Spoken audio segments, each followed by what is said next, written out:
Glad you're here. If you enjoy our videos, make sure to subscribe and support us by donating. Now, let's dive into the story of I Have a Million Times Attack Speed right here on GMT Recap. At the Yi family residence, located in Baiyun City on the Tianwu continent, that night, a group of rough-looking men kicked down the door and barged in, repeatedly asking about the 18 generations of Yi Yun's ancestors. The leader of the group was Feng Ho, the manager of the Yi family. The person he was looking for was none other than our unfortunate male protagonist. At this moment, he was suffering from a severe dose of poison known as the soul-snatching technique, with his life hanging by a thread. In order to end things quickly, Feng Ho had sent 2 assassins to take action and end the life of his target.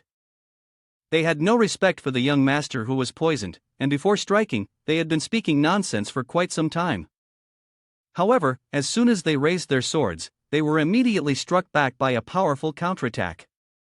1 second, Yi Yun seemed like he was withering away to nothing, and the next, he stood tall, his vitality overwhelming his opponents. Let me give you a piece of advice: before making a move, don't waste your breath. Feng Ho, witnessing this scene, took a few fearful steps back along with the remaining assassin, his mouth trembling as he asked, "Didn't you say you were severely poisoned? How could you defeat him with a single strike?" After saying this, even Feng Ho's face turned pale when he realized that Yi Yun's cultivation had already been restored.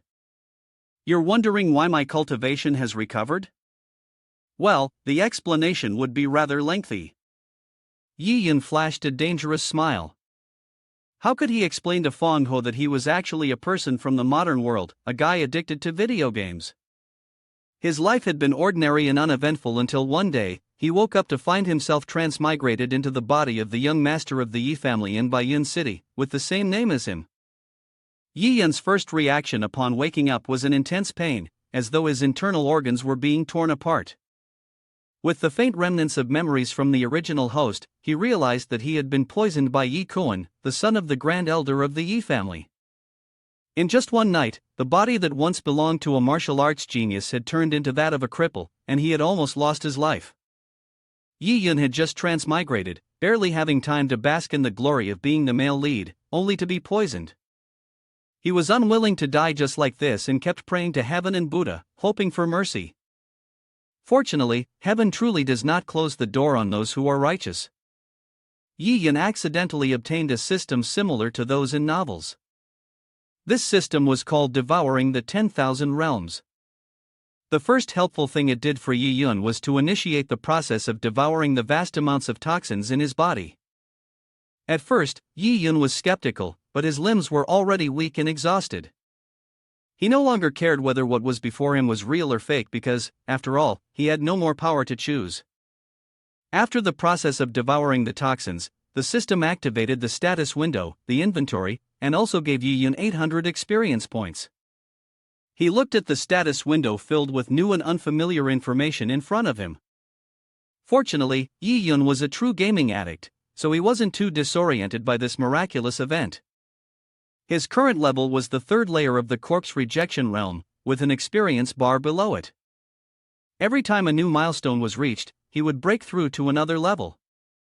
The martial arts that Yi Yun currently possessed included the family's secret martial art, the Flying Cloud technique, of high-level Imperial grade rarity, the martial arts of the Fire Poison Master, rare high-level Mystic grade, Earthquaking Arrow, stepping on the advanced Imperial grade, and Soundwave Roar, an intermediate level of Golden grade. Are you mute? I'm asking you. Who exactly helped restore your cultivation? The memory ended. Yi Yun snapped back to reality, awakened by Feng Ho's sharp and mocking voice. He let out a cold smile. "Humph, of course, it's because heaven couldn't stand the sight of scoundrels like you, so it gifted me with a golden hand." Yi Yun took a few steps forward, and Feng Ho, in fear, stepped back. However, Yi Yun was only intimidating him. His body had just recovered not long ago, and his stamina was still weak. It wasn't suitable for a full-fledged battle.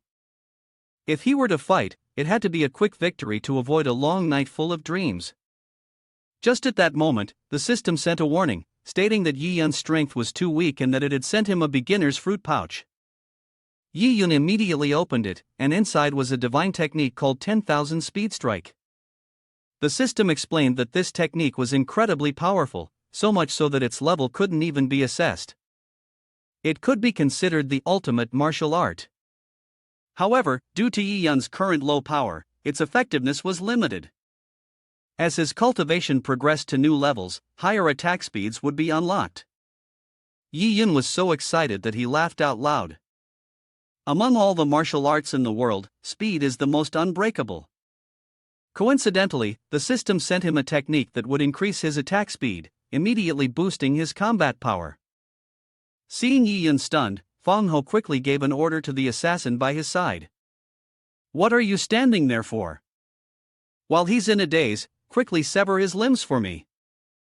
The assassin stuttered a response, but before he could take action, Yi Yun had already appeared before Feng Ho with ghostly speed. One hand was placed on his shoulder, and then Yi Yun unleashed Fire Poison Master. The old fox received the full brunt of the attack, immediately being sent flying several meters, crashing violently into the wall behind him, causing the solid wall to shatter into dozens of pieces. Yi Yun watched this scene with great satisfaction. Even though it was his first time using the skill, he found it quite intuitive. It seemed that the increase in speed also came with a boost in his explosive power. Feng Ho lay flat on the ground, his entire body aching. He couldn't understand how an ordinary person could possess such otherworldly strength.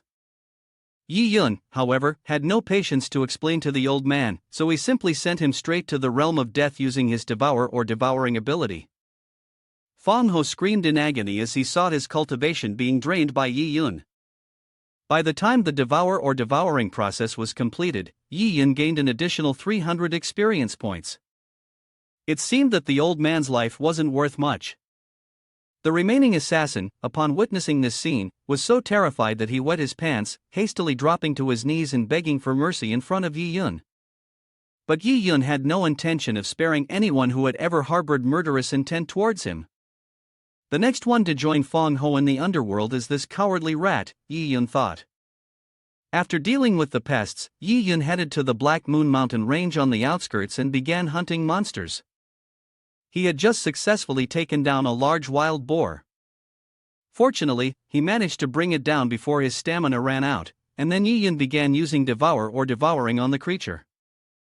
The pig is so big, with thick skin and fatty meat, yet it only gives 100 experience points.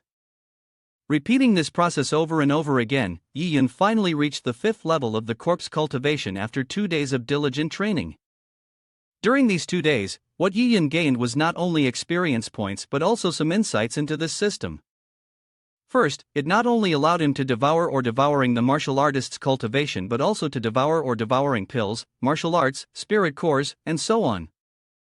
For example, after taking care of Feng Ho, Yi Yun cleaned out his bag and obtained a number of good items. When devouring, it was also possible to directly merge into high-rank pills in his body to enhance his cultivation. For example, combining 4 first-rank spirit-gathering pills into 1 second-rank spirit-gathering pill.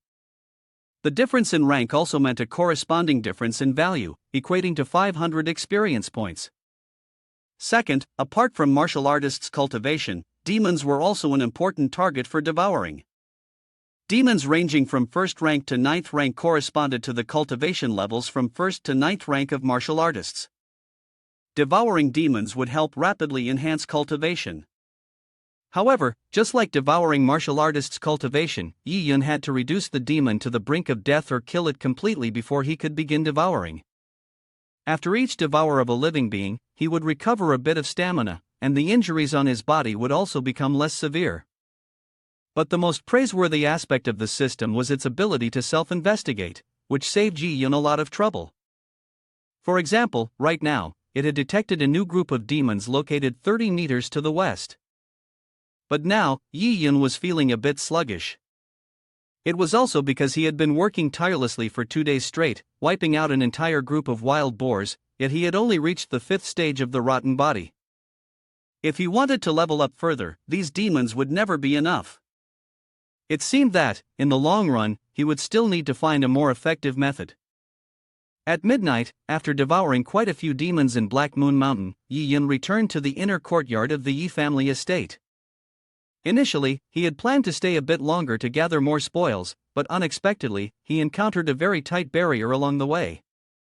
It seemed that the center of Black Moon Mountain had some important restriction in place, one that could only be broken by the combined efforts of the three major clans. Thus, Yi Yun obediently returned, thinking of ways to continue his training the next day. He had originally planned to take a break and sleep, but as soon as he opened the door, a hidden weapon shot out toward him. Fortunately, Yi Yun's quick reflexes allowed him to avoid it. At that moment, he realized that there were many assassins already lying in wait within his own courtyard. Yi Yun, how dare you take my life? You really have quite the nerve. He thought it was someone unfamiliar, but it turned out to be a familiar face. Wasn't this Yikuin, the son of the Grand Elder of the family, and the very person who had poisoned the previous owner of this body? Yi Yun had never actively sought him out, but today, Yikuin had come knocking on his door. What was even more alarming was that Yikuin had brought many people with him. Besides Yikuin, these individuals were all martial artists who had reached the first layer of the body. Yikuin looked at Yi Yun, still unharmed, and felt an immense surge of frustration. It was all in vain he had sent his men all the way to hunt down the deadly soul-snatching technique, but had failed to take Yi Yun's life.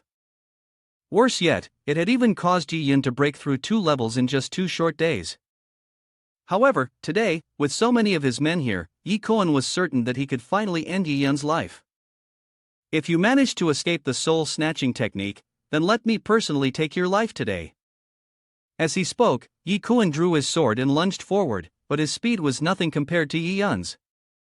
After all, Yi Yun was chosen by the system. Suddenly, Yikuin's sword-wielding arm was caught tight, and their faces were mere inches apart. Yi Yun's cold, icy gaze made him shiver in fear. Why? How are you so fast? Yikuin stammered. Yi Yun had no intention of answering. Instead, he applied more force. A crisp crack echoed through the air, followed by Yikuin's blood-curdling scream that seemed to reach the heavens. His arm had been broken by Yi Yun. Yikuin's subordinates were terrified, their souls almost leaving their bodies. They had clearly come to provoke Yi Yun first, yet now, as their master screamed in agony with his arm shattered, they cursed Yi Yun as a beast, even going so far as to insult his ancestors. Yikuin was struggling to breathe from the pain, yet still, through gritted teeth, he threatened, I will still take your life, Yi Yun. It's just a pity that he doesn't have that ability, because his limbs had already been crippled by him. Yikuin was in so much pain that he could barely breathe, no longer having the strength to scream. His subordinates, at this moment, charged all at once, intending to overwhelm Yi Yun with force, making him pay with blood for the blood he had shed. Release our young master! They shouted. Oh, in that case, I'll grant your wish. An idea suddenly popped into Yi Yun's head, and he immediately grabbed Yikuin by the neck, lifting him up and throwing him directly towards his subordinates. They had been charging forward, swords in hand, but when they saw their master flying back toward them, they quickly dropped their weapons to avoid seriously injuring him, only to be knocked down in a domino-like fashion by Yikuin's body. Yi Yun brushed off his hands, looking at the unruly group in front of him as if they were his dinner. He had been feeling down for not having any demons to hunt, but now these people had delivered an opportunity for experience right to his doorstep. It was just the kind of itch he needed to scratch. The fool Yikuin still hadn't realized what was happening.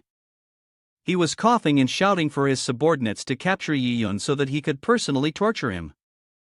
His subordinates, however, hadn't even considered that Yi Yun, now backed by the system, was much stronger than they thought, so they charged again.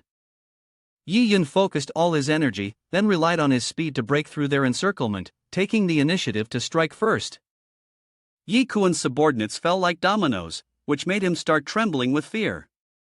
Yi Yun's speed and strength far surpassed those of an ordinary martial artist in the 5th layer of the body refinement realm.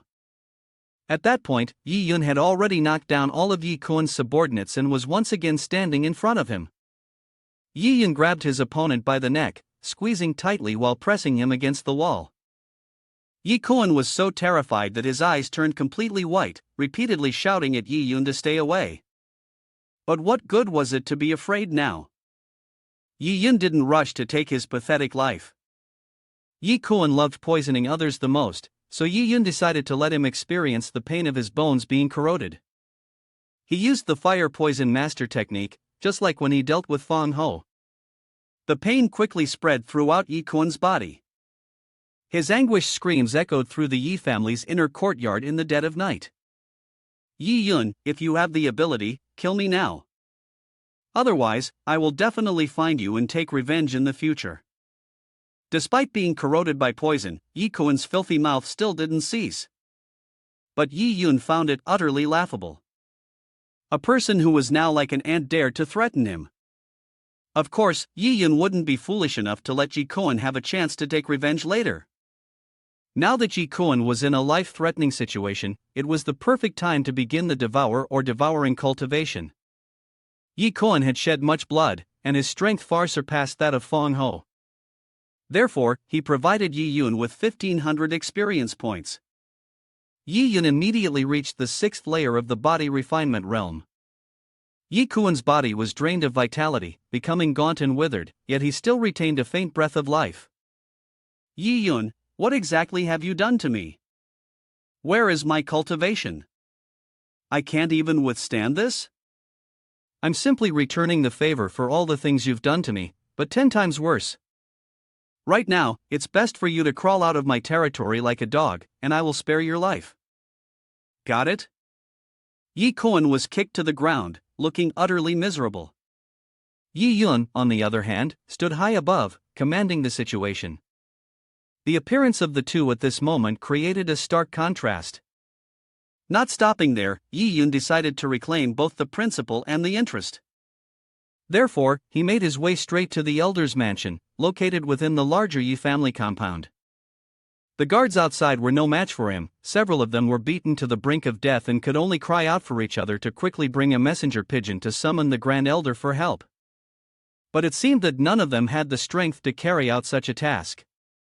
Yiyun exerted considerable effort, but in return, he managed to absorb quite a bit of cultivation from the devour or devouring technique. More importantly, he also found the token that unlocked the treasure vault the Grand Elder kept hidden. Earlier, he had crippled the Dantian of the Yi sect, and when his father returned, it was certain he would not stand idly by. However, that old man was no easy opponent. Yi Zhang, he was a master of the 2nd layer of the Qi and blood realm, and his temperament wasn't exactly mild. Yiyun, on the other hand, was only at the 6th layer of the body refining realm. Even if he tripled his speed of advancement, it was unlikely he could catch up to the elder. In order to protect his life, Yiyun felt that he must rapidly strengthen his cultivation. Under the guidance of the system, he quickly detected the aura of a treasure within the mansion. With the token in hand, Yiyun opened the treasure vault door with ease. Upon entering, he nearly blinded himself. Inside, everything was made of gold, silver, and jewels, shining so brightly it could dazzle the eyes. There were also many scrolls, which were likely martial arts manuals. Yi Zhang, he had been hoarding treasures for many years, only to have them devoured by Yiyun in the blink of an eye. With this pile of treasures, Yiyun gained a significant amount of experience points and even learned the high-rarity martial art, Spirit Lightsword technique. The system notifications regarding the devour or devouring progress kept popping up rapidly. In the blink of an eye, Yiyun had reached the 9th layer of the body refining realm. All that was left was to break through this level to enter the 1st layer of the 2nd blood realm, bringing him very close to Yi Zhanghe. Just as Yiyun was about to leave, the system sent another notification. It had detected a rank 3 spiritual weapon, the soul-slaying sword. This was a pleasant surprise. Who would have thought Yi Zhanghe had hidden away so many valuable treasures? With a rank 3 spiritual weapon in his possession, Yiyun could now directly face martial artists in the Grandmaster realm without breaking a sweat. He immediately stored the soul-slaying sword in his item storage. Fortunately, the system had granted him unlimited storage space, which conveniently allowed him to store any unused items. He even took the time to select various healing pills for future use, just in case they were needed. Yiyun was thoroughly pleased with his haul that day. Yi Zhang, he would have never imagined that all of his treasured weapons would end up inside Yiyun's stomach. After all, it was the old man's foolish son who had provoked him first. Yi Yun was merely repaying the debt. Now that there was nothing more worthwhile for him to devour, he decided to leave the elder's residence. Before he could even reach home, he heard a strange male voice calling his name in a hurry. "Young Master Van, I've finally found you. Why aren't you staying in your courtyard to recover? What are you doing here?" It turned out to be Wu Mo, the steward of the Yi family household. This old man wasn't a bad person, so Yi Yun instinctively let his guard down a bit. "Why did you come back? Don't talk about that now.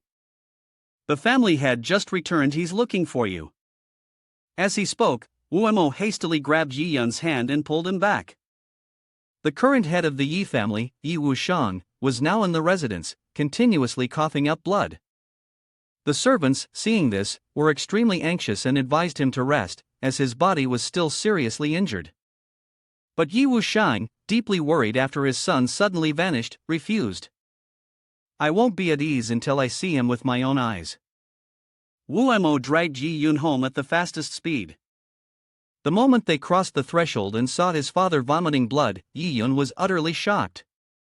He anxiously examined Yi Wushang's injuries while impatiently asking Wu Mo what had happened. It turned out that after the original host was poisoned, Yi Wushang immediately set out to find an antidote for his son. He even risked everything to venture into the misty swamp to fight demons, ultimately ending up so severely injured.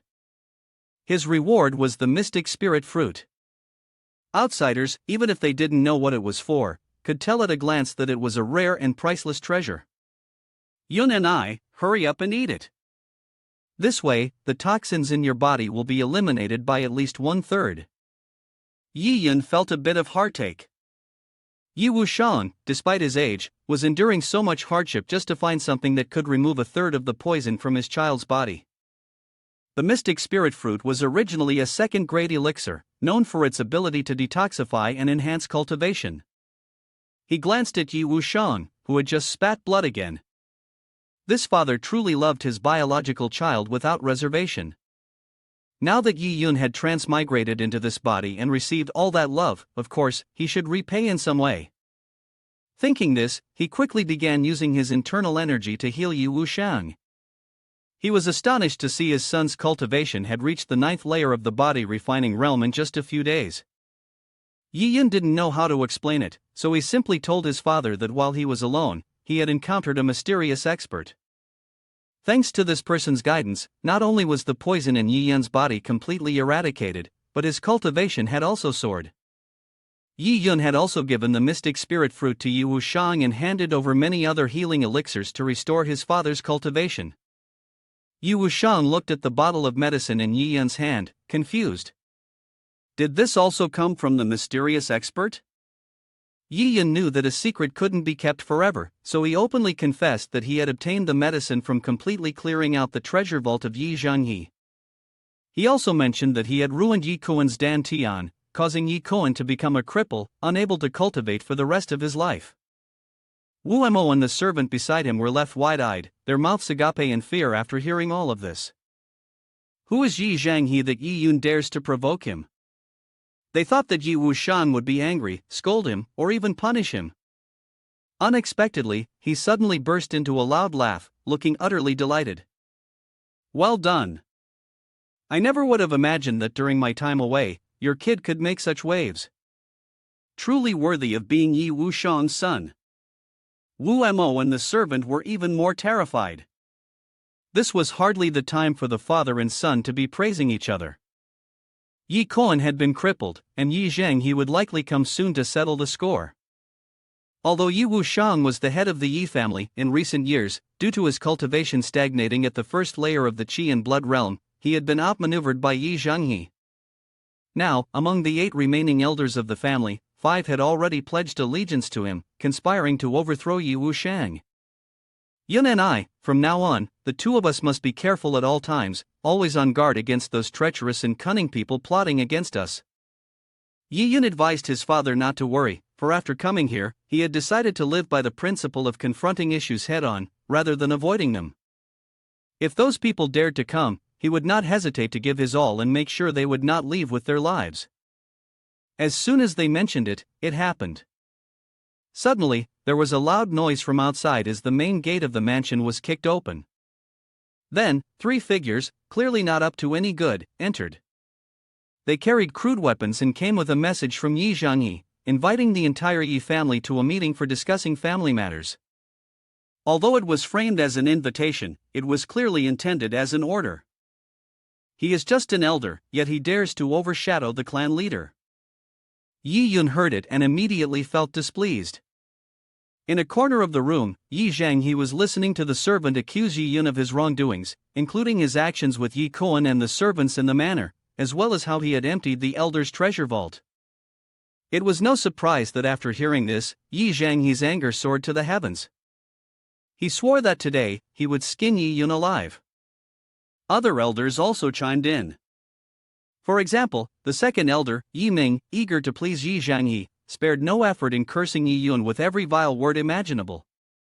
At that moment, the main door was kicked open. "Who is it? How dare you act recklessly here?" Yi Ming hurriedly turned around, and Yi Yun, standing imposingly before the broken door, showed no sign of fear despite being surrounded by expert elders. "Didn't you all make the first move against your own kin?" He pointed to the corpses of the guards lying at his feet. Yi Zhangyi witnessed this with his own eyes, and his anger surged even higher. "You brat, seeing your elders here and still not kneeling to pay respects? I see that you're getting more and more unruly." Yi Yun had no energy to play games with him. He raised his hand and directly pointed at Yi Zhangyi's face, openly criticizing him in front of everyone. After all, it was clear that the elder was the one without rules. Despite only being an elder, he now had the audacity to sit in the position of clan leader, a seat that originally belonged to Yi Wushang. The people present at the meeting were all utterly astonished. Some were already so scared that their faces turned pale when they saw Yi Yun being so reckless, while Yi Zhangyi, by now, had already lost all rationality due to his fury. "What's wrong? Do you feel that I'm right? Are you out of arguments, so you can't argue back anymore?" Yi Yun crossed his arms leisurely in front of his chest and spoke calmly. Yi Wushang and his subordinates had just arrived. Despite still being injured, he could not let Yi Zhangyi openly form factions like this and not maintain the dignity of a true family head. "Yi Zhangyi, what do you mean by summoning everyone here without authorization? Are you trying to rebel?" The words rebellion seemed to hit a sore spot with Yi Zhangyi. He immediately burst out laughing mockingly, openly criticizing Yi Wushang as a useless person who was lucky. His talents were mediocre, but due to a stroke of good fortune in his reincarnation, he managed to climb to the position of family head. To him, the position of family head should only be held by someone with real ability. Therefore, even if he were to force Yi Wushang down from that position, it would be a perfectly normal thing to do. Most of the Yi family members had already been subdued by Yi Zhangyi's power, so there were almost no one daring to stand by the current family head. Even the remaining 3 elders were no exception. The fact that all the elders had turned their backs on him had dealt a heavy blow to Yi Wushang. The 3 of them couldn't even bear to look him in the eye. They had never truly respected Yi Zhangyi, but because their lives and the lives of their wives and children were in his hands, they had no other choice. Yi Zhangyi believed that the situation was firmly in his hands, so he openly threatened Yi Wushang, demanding that he publicly take his son's life if he wanted to keep his own. It seems like the old man is eager to sit in the position of the head of the family. But Yi Yun still needs to see if the old man truly has the ability to claim that title. This time, he remains the one to take the initiative. Just moments ago, Yi Yun was standing right in front of Yi Zhangyi, and in the blink of an eye, he appeared behind him. With such astonishing speed, even the Grand Elder could not keep up.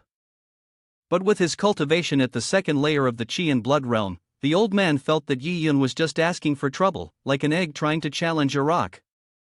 When Yi Yun unleashed the Fire Poison Master, Yi Zhangyi responded by bringing out his own powerful technique, the Black Wind Palm. The two forces collided, creating chaos and immense pressure. 1 second, 2 seconds, then several seconds passed. The Yi family members watched this scene with bated breath, some of them even gasping in fear. "What's this? Yi Yun can actually go toe-to-toe with the Grand Elder, who has reached the second layer of the qi and blood realm. To be fair, even Yi Wuxiang couldn't match Yi Zhanghe, so seeing Yi Yun stand his ground like this wasn't entirely unreasonable. Yi Zhanghe gathered more strength, straining so hard that his face turned a deep shade of purple. Meanwhile, Yi Yun seemed completely at ease, even a little taunting, clearly provoking his opponent. Can't control it anymore? Don't rush, I've got another surprise for you. It's not time for the real fight yet. Yi Yun bought himself some more time, intending to drain a bit more of his opponent's energy before pulling out the sword he had hidden in his storage. As soon as Yi Zhanghe saw the soul-slaying sword, his eyes widened in shock. How could the old man not recognize his own belongings? It's just a pity that now it is in Yi Yun's hands. As he said, with this treasure, he could even go head-to-head with a Grandmaster Realm cultivator. What is a Qi and Blood Realm person like Yi Zhanghe worth? The sword in Yi Yun's hand coldly pierced through Yi Zhanghe's abdomen, then he decisively pulled it out. The old man immediately collapsed in a pool of blood.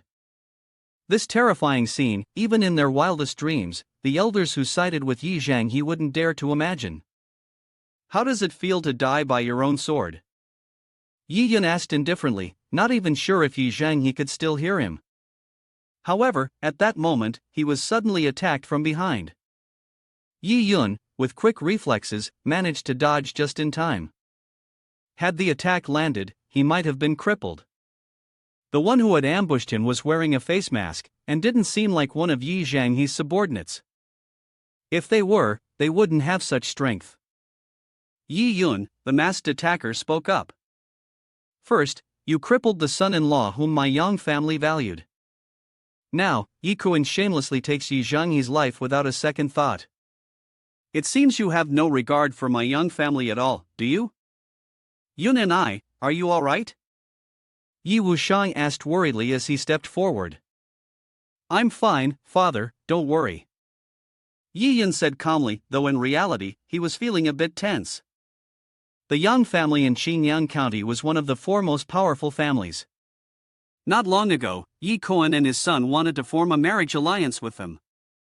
The other party made a demand that Yi Kuan must live as a son-in-law, and moreover, they forced the entire Yi clan to abandon their surname and become a subordinate family, merging into the Yang family. It seemed that today, the old man Yi Zhanghe was so eager because he wanted to quickly seize the position of family head, and then make the decision to become the loyal dog of the Yang family. Yi Yun and Yi Wuxiang, of course, didn't have such thoughts. Although the Yi family wasn't a prestigious family, they absolutely could not engage in such despicable actions. The mysterious figure from the Yang family was furious to see Yi Yun, so young yet so arrogant. He demanded that Yi Yun end his own life as an atonement. Only then would he agree to leave Yi Wuxiang's body intact. But who was the arrogant one here? Yi Yun's true strength was still an unknown factor. Big brother, don't waste words with him. Let me capture this brat first, then take the old man's life and report the situation back to the family head. Another member of the Yang family appeared. He was holding a large blade in his hand. Compared to the previous one, this man seemed much more battle-hungry. He gripped the heavy blade with one hand and rushed toward Yi Yun like the Grim Reaper coming to take a life. Yet, when the blade came down, Yi Yun casually stopped it with just 2 fingers. This scene was even more shocking than his earlier confrontation with Yi Zhanghe. Even the opponent did not expect that his attack would be blocked so easily by a little kid like that. Is the cultivation level of the Qi and Blood Third Realm really just this weak? Yi Yun sneered. Before his opponent could even react, the soul-slaying sword in his hand swung up, instantly taking his life. The Yi family members at this moment were so terrified that their souls nearly left their bodies. Killing Yi Zhanghe was an internal family matter, but now, by taking the life of a messenger from the Yang family, he had offended that terrifying clan. If you don't offend me, I won't offend you. But if you provoke me for no reason, you will certainly die. Yi Yun coldly declared, then raised his hand and began to chant. Around him, a sword technique appeared with immense power, enough to make everyone present fear for their lives. Intimidation was the effect Yi Yun wanted to achieve. He gave the people their 2 options. One was to submit to Yi Wuxiang and remain loyal to him for life, and the other was to be obliterated by his sword technique, leaving no trace of a body. Having said that, Yi Yun turned to face the remaining messenger from the Yang family. I almost forgot about you.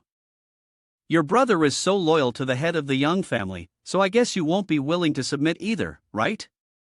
As Yi Yun finished speaking, the only thing that appeared in his mind were 3 words: this is bad. You clearly didn't even give him the chance to choose. Yi Yun snapped his fingers, and the sword chi surged forward, attacking the target. The assassin from the Yang family was helpless and could not retaliate. He could only reluctantly form a protective barrier to shield himself. However, the sword chi was too strong, and cracks began to appear in his barrier. In the end, the entire barrier was shattered, and he was pierced through by thousands of swords. Yi Yun quickly absorbed the cultivation of the 2 Qi and Blood Realm 3-rank cultivators, gaining 60,000 experience points, and immediately advanced to the second layer of the Qi and Blood Realm. With the significant level increase, his attack speed also surged 5-fold. Yi Yun was extremely satisfied. It seemed that as long as he broke through his level, his attack speed would continue to rise. This meant that as long as he kept growing stronger, his speed would become even faster. Moreover, the reason Yi Yun had just dealt with the Yang family's assassin so decisively was to set an example. He first crippled Yi Kuan's martial arts, then took the life of his father, and finally, without hesitation, killed 2 of the Yang family's guards. This demonstrated that his strength had reached a point where those present could not fathom. They had no other choice but to kneel and pledge their loyalty to Yi Wushang. Although they did not want to in their hearts, if they did not submit today, the only outcome would be decapitation. Those who were forced into this situation did not know what to do. If they could completely eliminate the remnants of Yi Zhanghe, they might be able to redeem themselves through their actions. Yi Yun coldly declared, as for those who bite the hand that feeds them, abandon their cultivation and throw them all into the prison, never to be released. The first part of this statement referred to the 3 elders who were threatened by Yi Zhanghe, while the second part referred to the 5 elders who had sided with the old man from the beginning. After he issued the order, the servants quickly stepped forward to imprison these individuals. Yi Ming, his hands bound tightly, continued to curse relentlessly, Yi Yun, you are so arrogant and full of resentment. If this news spreads to Qingyang County, the Yang family will never let you off. The Yi family will be destroyed by your hands sooner or later. Yi Yun didn't bother to listen to his words. He felt somewhat relieved, having resolved the issue that had been troubling his father. At least, in the future, no one in the Yi family would dare to trouble his father anymore. Yi Wushang was deeply moved. After going through the great ordeal of being poisoned, his son had truly matured. Moreover, when Yi Yun had just acted with such authority, carrying himself like a true head of the family, Yi Wushang felt it was time to pass the position on to him. Yi Yun wasn't too enthusiastic about becoming the family head. Instead, he was more concerned with when the secret realm on Black Moon Mountain would open. Yi Wushang didn't hide anything and immediately replied, the time is within the next 10 days, when the 3 major clans join forces to remove the restrictions. However, he was puzzled. What is my son planning to do? Yi Yun didn't answer. Instead, he lowered his head and thought. The Black Moon secret realm was located deep within Black Moon Mountain, a hidden cave left behind by ancient powerhouses. The 3 major clans in Baiyun City have always been responsible for overseeing it together. Inside that secret realm, the spiritual energy is incredibly abundant, and there are fierce demons wreaking havoc. The various rare treasures within it are things that cannot be found outside. In other words, the Black Moon secret realm is a paradise for martial artists to cultivate, but these resources have been contested and depleted by martial artists from other cities.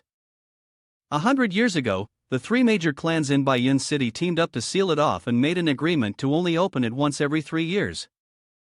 At that time, the 3 clans would send their most outstanding disciples to enter, train, and search for treasures. Currently, the Yang family has many experts in the Qi and Blood realm. It is rumored that their young master, Yang Long, is even a peak-level Qi and Blood realm expert.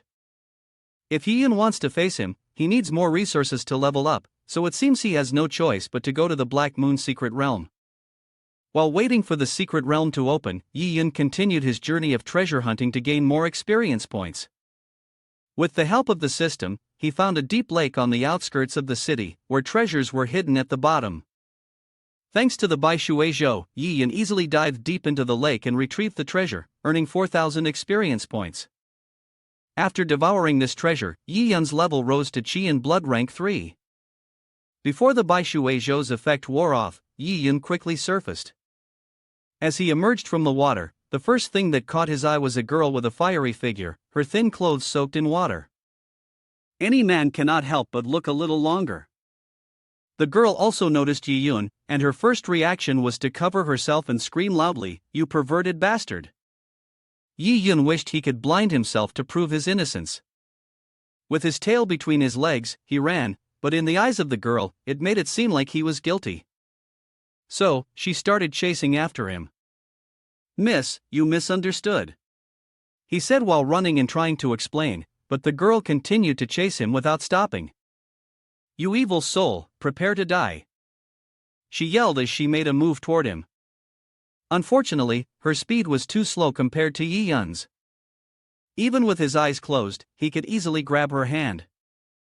The moment he caught her, the girl immediately coughed up a large mouthful of blood, her body staggering before she collapsed straight into his arms. Yi Yun was stunned. It was then that he noticed a large wound on the girl's body, a deep cut from a knife that stretched from her right shoulder almost to her chest. He was about to ask her what happened and help treat her injuries when he suddenly heard the sound of hooves drawing near. "We found her. Brothers, follow me." It turned out the girl was being pursued by these people.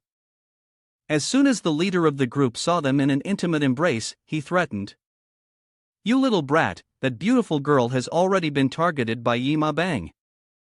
If you know what's good for you, leave now, or my knife won't spare you." Yi Yun recognized the name Yi Ma Bang. They were a group of criminals, notorious for their evil deeds, doing every kind of vile act imaginable. They were stationed outside Bai Yun City, but they frequently came into the city to plunder. Seeing Yi Yun remain silent, the leader of the bandits started threatening him again. "I've warned you, once my blade leaves its sheath, it's bound to see blood." "Coincidence, huh?" "Same here." Yi Yun, with one arm tightly holding the other girl, still managed to maintain his incredible mobility and speed. He suddenly appeared behind the man. Before the man could even draw his sword, his life was already taken by Yi Yun. The subordinates of Yi Ma Bang were first shocked, then filled with rage. They all rushed forward at once, wanting to avenge their leader. However, they were no match for Yi Yun.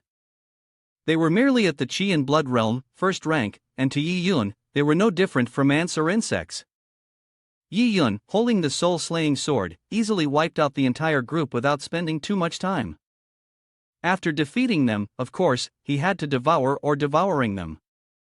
This time, the system suggested that Yi Yun simultaneously devour or devouring all 7 thieves along with the treasures they had on them. He was truly amazed. With this ability to devour or devouring simultaneously, it saved quite a bit of time and effort. While the 7 thieves' experience wasn't much, the treasures they carried were plentiful. Because of this, Yi Yun absorbed a total of 220,000 experience points and jumped straight to the 4th rank of the Qi and Blood realm. After leaving the swamp, the girl had regained her composure and hurriedly followed him. She seemed embarrassed, realizing that she had mistakenly thought him a scoundrel earlier and was about to strike him. Yi Yun, however, didn't hold a grudge. Not only had he saved her from Yi Ma Bang, but he also healed her wounds. "Hey, sorry about earlier. My name is Qin Jiao, what's your name?" "Yi Yun, residing in Bai Yun City." He briefly replied, "Yi Ma Bang has committed many evil deeds, I am merely carrying out justice on behalf of heaven, no need for thanks." Qin Jiao let out an exclamation, surprised to encounter someone from the Yi family here. She introduced herself as a member of the Kaiyuan sect from Qingyang district. This time, she came with the elders of her sect to search for talented individuals. Seeing Yi Yun's impressive martial arts skills and extraordinary temperament, Qin Jiao immediately wanted to recruit him into her sect. However, before she could persuade him, a large firework suddenly appeared in the sky above them. Yi Yun's expression immediately changed, and he hurriedly turned to run as fast as he could. Miss, it's fate that we meet again. Yi Yun raced back home at his fastest speed. From outside the courtyard, he could already smell the strong stench of blood emanating from inside the mansion. He stepped over the threshold and found the servants lying all around the yard, each covered in wounds, some of them barely alive.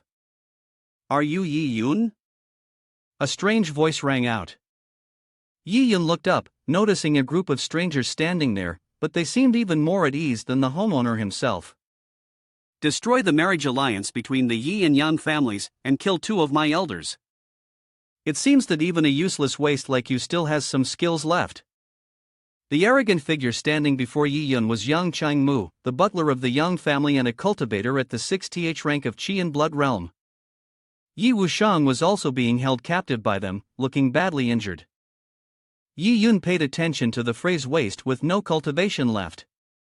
It seemed that the Yang family had somewhat outdated intelligence. The fact that he had been poisoned and lost all his cultivation was an old story by now. Yi Yun immediately retaliated, his sword swinging out, carrying a force as fluid as 2 snakes tightly coiling around the legs of the 2 subordinates standing next to Yang Chengmu. A piercing scream echoed, and they collapsed helplessly before Yang Chengmu. Seeing his subordinates in agony, along with the swift, almost imperceptible strikes of Yi Yun, Yang Chengmu immediately realized that the rumor of Yi Yun losing his cultivation was a load of nonsense. Moreover, the young man displayed extraordinary talent. If he could be drawn to his side, it would undoubtedly be beneficial. Yi Wushang broke free from the encirclement and calmly walked up to his son. Yun and I, are you all right? Though clearly the one who had been injured, he immediately showed concern for his son as soon as he spoke. I'm fine, father. Let me see where you're hurt. Yang Chengmu's rough voice cut through the conversation between father and son. You little brat, you seem to have some skill. It's one thing that your little puppet Yi Zhangyi is dead, but if you can take Yi Kuan's place and marry into the Yang family, I might consider sparing you a life. Yi Yun scoffed, clearly unaware of his own limitations. Given the current situation, it was still uncertain who would be the one to spare whom a life. Do you want me to become a son-in-law? Are you happy with that? He replied coldly. Yang Chengmu seemed to have been provoked, his temper flaring up immediately. He drew his sword and attacked Yi Yun. The martial art he employed was a sword technique, not bad in power. However, it was still far from being able to harm Yi Yun or take his life. Yi Yun stepped in front of his father, drawing his heavenly slashing sword, ready to defend himself. But before his sword could even make a move, an old man suddenly leapt down from a carriage that had appeared out of nowhere. Hold on, let me say a few words, the old man said. Yi Yun did not recognize this man, but the moment Yang Chengmu saw him, he quickly withdrew his claws and respectfully clasped his hands in greeting. Elder Cho. The onlookers around them couldn't help but be astonished. This man was none other than Cho Shangyun, the elder of the Kaiyuan sect and a Grandmaster realm cultivator. Kaiyuan sect was regarded as one of the most respected sects of the time, so naturally, their elders were deeply revered.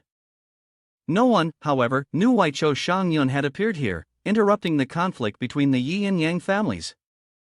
Cho Shangyun, not intending to waste anyone's time, got straight to the point.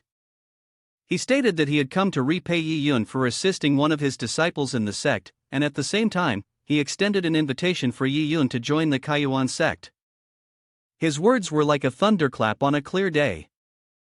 It must be noted that the Kaiyuan sect was known for only accepting disciples once every 100 years, with extremely strict conditions for acknowledging a master. For an elder to come down from the mountain personally to seek a disciple was unheard of. Yet here was Cho Shangyun, standing in front of everyone, offering Yi Yun the opportunity to join his sect. This is truly a stroke of good luck. They all felt that only a fool would turn down such an offer. But Yi Yun was precisely that fool. As soon as Elder Cho finished speaking, Yi Yun didn't even think about it and immediately rejected the offer. I'm not interested. I've always preferred to discipline others or teach dogs.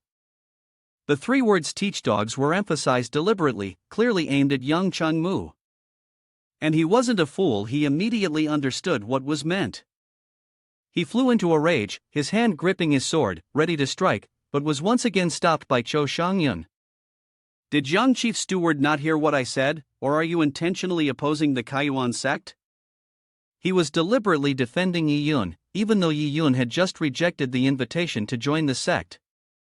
Young Ching Mu was intimidated by the powerful aura of a true expert, causing him to shiver in fear and finally sheath his sword. We'll leave it for today. Let's go, he said to his subordinates. But Yi Yun wasn't going to let this go so easily. Leave? Did I say you could leave? Leave behind the arm that injured my father first. With that, Yi Yun disappeared from his spot, reappearing right behind young Chang Mu. His speed was so fast that young Chang Mu couldn't keep up. By the time he realized Yi Yun was behind him, his left arm had already been firmly grasped and twisted behind his back. Yi Yun didn't hold back at all, the force he used was enough to break his arm right there. Yang Changmu, enraged, disregarded Cho Shangyun's warning and charged once more. Sorry, I think I made a mistake earlier. Yi Yun pretended to sigh dramatically. Should have broken this arm instead, right? As soon as he finished speaking, he immediately struck and disabled the remaining arm. Yang Changmu instantly became a cripple, his arms hanging limp, and his anger grew even stronger. However, Cho Shangyun, showing some consideration, advised him not to retaliate. With Yi Yun's abilities, the consequences of retaliation were clearly something young Changmu couldn't bear. Young Changmu trembled with fury, but Cho Shangyun's words were not wrong. Yi Yun, the humiliation I endured today, I, young Changmu, will remember it clearly. I will repay you twice as much in the future. After finishing his threat, young Changmu staggered off. Yi Yun spared his life and wasn't worried about him seeking revenge. After all, not everyone had the qualifications to be his opponent. Watching the young family members flee, Yi Yun felt a great sense of satisfaction. Yun and I'm glad you arrived in time.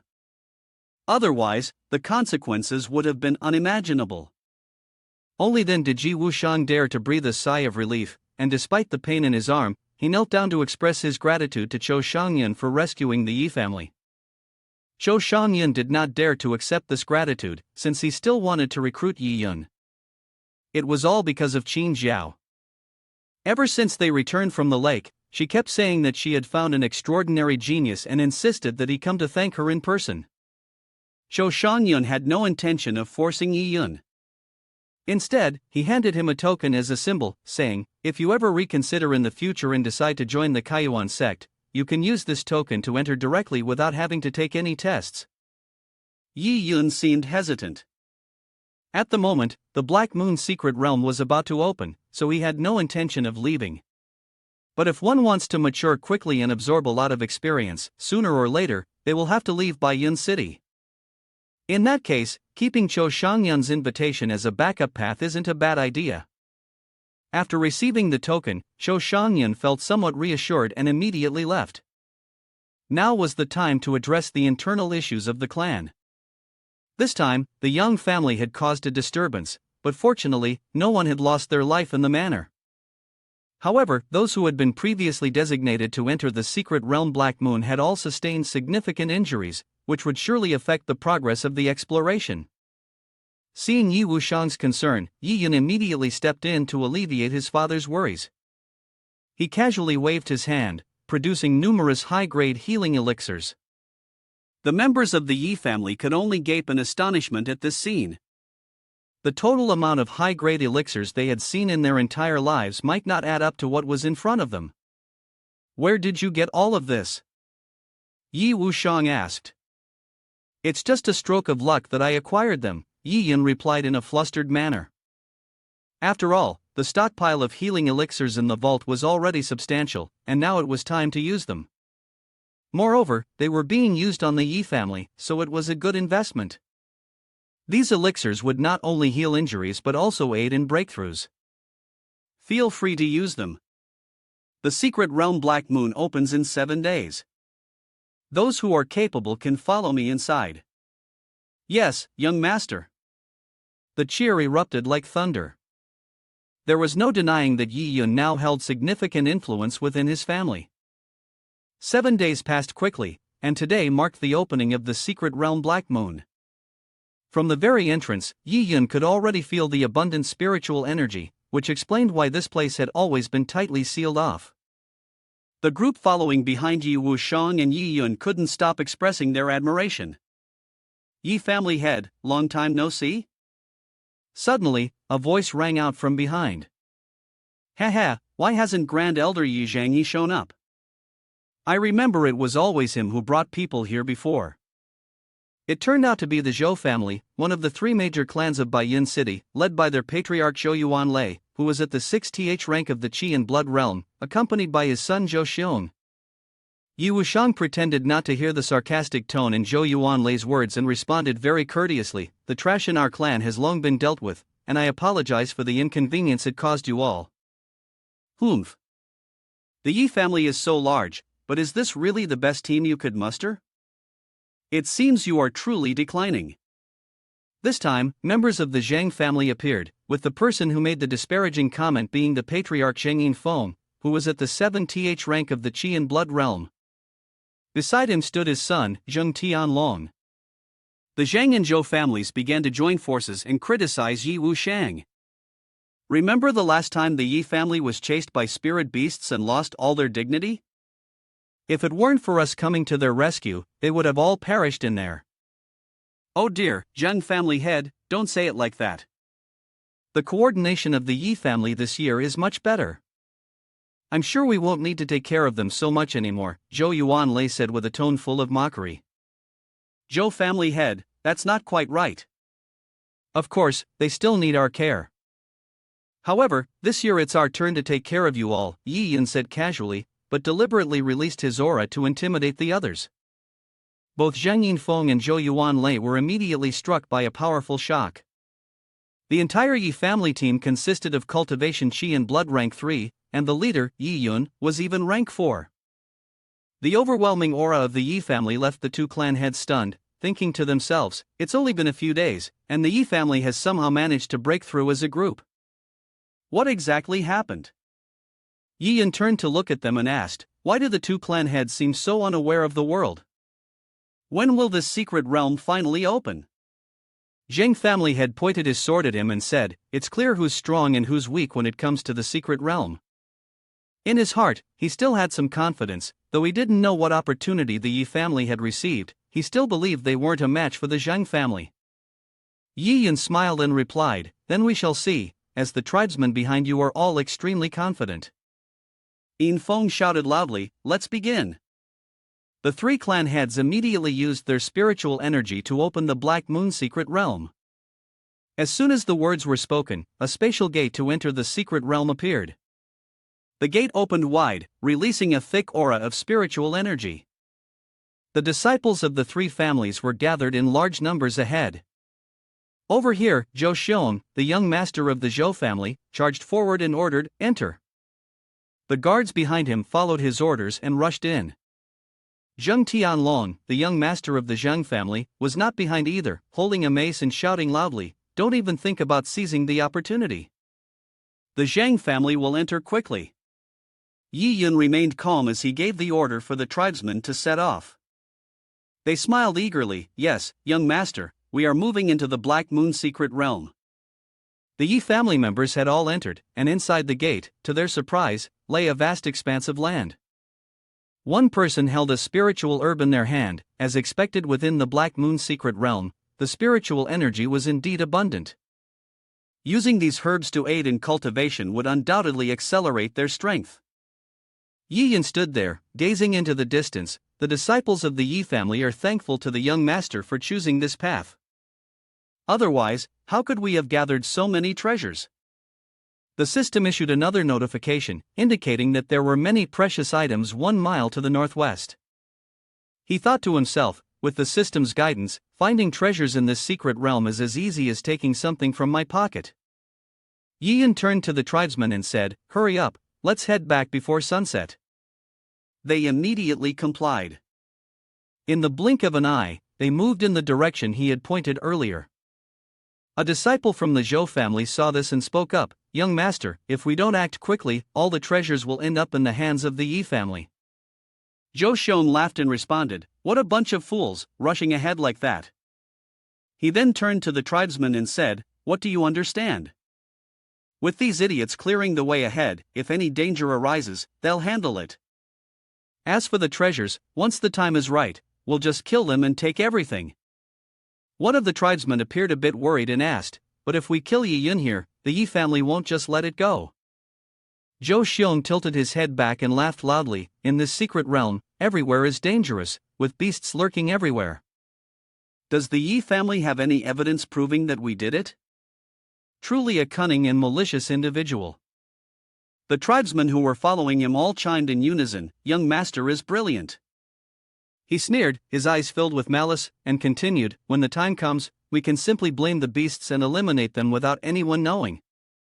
But as soon as he finished speaking, Yi Yun had already appeared behind him, placing his sword to his throat and asking, "Oh, is it something like this?" Zhou Xiong froze, and the tribesmen drew their swords and shouted, "Yi Yun, let go of our young master." He stood there, still smiling at them. "Don't worry, I am the young master of the Zhou family. Even if you gave Yi Yun 100 times more courage, he wouldn't dare, but life is never as expected." With that, Yi Yun delivered a single strike, and Zhou Xiong's head was thrown back as he collapsed to the ground. The Zhou family disciples panicked and shouted, "Young master." They then aimed their swords at Yi Yun, intending to kill him. Yi Yun closed his eyes lightly, remaining calm, and unleashed a dark force, muttering softly, "Truly a bunch of ants." As soon as Yi Yun made his move, he immediately struck down all the Zhou family disciples in one sweep. A cloud of dust and the scent of blood filled the air. Zhou Xiong clutched his neck, sitting back on the ground, stammering, "You! Yi Yun, I can't believe you dare." Yi Yun looked at him, smiling as he said, "Why wouldn't I dare? Not only do I dare, I must eliminate the root." The overwhelming pressure Yi Yun exuded, combined with his eyes full of killing intent, made Zhou Xiong tremble in fear, shaking uncontrollably. He still managed to say defiantly, "Yi Yun, if you kill me today, my father will never forgive you. At that time, the entire Yi family will perish along with me."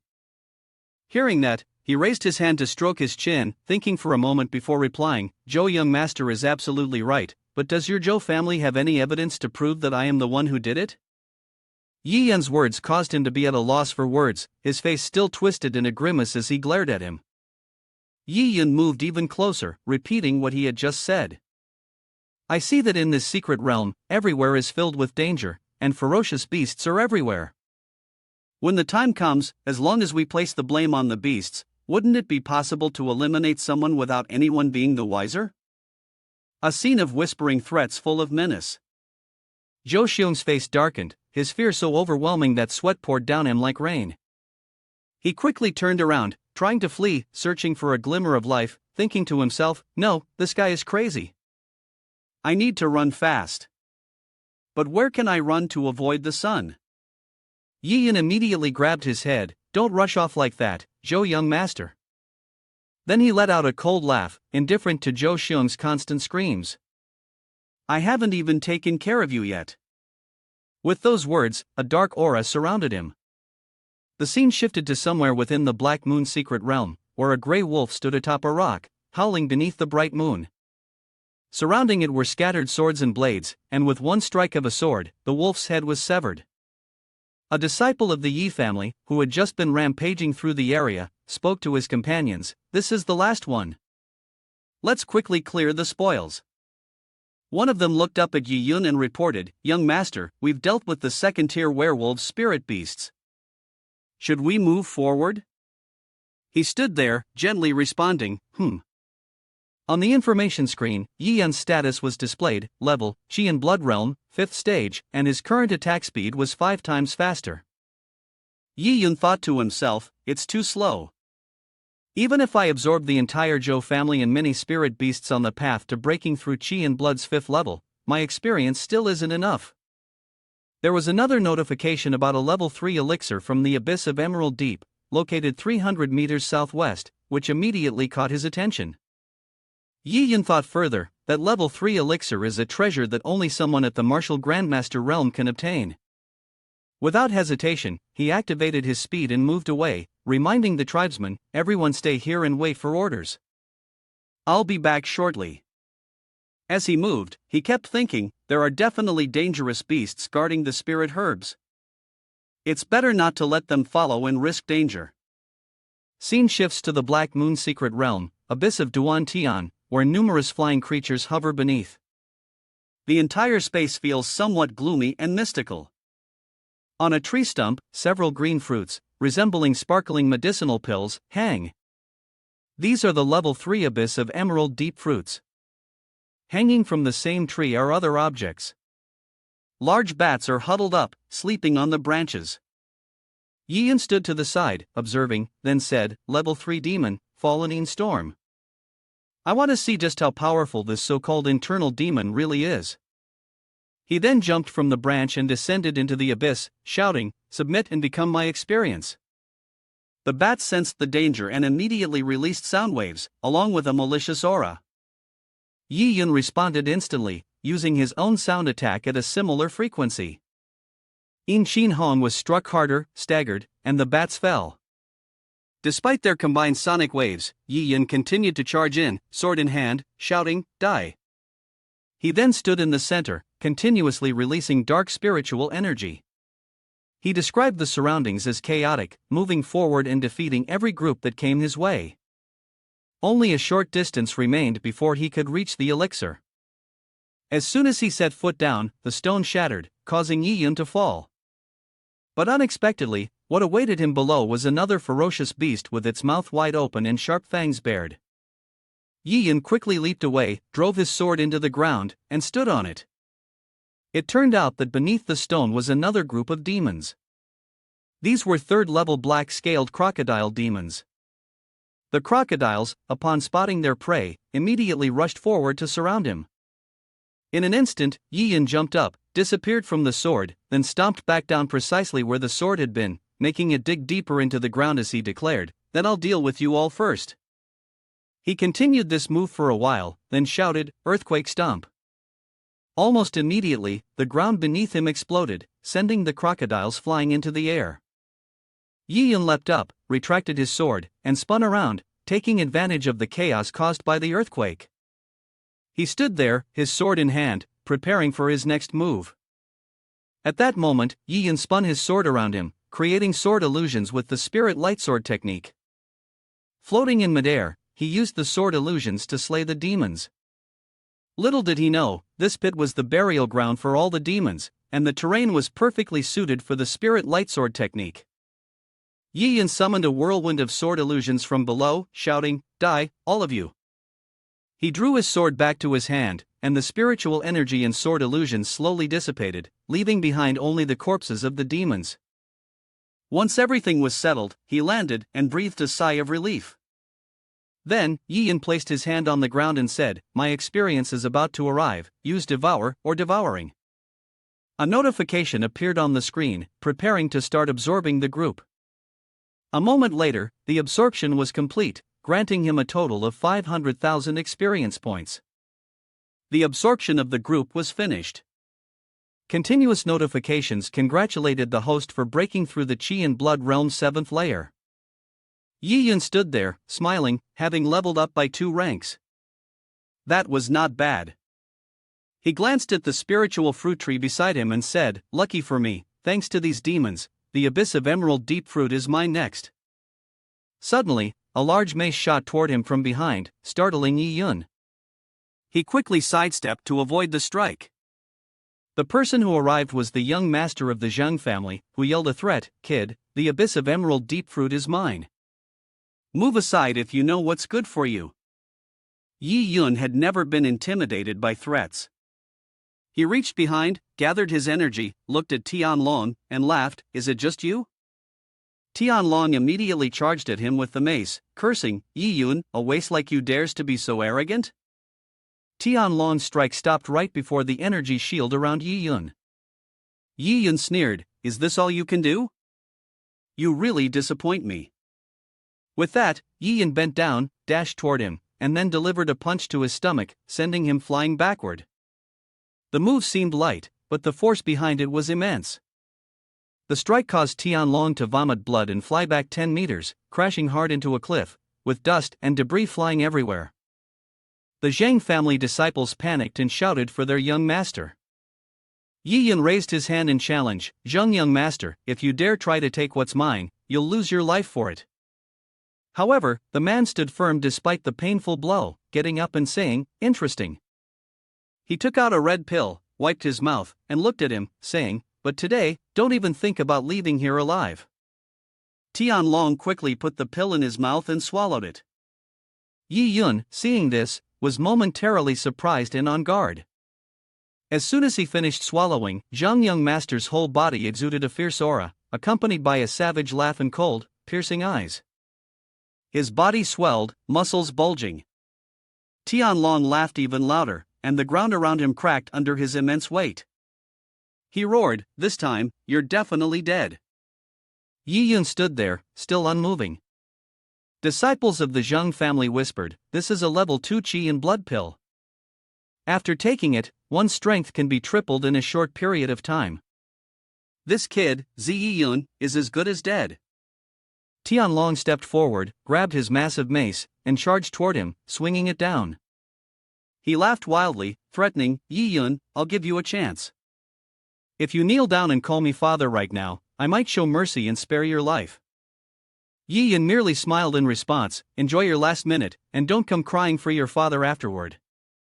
The scene shifted to outside the Black Moon secret realm, where the three family heads were still standing, observing and waiting. It was almost time to leave. Yi family head, a little anxious, thought about Yi Yun. Zhou family head noticed and sneered, "Yi family head isn't saying anything. Are you worried your son might be hurt?" He seemed to have a plan, stroking his chin and adding, "In my opinion, with so many demons inside, losing a limb or two is quite normal. Even if they don't encounter demons, it's not unusual for teams to clash over secret intel." The Zhang family had laughed loudly in agreement, saying, "That's right, in terms of strength, being injured or losing one's life is a result of one's own inability." The Yuan Louis family had sneered coldly and added, "Since this is the rule set by our ancestors, everyone must comply. I hope that Yi family head will not hold any grudges against our two families for this." The Yi family head responded, "Zhou family head is correct. Master Yi indeed cares about his son, but I am not concerned about him being injured." He hesitated for a moment before adding, "Rather, I am worried that he may play recklessly and be unable to stop himself." As soon as he finished speaking, a sudden change at the gate caught the attention of the family heads, causing a brief moment of surprise. From within, Tianlong and the disciples of the Zhang family were thrown out without mercy. The Yinfeng family head shouted loudly, "Long and I, it seems he's really worried about his son's condition." Tianlong was thrown to the ground, blood gushing from his body in a pitiable state. The Zhang family had hurriedly helped him up, asking, "Long and I, are you all right? How are you?" Tianlong, in immense pain, moaned and cried out, "Father, it hurts so much." He stammered, "Yi Yun is Yi Yun." After checking, the Zhang family had realized that Tianlong's bones were all broken. At that moment, Yi Yun stepped forward with a sword on his shoulder, calling down, "Zhang family head, your good son is inside crying for his father. Out of goodwill, I brought him out. No need to be so polite." The Zhang family head sat there, trying to call his son, "Long and I, say something, speak up." Then, the Zhang family head turned and glared at Yi Yun, his face full of murderous intent, declaring, "I will make you suffer a fate of being torn to pieces." Zhang family head, seeing that Zhou Xiong was not present, immediately asked, "Yi Yun, what's going on? Why is it just your Yi family team going out?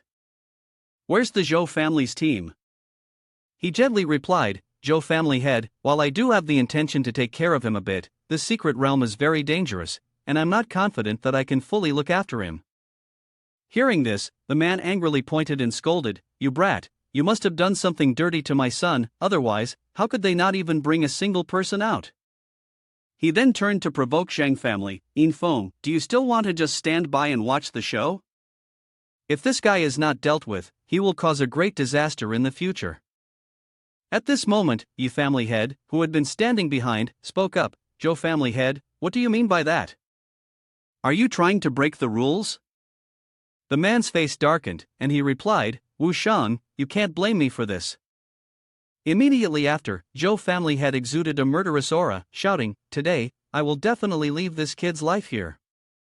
No sooner had he finished speaking than a hand shot out, gripping his throat. Yi Yun looked at him defiantly and said, Zhou family head, if you don't follow the rules, we have ways to play without rules. In the blink of an eye, he snapped his neck, causing Zhou family head to die on the spot. Zheng family head, witnessing this, was slightly worried. He hadn't expected Yi Yun to kill Zhou family head so quickly. After dealing with one person, Yi Yun threw Zhou family head's body aside, leaving it in a pitiful state. Next, he turned to the side and said, Been waiting long, Zheng family head? Your turn now. The man immediately lunged, striking down with a spear and shouted, Stop being so arrogant. Yi Yun quickly swung his sword to block the previous deadly strike. He unexpectedly appeared from behind, raising his leg and preparing to strike down with a punch from Old Master. Yi Yun gently raised his sword to deflect it, using Flower Fist, beautiful form. In the blink of an eye, he nearly vanished from the Old Master's sight. The Zhang family head, astonished, asked, What? How did you get in front of me so quickly? Yi Yun swung his sword and replied, Because you're too slow. Yin Feng shouted, Damn it, I can barely see his attack now. Suddenly, Yi Yun appeared in front of him and asked, Is this all you've got? Then, Yi Yun exerted his strength and swung his sword down at Yin Feng. In a rush, Yin Feng raised his spear to block it. However, the force was so strong that his spear shattered, and he exclaimed in shock, My spear!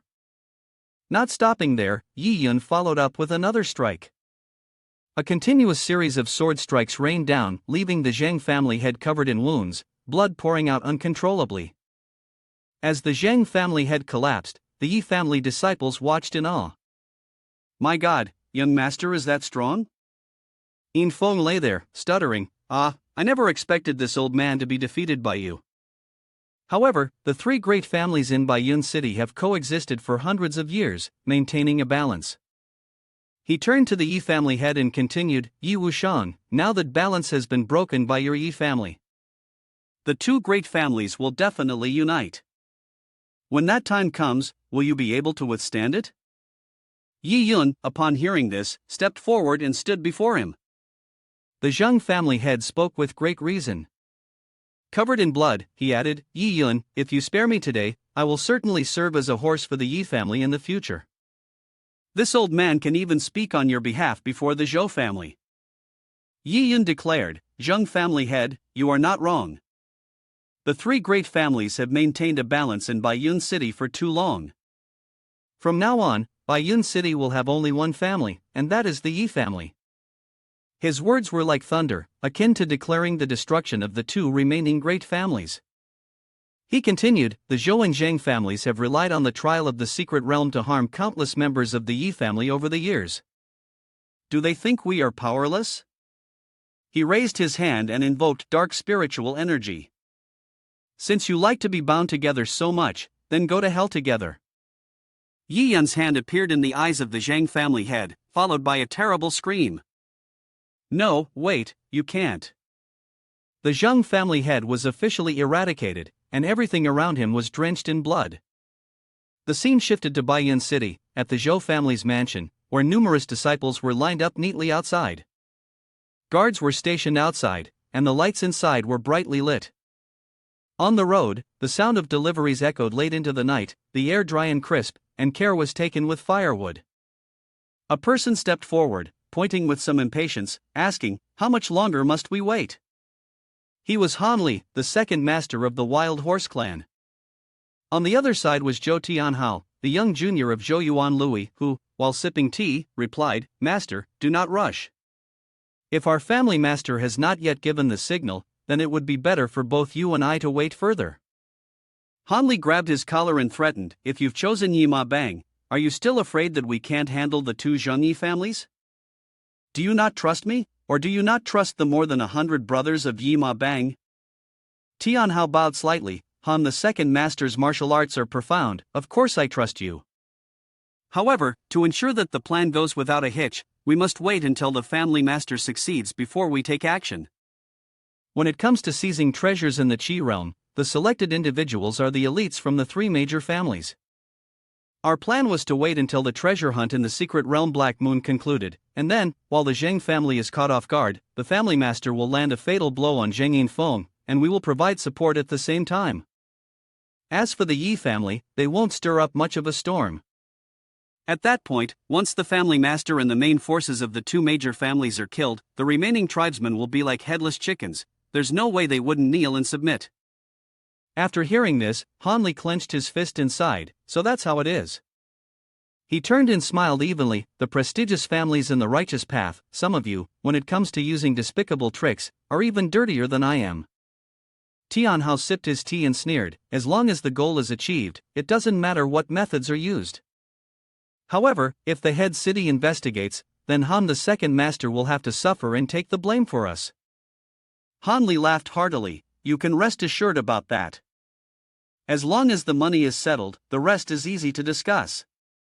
Saying that, he suddenly swung his sword and slashed down in front of him, threatening, "But I'll warn you, my great sword has a particular taste for human blood, so when the time comes to kill, don't expect you to shout forest is forest." Tianhao smiled. If Second Master Han could help us wipe out the Zhengyi tribesmen today, we would be more than grateful. How could we possibly cry out against the forest? He raised his wine cup, widened his eyes, and replied, "Then today, let me show you the might of our Yima gang." While they were basking in their self-congratulation, a voice rang out, "Trying to wipe out my Yi family?" At the same time, a figure swiftly landed on the table. Yi Yun stood there, mocking, "Your martial arts are nowhere near enough." Startled, Tianhao exclaimed, "A man from the Yi family." Both men drew their weapons, wondering, when did he get in here? Then, in unison, they shouted, "Since you're here already, then die here." The second master of the Zheng family stepped forward, thrusting his sword as he shouted, "Take this." Yi Yun quickly countered, wielding his sword alone against the two masters. He didn't take them seriously, thinking to himself that they were nothing more than arrogant fools. Hanli took a blow straight to the forehead, blood spurting immediately. Tianhao received a powerful kick, falling right beside the fallen second master of Yima gang. He coughed, vomiting a mouthful of fresh blood, followed by a sweeping slash that flung him backward. Only then did the disciples around them raise their swords and charge in. Yi Yun's face turned cold, brimming with murderous intent as he declared, "Today, none of you are getting out of here." Inside the enclosed room, the air was thick with blood, cries of agony and the sounds of slaughter echoed relentlessly. Tianhao struggled toward the door, calling out for help, "Anyone there?" But when he stepped outside, the scene he saw was even more horrifying. He was utterly stunned.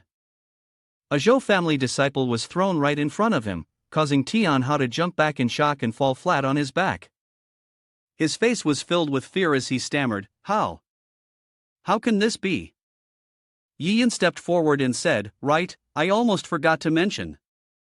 He turned to him and sneered coldly, "Your people have already gone down. Today, the Zhou family in Baiyun City is officially wiped out, blood flowing like a river, with corpses everywhere, inside and out." Yi Yun, with a sword in hand, stood behind Tianhao, speaking coldly, "The Zhou family, the Zheng family, and the Yima gang have made 3 fatal mistakes." Tianhao, seeing the pile of corpses before him, was struck with great horror. He turned around and threw a hidden weapon toward Yi Yun, his face contorted in panic as he shouted, "Don't come near." Yi Yun lightly raised his hand to control it. The hidden weapon was poisoned, emanating a dark, deathly aura. He continued listing, "The first mistake you made was to provoke the Yi family." The hidden weapon in his hand began to crack. Tianhao's eyes widened in terror, his sweat pouring out like a flood, and he could only utter one word, "You." Yi Yun crushed the hidden weapon in his hand, his face cold as he continued, "The second mistake was thinking you had the right to target the Yi family." He fixed Tianhao with a sharp, penetrating gaze and spoke in a firm, authoritative tone, "The third mistake was continuously encountering me. Yi Yun, one who repays kindness and seeks revenge for wrongs." Despite his fear of death, Tianhao still tried to maintain a tough front, pointing at him and threatening, "Yi Yun, even if you kill us today, it will be useless. When Head City comes to seek retribution, the Yi family will be finished too." He had not even finished his sentence when a sharp sword strike came down from above, slicing his body in half. Yi Yun retracted his sword coldly and said, "Anyone who does not submit will be killed today." Tianhao's body collapsed, and blood poured out. His head had been split in two, with blood spurting from the wound. Then, his head completely dropped to the ground right in front of Yi Yun. At that moment, members of the Yi family arrived. Yi family head rushed forward, calling out, "Yun and I." Yi Yun turned around and gently said, "Father and everyone are here now. You can handle things here. I must hurry to the Zheng family." A young member of the family was stunned. "Is this really the young master we know?" Yi family head, bewildered, said, "I fear this child has gone mad playing too much, and now he can't stop." 3 days later, in the Yi family hall, Butler Wu, holding an abacus, reported, "Report to the patriarch, report to the young master. Aside from the two major families, Zhou and Zhang, all the forces involved in the assassination of our Yi family disciple have been wiped out." He brushed aside the abacus and continued, "Now, all the clans in Baiyun City have pledged allegiance to our Yi family. Additionally, here is what we have received. It's all gold, silver, jewels, rare martial arts, and rare books, offered to us by everyone in Baiyun City." Yi Yun turned to offer encouragement, "You've worked hard." He smiled and responded, "Young master, you are too kind." Yi family had placed his hand on his son's shoulder and said, "Thanks to little Yi's sharp instincts in this disaster. If you hadn't made the decision in time, our Yi family would have likely disappeared from Baiyun City." While everyone was excited, a member of the family hurriedly rushed in with a look of deep concern. He kneeled there, surprising everyone. Report, the head of the city requests young master to immediately come to the head city's mansion for a discussion. A moment later, at the head city's mansion by the Lotus Pond, the voice of the head of the city rang out, "Young Master Yi, please come this way, the head of the city has been waiting for a long time." Yi Yun stood in front of two guards, thinking to himself, "The guards at the head city's mansion are indeed strict." In the distance, a girl was pushing a wheelchair and whispered, "Father, he has arrived." Yi Yun wondered, "Is that the head of the city?" He quickly extended his hands in a salute. "Junior Yi Yun of the Yi family pays respects to the city lord of Feng." Just as he finished speaking, a barrage of hidden weapons flew toward him. The hidden weapons were dense. Yi Yun quickly used his inner energy to create a shield to block the weapons. A little surprised, he asked the city lord of Feng, "What does this mean?" The voice of the head of the city echoed, "Not bad, your skills are quite good, and your reaction is fast." He was Feng Lui, the head of Baiyun City, observing Yi Yun and commenting, "You are still young, yet you have reached the 9th level of Qi in blood. No wonder you were able to devour two major families like Zhou Zhang. You do have some skill." Beside him was his daughter, Linga. Yi Yun held a hidden weapon in his hand, looked over, and asked, "City Lord of Feng, are you planning to hold me accountable?" Feng Lui stared at him with sharp eyes and countered, "If I say yes, what are you planning to do?" He answered frankly, "Originally, those two families wanted to harm my Yi family. Should we just stand there and not retaliate? Enduring blindly will only make you a loser, especially if the city lord of Feng cannot even clearly see the situation." Yi Yun raised his hand, a dense aura of killing intent spreading from him as he spoke in a provocative tone. "In that case, it seems the position of head city should be given to someone else." Feng Lui, sensing a hint of hesitation in Yi Yun's demeanor, exclaimed, "Kid, you." Yi Yun stared at him without the slightest sign of fear. The two locked eyes like lightning, neither willing to back down. Suddenly, the head city paused and looked to his daughter for help. You, hurry up, my eyes are too dry." Linga quickly took out a vial of medicine from her clothes and politely handed it to her father. Yi Yun, still confused, asked, "What kind of situation is this?" As Feng Lui applied the medicine to his eyes, he explained, "At this age, once you circulate your energy, it's hard to digest it." "Young man, don't laugh at me." His face darkened, and he replied, "The head city dares not." "The head city has words of praise for you today, young generation, truly impressive and formidable. Rest assured, I'm not here to seek trouble with you." He extended his hand and explained the matter between the Yi family and the two Zhou Zheng families. "I've sent people to investigate thoroughly. Turns out, they had plans to kill first, intending to collude with the horse bandits to murder the innocent.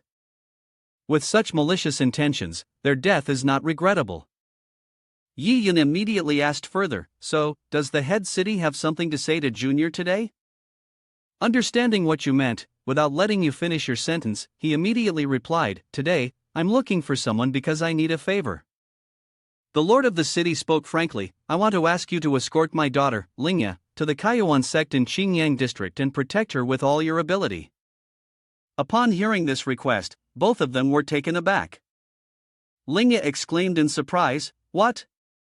Yi Yun pondered, Kaiwan sect? I remember the old man I met, does he have anything to do with it? Meanwhile, Linga turned to her father and reproached him, Father, you clearly promised me. Why are you sending me to this Kaiwan sect?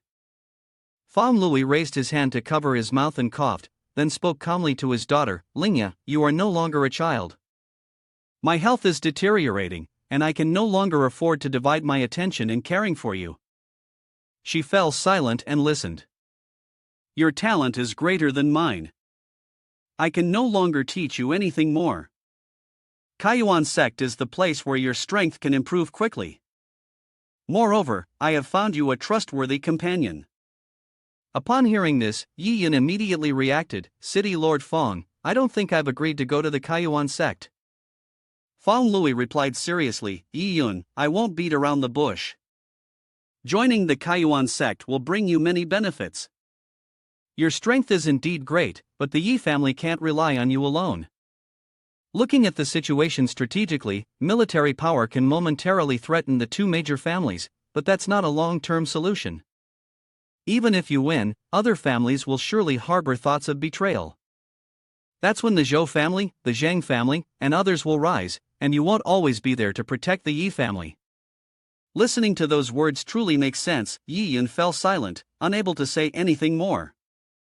The lord of the city continued, the most important point is that the world of martial artists outside is vast. I believe that with your strength and talent, you will not be content being confined to a small Baiyun city. At that point, the Yi family will only become a barrier that hinders your development. Fang Lui spoke sincerely, but as long as you agree to my request, until Xiao graduates and safely returns, I swear, as the lord of Baiyun city, that the Yi family will not face any threats or attacks. What do you think? After hearing this, Yi Yun spoke with doubt, has Lord City misunderstood? The Yi family of today is no longer what it used to be, we no longer need anyone's protection. He stood there with firm resolve, including against the Lord City's manner. As soon as Yi Yun finished speaking, Fang Lui was also startled by the loud command, don't move. With a snap of his fingers, he signaled for the elite members of the Yi family to appear. The soldiers in the Lord City's manor immediately had their throats held, along with a threat to remain still. The soldiers in the Lord City's manor, panicking, asked, since when? Have you all? Yi Yun turned to speak, City Lord Fong, you've offended me. The soldiers outside are still mumbling about this. Linga immediately grabbed a weapon, rushing forward to shield her father, shouting, Yi Yun, what do you want to do? A member of the Yi family reported, Young master, the guards of the Lord City's manor have all been subdued. Yi Yun turned around and said, well done.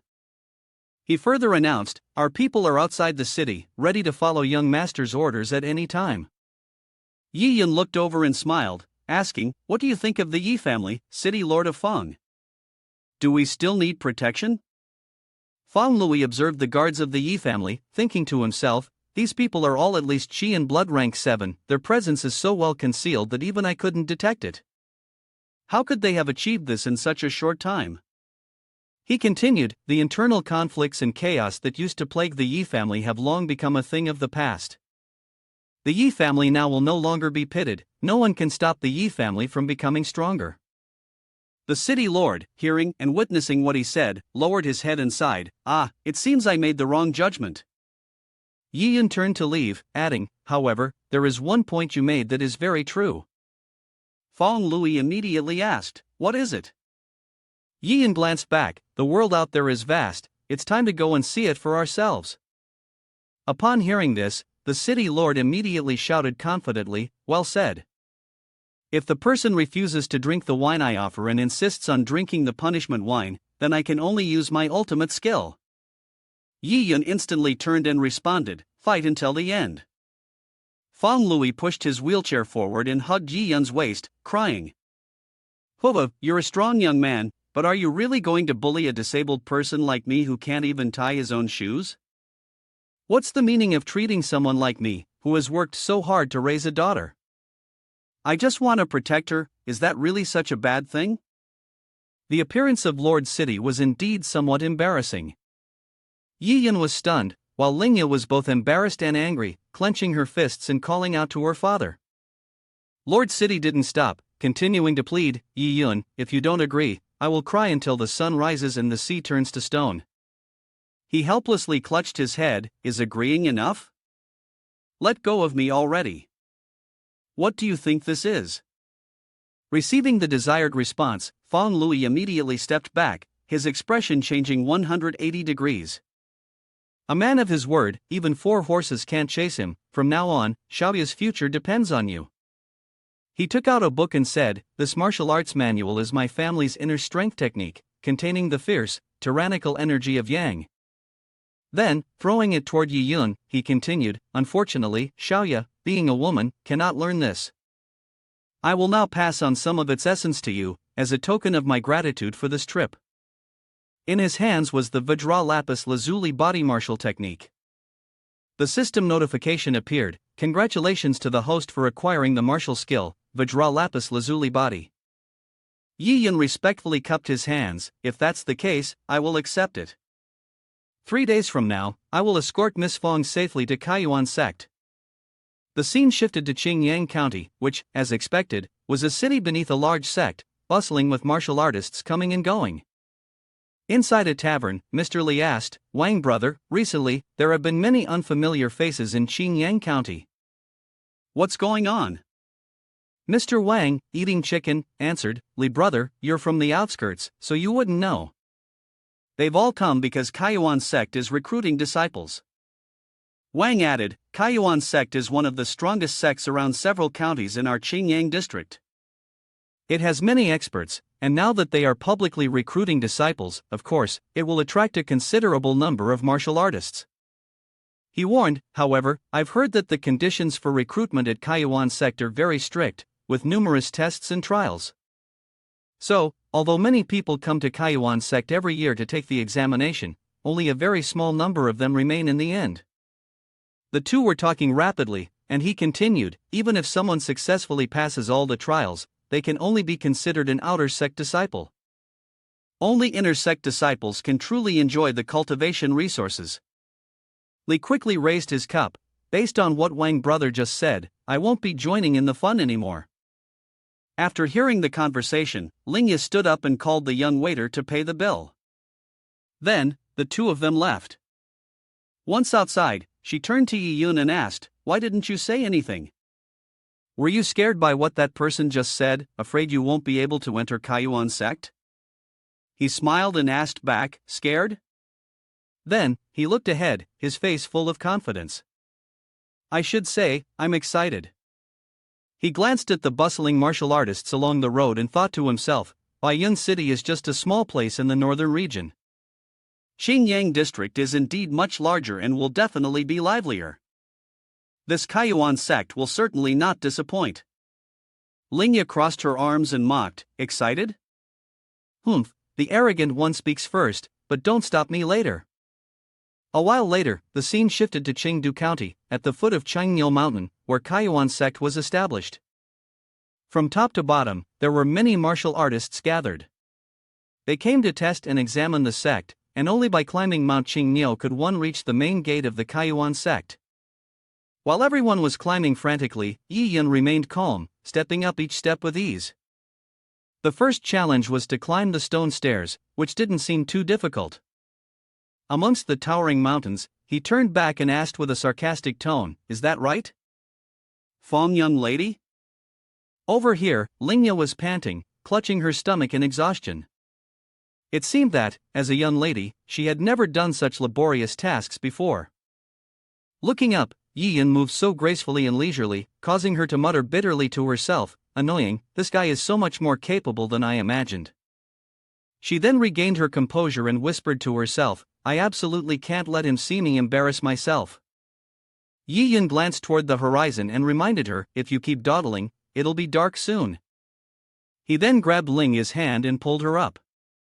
She panicked and asked, wait, Yi-Yun, what are you doing? He looked at her with affection and replied, helping you. Linga, seeing this, blushed and thought to herself, why is he suddenly getting so close to me? Doesn't he want to hug me or something? But life wasn't like a dream. Yi-Yun grabbed both her hands and legs as though lifting a pig, saying, this will be faster. In this situation, Linga was a bit stunned, her face turning pale, thinking she was going to be carried in his arms. Yi-Yun smiled and reminded her, don't move, hold on tight. He then spun her around, making her scream out of fear. Above, many martial artists were still struggling to continue climbing. After gaining enough momentum, Yi-Yun prepared to make a breathtaking final dash. Linga's scream had also echoed through the sky, and in an instant, dust and rocks flew everywhere.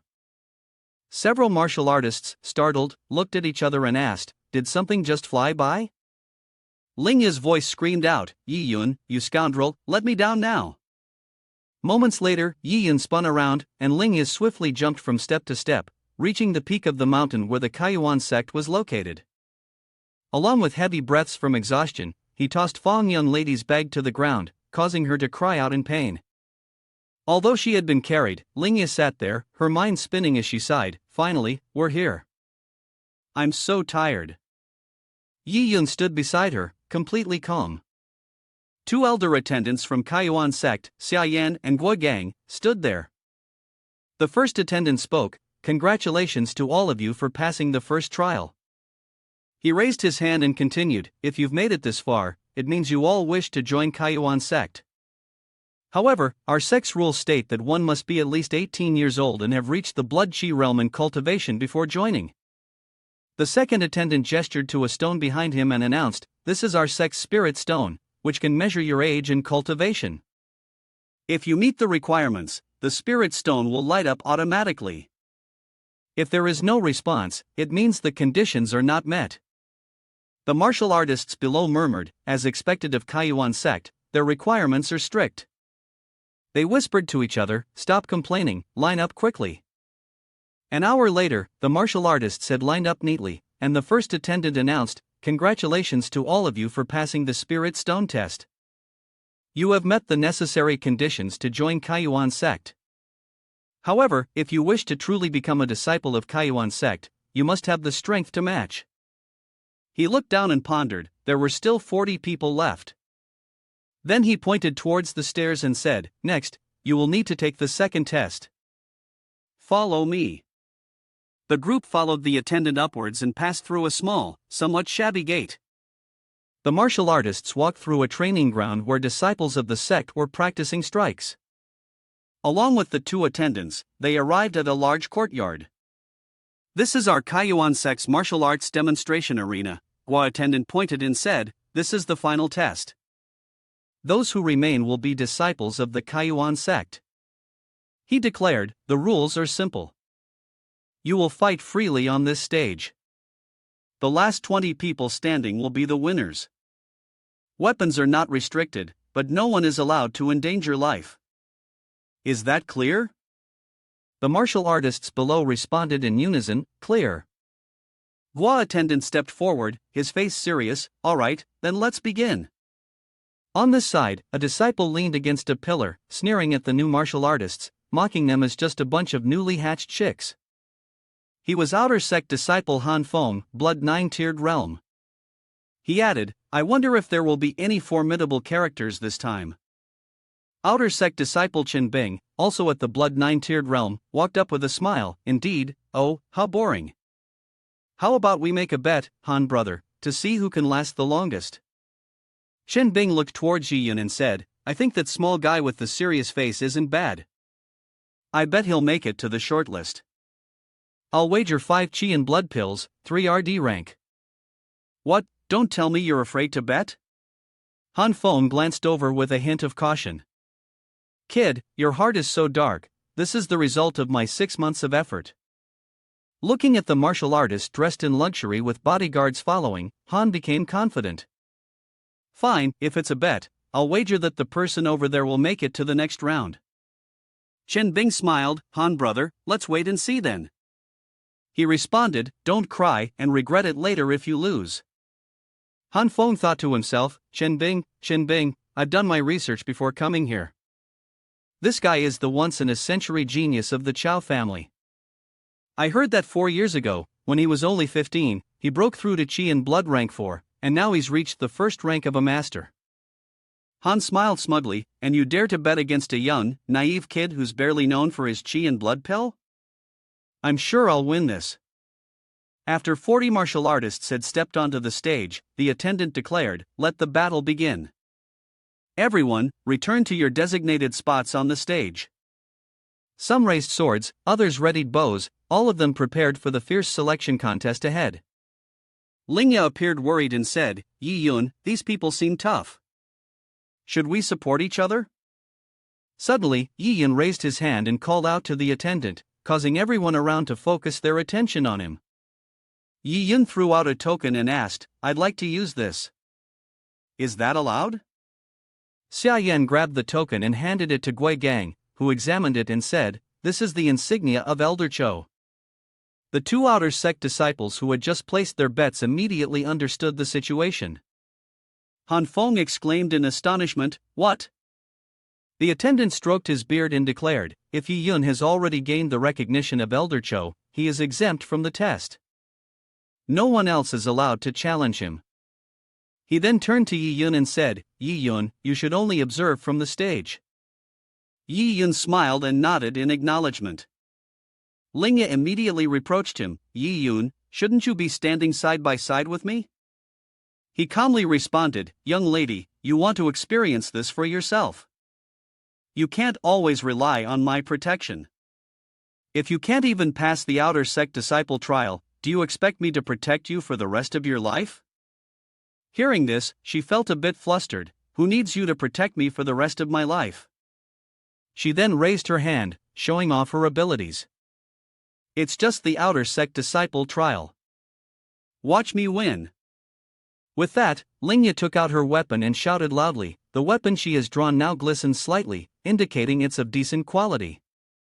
It was a long whip, which she struck against the ground with a sharp crack, then confidently called out, come at me. Watching Linga charge into the crowd with her whip, Yi Yun thought to himself that using a tactic to provoke someone with such a strong sense of pride like Linga would be utterly ineffective. He closed his eyes and pondered. Although he had promised Fong Lui to protect her, constantly shielding her would prevent her from growing. She needed to become stronger on her own for it to be truly meaningful. And only real combat could rapidly help her become stronger. At this moment, Linga was charging forward, striving to earn her spot to enter the Kaiyuan sect. On this side, Chen Bing patted Han Feng on the shoulder and said, no need to try, it seems like this time I've won. Han Feng muttered in frustration, damn it, did you already know this from the start? Chen Bing smiled, at least, if I hadn't been careful and gathered information, how could I have easily placed a bet? It's just a pity that Han brother overestimates himself and couldn't even recognize the confusion in the game. Han Feng clenched his fists and looked at the arena, saying, don't speak too soon. If Chao Mian can level up, then I wouldn't consider it a loss, at most it's a draw. Above, people were still clashing, some attacking, others defending, trying to eliminate their competitors this time. As for Linga, she was also somewhat skilled. Someone had just been knocked out by her whip. While attacking, she thought to herself, I've already defeated 5 people. There are still 23 left on the battlefield. Linga glanced at Yi Yun, feeling confused, not understanding why after what he said, she didn't feel tense anymore. Over at Chao Mian's side, seeing that she was distracted, he slashed a wave of sword energy toward her, shouting, Hana, there's an opening. But with her swift movement, Linga managed to jump and avoid it in time. In the blink of an eye, he had moved to her back and said, you can't escape. Linga was startled and realized something was off. She quickly glanced around, but he grabbed her by the neck and swung his sword, shouting, become a ghost under my blade. Xiao Mian sneered coldly, too weak, a woman like you doesn't deserve to be in Kaiyuan sect. Pinned to the ground, Linga's whole body trembled. The Taoist named Tao spoke up, admit defeat early, or else this young master might play rough and snap your neck directly. Yi Yun had been observing from the sidelines for a while. Linga thought to herself, how annoying, those eyes can see through everything. She told herself, no matter what, I won't let him look down on me. Then she closed her eyes, grasped Xiao Mian's hands with both of hers, and said, I'll give you a phrase. The aura radiating from Linga at that moment left the Tao family utterly astonished. Her whole body seemed to blaze with fire. With a furious face, she shouted, no matter what, never underestimate a woman, or you'll suffer a crushing defeat. As soon as she finished speaking, Linga landed a punch that sent him flying. The blow made him skid far, carving a deep groove into the ground. He fell flat on his back. Witnessing the entire scene, Han Feng stood wide-eyed and open-mouthed in shock, thinking, how could this be? As Linga's aura surged, murmurs rose among the crowd, she's broken through. Yi Yun looked at her and smiled, seemingly unfazed. After defeating a powerful opponent, she exuded confidence, raised her hand to wipe her face, and thought to herself, time to take care of the next one. However, the man from the Tao family hadn't given up. He stood up again, glaring at Linga with hatred. He charged at her from behind, attempting a sneak attack, his killing intent flaring, you filthy woman, die. But before he could touch her, someone grabbed his shoulder and held him back. He turned his head, visibly confused. A second later, he struggled to break free but couldn't, and could only roar, hey kid, what do you think you're doing? Then Yi Yun applied force and pressed him down hard, forcing the Tao man to kneel. The bones in his knees and thighs cracked and shattered. Xiao Mian screamed in pain, my leg. Linga sensed something was wrong, turned around, and stammered, calling his name. Yi Yun. Yi Yun forced the Tao man to the ground, pinning him face down and twisting his arm behind him, causing him to struggle and scream. Let me go. Yi Yun grabbed his hand, noticing something dark and mysterious in his palm. He then asked, you've already lost, yet you still want to poison me? It turned out he had secretly used poison to attack. With his hand gripped tightly, the Tao man screamed in pain, let me go. Yi Yun sighed, I really don't want to be allies with someone like you. Hearing the threat, Xiao Mian yelled, Yi Yun, what are you trying to do? Have you forgotten our agreement? Upon hearing this, Yi Yun twisted his arm further, replying, he said that no one else could attack me, but he didn't say I couldn't take the initiative to strike. Unable to resist, the Tao man struggled fiercely. Yi Yun, do you want to kill me? Don't do anything reckless, the rules say we can't endanger each other's lives. Yi Yun replied calmly, it was stated that we can't endanger each other's lives. Xiao Mian quickly begged, it hurts so much, please spare me. Yi Yun delivered a powerful kick and said, therefore, crippling you doesn't count as breaking the rules. The strong kick sent the Tao man flying, crashing directly into the pillar outside the arena. The impact caused his body to shatter, like stones breaking apart. The two attendants, shocked, thought to themselves, the strike Xiao Mian delivered earlier hit Linga's vital spot. If Yi Yun hadn't intervened, she would have died right there. But we didn't even see Yi Yun's shadow. Truly, he's no ordinary disciple, just as Uncle Cho said. He turned down and said to the two people, attendant, I truly do not want to be considered a fellow disciple with such a despicable person. Is it all right if I do this without violating the sect's rules? The two quickly waved their hands in response, no, no. Linga stepped forward, having just thanked the person. However, he passed by her and admonished, do not slack off, there are still many more opponents. Han Feng angrily punched the pillar and cursed, damn it. Chen Bing smiled, I will not be polite and take Han Brothers 5 chi and blood pills. Han Feng, enraged, muttered under his breath, Yi Yun, I'll remember your face. The elimination process left many martial artists injured, groaning in pain, some even knocked unconscious on the arena floor. Yi Yun glanced at the remaining ones, it seemed the end was near. Xiao and Ting, elegantly holding a fan, smiled and conceded, I yield. The person behind him, disheveled, responded, "It's due to my lack of skill." In another match, Hui, with a fierce face and a large saber in hand, dominated his opponent, forcing him to stammer out his surrender. The attendant raised his hand and announced, "Stop.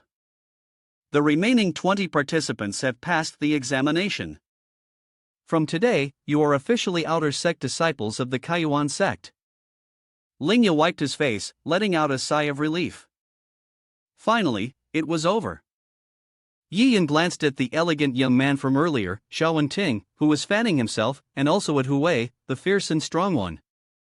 Both were opponents that Yiyan would need to keep an eye on in the future. Xiaoyan stepped forward and said, "All disciples, follow me to the affairs pavilion to receive your identity tokens and other miscellaneous items." The attendant spoke as he walked along. The people immediately followed behind him. The attendant introduced, "Our entire Kayuan sect has 7 Grand Master peaks, 36 secondary winds, and 300 small rooms. Among them, the 7 Grand Master peaks are the core training centers of our Kayuan sect, with the most resources, but only the inner sect disciples are allowed to enter. If anyone intrudes into the inner sect without permission, they will be killed by the restrictions placed on the main peaks. Remember not to go in by mistake." Hui Gang added, "In addition to the main hall, our inner sect also has the Spirit Refining Pavilion, the Battle Arena, and the 7-tiered pagoda as central areas. The Spirit Refining Pavilion has 36 stone rooms, each set with powerful spirit gathering formations. All disciples can use these for cultivation.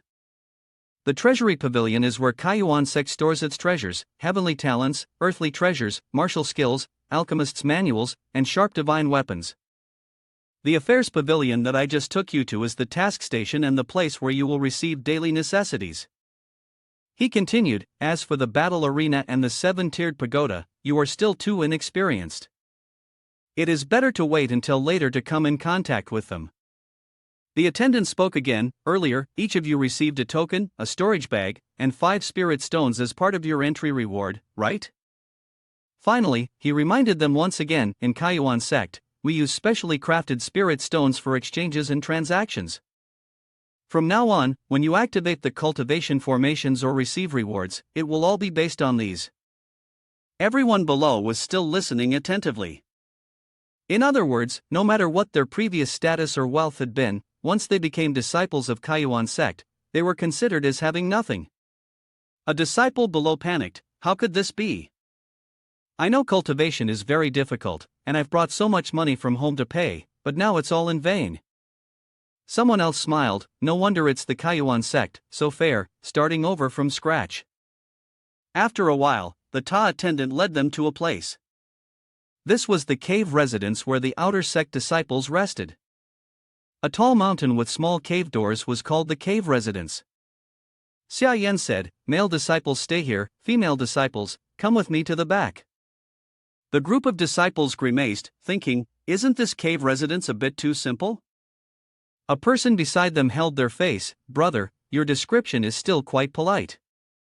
The steward stroked his beard, "Right now, you're just outer sect disciples.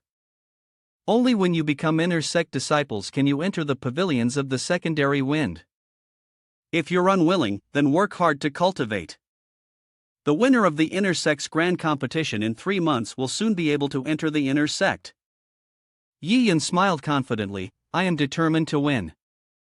Sometime later, in the outer sect disciples' cave residence, Yiyan was sitting there cultivating, absorbing the surrounding spiritual energy continuously. The system's screen constantly displayed notifications, with experience points being accumulated. He slowly opened his eyes and exhaled after a period of diligent cultivation. Yiyan now understood, so this was how it worked. By placing a spirit stone in the spirit gathering formation, one could gain 3 times the spiritual energy of the original spirit stone. He pondered for a moment, however, consuming this spiritual energy wasn't enough to level up his experience points. It seemed that he would need to find a way to acquire more spirit stones. 5 days later, at the affairs pavilion, a man was slumped over a desk, surrounded by numerous vials of medicine. A disciple, seeing Han Feng arriving, immediately asked, "Feng brother, why are you at the affairs pavilion? Have you been running low on money lately?" He grimaced and replied, "Stop gossiping." Han Feng thought to himself. Previously, he had been tricked by Kid Chin Bing and lost 5 chi and blood pills, such a huge loss. If he didn't gather spirit stones to exchange for new pills, when would his cultivation ever progress? Han Feng was taken aback. In front of him, a group of outer sect disciples had gathered, fighting over something, chattering loudly, "I was here first, don't push." Someone else reacted, "Clearly I was the first one here." Seeing this, he hurriedly turned to ask the person next to him, "What's going on?" "I haven't been to the affairs pavilion for a few days, why is it so lively now?" The disciple, frightened, answered, "Feng brother, maybe you don't know. Recently, many of the missions at the affairs pavilion have been taken by the new outer sect disciples, and they complete them very quickly, far exceeding everyone's expectations. Now, if you want to take a mission to exchange for spirit stones, you have to line up early, otherwise there won't be enough missions to go around." Han Feng sneered coldly, "The newly admitted disciples don't have a solid foundation, so they want to earn so many spirit stones. But this is just a passing enthusiasm. Besides, there are fewer than 20 new disciples this time, and every day the affairs pavilion assigns around 300 missions, big and small.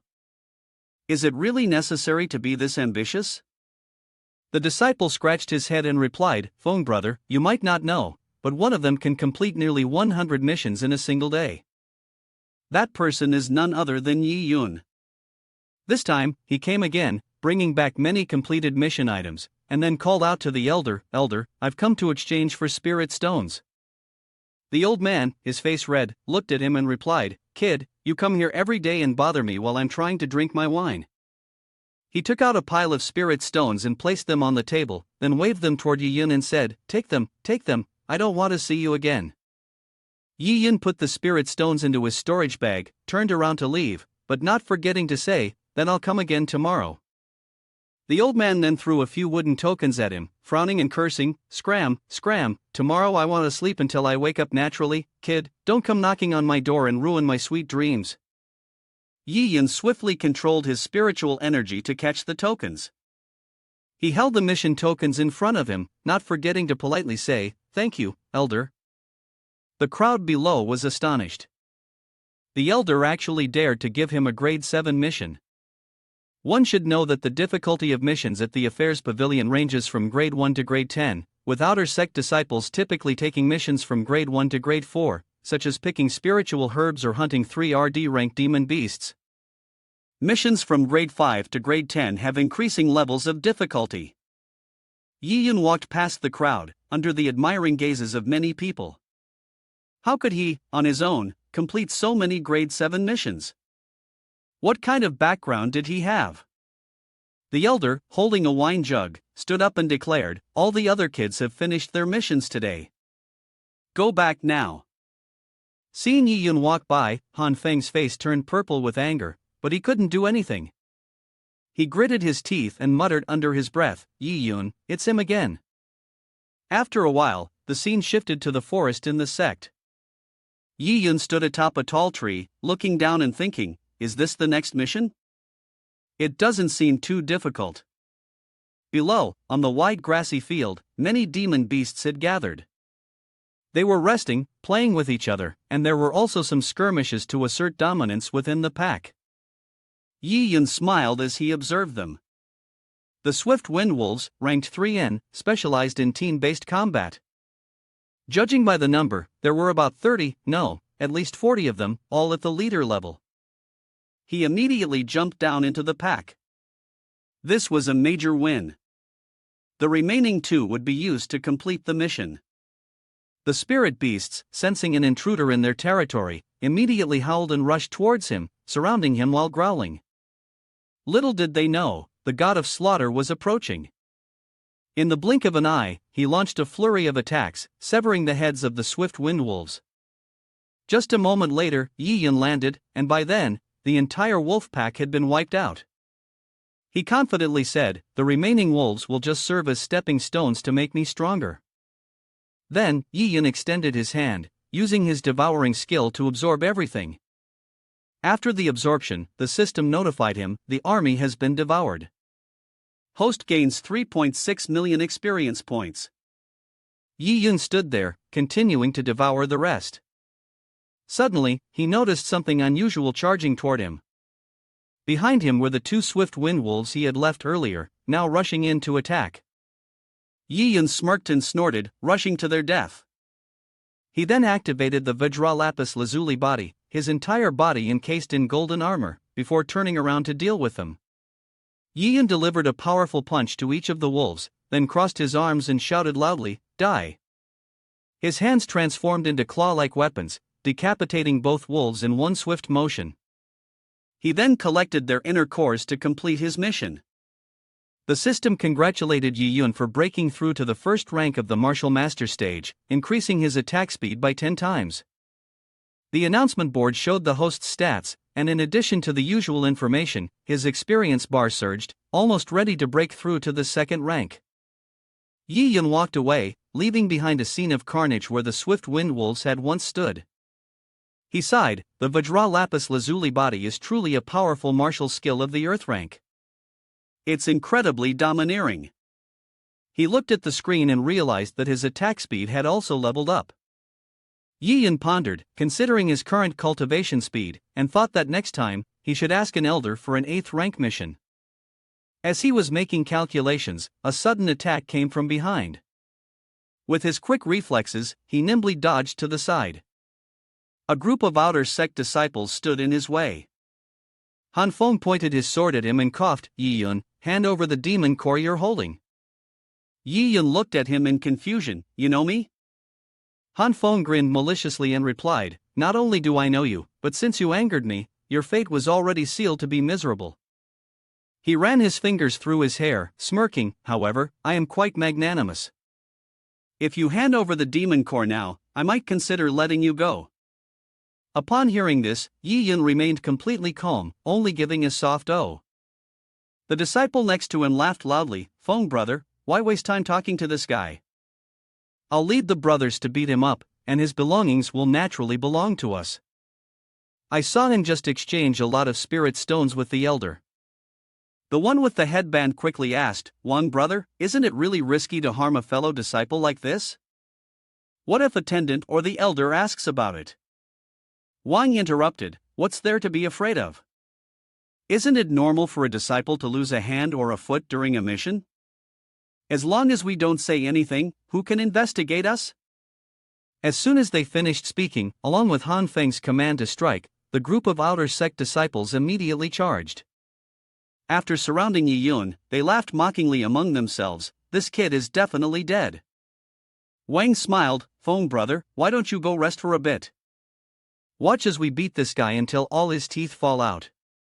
They immediately cast a formation beneath Yi Yun's feet, while chains of spiritual energy wrapped around him.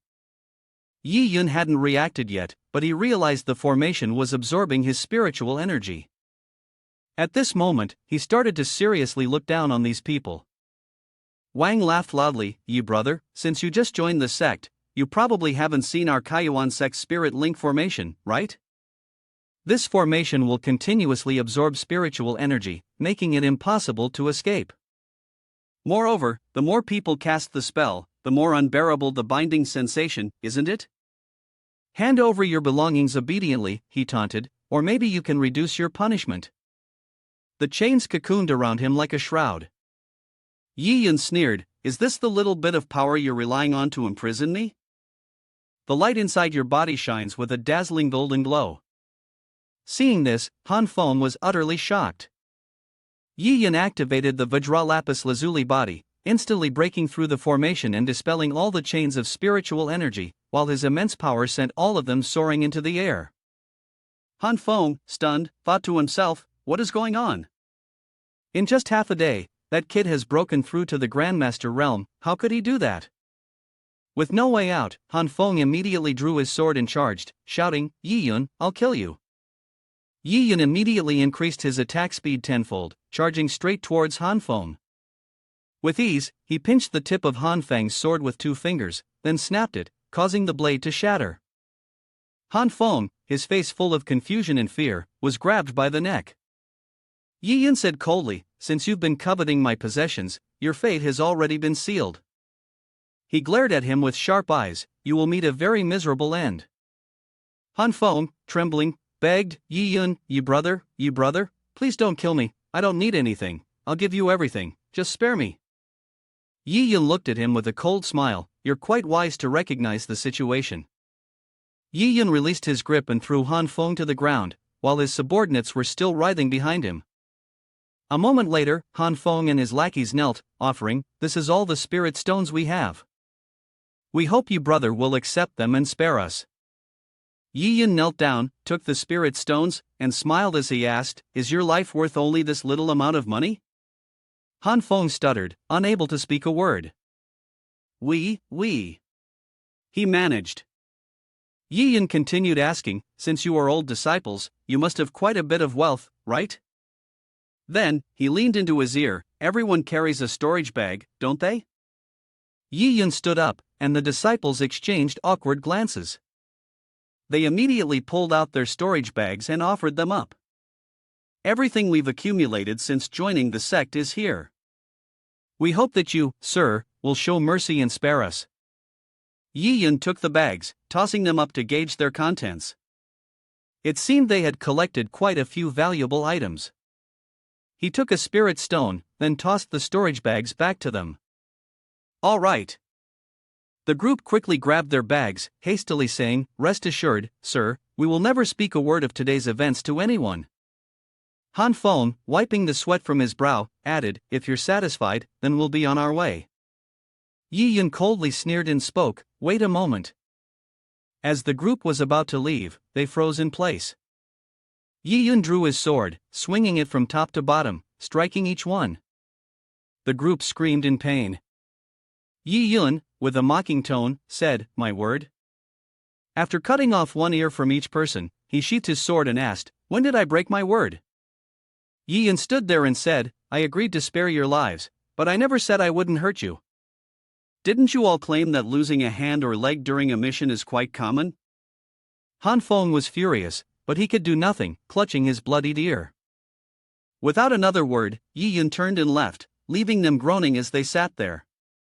See you.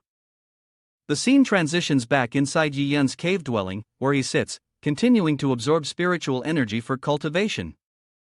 After a while, the dense spiritual energy around him gradually dissipates. System notification, consumption completed, congratulations to the host for breaking through to Grandmaster Realm Rank 2.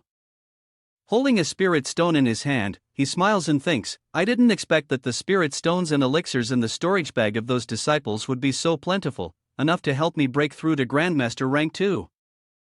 Come to think of it, normally I'd bully my fellow disciples, so handling them is like removing a harm for the people. Yi Yun gets up, realizing it's time to slow down after cultivating for half the day. Suddenly, the identity token on the bed makes a hurried call. Yi Yun, are you there? He startles and looks behind him, seeing the token glowing. Yi Yun picks it up and asks, what's the matter? I just wanted to ask why Linga sent a voice transmission, she asks. Are you free right now?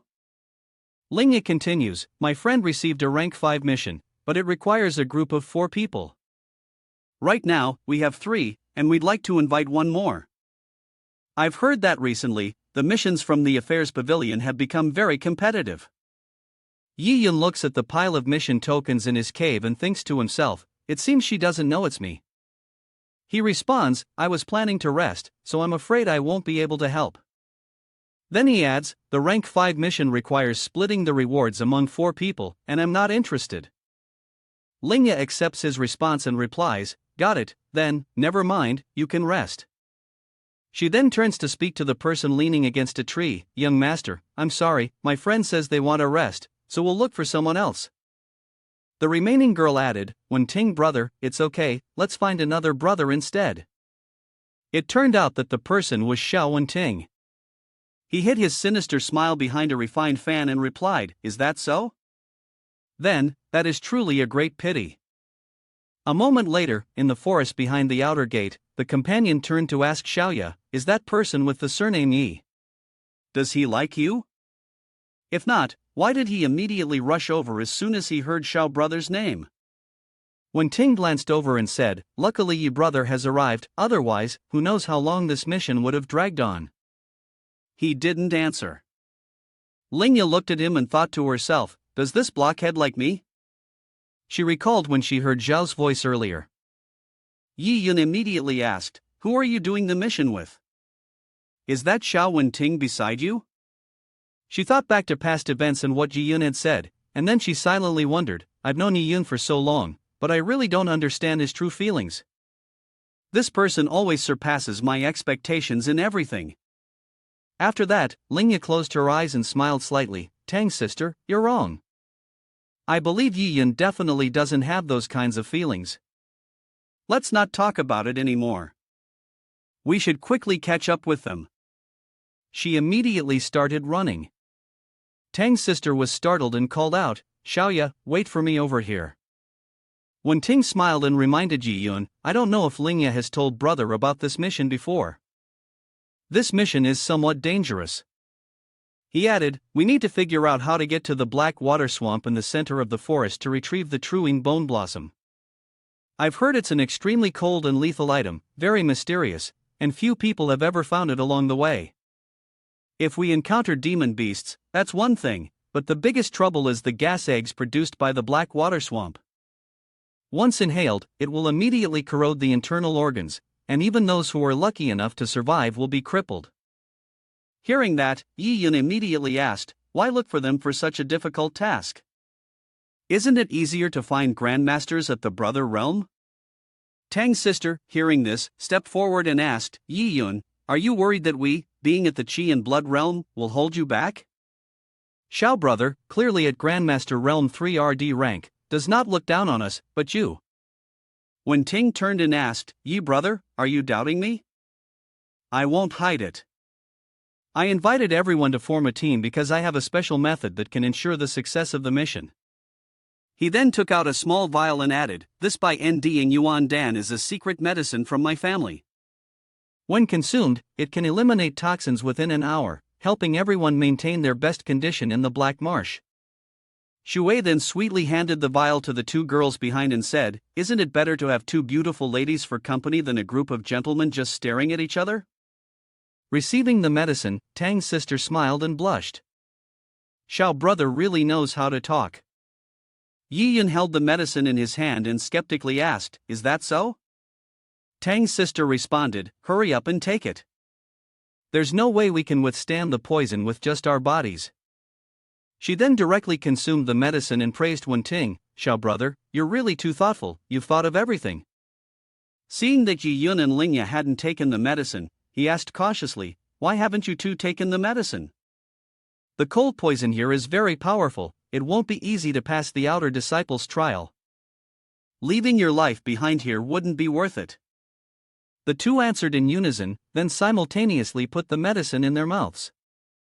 Wen Ting covered his face with a fan and said, all right, while the medicine is still effective, let's go quickly. He charged forward and said, we're almost there, everyone, quickly follow me. Yi Yun brought up the rear, silently crushing the pill he had just been given. The scene shifted to a swamp, where the cold, energy radiated thickly, with a small flower growing in the center. Tang's sister leapt forward, and upon seeing it, she joyfully exclaimed, the truing bone blossom, we've found it, everyone, look here. Over there, a mesmerizing flower with a stem resembling bone had sprouted. While Tang's sister was excited, feeling that they were truly very lucky, Linga felt puzzled and remarked, why haven't we encountered any demon beasts along the way? Everything has been too smooth. Tang's sister asked, but this situation is still very tricky. How are we going to cross the swamp to get the truing bone blossom? Wen Ting responded from over there, this is simple. I've studied a formation technique that can, in a short time, use spiritual energy to form a bridge for us to cross. He looked over at Yi Yun and continued, however, this formation is quite intricate and always requires someone to control it. So, Yi brother, I'll have to trouble you to go get the truing bone blossom. Yi Yun didn't hesitate to agree, saying, I can go. When Ting spoke to the two girls, it's too dangerous for him to go alone. Linga's sister, with your high level, you should accompany him to assist. Tang's sister, stay here and help protect the formation. Once everything was arranged, he took out a fan and began to perform the 7 stars crushing heaven formation. Then, he slapped his hand on the ground and called out, "Formation, activate!" A flower-shaped formation appeared beneath Wen Ting's feet. In the swamp, thanks to the formation, steps began to rise from the surface of the water, leading towards the bone blossom. After that, Yi Yun and Linga jumped onto the stone slabs to pick the flowers. Linga felt a bit uneasy and asked, "Yi Yun, don't you think something is a bit odd?" She added, "There isn't a single bird around, it's eerily quiet." He drew his sword and replied, "Perhaps the problem lies with the flower tree."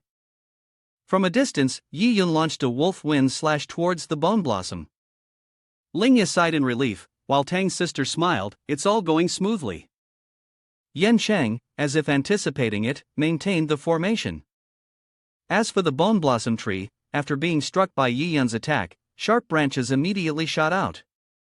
Everyone who witnessed this was astonished, reminding each other, "Everyone, be careful." Yi Yun raised his sword to block the attack from the bone blossom. What had started as a small flower now revealed tough, damaging vines. The two immediately jumped back a bit, standing on the stone slabs. Wen Ting called out from behind, "You two, don't stand too far, my spirit realm can only last 7 steps." A panicked voice echoed, as if something was trying to break free. Around the bone blossom were many animal bones, and a shadow was rising. Yi Yun was stunned as the surface of the water trembled, and a skeletal arm emerged. What appeared next left him utterly shocked. Beneath the bone blossom was a much larger skeleton, exuding an incredibly sinister aura. Yi Yun exclaimed, "Is this its true form?" Linga was horrified, realizing, it seems that the demon beasts that disappeared along the way were lured in by it and became its food. While everyone was still in shock, Bone Blossom had already started its attack. Yi Yun quickly reminded Linga, "Get out of the way." It shot sharp bone threads straight towards the spot where the two were standing, causing them to leap up in haste to avoid it. Wen Ting, panic-stricken from behind, exclaimed, "Yi brother, Linga can't be aggressive, take that flower down quickly." Yi Yun immediately leaped and responded, "No need for you to speak, I will decide for myself." Surrounded by Bone Blossom, Yi Yun used offensive on both flanks to slice through them. Then, he swung his sword and shouted, "Get down!" With a powerful strike from above, his blade hit directly at the mouth of Bone Blossom. The slash caused part of the Bone Blossom to fall off its body. Yi Yun raised his hand, gathering energy, and gently said, "Come." Immediately, the Bone Blossom turned and returned to his hand. However, its main body didn't stop, it continued to send sharp lines towards them. Wang Can drove them straight into the shore where the two were performing the formation. Tang's sister angrily shouted, "Annoying, there are more and more of them." Linga, on this side, along with Roy, tried to dispel them, saying, "The attack is too ferocious." She thought to herself, "Yi Yun actually got it, we must retreat quickly." Suddenly, the ice stone beneath Linga's feet began to crack. She realized this, looked down in panic, unsure of how to handle the situation. Tang's sister on the shore, alarmed, shouted, "This is bad, Xiao has fallen, Xiao brother, quickly create another spirit realm." When Ting shouted, "Impossible, there's no time, there's no way to do it." Yi Yun, while attacking, increased his speed tenfold, rushing forward and catching Linga in his arms. Then, Yu handed Bone Blossom to her and said, "Take this." Linga obediently replied, "All right." Yi Yun continued to launch his moves, aiming straight for the core of Bone Blossom. The slash created a massive explosion that shook the sky. He picked up Linga and tried to make his way to the shore. She looked up at him with gratitude, softly calling his name. Using the momentum, he jumped across the stone slabs to reach the shore. In the blink of an eye, they successfully landed safely. Bone Blossom was now in Linga's hands. Tang's sister rushed over and embraced her, saying, "Xiao, you really scared me back there." "I'm so glad you're okay." When Ting was flustered, saying, "Sorry, you two got too far apart." That entity, before it died, launched a desperate attack with overwhelming power. "I tried my best to defend, but I couldn't create another spirit realm in time for you. Luckily, Yi brother was here, or things could have gone badly." He extended his hand towards Bone Blossom, continuing, "Fortunately, the mission was completed with no losses." With this truing bone blossom, we can return and deliver it. Before he could finish speaking, Yi Yun grabbed his hand. He looked at him and asked, "You've been hiding this for so long, and now you can't hold back anymore, huh?" When Ting turned to look at him, laughing and saying, "You brother, what do you mean by that?" Yi Yun wasn't afraid to expose him. Just now, between the two of us, if she had been the one to get the truing bone blossom and had fallen without being able to create a spirit realm, it would have been me, right? He started to reveal his plan. Your plan had 3 steps. Step 1, to put 2 out of the 3 of us in danger. After successfully obtaining the flower, you would have eliminated the remaining person. Step 2, deliberately leaving the lower level person behind to guard, taking advantage of the chaos to quickly deal with them. Tang's sister interrupted upon hearing this. "Wait, what are you saying, Yi Yun?" He continued, "In the end, the remaining one will be dealt with because of the depletion of spiritual energy from the recent battle. Taking sole credit for the task, am I right?" When Ting smiled maliciously, pulling his hand back. "The analysis of Yi brother truly amazes me. What do you mean by life or death?" A sinister aura emanated from his eyes, and his cold smile, full of scheming, continued, "If you ask me, half of your foot has already stepped into the hall of the death god." As soon as he finished speaking, the 2 girls trembled, showing signs of pain. Tang's sister collapsed, coughing up blood, confused. "What is this? My chest hurts so much." When Ting stood there, waving the fan in his hand with satisfaction. "Such bad luck. I originally wanted to use the inner Sect disciples to eliminate the opponent Yi Yun, but it seems that won't work now." Glancing at the 2 injured girls in front of him, he appeared cold-hearted. "But I'm not deceiving you. Although this medicine can resist the poison, once internal energy is activated, it will backfire." Tang's sister couldn't believe what she had just heard, her voice trembling. "How can this be? Xiao brother, how could you deceive us?" Yi Yun turned to the 2 of them. "Move aside, Linga told me to be careful." Hiding a sinister smile behind the fan, when Ting said, "You're very smart. Perhaps you didn't take the medicine. Though it's hard to deal with, it seems the only way to handle you is here." Yi Yun exuded a heavy dark aura and asked, "Is that so? You're very confident in yourself?" He released a hidden weapon from the fan and shouted, "You really are a formidable opponent. It's such a pity to let you die like this." He smiled and replied, "Between you and me, only one of us can survive, and it will be me." With that, Yi Yun swung his sword, effortlessly countering all of Wen Ting's attacks. Then, he unleashed a powerful strike, the aura radiating around him causing the ground to shatter. Xiao could only brace himself to take the hit, his face turning grim. The sword energy grazed his face, leaving a long streak of blood. He thought to himself, "How is this possible? His level and strength are clearly below mine, yet his speed is so fast that I can't even react in time. Yi Yun's techniques are so precise, his speed truly terrifying, there's no time to respond." Yi Yun slashed horizontally, cutting through his weapon, sending Zhao's fan flying. Panicked, when Ting shouted, "My fan! Your strike is so powerful it makes me tremble." Yi Yun moved like lightning, darting past him, then sheathed his sword and mocked, "You want my life? You're not worthy yet." As soon as Yi Yun finished speaking, Wen Ting's blood-stained fan fell to the ground behind him. He was drenched in blood, his body trembling as he stammered in fear, "No, this can't be. I actually lost." He screamed in madness, "Yi Yun, I will kill you." But now, his strength was so weak that even touching Yi Yun was a challenge. His eyes widened in disbelief as the whip, which had been soft just moments ago, now stiffened and pierced through Wen Ting's shoulder. He stared at her in shock as she stood there, smiling and warning, "Don't move. If you do, the next strike won't just pierce your shoulder." He appeared worried and confused. "It's impossible, you clearly drank the elixir, were you pretending just now?" Linga responded forcefully, "The deceiver and the tricked, you're not the only one who knows." She continued, "Thanks to you, after entering the swamp, I could only rely on my spiritual energy to resist the toxic swelling. Otherwise, that strike just now would have completely crippled your hand." Yi Yun, observing from the side, complimented, "It seems Miss Fong has grown very quickly." Linga retracted her whip, causing Wenting to fall face first to the ground. She turned to him and asked, Yiyun, what should we do now? Although I really want to kill him with one blow, according to Sect rules, if something goes wrong during the mission, we still can't directly take his life. Wenting knelt there, trembling, thinking to himself, that's right, even if things get out of hand in front of the attendant and elder, I can just make up an excuse that you want to kill me to monopolize the mission. I won't lose my life. He was still full of schemes, thinking the mountain was still green, so there was no fear of not having firewood.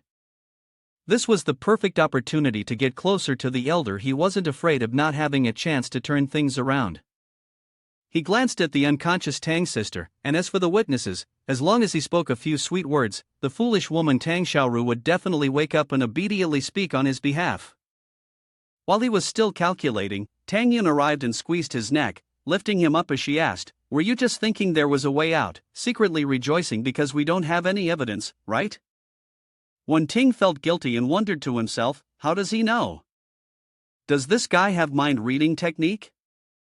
He continued, looking at your sinister face, I must have guessed correctly. Yiyun dropped him to the ground, saying, but let me tell you, your plan has been shattered by me. As soon as he finished speaking, he placed a token right in front of him. From it, the evidence of Wenting's words appeared. Originally intending to use the inner disciple rivalry to eliminate Yiyun as an opponent, it seems your plan won't work. I haven't deceived you. This elixir, though it can resist poison, will backfire as soon as inner power is activated. Immediately, seeing those images and hearing those sounds, he panicked. This is the shadow capturing stone. When did you? No, this item is rare in the sect, incredibly valuable. How do you have it? He was frantic. You didn't think there would be more, did you? With that, Yiyun tossed a storage bag full of these tokens. Linga joyfully pointed at Wenting and laughed loudly. Great! With the shadow capturing stone, he won't be able to deny his crimes. Just say, during the mission to slaughter his fellow disciples, he will be punished by 81 days of torture. Tie this bastard up. Yiyun stepped forward, a murderous aura rising. He coldly laughed, no rush, before I take him back to the sect, I still need to settle a few things. With his hand on Wenting's head, Wenting trembled and stammered, why you, what do you want to do? Yiyun approached, whispering something into his ear. Whatever he said made Wenting visibly terrified, constantly screaming and calling for help, help, help me. This man is insane. It's unclear what Yiyun did, but his desperate screams echoed through the entire forest. Is anyone coming to save me? After mentally torturing Wenting, Yiyun let go, causing him to fall face first onto the ground. He turned to Linga and said, take him back and report. He looked at him and added, your internal power is completely wasted today. Be honest on the way back. Linga added, trash, consider this a favor to you. After speaking, she still seemed upset, visibly irritated. Suddenly, her eyes became distant, and her head spun. Seeing her stagger, Yiyun quickly rushed over to steady her and asked with concern, Linga, what's wrong? Her whole body trembled as she replied, Yiyun, it's too cold. Then, she collapsed against him, her breath radiating coldness. A moment later, the scene shifted to the affairs pavilion. There was a small sign on the door that read, Yiyun and dogs are not allowed. Inside, the elder was as usual, one hand holding a wine jar, lying drunk and muttering, it wasn't easy to get this 50-year-old wine. I'm going to enjoy it today. Even if the Heavenly Emperor comes, I won't open the door. As soon as he finished speaking, the sign outside flew in, causing the elder to be startled and spill the wine. He turned around and shot a glance, asking, who is so blind? Xiaoru dragged Wenting in, panicked, and said, Elder, we have a problem. Upon seeing them, the elder immediately scolded, Yiyun, I knew it was you, kid. After a while, Linga was seated in a chair. Her condition hadn't improved, her face was pale, and her breath was filled with coldness. Xiaoru explained to the elder, our mission encountered a problem. You know a lot and understand more, please take a look at Xiaoya. The elder ignored the response, saying, "The affairs pavilion does not treat illnesses. If you've accepted the task, wealth or death is up to fate." The elder turned to Yiyun and said, "Go find someone else, don't bother me while I'm drinking." Suddenly, the elder was startled when he saw sharp spiritual energies appearing and heading toward him. They then aimed at his wine jug, shattering it. The elder pointed at Yiyun, smiling, well, Yiyun, what now? Do you still want to make a move, trying to force this old man to listen with violence?" The old man took out a square box, then gathered the spilled wine into it, saying, "Don't you even consider whether I'm someone you can easily subdue?" Yiyun continued to manipulate the sword chi, saying, "The junior does not dare." Then, he took out a bottle of wine to provoke him, "But if you continue to waste time, this century-old wine of mine might just be given to someone else to taste." Seeing the fine wine, the elder's attitude flipped 180 degrees, throwing an arm around Yiyun's shoulder with great familiarity. "Why didn't you say so earlier?" Tang's sister stood aside, thinking to herself, "A slap in the face, completely waking me up." "Damn it, seriously?" The elder sat down and began feeling Linga's pulse. Xiao, observing from outside, showed concern and asked, "How is she?" The elder pondered for a moment before answering, "Humph, rare, very rare. This girl has the primal ice body. Do you two know about it?" Both were extremely surprised, asking, "Primal ice body? Elder, what is that?" He explained, "The primal ice body refers to martial artists who are born with a physique infused with cold poison. This poison invades the body, severely hindering cultivation. If it worsens, they can never condense spiritual energy throughout their entire life." Xiao wondered, but Xiaoya clearly cultivated no differently than an ordinary person. The elder replied, "That's because within her body, there has always been a flow of pure, resolute yang energy, protecting her from the cold chi even from the womb." After taking a sip of wine, he continued, "This energy must be controlled with extreme precision. Too much and it brings life, too little and it has no effect. If I'm not mistaken, this young girl, when carrying out her missions, always uses her inner chi to counteract poisonous forces, consuming vast amounts of energy, and, unfortunately, suffering the unintended influence of the truing bone blossom, which ultimately triggered the cold poison in her body. Looking at her now," the elder said, "currently, there are two opposing forces within her, flowing through her chest meridians. If a treatment method isn't found, I'm afraid she won't survive more than 3 days." Yiyun, hearing this, thought to himself, "No wonder Feng Lui was so generous at the beginning, granting me the Vajra Lapis Lazuli body, and also saying that Linga couldn't cultivate this martial art.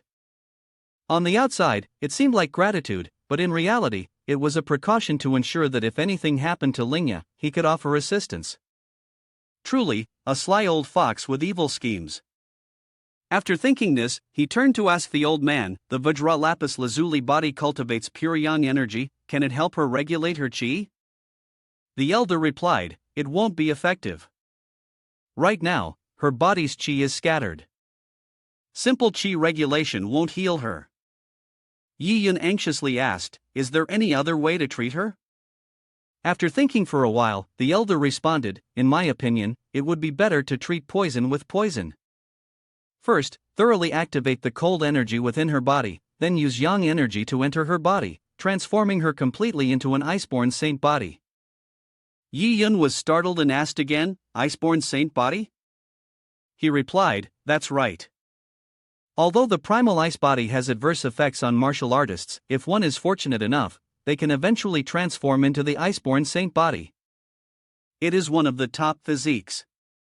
Once activated, the level will increase significantly, and even overcoming enemies of a higher level becomes possible." Xiao, upon hearing this, threw the elder aside and shouted, "What are we waiting for? Hurry, save her."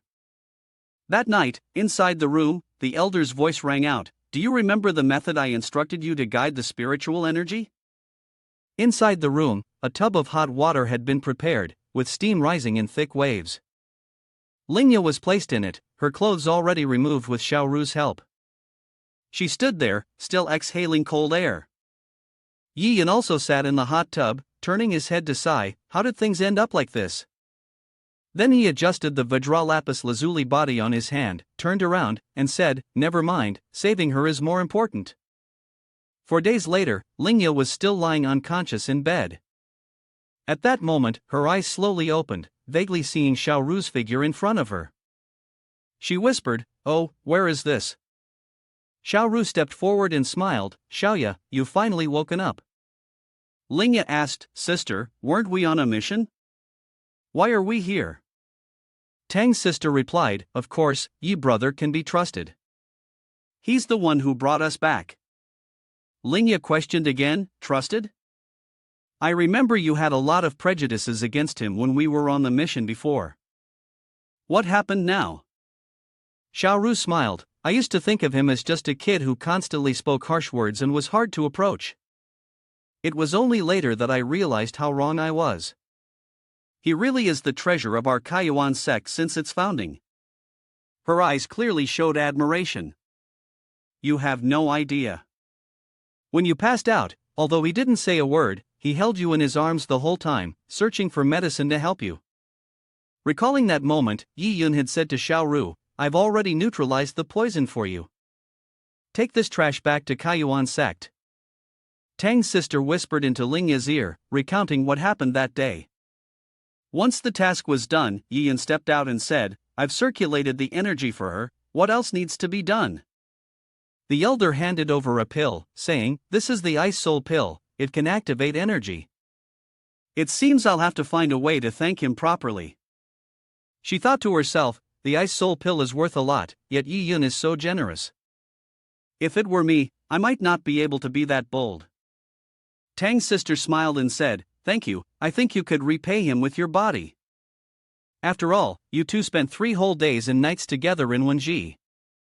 Upon hearing this, Linga blushed deeply, feeling incredibly embarrassed. "Yi Yun and I were in Wenji for 3 days and nights?" Seeing her face turn red, Xiao Ru panicked, "Hey Xiaoya, don't faint. The elder also said you need to circulate your energy for 7 more days." The scene shifted to a dimly lit room. On the large chair, the man spoke, "Is what you're saying true?" The disciple was kneeling below, replying, "It is definitely true. The disciple over there is named Ji Yun. Since he entered the sect, he has been acting arrogantly. It turns out he is Han Feng." He continued to accuse, "He relies on Elder Cho as his backing, recklessly cutting and taking the disciples' resources, stealing all the treasures we have accumulated over the past 10 years. The elder sitting above said, "Clearly, he is provoking your status within the Kaiyuan sect. This person is Han Nan, a common elder of Kaiyuan sect, at the 4th rank of supernatural." He frowned and said, "It seems that Elder Cho Shang Yun, due to his old age and failing eyesight, took in a reckless kid who doesn't know the sky from the ground."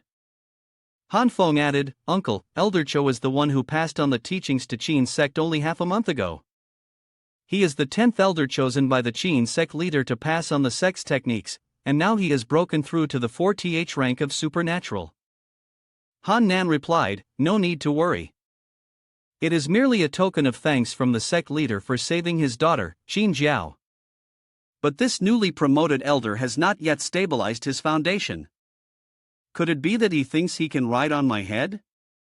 He pondered, "As for Yi Yun, I will make him understand the consequences of offending my Han family here in Kaiyuan sect."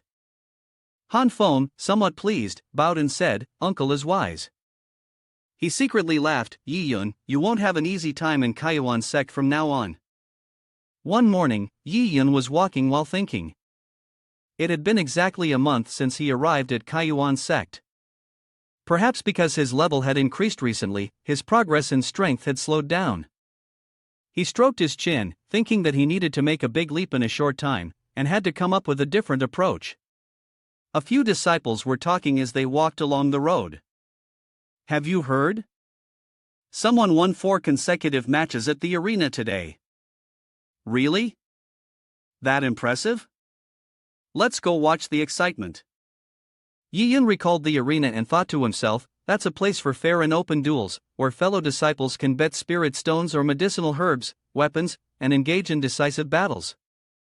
A good opportunity to earn spirit stones, how could I miss out on that?" With that thought, in an instant, his figure disappeared from the spot and headed toward the arena. The scene shifted to the Kayuan Sect's battle arena. In the center was the fighting ring, surrounded by spectators who could watch the matches live. The atmosphere was vibrant, with cheers and encouragement from the crowd, while the competitors fought fiercely inside. The judge was an elder. On the arena, Hui had just knocked his opponent down and held a blade to his neck, saying, "You've lost." The loser is Li Tianba, Grandmaster Realm Rank 4. He frowned and muttered, "Damn it, we're clearly at the same level." Outside, the spectators were talking, "Hui is really something, he's about to win 5 matches in a row. The way he fights like he doesn't care about his life makes it look like he's trying to kill someone." One disciple added, "I heard Hui has a younger sister who suffers from a terminal illness. To earn enough money for her treatment, he accepted many assassination jobs. He's made a lot of enemies in the martial world and couldn't take it anymore, so he joined Kayuan Sect."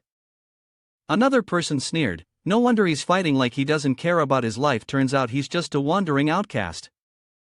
Yi Yun appeared in the arena, looked up, and recognized him. Hui Thursday Dao turned around and said to Tianba, "You go?" However, he sat there, grinning sinisterly, and then stealthily struck a weapon into Hui's back, saying, "Dream on." Hui painfully looked back and could only utter one word, "You."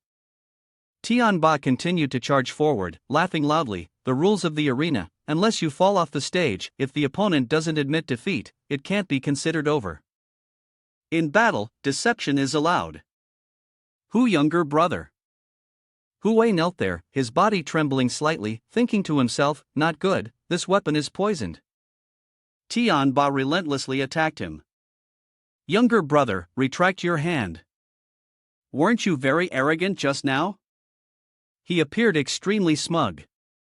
"Why aren't you speaking now? Are you scared, silly?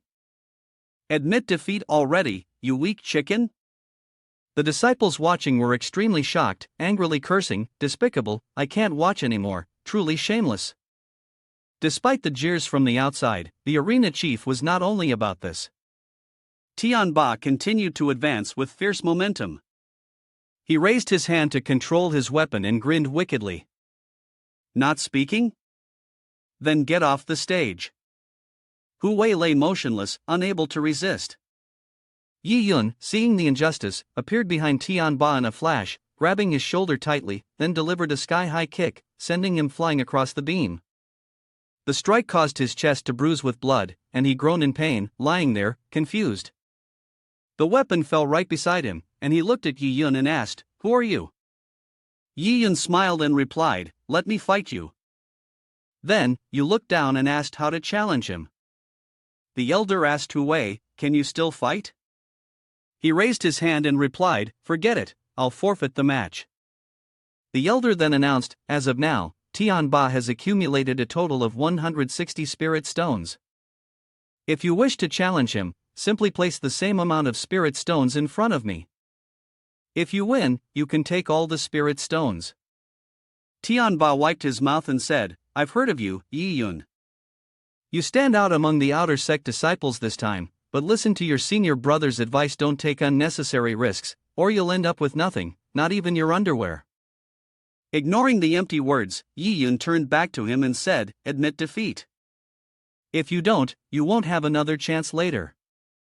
The outer disciples, having witnessed Tianba's shamelessness, now cheered for Yi Yun. "Go for it, Yi Yun. I believe in you, teach that Tianba a lesson for me." Another person shouted, "I absolutely looked down on that guy who couldn't even take a single move and got defeated."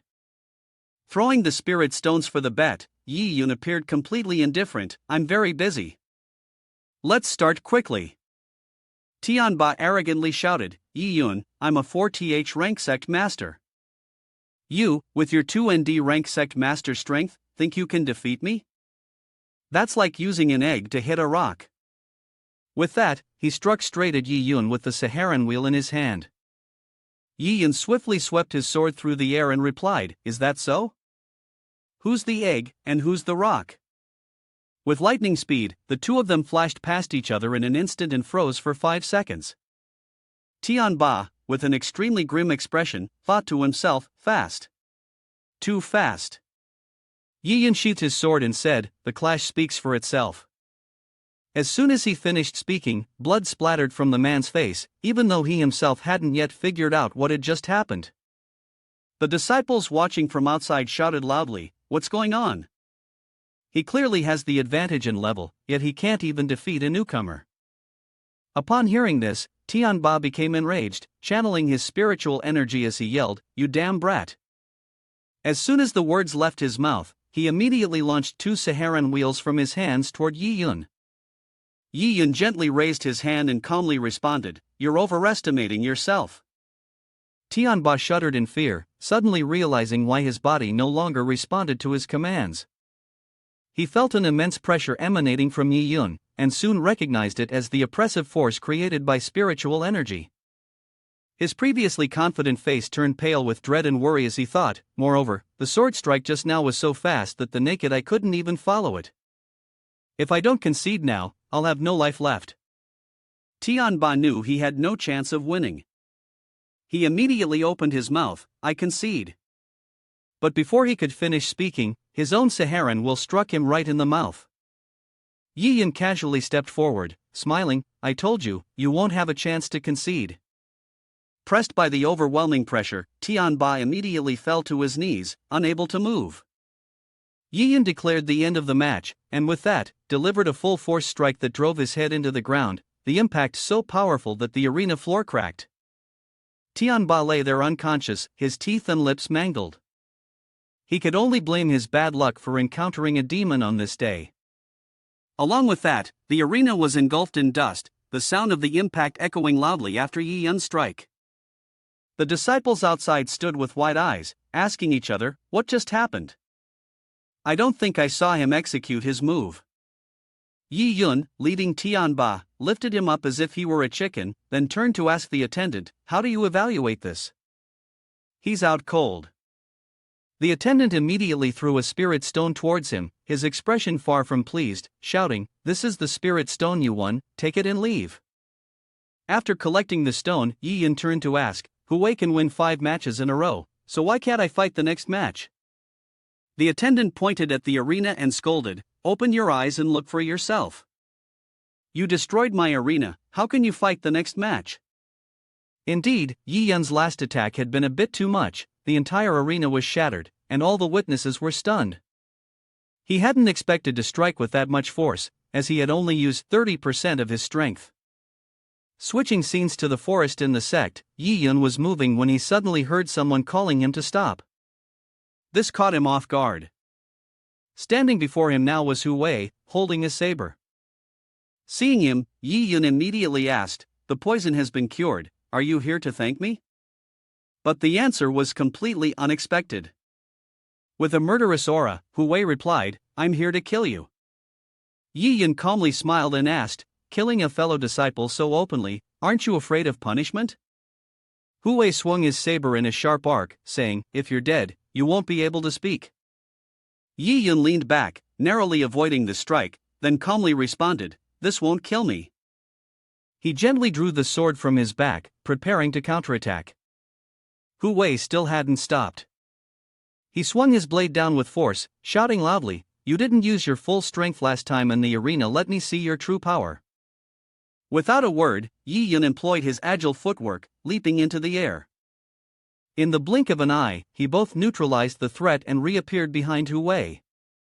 Still in shock, Hui was struck by a punch powered by the Vajra lapis lazuli body. Before he could recover, Hui spun around in alarm and exclaimed, "What? Yi Yun's punch is a bit too much." The aura radiating from it was oppressive like giant claws. Hit in the back by the spiritual energy-infused fist, Hui screamed in pain. The tree's head bent and snapped from the shockwave alone. He was thrown far, slammed into a large tree, and slowly fell to the ground. Hui cried out in agony, feeling as if his body had been shattered by the blow. At that moment, Yi Yun withdrew his fist and smiled, "My true strength is a single punch that can end you." Yi Yun stepped forward, looked at his hand, and thought to himself, "This is the first time I've tried to control the spiritual energy generated by the Vajra lapis lazuli body. I didn't expect its destructive power to be this terrifying." Once my cultivation reaches perfection, its might will be even more evident. Hu Wei lay there, body in disarray, racked with pain, struggling to speak. I lost because I was not as skilled as you. Go ahead and kill me. He stepped on a rock and taunted, admitting defeat is more satisfying, isn't it? Before you die, do you have any last words? His face covered in blood, barely able to speak, Hu Wei said weakly, Hulin village. My younger sister is there. Please give her everything I own in Kaiyuan Sect. But don't tell her I've died. Yi Yan coldly looked at him and said, Go ahead, I won't regret dying by your hand. Then, Hu Wei let out a hearty laugh full of satisfaction, but suddenly, he changed his mind. He turned around and began walking away, saying, You can leave now. This caused a brief moment of surprise for him. Hu Wei sat there, clutching his chest in pain, struggling to summon a bit of strength to ask, Why don't you kill me? Yi Yan smiled faintly, In this world, there are so few things, so why make a big deal of it? Killing someone is just a momentary impulse, and not killing is also a momentary impulse. He began walking away but turned his head to add one more thing. After all, killing an ant is as easy as flipping your hand, right? Hu Wei understood the disparity in strength between the two of them and laughed loudly, feeling a sense of release. He still wanted to confirm, so he asked once more, What you're saying is that I don't even matter to you, right? Yi Yan walked away coldly, showing little concern. Think whatever you want. As he watched Yi Yan leave, Hu Wei shouted loudly as a reminder, I, Hu Wei, have always dealt with business fairly. I don't like owing anyone. Be careful of 6th Elder Han Nan, he paid me to kill you. Upon hearing this, Yi Yan immediately understood the situation and thanked him silently. The scene shifted to a vast, desolate desert. Yi Yan thought to himself, in a desolate place like this, there are so many treasures. If it weren't for the system's reminder, I never would have noticed. A notification appeared, Begin Devour or Devouring. The Devour or Devouring group is complete. A total of 3.2 million experience points gained. Congratulations to the host for breaking through to Master Rank 3. Yi Yan rested his chin and thought, the Kaiyuan sect currently has a total of 10 elders. They rarely stay within the sect, only appearing during major sect events. The lowest level among them is at the 4th rank of the Transcendent Realm. Arranged by combat strength from highest to lowest, Han Nan stood in 6th place, unlike Elder Cho who ranked 10th. He was a ruthless person, sparing no means to achieve his goals. Once he said something, he would act on it. Suddenly, the system issued a notification, indicating that a precious item had been detected to the south. Upon hearing this, Yi Yan immediately left, with the goal of quickly advancing his martial skills before the enemy attacked again. A moment later, Yi Yan stopped by a large rock as guided by the system. There was a loud shout, Danger! Nearby, he looked over in surprise and saw a giant scorpion at the 5th stage peak. A group of people was attacking the demon beast in unison, constantly reminding each other, Everybody, be careful, pay attention to defense. The giant scorpion roared fiercely, its sharp fangs and menacing aura filling the air. Yi Yan noticed something else at the entrance of the cave. It was a sacred mandala. According to his knowledge, the sacred mandala was a legendary, precious spiritual item capable of resurrecting the dead. It seemed that these people were trying to collect it, but the demon beast misunderstood their intentions, thinking they were trying to destroy its lair, which led to the current battle. Chen Ho, who was being targeted by the scorpion, anxiously said, This isn't working, the demon beast's attacks are too powerful, and it constantly shifts its position. We can't even get close to the mandala. Li Yuan, worried, said, At this rate, it might not die, but we will be the first to perish. Lumi beside him remained determined, Brother, left for me, right for you, combined swordsmanship, I don't believe we can't cut down this beast today. With that, the two of them, wielding twin swords in perfect harmony, rushed forward to attack the scorpion, shouting their moves. Chen Ho supported from behind, but the demon beast at the 5th rank was no ordinary opponent. It slashed down with its sharp claws, separating the two. They were shocked to see the claws preparing to strike down on Dong Qing's head, saying, What? Our attacks are ineffective. Fortunately, at that moment, Ching suddenly jumped in from somewhere, swinging her sword to sever the scorpion's sharp claws and reminding the two to be cautious. With its legs severed, its attacking power was greatly reduced. The scorpion's might had nearly been neutralized. Watching from the sidelines, Yi Yun stroked his chin and thought, so fast, and the swordsmanship is so fierce. The scorpion continued to stand there, roaring viciously. Chen Ho alternated between guarding the front, while Chang Zhu reminded the two behind to remain cautious. They immediately thanked her. A group of people approached from behind, led by Wang Can, the team leader of the Grandmaster Realm's 8th rank. He praised, "Junior sister, your swordsmanship has improved again. While it's injured, let's take advantage of the moment and charge directly." Yi Yun observed them from afar, analyzing their strategy. These 5 people were all wearing the inner sect uniforms of Kaiwan Sect, and their strength was considerable. The weakest among them had reached the Grandmaster Realm, 6th rank. He sighed. It seemed they were on a mission for the Affairs Pavilion, but unfortunately, there was no way to casually take the treasure. The battle between the giant scorpion and the disciples of Kaiwan Sect was fierce. It constantly released terrifying auras towards them. Wang Can reminded, "Everybody, quickly defend." They immediately formed a protective barrier. Li Yuan anxiously warned, "Not good, it's about to risk everything for a final strike."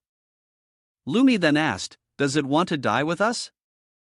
She turned to Wang Can and asked, "Brother, should we abort the mission?" He immediately instructed the team to retreat. Yi Yun, seeing this, showed a hint of joy, took out a mask, and put on a hood. "Since you all are abandoning the mission, then I won't hold back." As soon as he finished speaking, he wore the mask and dived straight down, aiming at the mandala's core but hoping not to be noticed. However, Lumi over there saw it and screamed, "Someone's coming!" While they were still in shock, Yi Yun had already grasped the spiritual herb and quickly departed. Meanwhile, the disciples yelled to warn each other, "The demon beast is self-destructing, be careful of the poison gas." They immediately activated their defensive spiritual energy. After a moment, the poison gas spread, and they were finally able to relax and check on each other. Chen Ho suddenly realized and shouted, "We're done for, the sacred mandala has been stolen." Wang Can turned and asked, "Where's Chang Zhu?" In the dense forest nearby, a bolt of lightning flashed, cutting through the trees. The figure was Yi Yun, who briefly detected a scent in the air. Although his speed was rapid, there was a shadow moving towards him. Then, a person stopped on the branch in front of her. Xing Zhu stood there, holding her sword and demanded, "Hand it over." She continued to question, "You are an outer sect disciple of Kaiwan Sect, why are you stealing treasures?" Yi Yun stood below, still not speaking. Xing Zhu looked down and asked further, "Are you a man or a woman?" He placed his hand on his face and said, "You all had already planned to retreat, abandoning the mission. This treasure is a heavenly talent, an earthly treasure." Then, he swiftly darted past Xing Zhu and left a final remark, "Anyone can take it." She was stunned, astonished, and sighed, "That speed is incredible." Chang Zhu continued to chase, shouting, "Stop!" Yi Yun glanced back, thinking to himself, "This is bad, the speed of this woman actually matches my tenfold speed." He immediately took out a talisman that emitted a thunderbolt and said, "But if you want to chase me away, you're still far from succeeding." After he used it, something called a spatial rift appeared right in front of Ching Zhu. She was quite surprised and wondered, did he just disappear like that? However, unwilling to give up, Ching Zhu seemed determined to catch this person. She used her spirit power to scan the entire forest and realized that his aura had completely vanished. At this moment, Wang Can arrived and stood below, asking, "Chang Zhu, how's it going? Did you catch him?" She jumped down and coldly replied, "He ran away." Lumi stood there puzzled, "No way? He's just a grandmaster of the 3rd rank, and moreover, an outer sect disciple. Could it be that he's a master deliberately hiding his cultivation?" Xing Zhu answered, "Even if he's just an outer sect disciple in the Qi and Blood realm, if he has the naughty seal, none of us 5 could stop him." The others were alarmed. "What? The naughty seal? Is sister not enough?" Wang Can added, the naughty seal can only be created by a strong individual with spatial control abilities. Moreover, depending on the rank of the seal, its value varies. It's said that even several tens of thousands of spirit stones might not be enough to exchange for it. For an outer sect disciple to possess such a divine item, this is something that makes Ching Zhu ponder. Lumi, feeling embarrassed, said, 5 inner sect disciples on the combat ranking list and yet an outer sect disciple managed to take advantage of us? If this spreads outside, won't it be the biggest joke since the establishment of the Kaiyuan sect? Wang Song waved it off, thinking that discussing further was pointless since the situation was already set. If they could find that name and reclaim it, then the mission could still be considered a success. If it was the naughty seal space, then sooner or later the enemy would return to the sect. The 5 of them decided to head back to the sect, restore peace to the forest, and made up their minds to find that person. Switching scenes to the outer sect disciples' cave abode, Yi Yun was holding the spoils in his hands and said, the storage bag of that kid Han Feng really is a top-tier treasure. He recalled back to that moment when he initially thought that the naughty seal space was at the bottom of the box, but it turned out to be usable right away. Yi Yun held the sacred mandala in his hands, hoping this spiritual treasure wouldn't disappoint him. He then began to use the devour or devouring power to absorb the spiritual medicine. The screen flashed, announcing that the devour or devouring of sacred mandala was successful. The host received 1 million experience points, and congratulations were given for the host's breakthrough to Grandmaster Realm 4 rank. The stats remained unchanged, but his combat speed had increased by 1 million times, and his attack speed was now 10 times faster. Aura radiated from him, and Yi Yun felt exhilarated. The sensation of leveling up was incredible. Suddenly, a shadow streaked past the entrance of the cave. He was startled and turned to shout, "Who's there?" But the person had already disappeared without a trace. The next day, at the Qingyang district market, Yi Yun was walking alongside Linga. He asked, "I say, Fang young lady, our secret trip down the mountain isn't just for sightseeing, is it?" She replied, "No, I heard there's a major auction happening at the largest auction house in Qingyang district. Treasure Pavilion will have plenty of treasures, so I brought you along to take a look." Linga added, "If there's something you like, I can buy it for you as a token of thanks for the PHCH pill last time." She gently closed her eyes, embarrassed. "Right, I haven't even thanked you yet," then just went ahead and confessed everything without being asked. "And also, I didn't put on makeup because of you, and this isn't a date, so don't get any weird ideas." Yi Yun responded coldly, "Got it. I didn't say anything anyway." Linga urged, "Hurry up, the auction is about to start." It wasn't easy for this young lady to get such a good spot. Seeing her rushing ahead, Yi Yun scratched his head and thought, women really are mysterious creatures. He also keenly noticed someone had been secretly tailing them Changmu of the Yang family, transitioning the scene to Yang Manor. In the grand hall, a white-haired man above asked, "Are you sure you saw clearly?" Changmu replied, "It was Yi Yun, but with him was Linga, daughter of the city lord. I also found out that the two are very close and joined the Kaiyuan sect just last month. He is Yang Longzhan, young master of the Yang family, Grandmaster Realm, 7th rank." After taking in the information, he said, "Changmu understands. Step down and claim your reward."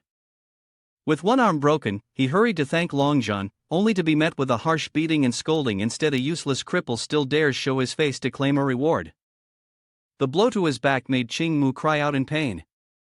The one who struck was Yang Xiong, head of the Yang family, extraordinary realm, 1st rank.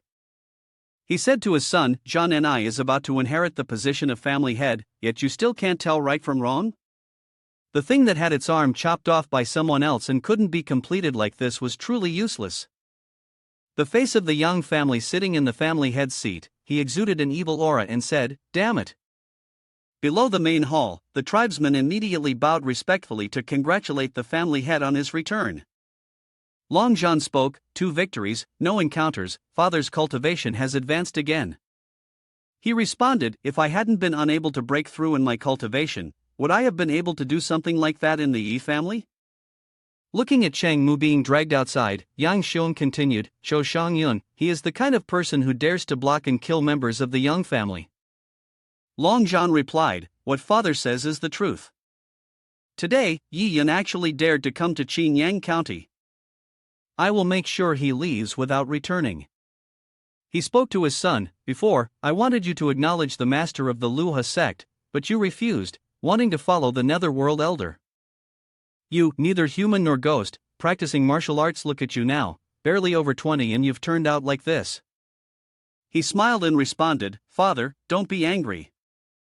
The Yuming secret technique, the more perfected it becomes, the more withered one's appearance. My current looks show that it's effective. Today, I've broken through from the Qi and blood realm to the 7th rank of the Tongsu stage. Father should be pleased. Yang Xiong sighed, "Forget it, then show me what you've learned over the years." He poured out a cup of blood-red tea and continued, "Go, while it's still not dark. Bring me Yi Yun's head." Then, with his evil face, he raised the blood tea, saying, "I can't wait anymore, I need to use the bone cup." Long Zhan respectfully replied, "I will obey your orders, father." The scene shifts to the treasure pavilion, where a large crowd has gathered in preparation for the auction. Wang Ken is also present and turns to ask, just as expected, an annual auction, and it's so lively. "Aren't you going to say anything, Sheng Zhu, little girl?" He handed over something and continued, "By the way, last month, I went on a mission, and by chance, I obtained a magic artifact.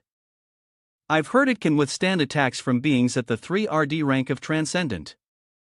Take it, keep it for self-defense. Is this a gift to please a woman?" However, Shang Zhu responded with coldness, "No need. Brother, you keep it." He immediately wore it on his wrist and replied, "Never mind, you're the disciple of the third elder, you've probably seen so many rare items already.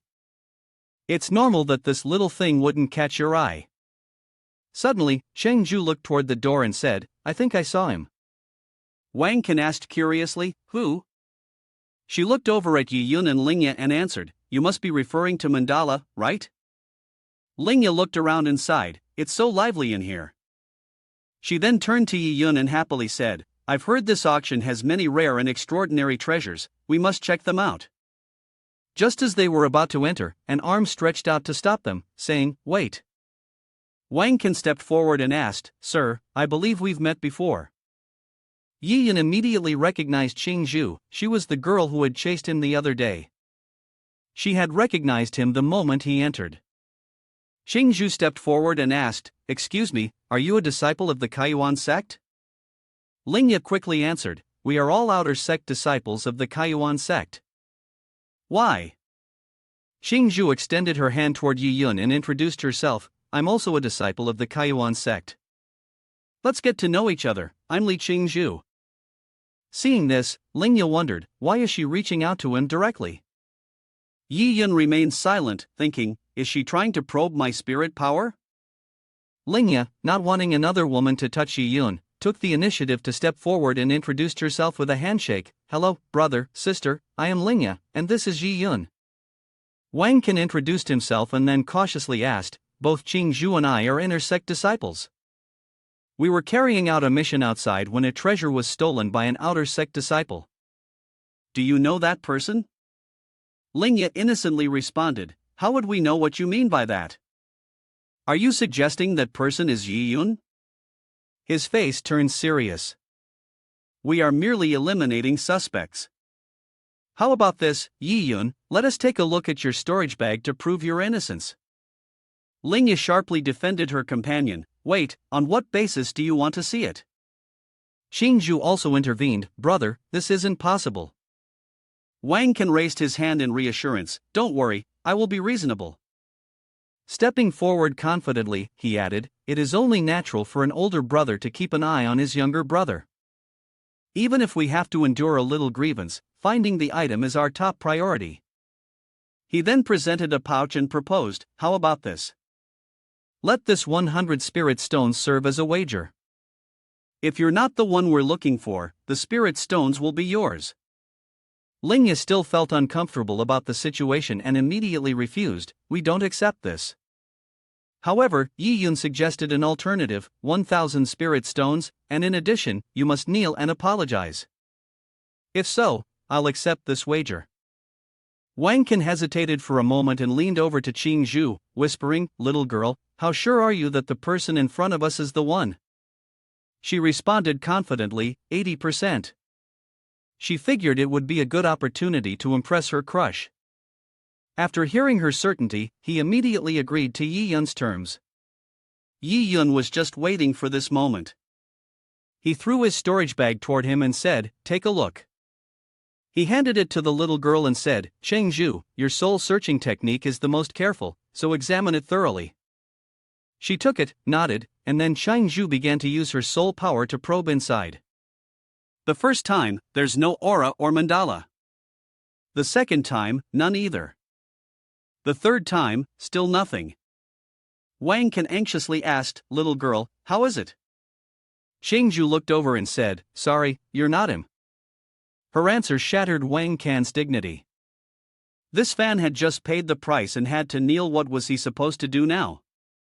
Where would his face go?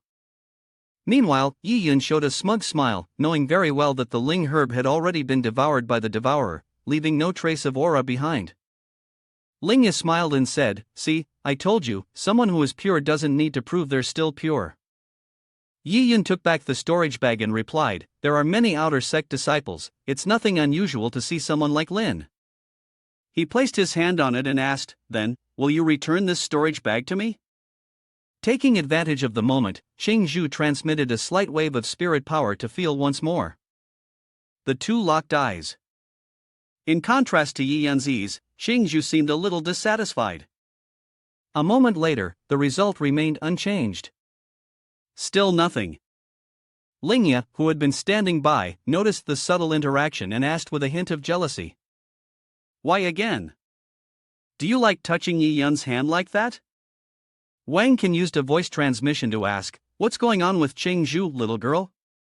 She replied, "My spirit power circulated throughout his body, and I didn't detect any aura left behind, which means he didn't use sacred mandala." Qing Zhu thought to herself, not only that, but there was also no aura related to the sacred mandala in the storage bag. Such an important treasure, not stored in the storage bag nor used, where could it be hidden? Yi Yun, with an extremely calm demeanor, took back the storage bag, his gaze and posture unchanged. He was confident that the system had a separate section for items, and since the process of refining the sacred mandala also involved devour or devouring chi power, which was not a conventional cultivation method, she would obviously not be able to detect any aura. At this point, Yi Yun turned to ask, "You've already examined the storage bag, when can we proceed with the agreement?" Qing Zhu turned around and coldly said, "Brother, once everything is finished, come find me." Wang Can stood there, stunned, and asked again, "Qing Zhu, you're just leaving like this?" She turned back and straightforwardly replied, "So what? The bet was your suggestion, I had advised you, but you didn't listen. He gave you the storage bag, you asked me to search it, and once there's a villain involved, you must bear the consequences. He quickly reacted, but in the end, everything I did was for you, you know my feelings for you." Qing Zhu interrupted him, "Stop saying it's all for me. If I remember correctly, during the years of cultivation at Kaiyuan Sect, I rejected you many times. Is it that every man in this world thinks that if they love me, I must respond?" Her words were like salt to his wound, and Wang Can stood there, frozen, unable to speak. Linga, after hearing this, felt a bit of admiration and thought, "Well said, I've changed my opinion of her." Yi Yun seemed somewhat hesitant, indeed, a smart woman. "From now on, we should keep our distance." Qing Zhu coldly walked into the room, waiting for brother. Wang Can tried to call after her, "Wait," but it was to no avail. He threw a bag of spirit stones towards Yi Yun and said, "I had to leave in a hurry today, only bringing 3 spirit stones with me. I'll send the rest back to my sect later." Yi Yun caught it but immediately ordered him to stop. Using his aura to suppress him, he said, "Do you think I'm letting you leave now?" Wang Can shrank back, completely still. He turned around, puzzled, "What's going on? The difference in levels between us is over 4, and yet it's just a glance, how could it possibly exert such overwhelming pressure?" Wang Can immediately knelt and said, "Yi Yun, I was wrong today, please forgive me." Yi Yun raised his hand with a sly smile, clearly, his older brother hadn't been properly disciplined. Looks like the younger brother would have to step in. He placed his hand on Wang Ken's shoulder, the pressure intensifying, and said, "This is what you call a ghost." As soon as he finished speaking, Wang Ken's knees finally hit the ground. The onlookers in the sect started whispering. "What's going on? Who is that? Did they lose a bet? So embarrassing." Wang Ken frowned, feeling irritated. The power was so overwhelming he couldn't resist. Then Yi Yun waved his hand and continued, "There's something else I need to teach my brother." The magical artifact on his wrist was immediately retracted by Yi Yun. Holding the artifact in his hand, Yi Yun added, "If you want to owe, there must be some interest." After that, Yi Yun walked inside with Linga, leaving Wang Ken kneeling there. His face darkened as he stood up, furious. The others exchanged glances, deciding to go in, since the auction was about to begin and there was nothing worth seeing here. Wang Ken clutched his aching shoulder and glared at Yi Yun's retreating figure, cursing inwardly, "Yi Yun, today's events will be deeply etched in my memory, and I'll make sure to repay you double in the future." The scene transitions to the auction hall of the treasure pavilion, where guests have already seated themselves at the tables. It seems like quite a bit of time has passed, and there are continuous murmurs below, with people questioning, why hasn't it started yet? When is it going to begin? At that moment, a woman dressed in a stunning red outfit steps forward from above, gently saying, "Everyone, thank you for your patience." She holds a cigarette in her hand, dressed rather casually, and introduces herself, welcoming everyone to the auction hosted by the Treasure Pavilion. "I, little girl Hong Lian, will be your auctioneer and host for today. Thank you all for your support." Yi Yun and Linga are seated in a private room located above, right beside the auction floor. Excited, she gazes upwards, having waited for quite some time, and finally, the event is about to begin. Two maidservants bring forth a large sword. Hong Lian, from her position, announces the first item up for auction. This is a high-tier rank 3 broken wave sword. She goes on to explain that it is a tier 2 weapon, crafted from the blood and bones of a rank 3 demon beast, the Bloodburst Spirit Impersonator. Using this weapon will significantly enhance one's combat power. Along with the starting price of the Lang Dao sword being 100 gold coins, those below continuously raised the bids from 150 coins, then to 160, and 170. Linga turned to ask Yi Yun, "So? Do you like this sword?" He coldly replied, "I don't need it." Yi Yun took a sip of tea, silently thinking that the power of this weapon was not on par with the soul-slaying sword. After a tense bidding session, Hong Lian struck the gavel and declared the deal at 300 gold coins.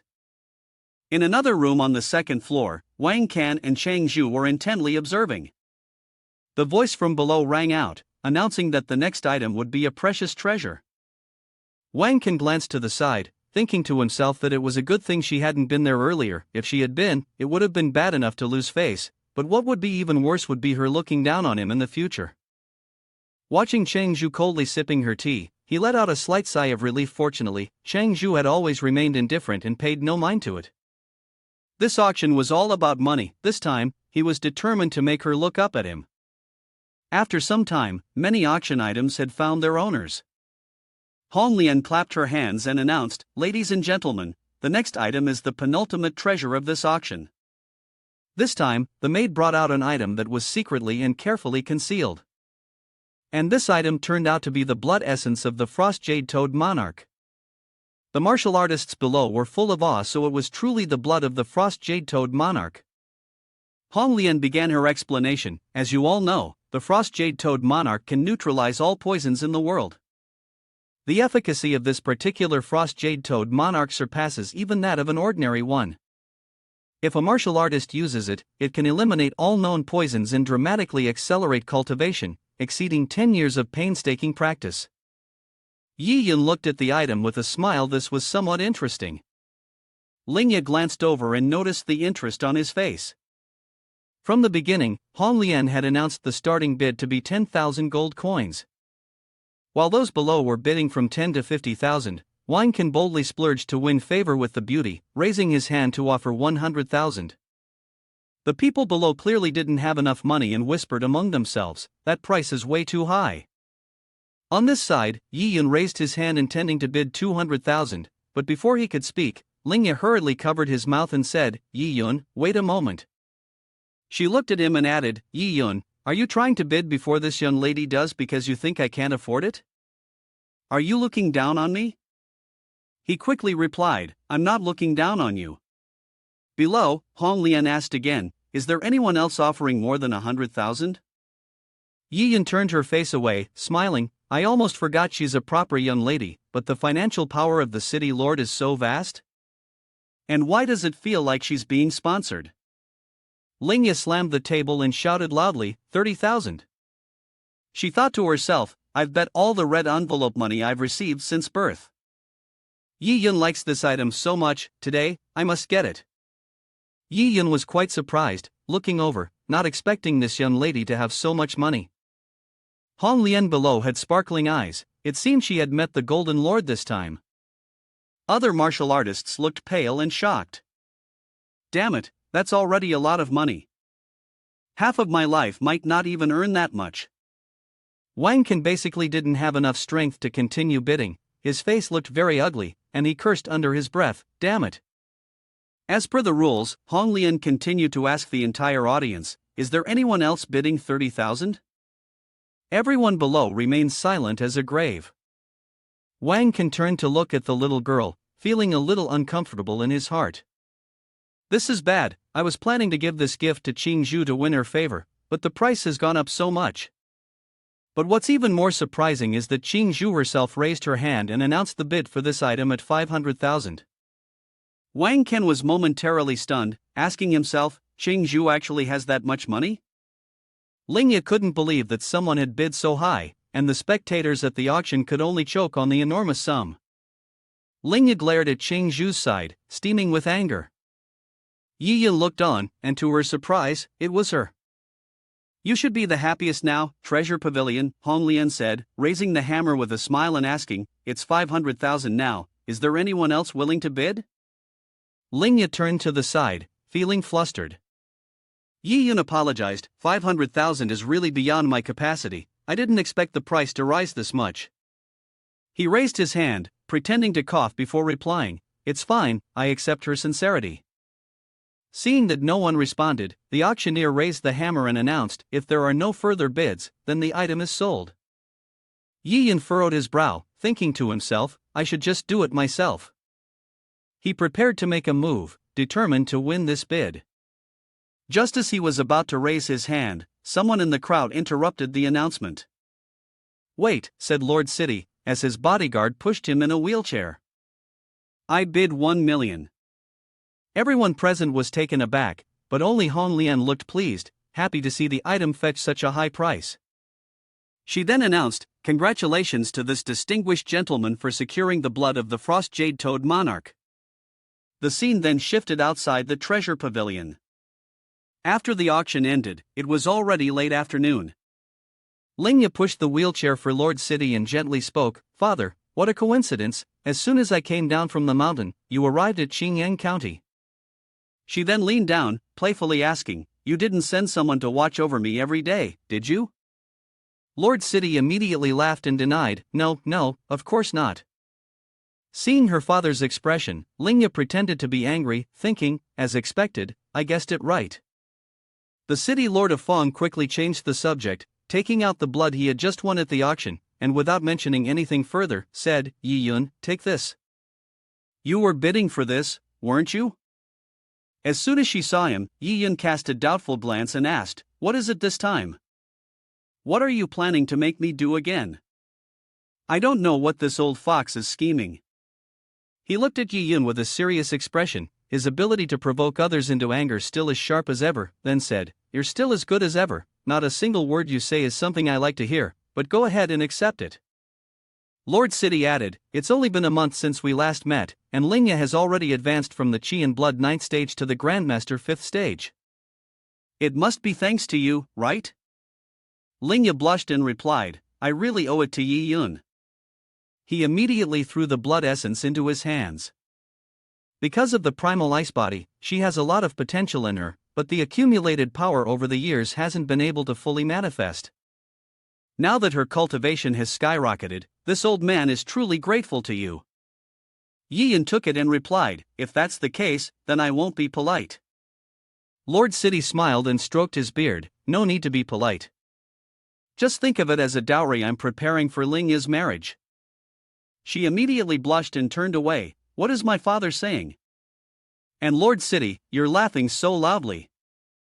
Linga turned to Yi Yun with a bitter smile and said, Yi Yun, don't listen to my father's nonsense about dowries. There's absolutely nothing like that between you and me. He coldly responded, I never thought of it that way. The words hit her like a thunderbolt. Linga froze, asking again, you never thought of it? Yi Yun's answer was still, never. Upon hearing this, she lowered her head, her face slightly sad, and said, I'm going for a walk. Please don't follow me. Then, despite her father calling her back, Linga immediately ran off. Lord City turned to Yi Yun and said, I'll go and bring her back. Let's meet here in an hour. Let me stay. The guard immediately pushed the cart, and Lord City chased after him. He spoke up, Ashan, tell me, why is it that when young people fall in love, it is the old bones like me who suffer? The guard replied, because you are the one with the daughter. Yi Yun stood there, puzzled. What was going on? He was someone who had no interest in love, holding the blood sample in his hand. He thought to himself, forget it, I'll find a quiet place and study the blood of this frost-jade toad monarch. The scene shifts to a nearby forest, where it had already grown dark. Yi Yun walked alone, deep in thought. The frozen ice jade could cure all the poisons in the world, keeping it for self-defense wouldn't be a bad idea. Suddenly, a large snake appeared beside a rock. It silently slithered forward, its green eyes and long tongue flicking in and out. Then, the giant gaze of the snake appeared behind Yi Yun. It was using soul-binding magic to control him. Instantly, he reached behind and struck out with a palm. To him, that magic was nothing but a child's trick. The palm strike landed squarely on the snake behind him, revealing that it wasn't very large after all. Yi Yun turned around and glanced behind, saying, come out. Sneaking around and doing tricks behind me won't have any effect on me. Yang Zhan, with a bruised head, appeared, surrounded by green energy orbs. He looked at Yi Yun and said, you really have some skill, killing so many of my young family members. Yi Yun looked at him and asked, are you Yang Longzhan? He raised his hand, sharp claws extending, and replied, since you already know, then quickly surrender and put your hands up. This young master will spare you and let you remain intact. As soon as he finished speaking, like lightning, Yi Yun had already drawn his sword and approached swiftly, leaving him utterly astonished, prompting him to exclaim. What? He sneered, glancing over. Is this all you've got to avenge yourself? Yi Yun leapt into action, executing the silver moonsword technique. Long Zhan opened his mouth in fear, realizing the speed of Yi Yun's movements was too fast. He was forced back a few steps, with blood already staining his chest. Yi Yun stood still and continued, since I entered the Sect Master realm, I have never encountered a worthy opponent. Under the full moon, the aura was overwhelming. He spoke with a challenging tone, I hope you can endure for a little longer. Long Zhan, feeling somewhat irritated, stuck out his long tongue and licked the blood from his hand, replying, you damn kid. The young master will defeat you with just one strike, so you can truly understand the real gap between us. As soon as he finished speaking, a dark aura enveloped his body, a faint green poisonous aura appeared, and his cold, piercing gaze sent a chill down the spine. Long Zhan screamed, then slammed his hands into the ground, unleashing the netherworld divine art. The earth began to crack and crumble beneath them. Yi Yun was momentarily surprised by the cold and eerie aura, but quickly reacted. He raised his hand to form a seal and muttered the words of the devouring spirit force bone refining technique. No sooner had he spoken than numerous sharp claws formed around him, accumulated from the poison he had just conjured. Long Zhan yelled, die. He then hurled his entire poisoned attack at Yi Yun. Yi Yun, using his tenfold attack speed, quickly leaped backward to dodge. Immediately after, he raised his hand to perform the spirit lightsword technique. Long Zhan shouted, "Kid, is this all you've got, just a bit of skill in running away?" Yi Yun's sword shadow gradually vanished after coming into contact with the core of the strike. He turned around, somewhat surprised, thinking, the spirit power has been devoured. He smiled and continued, astonished, right? This martial art is called devouring spirit force. Long Zhan kept channeling more internal energy into his technique, forcing Yi Yun to leap to evade. The devouring spirit force not only devours the spirit power of a martial artist but can even reduce the effectiveness of their martial arts by 30%. He sneered, forming a seal with his hands. "This is the most arrogant martial art of my master, the Netherworld Elder. Today, using it on you, kid, even if you die, it will be well deserved." He added, "Next, I'll let you experience the feeling of utter despair." With that, he unleashed the devouring spirit force soul burial. A massive skull appeared and rushed toward Yi Yun. However, Yi Yun's expression remained calm, a faint smile playing on his lips. "Despair? That should be something you say to yourself." Yi Yun activated the Vajra Lapis Lazuli body and then raised his hand, delivering a palm strike toward the skull.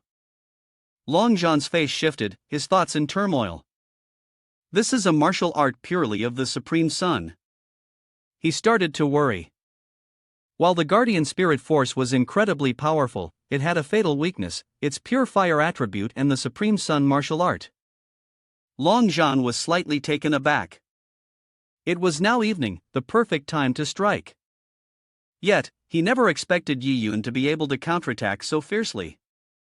He shouted again, but with just one hand, "You still can't stand against me." Then, he channeled more of his power into the skull, launching it forward to attack. Seeing this, Yi Yun chuckled softly and let out a sound of surprise, his demeanor still incredibly calm. Then, he struck another palm strike and asked, "So, how about with one more hand?" The Vajra Lapis Lazuli body with both hands grasped the skull. Long Zhan, terrified, exclaimed, "What? This is impossible."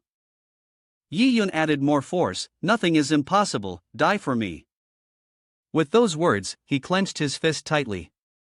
Immediately, the two diamond-like palms tightened around the skull, causing cracks to appear. At the same time, Long Zhan was forced to cough up blood due to the recoil. Yi Yun stepped forward. At this point, Long Zhan was lying on his back, powerless and unable to resist. Yi Yun quickly delivered a heart-piercing strike with his sword and said, "It's over." However, at that very moment, Long Zhan used the snake coil technique, creating snake-like illusions that scattered around, hoping to escape. Yi Yun followed with a cold laugh. It wasn't a bad idea, trying to use the illusion technique to flee. He immediately stood up and swung his sword, saying, "But can you escape?" The sword chi struck the fleeing snakes, severing them, accompanied by Long Zhan's tragic screams. His body fell into the lake. Yi Yun continued to approach, raised his hand to his face, and gently said, "Close your eyes." As the devour or devouring notification began, Yi Yun was absorbing his opponent's energy, despite Long Zhan's pleas. Meanwhile, Yang Xiong, sitting and drinking, felt his son's aura vanish. His expression changed, a hint of worry crossing his face as he thought of Long Zhan. He immediately leaped up and rushed outside to his son's location. The tribesmen standing in the grand hall were all astonished, calling out, "Family head." Turning back to Yi Yun, he was standing there holding Long Zhan's storage bag in his hand, which seemed to be very heavy. Then, he prepared to check how rich this young master of the Yang family from the enemy country was and how many treasures he might have. After finishing his words, Yi Yun continued to use his devour or devouring power. The system announced that the devour or devouring process was complete, congratulating the host for breaking through to the Grandmaster 5th level. Yi Yun sighed, "Level up again." Looking at the information screen of the host Yi Yun, apart from the other unchanged stats, the experience bar was nearly full 19 million out of 20 million experience points, just 100,000 short of the next level. At that moment, a massive aura was rushing towards him at a very fast speed. Yang Xiong appeared, striking a powerful palm towards Yi Yun. He quickly dodged and jumped to the nearby shore. Yang Xiong ran over to his son, catching him and anxiously calling his name, Zhan and I, open your eyes and look at your father. Yi Yan spoke up from the side, people of the Yang family, you truly are restless spirits, like cockroaches, one after another coming to me. Then, he pointed his sword at him and challenged, but that's fine, I'll collect you all. Yang Xiong supported his son against a nearby rock, gently speaking, Zhan and I, stay here and wait for your father. I will avenge you. After that, he turned to face Yi Yun, his entire body radiating a thick killing intent, and called out Yi Yun's name. He gripped his sword tightly and shouted, pay with your life for my son. With that, Yang Xiong unleashed his ultimate move, the Crimson Flame Slash, striking directly at Yi Yun. He hurriedly raised his soul-slaying sword to block it, smiling as he asked, superhuman first rank, is this what you pride yourself on? After that, Yi Yun immediately counterattacked, saying, just in time to test my skills with you and see how far my limits can exceed. Yang Xiong jumped up and shouted, still acting tough even when death is near. Yi Yun responded, here you go. He gathered his spirit power into his sword, shouting angrily, you reckless kid, but as the sword struck down, Yi Yun casually used a serpent-like motion to dissolve the attack. This left Yang Xiong in astonishment, exclaiming, what? At that moment, Yi Yun's hand coiled around his sword like a snake, then swung out to strike Yang Xiong's wrist with a move akin to a snake's bite. Stunned by the unexpected pain, Yang Xiong's hand dropped, causing him to lose his sword. Yi Yun quickly seized it. Yang Xiong realized this and shouted, not good, my Crimson Flame Slash. Yi Yun held the spoils in his hand and sighed, it's a fine weapon. Meanwhile, Yang Xiong, clutching his arm, thought to himself, this kid actually used softness to counter my strength, targeting the weakness in my wrist. However, he didn't falter. Gathering his strength, he declared, a small trick. Even without a blade in hand, I can still make you a small animal, and you'll live in hell. Yi Yun sneered coldly, young family head, don't say I didn't warn you. The last time you said something like that, you were suppressed with a single strike and went to have tea with the god of death. His words were like salt in Yang Xiong's wound. He glanced at his son, who had just died behind him, and then howled in fury, Yi Yun, you're seeking death. Using both hands, he unleashed a dense surge of spiritual energy, summoning Yang Ryu. Yi Yun continued to rely on his speed to dodge the lethal strikes. Despite his rage, the energy of the young family head seemed too weak. In his mind, all he wanted now was revenge, constantly shouting, kill, I want to kill them. But no matter how fiercely Yang Xiong attacked, Yi Yun simply used a speed 10 times faster to evade. He dashed forward and said, Yang family head, don't blame me for not reminding you. Yi Yun attacked with 10 times the speed, charging straight towards Yang Xiong. During the battle, if one's mind could be easily disturbed by the opponent, they would quickly lose their rhythm. His eyes flashed as he realized something. In the blink of an eye, the sword, filled with internal energy and a deadly strike, was right in front of him. Sensing imminent danger, Yang Xiong quickly activated the Suan Huayan blood armor to defend, trying to stop the sword from piercing. He thought to himself, how can he move so fast? Yi Yun smiled, futilely struggling. Yang Xiong was stunned when he saw the confident look on his face. Then, Yi Yun struck hard on the sword's hilt to increase the force, and shouted loudly, break for me. Immediately, the tip of the sword pierced through the outermost defense and collided with the spirit power in Yang Xiong's hands. He screamed in pain. The young family head was doing everything he could to prevent the sword from piercing, but the intensity of the power made it impossible for him to hold on any longer. The moment he let go, the sword stabbed into his right chest. Yi Yun looked over and said, Yang family head, once you lost your composure and exposed your weakness, your defeat was inevitable. Then, he snapped his fingers against the hilt of his sword and continued, use this sword to send you to the western heaven. Along with his words, the groan of Yang Xiong echoed. The sword received additional force, increasing its oppressive aura, breaking through the final layer of defense, and tearing apart Yang Xiong's body with numerous slashes. He immediately coughed up blood, the pressure from earlier had nearly shattered his bones. He spat blood, his eyes bulging, and he screamed in agony. Yang Xiong collapsed to the ground, repeatedly calling out Yi Yun's name. He lay there, eyes wide open, staring at the blue sky, seemingly unwilling to accept his fate. Yi Yun sheathed his sword and said, "Even the extraordinary cannot withstand a single strike." Upon hearing this, Yang Xian laughed loudly, drawing Yi Yun's attention. He looked at him and said, "Yi Yun, even if this old man doesn't kill you today, don't think you can escape unscathed." Yi Yun sensed something unusual. Suddenly, Yang Xian's entire body turned red, and then he appeared to be engulfed in flames. This was the blood explosion technique. Yang Xian screamed, "Let's all go to hell together." Then, there was a massive explosion right before Yi Yun. The self-detonation just now nearly flattened everything within a radius of 100 zhang. Trees were shattered, earth and rocks crumbled, and dust filled the air. Yi Yun raised his hand to disperse the dust. He stood there, tossing his hair, looking handsome, and smiling as he said, "Want a one-for-one trade? You're not worthy yet." The part of Yang Xian's body buried in the ground still had a faint breath left. He looked at Yi Yun and asked, "How could this be?" You actually."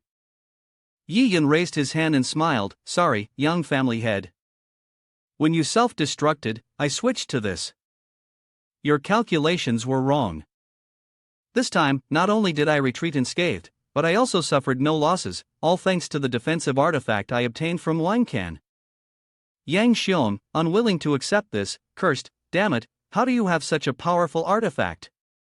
Yi Yun held his sword in hand, lowering his head to speak, "Your weapon isn't bad, but now it belongs to me." He then raised his hand to his face, "Your cultivation also belongs to me." Yang Xian, having been devoured in the past, struggled and yelled, "Yi Yun, wait for it. Even if I turn into a ghost, I won't let you off." Yi Yun sneered coldly as he looked at him, "A ghost? The aura of darkness radiates. To be honest, even if a god came, I would still kill him." With those words, Yi Yun ended Yang Xian's life with devour or devouring. The system notification appeared, commencing devour or devouring.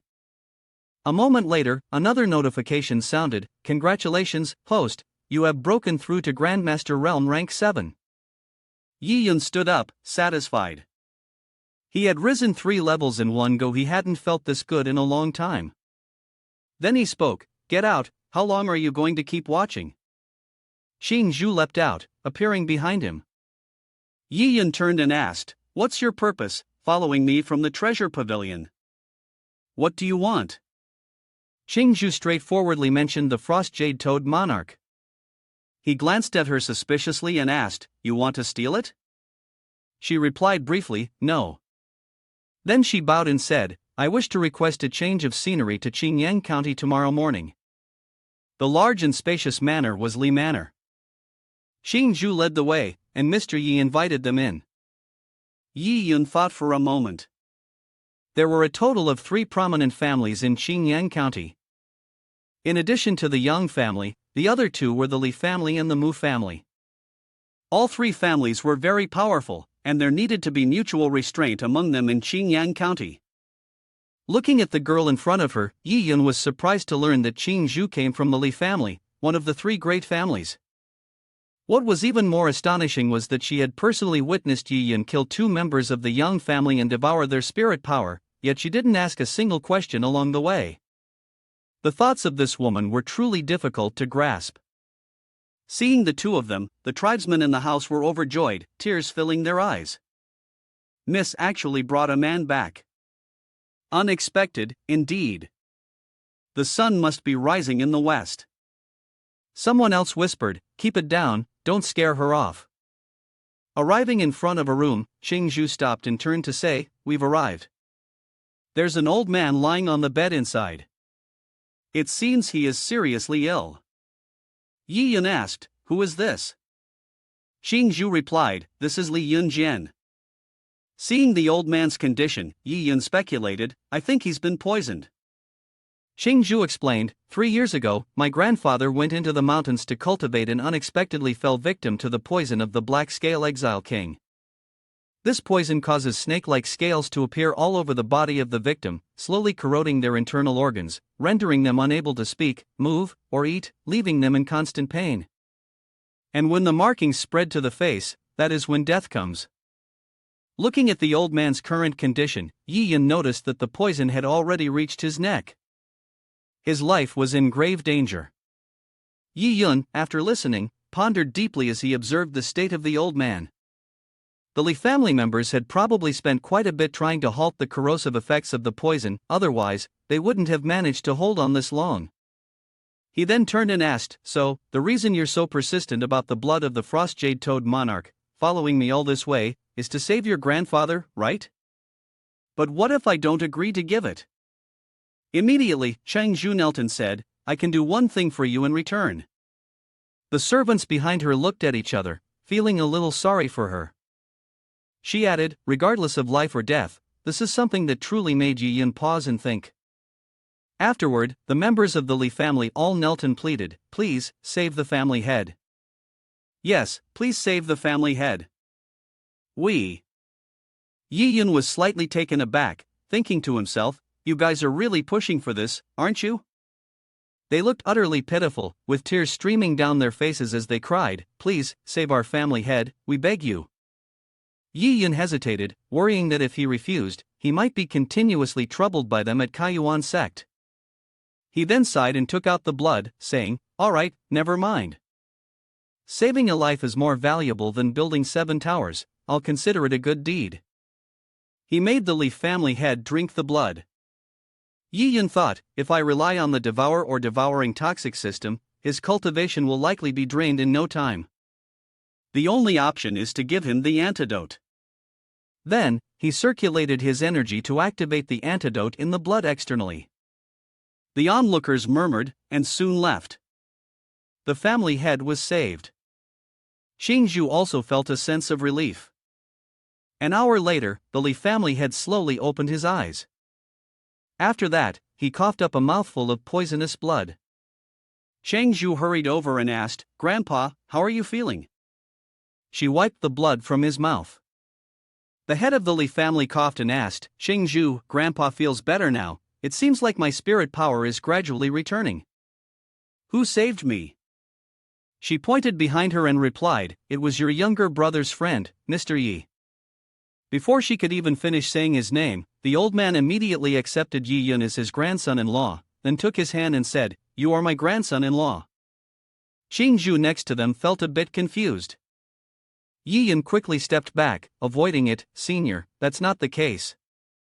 But the old man immediately jumped up in delight, "What do you mean not the case? It's rare for me to have such a handsome grandson-in-law."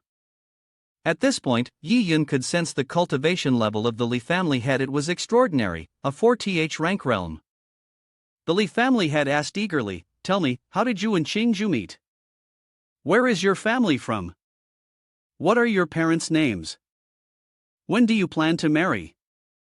Come back early and prepare, the 3 letters and 6 rites must be followed."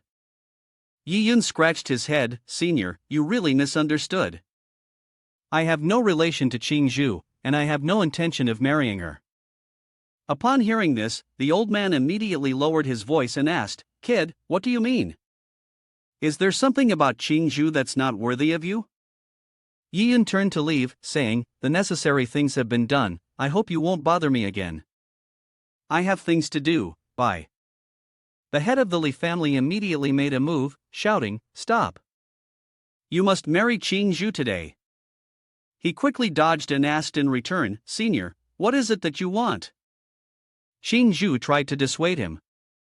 "Stop, Jia," he said, clenching his fists, his aura imposing, "I don't care whether you marry my precious granddaughter or not." Yi Yun, exuding dark spiritual energy from his hands, responded, "Senior, you're being unreasonable. In that case, I must offend you." He thought to himself, with his superior strength at rank 4, if he wasn't careful, he might suffer a loss. Suddenly, the Li family head withdrew his hand and turned to cry. "Good kid, you're unwilling to marry Qingzhu, even though you'd fight with this old man. It seems there's really no hope for you after all." He slumped down, muttering as he faced a corner, sighing. "If it's like this, why bother giving me hope? It would be better for this old man to just die." Ching, standing behind, angrily asked, "Grandpa, how long are you going to make a scene?" He was startled and worried. "This granddaughter of mine is off limits." The Li family head immediately jumped over to Yi Yun, smiling. "I see, you're just fellow disciples. Yi Yun, right? Help me out here, pick some gifts for the girl." A little while later, in the Li family's vault, which was filled with gold, silver, and treasures, the Li family head said, "Here we are, feel free to pick whatever you want." Yi Yun glanced at the items and asked to be sure, "Senior, do I get to choose anything here?" He replied, "Choose whatever you like, take whatever you want, just don't make my poor granddaughter sad." Yi Yun thought to himself, with the system's blessings, he could quickly identify the quality of the items. Some information appeared: Crimson Scripture, a low-value basic martial arts manual, and Thunderstrike Fist, which, at the same rank, wasn't considered particularly strong. He picked up 2 martial arts books. At the moment, it seemed that only these 2 were of any interest to him. Then, Yi Yun immediately activated Devour or Devouring, and the system notification confirmed the acquisition of the martial art Mystic Heaven Art, a high-rank Earth-grade technique, and the martial art Blood God's Fury. The mid-rank Earth-grade martial art was also drawn into his possession due to something in the box behind him that caught Yi Yun's attention. A minute later, at the entrance of Li Manor, the Li family head stood there, scolding, "Kid, you really have no manners, half of the treasures of my Li family are now gone because of you." Yi Yun bowed respectfully and said, "Senior's life is worth far more than these things," then turned and walked away, thanking them for the gift. Yi Yun took his leave. The family head turned to his granddaughter and asked, "Zhu and I, is it true that he killed the young family head and the young master all by himself?" She replied, "Yes, grandfather." Hearing this, the Li family head assessed Yi Yun as a heavenly talent, part of the Dragon Phoenix lineage in the crowd of people. He felt that it was a blessing for the Li family to make such an acquaintance. He added, "The young family has now lost its backbone, the remaining members are incapable of doing anything." The 2 of them entered the manor, and he reminded her, "He's just a netherworld elder, the master of Longzhan. He's not a good person. It's said that Longzhan is his only disciple. If he finds out his beloved disciple has been killed, he will surely seek revenge on Yi Yun. Though Yi Yun is skilled, if they cross paths, life and death will be uncertain." Ching, hearing this, stood momentarily frozen, speechless. The Li family head teased her, worried now, feeling heartbroken? She responded coldly, "I'm just curious." Then, he snapped his fingers and called for the shadow guard. A group of masked individuals appeared and knelt down to pay their respects. The family head immediately issued orders, commanding, "Keep a close eye on every move of the young family. If you find that they come into contact with the Netherworld Elder, report it immediately." They received the order and vanished in the blink of an eye. The Li family head stood there and said, "Don't blame old man for not reminding you, sometimes, curiosity about a person is the beginning of affection." Hearing this made Ching a little startled, as if enlightened. She quickly avoided further conversation and sent a shadow message, "I am returning to the clan." The Li family head stroked his beard and smiled, "Are you in such a hurry to leave? The sky is clear, the clouds are white, and you've grown up so much." It's all right, the granddaughter will have her own blessings." The scene then shifted to the Spirit Refining Pavilion, where the voices of several disciples could be heard. "Let's go, the Spirit Refining Pavilion is open today." They met, greeting each other with friendly smiles. "It's been a few days, Li brother has leveled up again, how polite, how polite. Yang has also grown stronger." An attendant sitting there requested, "All disciples, please line up to enter the Spirit Refining Pavilion." One disciple standing there asked, "Li brother, are you cultivating today or using the triple room?" The person behind replied, "I would love to, but unfortunately, I ran out of money at the end of the month, so I can only afford the double room." Suddenly, a disciple with a tough appearance, adorned with accessories resembling copper coins, arrogantly shoved his way forward. "Move aside, move, don't block the way." Someone was about to react when their companion stopped them. "Don't get agitated. Do you know who he is? He's Jia Yuqian, his family has been in business for many years and is quite wealthy. It's said that after joining the Kaiyuan sect, he exchanged money for spirit stones at a rate of 100 to 1. Within a month, he became the wealthiest outer sect disciple. Although the innate level is not high, with money, one can command demons. If you provoke him, there's no guarantee he won't pay someone else to attack you. Yu Qian stood there arrogantly, the old rule, open the room at 10 times the rate. The disciples outside were terrified. Do you know why I stopped you? The room at 10 times the rate is the only one in the spirit refining pavilion, and it costs 500 spirit stones per use. People with money like this can't be provoked. The attendant announced, "You're one step too late, someone else has already opened the room at 10 times the rate." This statement left the disciples behind in shock, and even Yu Qian couldn't help but exclaim, "What?" He bent over and asked, "Is this true?" The room at 10 times the rate in the spirit refining pavilion, who else could afford to pay such a high price besides me? The attendant frowned and responded, "Am I really lying to you? Can't you see for yourself?" Looking at the spirit refining pavilion from the outside, the top floor was glowing. Yu Qian's disciple pointed up and said with a twisted face, "Boss, what do we do now? The room at 10 times the rate is already glowing." He smiled cunningly and replied, "Wait." Then he turned to the other disciples and said, "You don't understand. The room at 10 times the rate has never been noticed before, not just because the rental price is high. After entering, activating the spirit imbuement grand formation costs at least 300 spirit stones, and you also have to continuously replenish spirit stones to maintain the grand formation.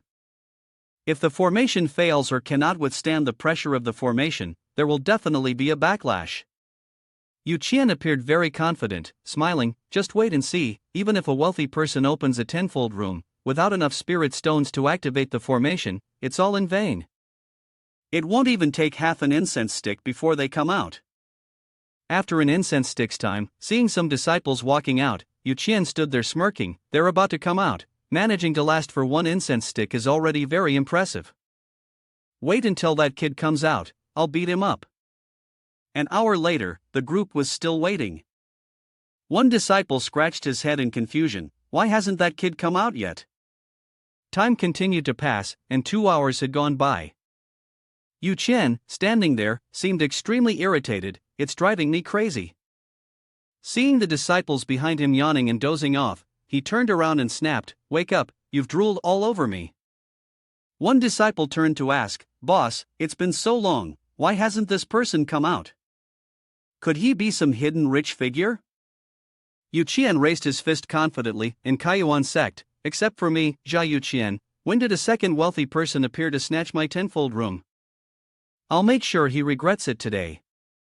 2 disciples cheered, "Our financial strength has never been outdone. Boss, use spirit stones to crush him." Suddenly, several disciples rushed out from inside, shouting loudly, "Quick, run!" Yu Qian grabbed one disciple by the collar and asked, "Why are you running? What happened inside?" The disciple replied, "The spirit refining pavilion is having an earthquake." He then pointed behind him, saying, "You can see for yourself." Yu Qian looked up and saw the entire spirit refining pavilion shaking, with the center of the quake coming from the tenfold room. He frowned as he looked at the crowd, which was abuzz. These were people from the room, 10 times more than the usual guards, all breaking through. A blinding light emanated from the top floor, causing everyone to marvel in awe. Then, the disciples quickly fled in a rush. They tried to pull Yu Qian away. "Boss, we should run." He remained resolute, wanting to stay. "I must see who that person is." Suddenly, a massive explosion rang out from that floor. Yu Qian was still gazing upward, eyes wide in shock. The disciples called to him, "Boss, hurry up." A figure shot down from above like a lightning bolt and landed, exuding an overwhelming aura. It turned out that the person was Yi Yun. He sat there, observing the system, and sighed. Spirit Refining Pavilion truly lives up to its reputation. The system displayed information. His current level was superhuman first rank, his weapon was Crimson Flame Slash, and most importantly, a message popped up congratulating the host for unlocking the ability to increase attack speed by 20 times. Yi Yun thought to himself, half the wealth of the Li family's treasury relies on the spirit imbuement grand formation of the spirit refining pavilion. It certainly didn't disappoint. I've jumped directly from Grandmaster Realm 7 rank to superhuman. He walked forward, leaving a pile of broken items behind. Next was the outer sect competition, which he could probably handle easily, just a bunch of weaklings. Suddenly, he felt no interest at all anymore. The disciples grabbed Yu Qian by the hair and dragged him up. "Boss brother, wake up." The scene shifted to the day of the outer sect disciple competition. The arena was divided into smaller competition zones. Surrounding them were spectators who had come to watch and cheer. An attendant in red stepped forward to announce, "Today is the once every 3 years outer sect disciple examination of the Kaiyuan sect. The competition is still in the format of one-on-one combat. This examination consists of several stages of the martial arts competition.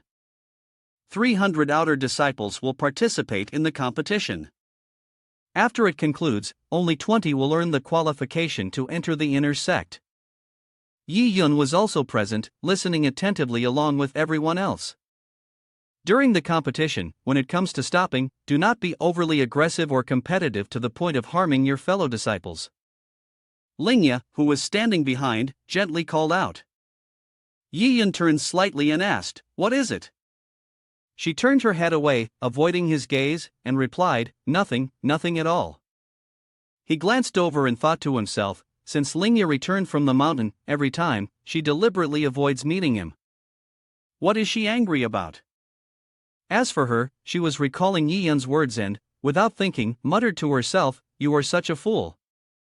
Linga tightly gripped her sword, lost in thought. But over the past few days, her calmness had led her to understand one thing. Her gaze became resolute. "From now on, I will follow in his footsteps. Only by standing on a higher platform will I be able to attract his attention." Her aura, unknowingly, radiated intense heat. This has never happened before, right? This young lady, will figure something out, so that from now on, you'll have no choice but to notice me. Yi Yun, bewildered, thought, women are truly hard to understand. The attendant concluded, "Now, the competition for the outer sect disciples begins. This is Hu Dianfeng, the 7th elder, a transcendent of the 4th rank." He spoke, and the competition this time seemed even more exciting than the last. The female elder responded, "I've heard there is an outstanding disciple named Yi Yun this time. His performance in the last match was also quite remarkable." "Elder Cho, was this the disciple you recommended?" She was Sun Ji, the 4th elder, a transcendent of the 5th rank. He turned to smile modestly, "I don't deserve it. Xing Zhu, the disciple of 3rd elder, is truly the exceptional one. I am Cho Shangyun, the 10th elder, rank 4 extraordinary. Zhao Ru, 3rd elder." The rank 7 extraordinary responded, "The youth's comprehension is extraordinary, truly reassuring. My disciple is not bad in martial skills, but his sole focus on cultivating the Tao, his usual cold demeanor, makes it difficult for others to feel at ease." Han Nan, fuming inside, had originally believed that the assassin he had sent last time would be able to kill Yi Yun, but to his surprise, it had failed. He had truly underestimated this person. He calculated that if Yi Yun were allowed to enter the inner sect, it would be even more difficult to eliminate him later. Sun Ji elder spoke up, "Elder Cho has just earned a great achievement and was praised by the sect leader. Today, he has recruited a talent like this for Kaiyuan sect, which makes us all admire him." Cho Shangyan quickly dismissed it, "4th elder, please do not joke." Han Nan sneered inwardly, glancing at the 10th elder and thinking, "Shangyun, enjoy your pride while you can. I have been planning for this day for an entire month. I had already sent my most trusted disciples, skilled and with deep martial arts, disguised among the outer sect disciples, all just to wait for this moment." Looking down at the arena, Yi Yun stepped onto the stage, and Han Nan felt a sense of triumph. If one assassin isn't enough, then 10 will do. Yi Yun will not leave here alive. His opponent, holding a sword, confidently said, "Sorry, but Yi Yun didn't even look at him, only saying, 'Let him come.'" Han Nan stroked his beard, smiling smugly. As long as I'm here, Yi Yun, you'll never make it into the inner sect. The battle proceeded in the blink of an eye, with flashes of sword energy weaving together. Yi Yun, as quick as lightning, passed his opponent and declared, "You've lost, too weak." The opponent immediately kneeled down, and the attendant outside announced, "Competition number 7, Yi Yun wins." The third elder immediately praised, "Quick and precise with the sword, not bad." Han Nan waved it off, "It was just luck." Then, another simple streak of light appeared, followed by the announcement from the attendant of competition platform number 9, Yi Yun's victory. Zhao Ru continued with praise, "Truly impressive, although we are older, our eyes are still sharp." He could only modestly smile, "Oh, no, not at all." Han Nan, seeing this, grew extremely angry, exclaiming, "What? The matches keep happening, but the result is always the same. Yi Yun wins, and his opponents keep taking turns losing." The disciples watching couldn't help but marvel, "Did you all see that? Is Yi Yun really just an outer sect disciple? He's so strong." Another person added, "My eyes can't even keep up with the speed of his sword strikes." After a period of intense competition, one disciple blew a horn, causing a stir among the audience. It was over. This inter-sect competition was even more exciting than last year. The attendant, along with the qualifiers, stood there. She announced, "The competition is over, and now I will announce the list of those advancing to the inner sect. First place, Yi Yun; second place, Zhang Yu; third place, Fang Linga." She glanced over, thinking to herself, "Yi Yun, this young lady, will definitely stand at the same level as you." Han Nan showed his displeasure. "This kid, in such a short time, has already reached the superlative first rank." He couldn't believe it. At that moment, a sister turned around and asked, "Ching Zhu, why did you suddenly come to watch the outer sect disciple competition? What's going on?" Chang Zhu didn't bother to look back, casually replying, "It's nothing, it's over, let's go back." The group of men stood there, staring at her without blinking. In her mind, the image of Yi Yun appeared. She glanced at him again and thought, "Yi Yun, you are truly deep concealment, never revealed." The scene shifted to the Treasury Pavilion, which was incredibly grand inside. The steward, walking ahead, led the disciples into the courtyard and announced loudly, "We've arrived, this is the Treasury Pavilion." Yi Yun scanned the area with a quick glance and silently assessed, "The Treasury Pavilion of Kayuan Sect is indeed impressive." At this moment, the steward stepped forward and explained the rules of the Kayuan Sect. Official disciples who enter the inner sect can come into the Treasury Pavilion and select one pill, one weapon, and one martial arts manual as rewards. The Treasury Pavilion has a total of 3 floors. The first floor is the treasure floor, the second floor is the weapon floor, and the third floor is the secret manual floor. You can choose anything from each floor. After one incense stick burns, you must return here to register. Is everything clear? As soon as the steward finished his question, everyone rushed inside, answering enthusiastically, "Clear, let's go inside." Yi Yun carefully observed his surroundings and thought, "No wonder it's called Kayuan Sect, so generous." From longsword first rank to the 3-rank sword section, and even 4th grade weapons are here. Suddenly, Yi Yun's gaze locked onto something that made him freeze for a few seconds. It was a broken sword. This was the Star Crystal Sword, a 5th rank weapon. Yi Yun was greatly impressed. They even have a 5th rank weapon here? After everyone finished choosing their items, they gathered to register. Yi Yun glanced over at Linga and complimented her, "Quite smart, you've chosen items that suit you well." She cheerfully turned to ask in return, "What about brother? What did brother choose?" Before Linga could even finish her question, he presented a few items he had just picked. Linga was surprised, her expression somewhat confused, as she asked, why is this sword broken?" It turned out that earlier, Yi Yun had decided to pick the broken sword as one of the 3 items awarded. Zhang Yu, who was standing nearby, saw the sword and immediately rushed over, exclaiming in admiration, "Isn't this the Star Crystal Sword?" He added, "I've heard this is a famous 5th rank divine weapon, capable of destroying the heavens and earth. It's a shame it's been damaged." I heard that even the elders of Kaiyuan sect can't repair it.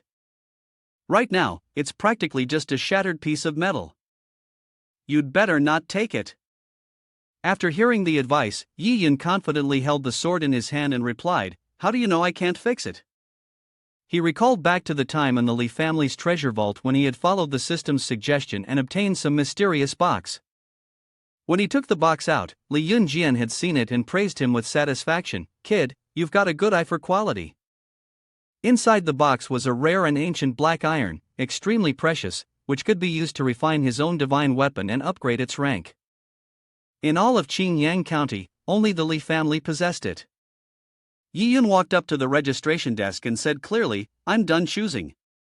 The registrar responded, "Once you write it down, you can take it." After registering, he and Linga left. The head clerk continued to sit there, recording the registration list of the remaining people. Yi Yun picked up the pill and examined it, then thought to himself, "This hidden spirit pill can enhance the 5 senses and 6 perceptions of a martial artist. That means it can increase my mental strength, allowing me to be more at ease when using an attack speed multiplied by dozens of times. Moreover, the mid-tier earth rank wind-cutting/martial technique is known for its fast speed and high damage output. If combined with an attack speed that's multiplied by millions of times, it would be enough to unleash an astonishing level of power." Seeing Yi Yun turning to leave, Linga curiously asked, "Yi Yun brother, why are you in such a hurry? Where are you going?" He gave her a self-satisfied look and answered, "Of course, I can't wait any longer. Right now, I'm looking for someone to practice with." Arriving at the 7-tiered pagoda, its operation was as follows: each floor had challenges corresponding to each rank. Once inside the first floor tower, one would receive a reward after overcoming the challenge. To open the gate, challengers simply needed to place a spirit stone on the mechanism's pedestal to gain entry. Yi Yin quickly placed a pink spirit stone onto the tray before the gate. Instantly, the gate was activated and opened. He crouched slightly, then soared straight inside with the pull of the force. Once inside, each disciple would enter an independent corridor. However, the challenges they faced were the same for everyone. This way, no one could interfere with another's progress, preventing any impact on the final results. Yi Yun finally reached his destination. Waiting for him was a 3RD rank peak demon beast, a shadow panther. Yi Yun observed the demon beast and thought to himself, "Is a first-tier combat strength only enough to deal with a 3RD rank demon beast?" Thinking for a moment, he stared directly at the demon beast, tightly gripping his sword, then shouted, "All right, then let's break through 3 levels in one go." And so, a man and a beast charged at each other, fighting fiercely. The shadow panther was strong, but in front of Yi Yun, it was nothing more than a mere beast. With just one blazing strike of his sword, he turned the monster to gold. Outside the tower, as the light of each level flickered, someone exclaimed in shock, "Everyone, look! Someone has already surpassed the 3rd level." The platinum-haired man casually remarked, "What's so strange about that? It's only the 3rd level." The person next to him was astonished. "It's not the number of levels that's important, but the speed. It seems like they reached the 3rd level almost instantly. I didn't even have time to blink." Xin Jiao, who was among the crowd of disciples, was also quite surprised by the rapid pace at which the tower was being climbed. The treasure pagoda lit up again, and the crowd murmured, "Look, the 4th level has lit up too." Before the crowd had even recovered from their astonishment, the 5th and 6th levels also lit up. The people below were now completely stunned, unable to believe how powerful the person inside could be. A disciple, filled with admiration, said, "The current record is held by the genius Li Qingzhu, who broke through 5 levels in 2 hours, thanks to the protection of the treasure. But the person inside just reached the 5th level in less than a single incense stick's worth of time. It's truly unbelievable." Qin Zhao remained silent, observing the scene. In her heart, she found the person climbing the tower incredibly interesting. When the light of the 6th level flickered, it suddenly paused, and a murmur of confusion spread through the crowd. What's going on? Why hasn't the 6th level moved? Could the person inside have been injured? If levels 1 to 5 represent the danger of the treasure pagoda, then the 6th level is a monumental boundary. Because the person involved with the 6th level not only demands strict standards regarding their level, but also requires an extremely strong combat experience. It is said that even those at the elder level cannot fully retreat unscathed. The person beside him turned in doubt, is that true? What exactly is there on the 6th level? The other person replied, this is the scariest part. Among all the disciples of the Kayuan sect, no one knows what it is. Inside the 6th level of the treasure pagoda, a person was sitting with his feet shackled by large chains, and a heavy aura of killing intent surrounded him. Yi Yun entered, and upon seeing this person, he was extremely excited. Oh, finally, I no longer have to fight those beasts. He smiled at the person and said, I hope you can make me a little happy. Upon noticing Yi Yun's presence, the person stood up. Looking at his feet, Yi Yun wondered, this guy is chained up, does that mean he's been locked here? As he was thinking, Yi Yun was startled by an incredibly fast attack that shot toward him. He quickly turned to evade the strike, then used his 5th stage of superhuman power, the Vajra Lapis Lazuli body, for defense. The opponent had already launched his attack, and Yi Yun channeled his strength into his hand for a counterattack, using the double wave fist directly toward him. The opponent raised his hand to block Yi Yun's punch, and the two auras clashed, creating a resounding impact. However, something was very strange, the part of the opponent's body that had blocked the blow suddenly vanished. Yi Yun jumped back, confused. Clearly, his technique had hit the opponent, but he felt no contact, as though he had struck water. He realized that his opponent's methods were indeed bizarre. The hand that had blocked his strike earlier had vanished, and now it was undergoing some kind of transformation. He looked at the arm that had just regrown and sneered. The conservatives of Kayuan sect seem to have found a treasure this time. Kid, how about my mystic curse spirit ritual? Not bad, huh? This made him momentarily stunned. After that, he asked, mystic curse spirit ritual? He extended his hand and laughed loudly, that's right, immortality, eternal life, as long as the heavens and earth endure. Yi Yun furrowed his brows as he looked at him, replying coldly, I've seen it in the records of Kayuan sect. It's a form of evil, wicked martial art. To master this martial art, the practitioner must sacrifice the blood essence of hundreds of children every day, then cultivate it. If successful, the practitioner's body will transform, and they will never die. After hearing this, the man gave a cold laugh and replied, correct. Yi Yun reached behind him, grabbed his sword, looked at him, and said, I cannot stand those who oppress the weak, and you have slaughtered so many innocent children for your own selfish desires. He fixed him with a sharp gaze, today, I will defeat you. The man laughed loudly, releasing an evil aura, and scoffed, another self-righteous hypocrite. Tell me, kid, have you ever heard the saying, one who doesn't act for themselves, the heavens and earth will destroy them? With those words, he unleashed streams of dark energy toward Yi Yun, attacking relentlessly while shouting, the old men of Kayuan sect locked me in this treasure pagoda, exploiting my unique martial art to help their disciples train, using the excuse of me atoning for my sins. Isn't it just to satisfy their own selfish desires? Despite his incessant rambling, Yi Yun used the sword in his hand to dispel the danger of the deathly aura. He looked at him and laughed loudly, continuing to speak, kid, don't bother struggling anymore. You can't cut me down. He stood there, laughing even harder, mocking, after you die, if you want to blame someone, blame those old men. They were the ones who sent so many disciples for me to kill. At this point, he was extremely agitated, his laughter was savage, his face pale, and the deathly aura increased more and more with his declaration. Today, I'm in a good mood. I'll make your death as comfortable as possible. Yi Yun frowned, staring directly at his opponent. He knew for sure that this was the perfect opportunity.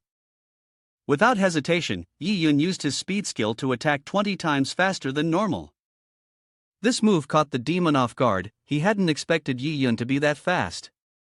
In the blink of an eye, Yi Yun weaved through the layers of black energy, appearing right in front of his opponent, then mocking him. Is that all you've got? Yi Yun used the true wind slash, creating a beautifully elegant sword strike that sliced the arrogant demon's body in two. Though he was furious, knowing he couldn't win, he immediately attempted to flee. However, Yi Yun wasn't going to let his prey escape that easily, immediately giving chase. Closing in on the target, he swung one sword to the left, then another to the right, striking continuously without giving the demon a chance to resist. After a while, the demon's body was torn to pieces by Yi Yun, to the point where he didn't even have time to recover. But even though only his head remained, he still grinned with self-satisfaction. "It won't do anything to me. I am an immortal being, your sword energy can't kill me." However, he was mistaken. Yi Yun appeared behind him in the blink of an eye and said, "Who said I want to kill you?" He reached out and tightly grasped the back of his head, then calmly declared, "As long as you die halfway, that's enough." At this point, the demon finally snapped out of his daze, his tone panicked as he asked, "What do you want to do to me?" Yi Yun didn't bother to answer. At this moment, the system prompted an alert, confirming that the opponent was severely injured, making him an ideal target for the devour or devouring process. The devour or devouring process began. The man screamed in despair, and in the end, it turned into experience points for Yi Yun. This meant the devour or devouring process was successful. The system announced that Yi Yun had received 2.2 million experience points. Having dealt with the obstacle on the 6th floor, Yi Yun headed straight for the gate leading to the 7th floor. This floor was the final one of the treasure pagoda. He sheathed his sword and walked forward with confidence. "Alright, let's see what the 7th floor has to offer." Outside the treasure pagoda, everyone seemed unable to believe their eyes when they saw the lights on the 7th floor illuminate. "Oh my god, is my eyesight failing me? The 7th floor is lit up. When did Kaiyuan's sect have someone so powerful?" Back inside the pagoda, on the 7th floor, before Yi Yun was an incredibly mystical space, where a person was sitting suspended in mid-air on a chair. As soon as Yi Yun stepped in, the person spoke up, praising him, "Not bad at all. To be able to reach this point with first-rank mortal realm cultivation, and even kill the old butcher on the 6th floor, I feel you have great potential." This beautiful figure then turned to face Yi Yun and asked, "What is your name?" Yi Yun exuded a powerful aura, and with full confidence, he replied, "The one who lives in the pagoda, Yi Yun, seeks your guidance." However, in response, it was not a flurry of fierce attacks but a gentle lift of his chin by the beautiful person. She smiled faintly and then spoke in a soft voice, "A man so hasty like this only makes women fall for him even more." However, Yi Yun didn't let any of her sweet words affect him. He quickly shoved her aside, avoiding the contact, his gaze showing an intense determination. The beautiful woman with purple hair, having been rejected, seemed a bit embarrassed, so she immediately returned to her seat. She then switched to threats, "A man who doesn't pity the flowers and cherish the jade will meet a miserable end." As soon as she finished speaking, she unleashed an overwhelming burst of spirit power. It was so strong that Yi Yun had to brace himself, leaning on his sword to keep from being blown away. This move forced him to be cautious. The power was simply too immense. Seeing Yi Yun struggle, the purple-haired beauty smiled faintly, her face full of amusement. She didn't say anything further, instead using her teleportation skill to close the distance and launch another attack. Sensing the imminent danger, Yi Yun immediately activated his skill to boost his attack speed by 20 times, narrowly dodging the strike. The beauty, missing her target, looked confused and asked, Where did you go?" It seemed like Yi Yun had truly angered the beauty this time. She puffed her cheeks in frustration and pouted, "A girl has tried to get close to you twice now, why are you so shy?" Yi Yun, inspecting his arm, couldn't help but think that if his movements had been even a bit slower just now, at least his arm would have been crippled. He knew he had to be even more cautious. Frowning, he muttered to himself, "This person cannot be underestimated, I must deal with her carefully." As for the beauty, she smiled faintly and continued to challenge him, "The next move, you definitely won't be able to escape." Yi Yun didn't want to hear any more from her. Without hesitation, he unleashed his Crimson Blaze, Swift Wind, and Hidden Depth skills. The flame from the sword shot out and transformed into a massive fire dragon. In the face of this move, the purple-haired beauty remained calm and said, "Even though you're only at the first rank of superhuman, you already know so many martial techniques. She smiled, but it had no effect on me. Then, she immediately gathered spirit power in her hand, which in an instant expanded, forming an enormous mass of purple spirit power. She smugly said to him, "Alright, let me put out that fire for you." Yi Yun's fire dragon was completely engulfed by her purple energy. But Yi Yun was not to be outdone. He immediately swung his arm and commanded the dragon to explode. At that moment, the beauty sensed something was wrong and looked over, but before she could react, the purple shell was shattered from within by the fire dragon. She was utterly shocked, unable to understand why she couldn't suppress this fire dragon. Furious, the beauty charged toward the fiery dragon to take a closer look at what made it so formidable. After seeing through the truth, she immediately raised her hand to form a seal, accompanied by a remark, "So you are capable of merging sword energy and flame together. I truly underestimated you." Immediately after, the beautiful woman condensed a massive barrier of spiritual energy and struck it down. She then commanded the entire flame in front of her to be contained within the cubic spiritual energy mass, before finally causing it to explode. After she compressed Yi Yun's fire dragon, she also landed on the ground, nodding in approval and praising, "You do have quite a few tricks up your sleeve." Then, placing one hand on her stomach and the other on the ground, she added, "But if that's all you have, then you might be about to lose." At that moment, Yi Yun also noticed that she had healed the wound on her stomach. Once done, the beautiful woman stood tall, raised one hand high to collect the powerful purple lightning bolts, and loudly declared, "Although you are very handsome and quite to my taste. But what can be done now? I don't like men who can't even defeat me." Her hand gathered energy, forming a small ball. As her words ended, the summoning wind's wonder was already being executed. A large, mystical circle appeared behind her. Seeing the beauty preparing for her final move, Yi Yun was not to be outdone. He raised his hand to form a seal in front of his chest, using the Blood God's Fury technique. Then he shouted, "Blood God's Seal." His eyes turned red. Immediately, Yi Yun flew into the air. As he launched his explosive attack, he yelled, "I figured out how to defeat you, prepare to die." Thus, two powerful streams of spirit power collided. Above, the shape of Yi Yun's sword tip was visible. Below, the ball from the 7th floor boss showed many cracks. Yi Yun's red flames tore through the beauty's wine barrier shield mercilessly, like a rocket. Seeing this, the beauty was stunned and exclaimed, "Could this attack be?" At the same time, outside, the sky suddenly filled with thunder and lightning, with clouds swirling all around. Outside the Kaiyuan sect, Cheng Zhu, who had been concentrating on her cultivation, was disturbed by this event. She focused on the direction from which the energy was coming and realized it was from the location of the 7-tiered pagoda. This made Cheng Zhu feel a mix of belief and doubt. Could it be that someone had broken through the final floor of the treasure pagoda? Even the elder, who had drunk 5 jars of wine, was awakened by this aura. In his drunken stupor, he laughed heartily, "That little brat has gotten stronger again.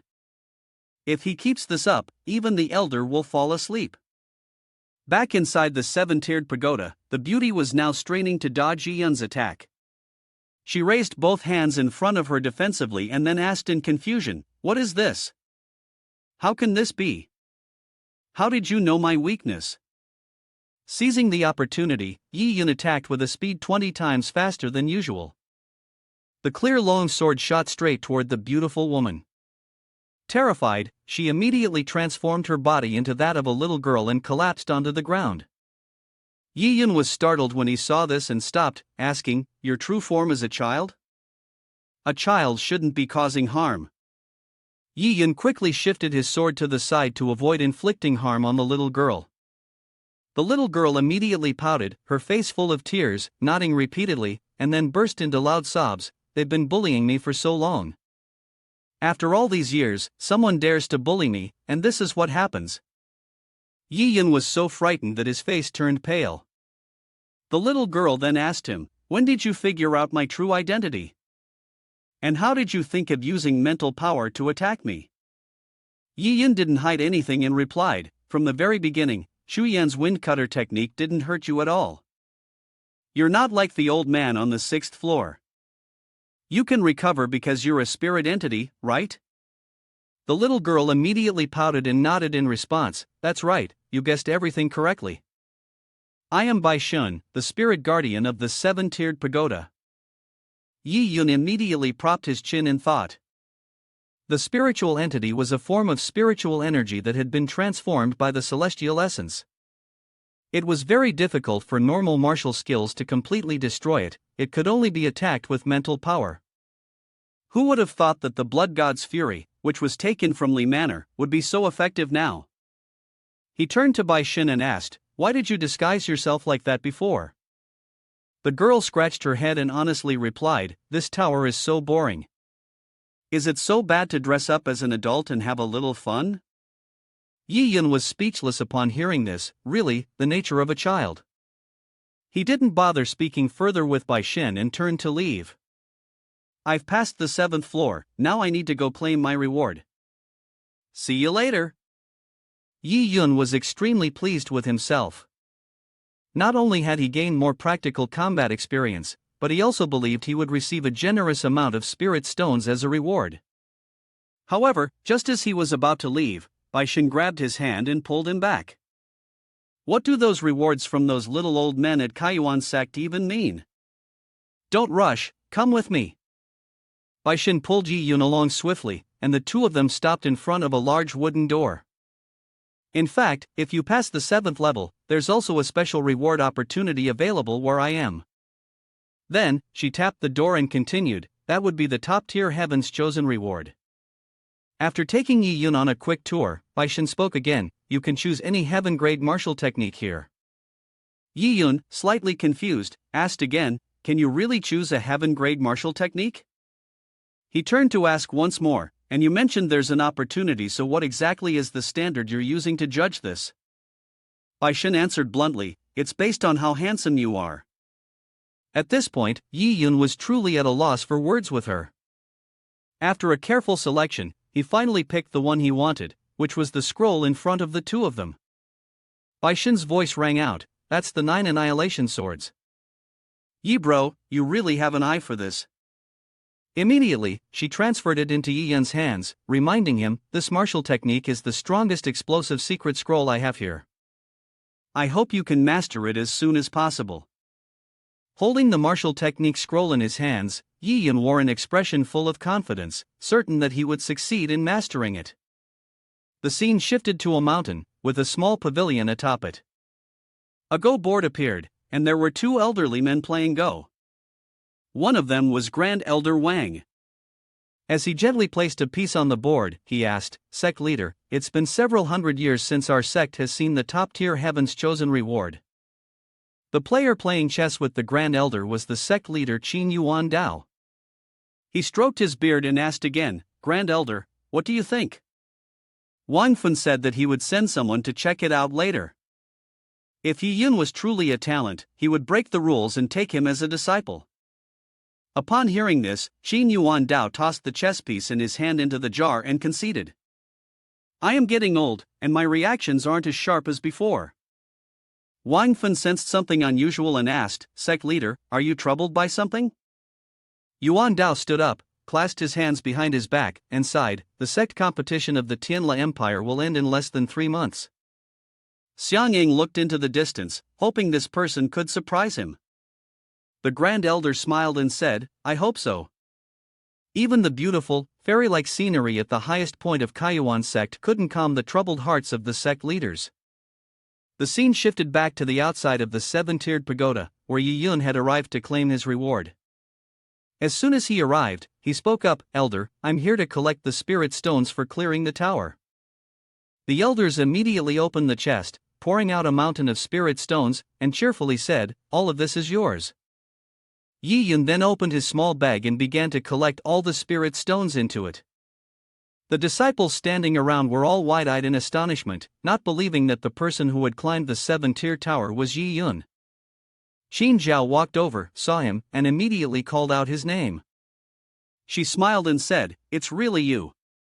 It's been so long, I never expected you to actually come. Kaiyuan sect, I'm surprised, is it really you? Qin Zhao. Zhao cheerfully asked, "Was that you who just broke through the tower? You're really impressive." Yi Yun didn't say much, he just nodded. At that moment, Zhao's eyes gleamed with admiration as she continued, "You're amazing, I really didn't misjudge you." Then, Zhao quickly urged Yi Yun to leave. "Come on, it's been a while since we last met, let me treat you to a meal. By the way, tell me what's inside the 7th floor of the treasure pagoda." Watching the two of them walk away, the disciples standing there whispered excitedly, "Is that Yi Yun, the one who ranks first in the inner sect of Great Rival? A person who just entered the inner sect and was able to surpass the 7-tiered pagoda, is he even human?" Among the crowd, there was a disciple with a twisted face, standing there, frowning in discomfort, calling out Yi Yun's name. A while later, this person went back to report the entire situation to Han Nan. He seemed almost unable to believe his ears and had to ask again, "Did you say that Yi Yun surpassed the 7-tiered pagoda?" The disciple lowered his head and confirmed again, "It's completely true, he elder. I saw it with my own eyes, it cannot be wrong." These words made Han Nan so angry that he almost burst a vein. He crushed the cup in his hand, cursing, "Yi Yun, his strength has reached this level, I truly regret not having dealt with him ruthlessly back then." The panicked disciple hurriedly tried to reassure him, "He elder, don't be angry, it's just passing the 7-tiered pagoda, it doesn't mean much." That night, as soon as he finished speaking, he was met with a kick to the face. Han Nan, enraged, shouted, "What do you know?" He shouted loudly, "The others do not know the secrets of the 7-tiered pagoda, but as an elder, I naturally understand the profound mystery within it. Once someone ascends the tower and receives the acknowledgement of the guardian spirit within the treasure pagoda, they will be granted corresponding treasures. These treasures are even more advanced than the tiered treasures in the Treasury Pavilion, not just by one level. I am certain that if Yi Yun receives a powerful reward, his strength will increase significantly. By then, defeating Yi Yun will be incredibly difficult for me." The disciple quickly responded, "Elder, don't rush. Do you remember that in a few days, the spirit spring will open? Why don't we take this opportunity to act?" Perhaps because he was too angry, Han Nan hadn't thought of this matter, but thanks to his disciple, he now had a new plan to sabotage Yi Yun. He then threw out several large bags and instructed, "Today, the sect leader and the 2 vice-sect leaders are not here. Find a way to suppress the news of Yi Yun's success in ascending the tower. I do not want the senior elders of the Kaiyuan sect to take notice of him." The disciple quickly opened the bags, which were filled with brightly shining spirit stones. His eyes immediately flashed with cunning, and he said, "Disciple obeys the command." As for Han Nan, he was now very pleased with the dirty scheme he had just devised. He was certain that Yi Yun would be brought down, so for the time being, he would let him enjoy himself and have his fun. Switching to the tavern, where Yi Yun and Zhao were holding a gathering. After listening to Yi Yun's story, Zhao was extremely surprised and taken aback. She didn't expect that her friend had to go through so much in the past few months, but it made her admire Yi Yun even more. Since they were talking, Zhao brought up the upcoming competition. "Based on your current abilities, for this Spirit Spring contest, you might have a quota." Yi Yun was stunned and asked, "Spirit Spring contest?" Zhao quickly explained, "That's right, you've only recently joined, so it's understandable you wouldn't know about it. The spirit power hidden within a regular spirit spring can usually help martial artists break through during their cultivation, but it quickly gets depleted. The spirit spring I'm talking about, however, is one naturally formed on Mount Vuknyo outside Qingyang County. What makes it special is that there's a spiritual vein underground, and after a certain period of time, it will automatically replenish its energy, so it's essentially inexhaustible. However, due to its geographical location and the preciousness of the spirit spring, since its discovery, it has mostly been under the ownership of the 4 big sects. The 4 big sects refer to the most powerful sects in Qingyang County and its neighboring 3 counties. Excluding the Kaiyuan sect, they are Liangzong from Heishan County, Luizong from Baiyin County, and Wind and Thunder Pavilion from Huainan County. 100 years ago, after the 4 sects reached an agreement, they decided that the Spirit Spring would be a testing ground for their disciples, opening up once a year. Each sect can bring 8 talented new disciples to participate, but in the end, only one can enter the spirit spring. Originally, each sect had 5 quotas, but over time, people weren't too satisfied with that. So, the current competition rules were formed before entering the spirit spring. Therefore, now only the last 20 people who win in the competition can enter the spirit spring. Now Yi Yun understood. Xin Zhao continued, every year, when the spirit spring opens, it is a competition between the newly joined disciples of the 4 big sects. Our Kaiyuan sect, for some unknown reason, has been losing more and winning less in recent years. At this point, she placed her hand on his shoulder and firmly asserted, based on your talent and current strength, if you can go, I believe you will definitely win.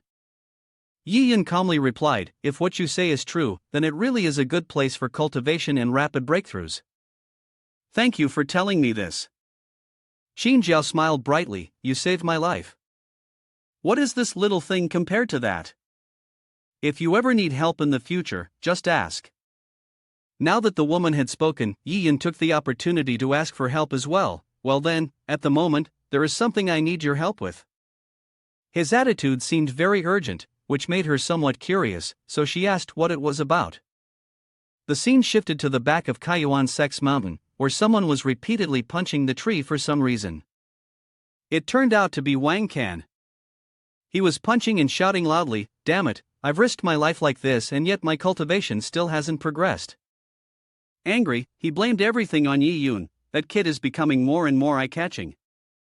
Xing Zhu, who had always been indifferent to everything in the sect, even personally came to watch him compete. The more he thought about it, the angrier he got, and Wang Can exerted his full force, shouting, if this continues, Xing Zhu will never pay any attention to me. At the same time, he also struck out with a palm, splitting the tree in front of him into several pieces. Suddenly, a mysterious chuckle echoed from behind. This made Wang Can curious, and he turned around to ask, what was that sound? He saw a mysterious cave appear, and the voice seemed to come from within it, alluring and compelling Wang Can. He stared at the cave and wondered, is this the secret cave?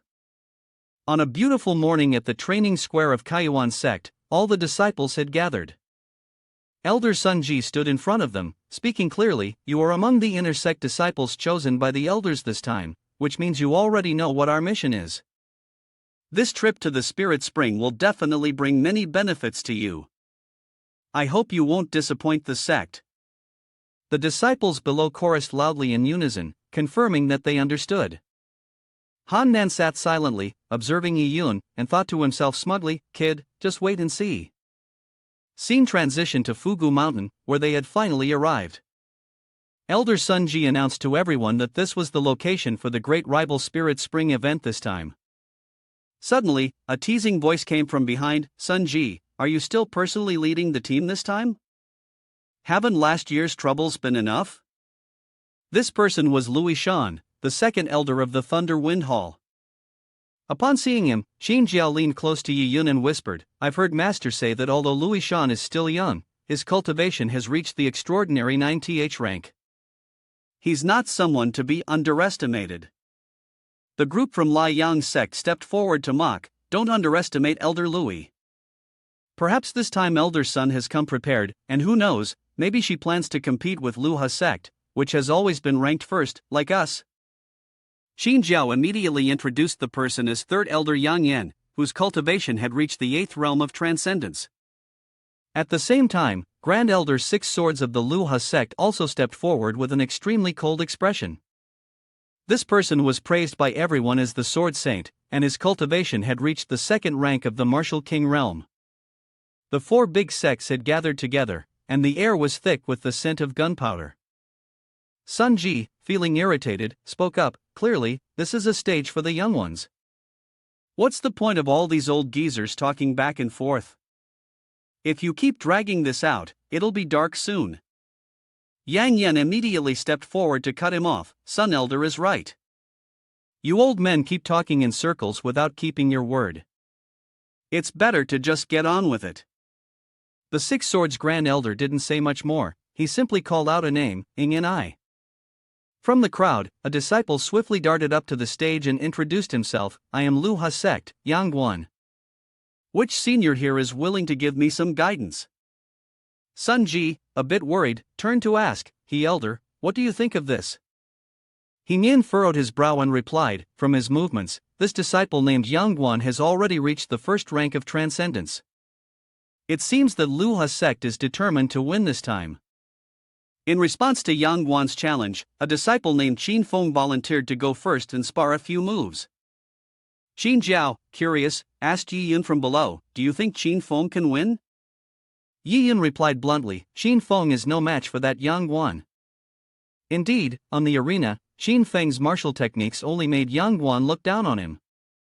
"Is this all you've got?"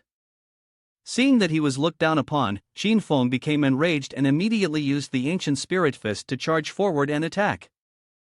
Yang Guan, with a light swing of his sword, easily suppressed Qin Feng. He sneered, "You're not worthy of me using my sword techniques on you." After that, Yang Guan effortlessly sent Qin Feng flying, and before he could react, he was struck with another sword blow, sending him crashing into the nearby pond by the arena. Yang Guan, feeling smug, taunted, "You're too weak, you couldn't even withstand a single blow from me." Seeing this, the disciples of Kaiyuan sect below began to stir. "What's going on? Brother Qin is a 7th rank sect master, and he was easily dealt with by him?" Yang Guan continued to arrogantly challenge from above, "A bunch of useless trash. If you think you're strong enough, come up here and try me." The disciples from other sects below were enraged, their faces turning red. "What is this? Luha's sect is so arrogant, do they really think we're scared of him?" Furious, Shui Pingshan from Liangzong shot up from below to challenge him, though it was unclear how strong he was, his expression looked quite haughty. When Yang Guan saw him, he quickly assessed, "This one is even weaker than the last." And indeed, that was the case. Before Pingshan could even make a move, Yang Guan struck him down with a single sword strike. The horrifying sight left the disciples from the Wind and Thunder Pavilion pale with fear. "He's too strong, we're no match for him." Outside the arena, Louis Shan approached the Six Swords Grand Elder, flattering him, "This kid's strength is not weak, he even carries a certain demeanor that's very similar to Senior Lu." The Six Swords Grand Elder calmly responded, "Yang Ni's swordsmanship talent pleases me greatly. He's a disciple of my sect, and recently, he's been on a training journey after seclusion." This information startled the other three elders, as they all shared the same train of thought. The rumors in the martial world said that Six Swords was not someone who easily accepted disciples, yet Yang Guan turned out to be his direct disciple. No wonder his strength was so formidable, it seemed this battle would be a tough one to win.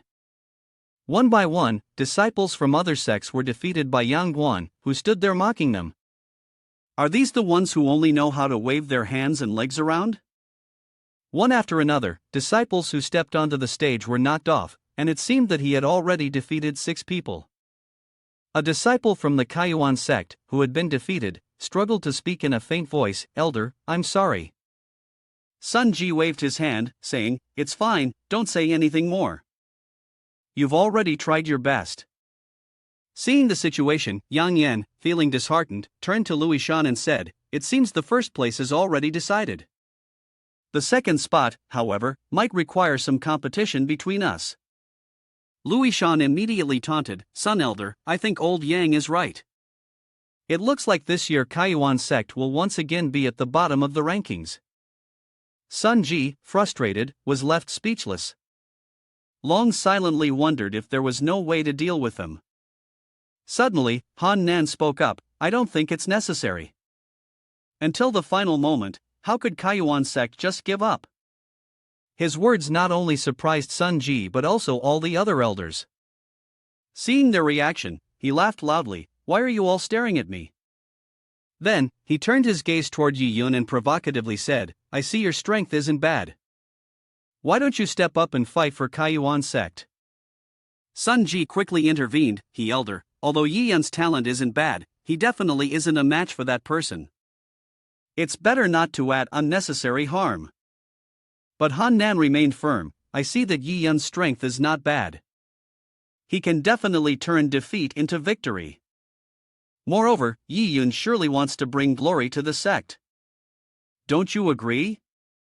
He did not refuse. The He Elder might want to test my abilities. Alright then, let the elder broaden his knowledge a bit, to avoid any rash decisions in the future, he said, then stepped forward, placing a hand on Han Nan's shoulder and giving it a pat, feeling somewhat disrespected.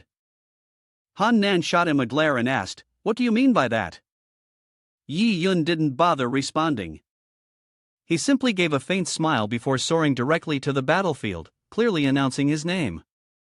Kaiyuan Sect, Yi Yun, here to challenge you. Seeing that his opponent was unarmed, Yang Guan immediately became enraged. Even if your Kaiyuan Sect doesn't have anyone, you don't have to go this far, do you? You don't even have a weapon. Hurry up and make your move, I don't have all day. Yi Yun responded with a look of contempt, with your skills, you're not even worthy of me using a sword. Yang Guan, furious, shouted loudly. His gaze swept over Yi Yun from top to bottom, his words laced with anger. Wait until I knock you down and see if you can still talk like that. With that, he launched his attack. However, in the blink of an eye, Yi Yun had vanished from sight, leaving Yang Guan stunned and clueless as to where his opponent had gone. Suddenly, Yi Yun appeared behind him, then taunted, "You couldn't even find my figure." Hearing Yi Yun's voice from behind, Yang Guan was startled, not knowing when his opponent had gotten behind him. Before he could react, Yi Yun struck him with a thunderous palm right to his back. Yang Guan crashed headfirst into the ground in utter humiliation. Yi Yun clicked his tongue far too weak. This left the elders visibly shocked, unable to believe their eyes. Meanwhile, the disciples from the Kaiyuan sect erupted in cheers. Great, that's great.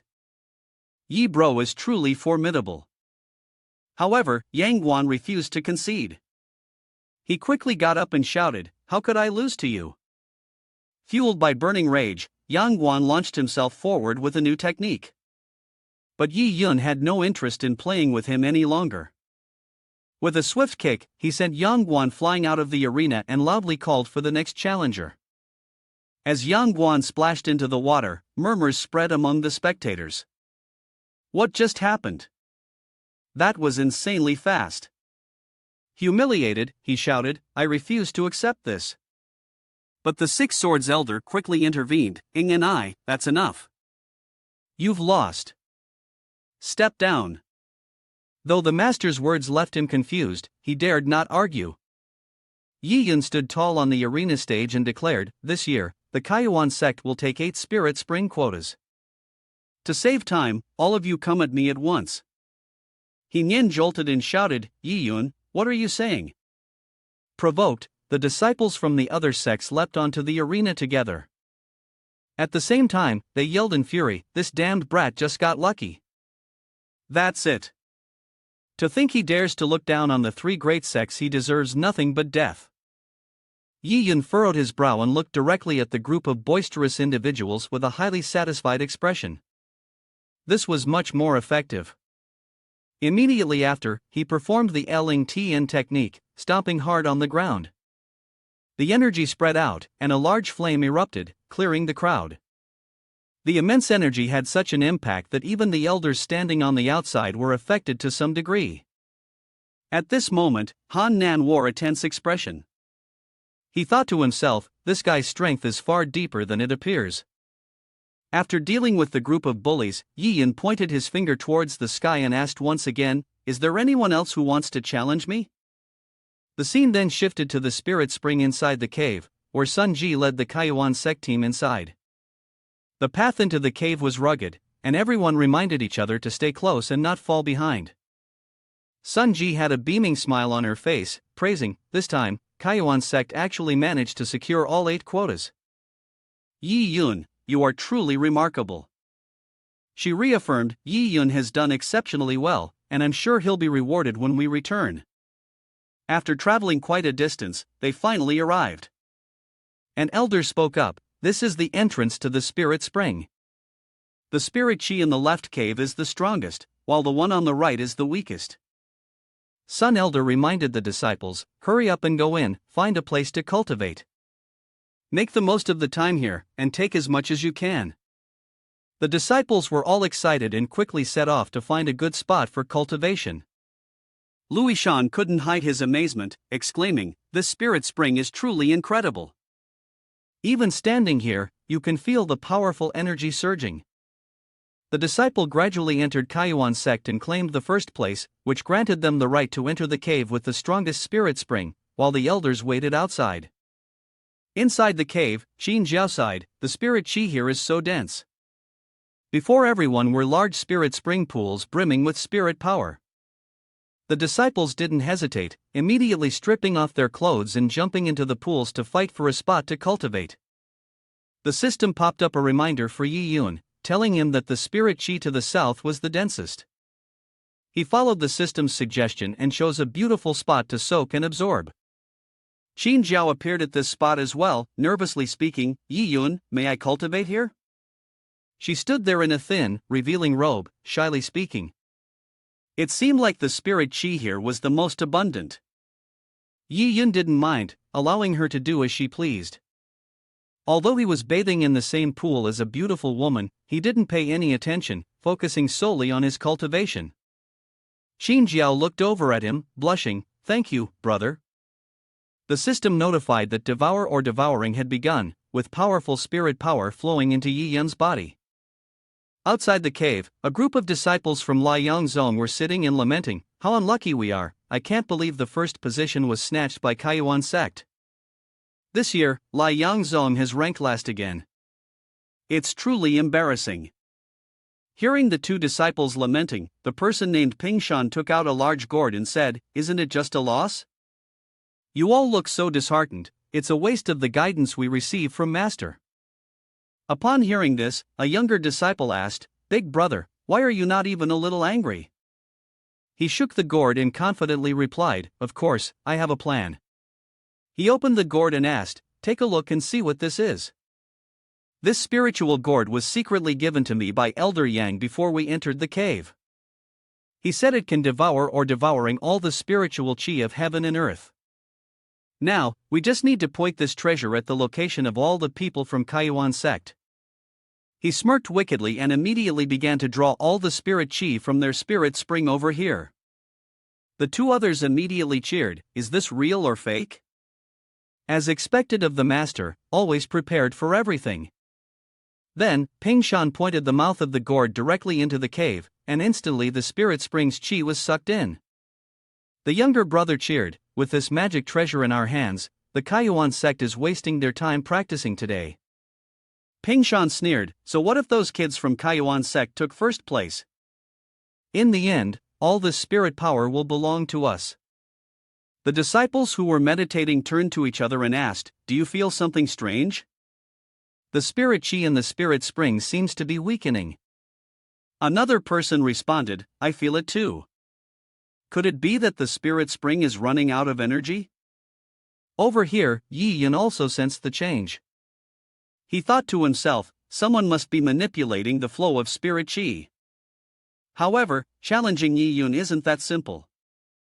If you want to devour it, let's see who can devour more. Immediately, he commanded the system to absorb all the spirit chi back. That arrogant Ping Shan didn't know anything and continued laughing and talking. The fools from Kaiyuan Sect had no idea that we still had an ace up our sleeve. The spiritual gourd, which was sucking power fiercely, suddenly stopped. Right after, the stream of spirit chi inside the gourd was sucked back out, startling him, as he couldn't understand what was happening. A younger brother noticed and immediately shouted, "Big brother, it seems like there is some energy drawing the spirit chi back." Ping Shan angrily yelled, "How could this be? Could it be that inside, they are secretly preparing a magic treasure to devour or absorb spirit chi?" They refused to back down. He continued to command the magic gourd to suck the spirit chi back, determined not to let the people inside gain any advantage.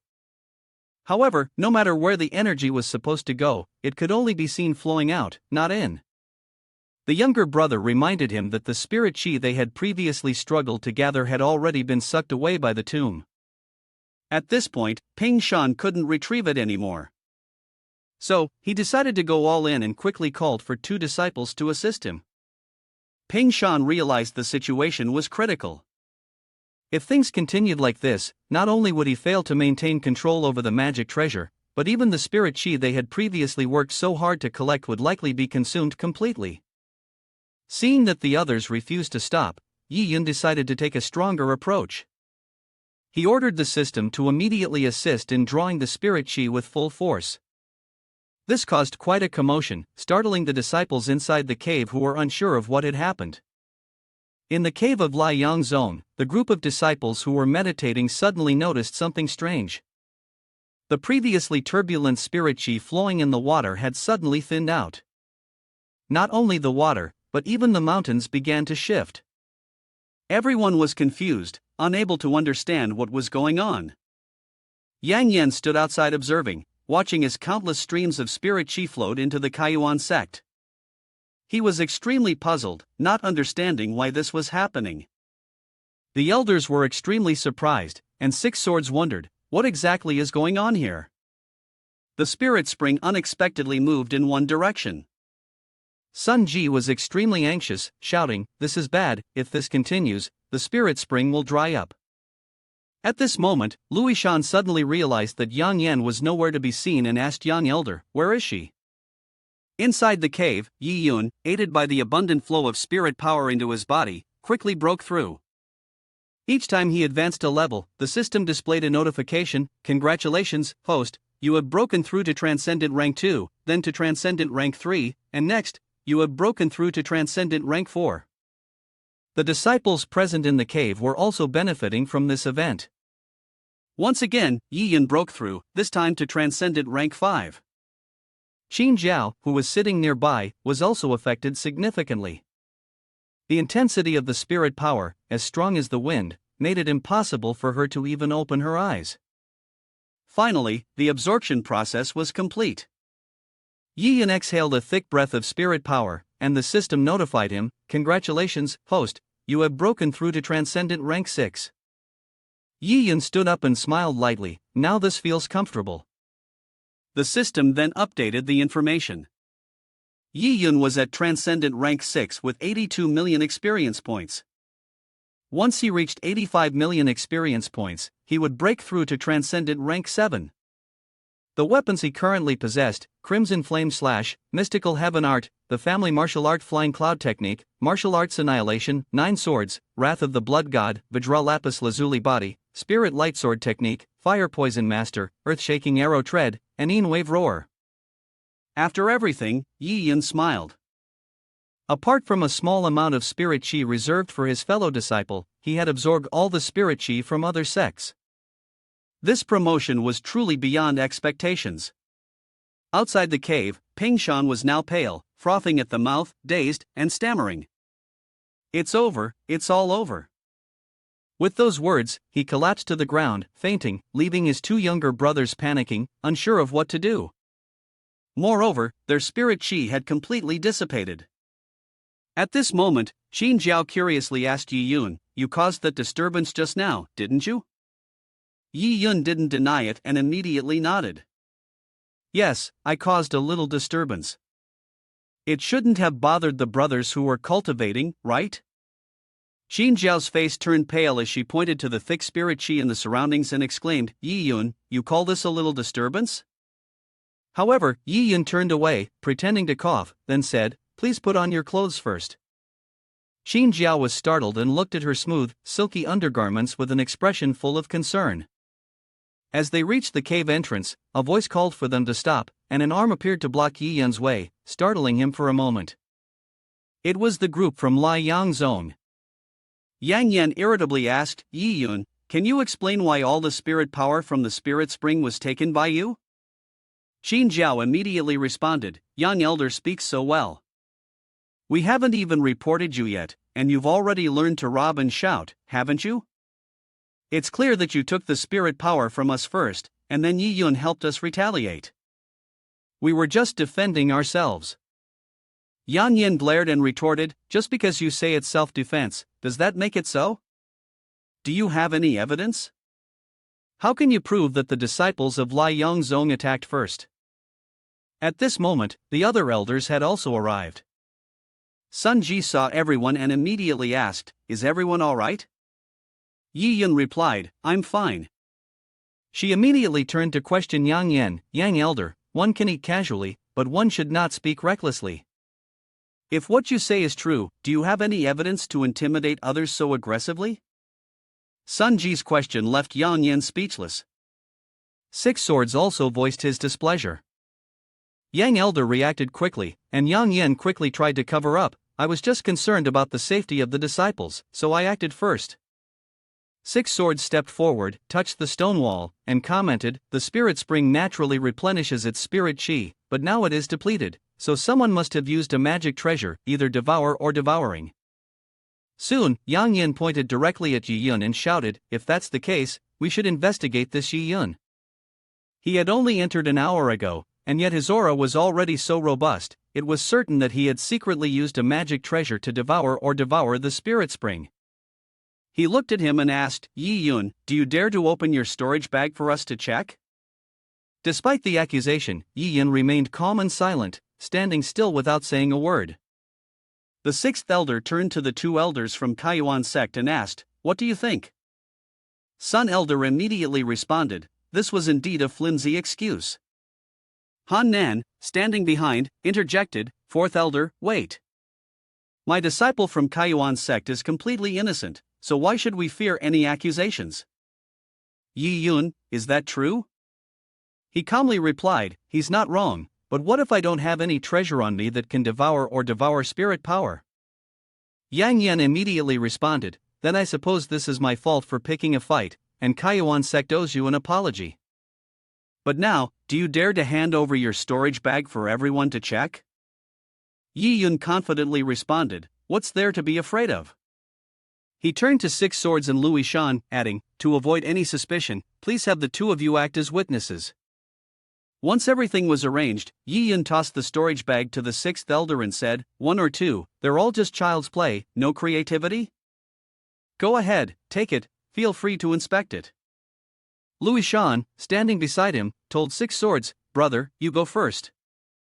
After a moment of inspection without any findings, he passed it over, saying, nothing here, brother Lei, take a look. Yang Yan was startled upon hearing this, finding it hard to believe. How is that possible? Louis Elder also used his spiritual sense to check and replied, nothing, indeed there is nothing. Yang Elder glanced at Ji Yun, secretly wondering if there was no magic treasure. Could it be that he forcibly drew out the spirit chi? Yi Yun smiled and asked, is Elder Yang satisfied now? Yang Yan pretended to cough and answered, it seems that this might have been an error on the part of my disciple from Liang sect. I apologize here and hope you all won't hold it against us. He then took out a pill and added, this is the sect-destroying pill, a secret elixir of Liang sect, which can stabilize the cultivation of martial artists. Consider it an apology from Liang sect. Yi Yun happily accepted it, then I will graciously accept. Yang Yan raised his hand in a salute to everyone. All right, this matter is settled. We won't stay any longer. If any of you are interested in visiting Liang sect in the future, we'll certainly host you with great hospitality. But Yi Yun quickly rushed forward to block the disciple of Liang sect. Wait a moment. He knocked the big brother away, causing him to drop the storage bag to the ground. After that, Yi Yun picked up the bag and looked at Elder Yang, saying, is it over just because you've said it? Who agrees? The elders were taken aback. Han Nan, from over there, angrily shouted at Yi Yun, but he ignored it and took out a gourd from that person's storage bag, raising it and saying, you're so dumb that you even failed to destroy the evidence of your crime. Should I say you're foolish or just plain stupid? The sixth elder was startled as he recognized that it was a spirit gourd that could devour or absorb spirit chi. Yang Yan cursed his disciple inwardly, thinking how foolish and embarrassing. Then, he turned and pretended to scold him, asking, what is this? The disciple stammered, not daring to tell the truth. Master, this is Sun Elder, someone from the side spoke up. Framing and imposing false charges, the shameless sixth elder, this matter needs no further words from me. Now that the truth is clear, with your deep history, how we proceed will be at your discretion. Six Swords stepped forward and declared, the spirit spring is destroyed, it's pointless to talk further. such despicable behavior, I, Lu Mo, disdain to associate with you. For the sake of 100 years of friendship, you, Lai Yang Sect, can remove yourself from the attendant of the Tianla Empire's northern region. Yang Yan immediately knelt and paid his respects, while the sixth elder spared no mercy. He glared down and said, Yang Yan, you created this misfortune for yourself and cannot live. Yang Yan and the disciples turned pale with fear, extremely anxious. Then, they turned to Yi Yun, hesitating, and asked, As for you, may I ask what sixth elder has to advise? Six Swords smiled and asked, Your name is Yi Yun, right? Truly a good seed, I will return to the sect and strictly teach my disciples. After that, there will be a meeting at the peak, and then I'll declare my return to the sect. Xing Zhu sighed in relief as he glanced over, that was really close. Yi Yun, let's head back too. He Nian looked over with some anger. Damn it, what kind of fate does this Yi Yun have? Switching scenes to the cave residence, Yi Yun was fully immersed in his cultivation. After using Yang Yan's heartbreaking pill, he still lacked a little bit of experience before he could break through to the next level. He stepped outside to think. Recently, the elder's tasks had been getting easier, so maybe he should wander around and see if there were any high-ranking demon beasts to hunt. Suddenly, something appeared and caught Yi Yun's attention. It was a concealed weapon flying towards him, with a piece of paper pinned to it. The weapon lodged into the stone wall, and on the paper it said, 3 p.m., meet behind the mountain. Yi Yun held it in his hand and wondered, a challenge letter? 3 p.m.? If that's the case, then I'll go meet you. Switching to the forest behind the mountain, less than 15 minutes later, Yi Yun arrived. He walked forward and recognized the person who had arranged the meeting. I guessed it was you, Wang Can. He turned around to look at him. Yi Yun, you actually dared to come. I won't mention anything else, but you actually accepted my challenge. You've got quite a bit of guts. Yi Yun smiled, stop wasting words. You dared to challenge me, now I want to see what your strength is. Wang Can immediately drew his sword, standing there declaring, You'll find out soon enough. The humiliation you've caused me, today I will make you pay it back. He charged forward, shouting loudly, Die. Yi Yun raised his hand to block the strike, realizing that his cultivation had now reached the 7th rank of the transcendent level. Wang Can jumped back, full of pride. Didn't expect this, huh, Yi Yun? He stood on a rock and looked over.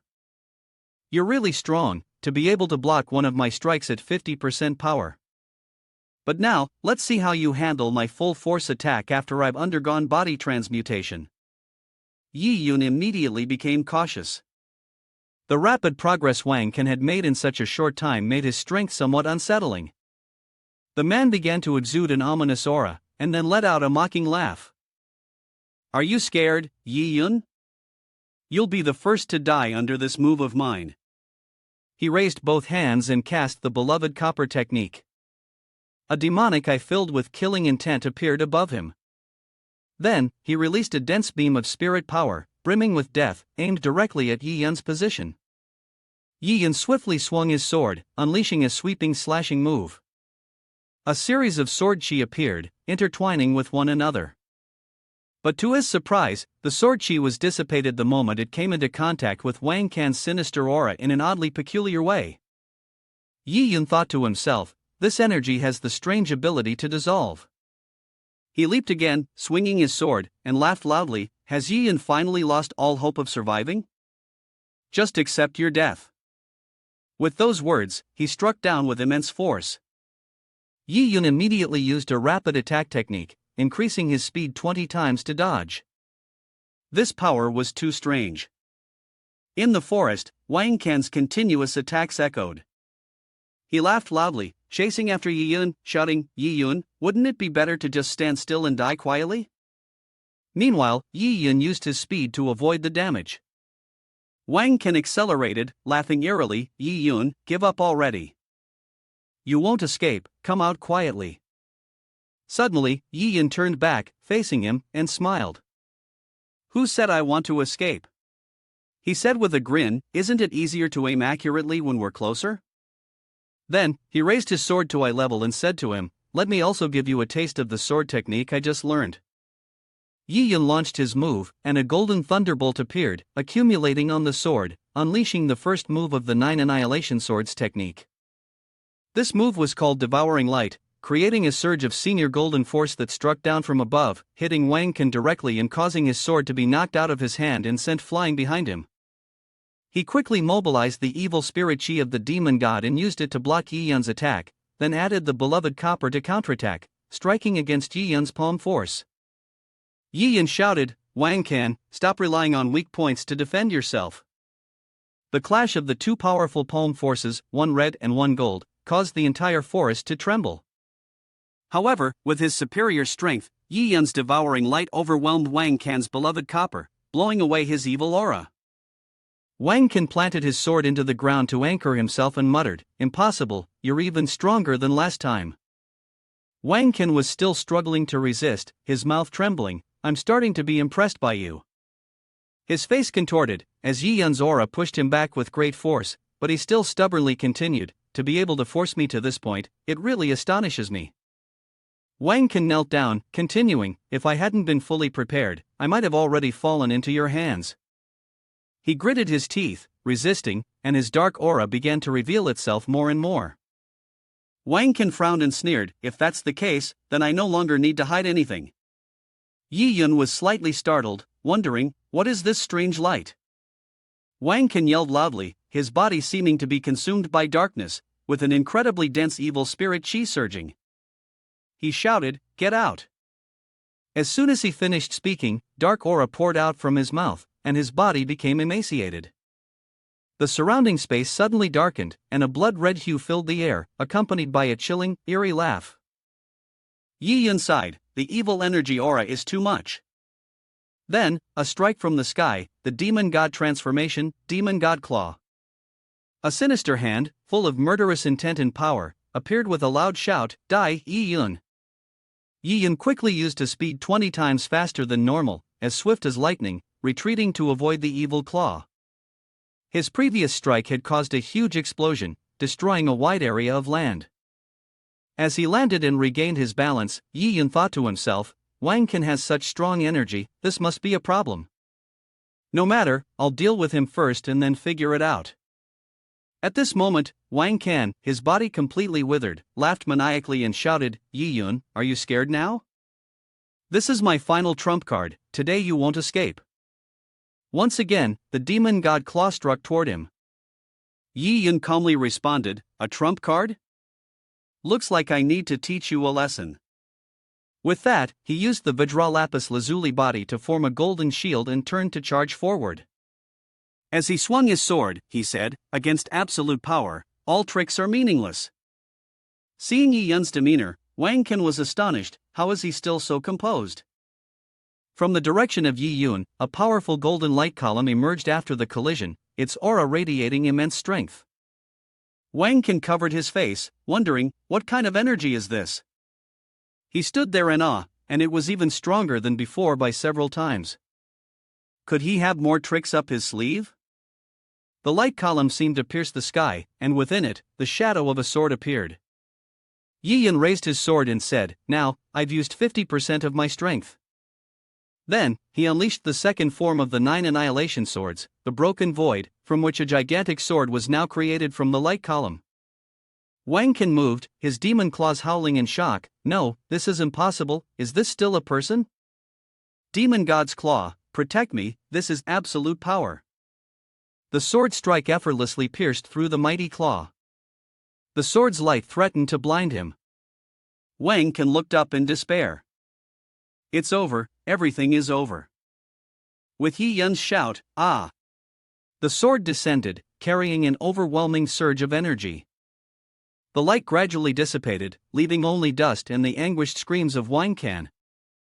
The previous blow was so powerful it seemed to split the forest in half. Yi Yun's voice echoed, "Wang Can, you've lost." He lay there, in pain and disgrace. Wang Can raised his hand, trembling as he said, "Yi Yun, I've truly underestimated you. Your talent is indeed far superior to mine."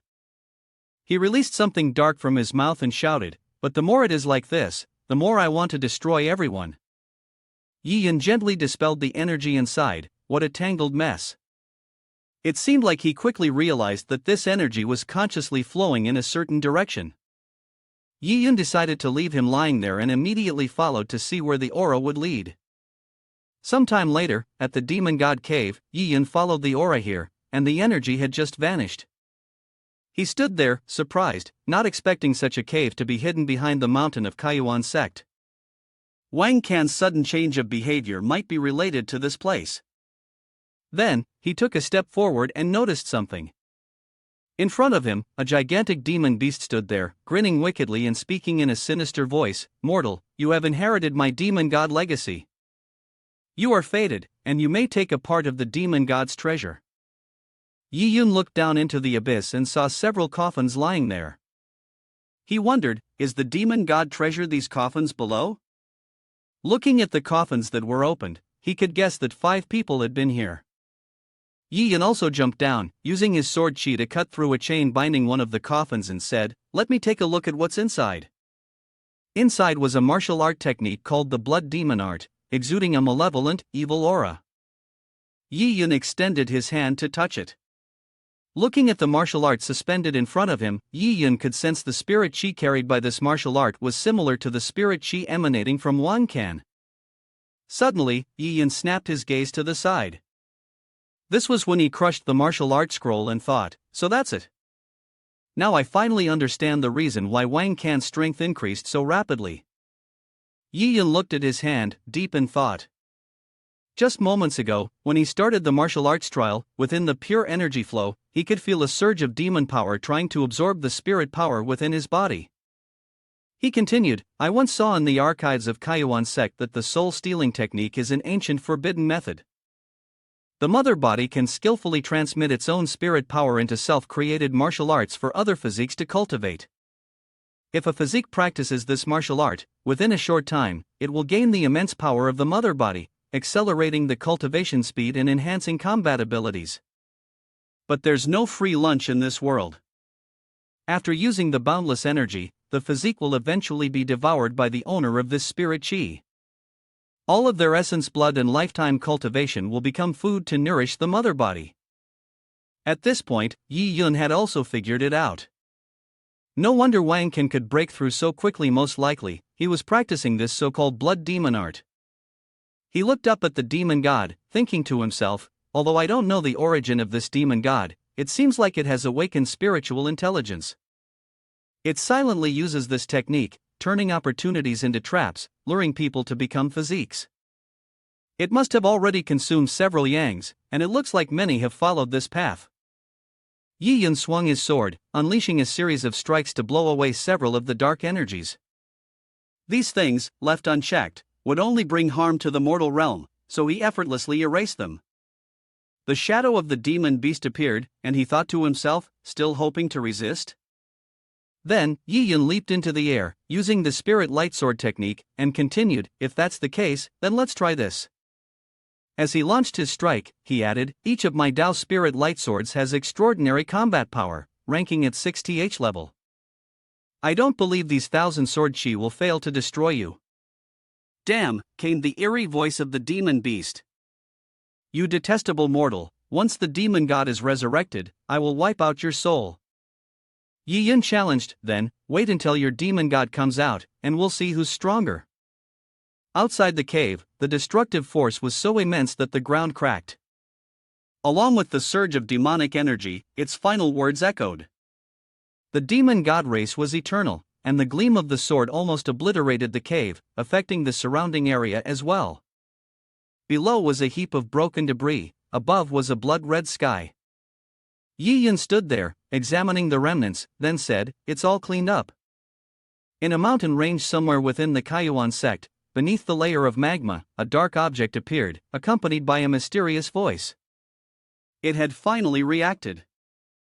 Amid the magma and the formation controlled by chains, the Demon King's heart finally began to beat once more.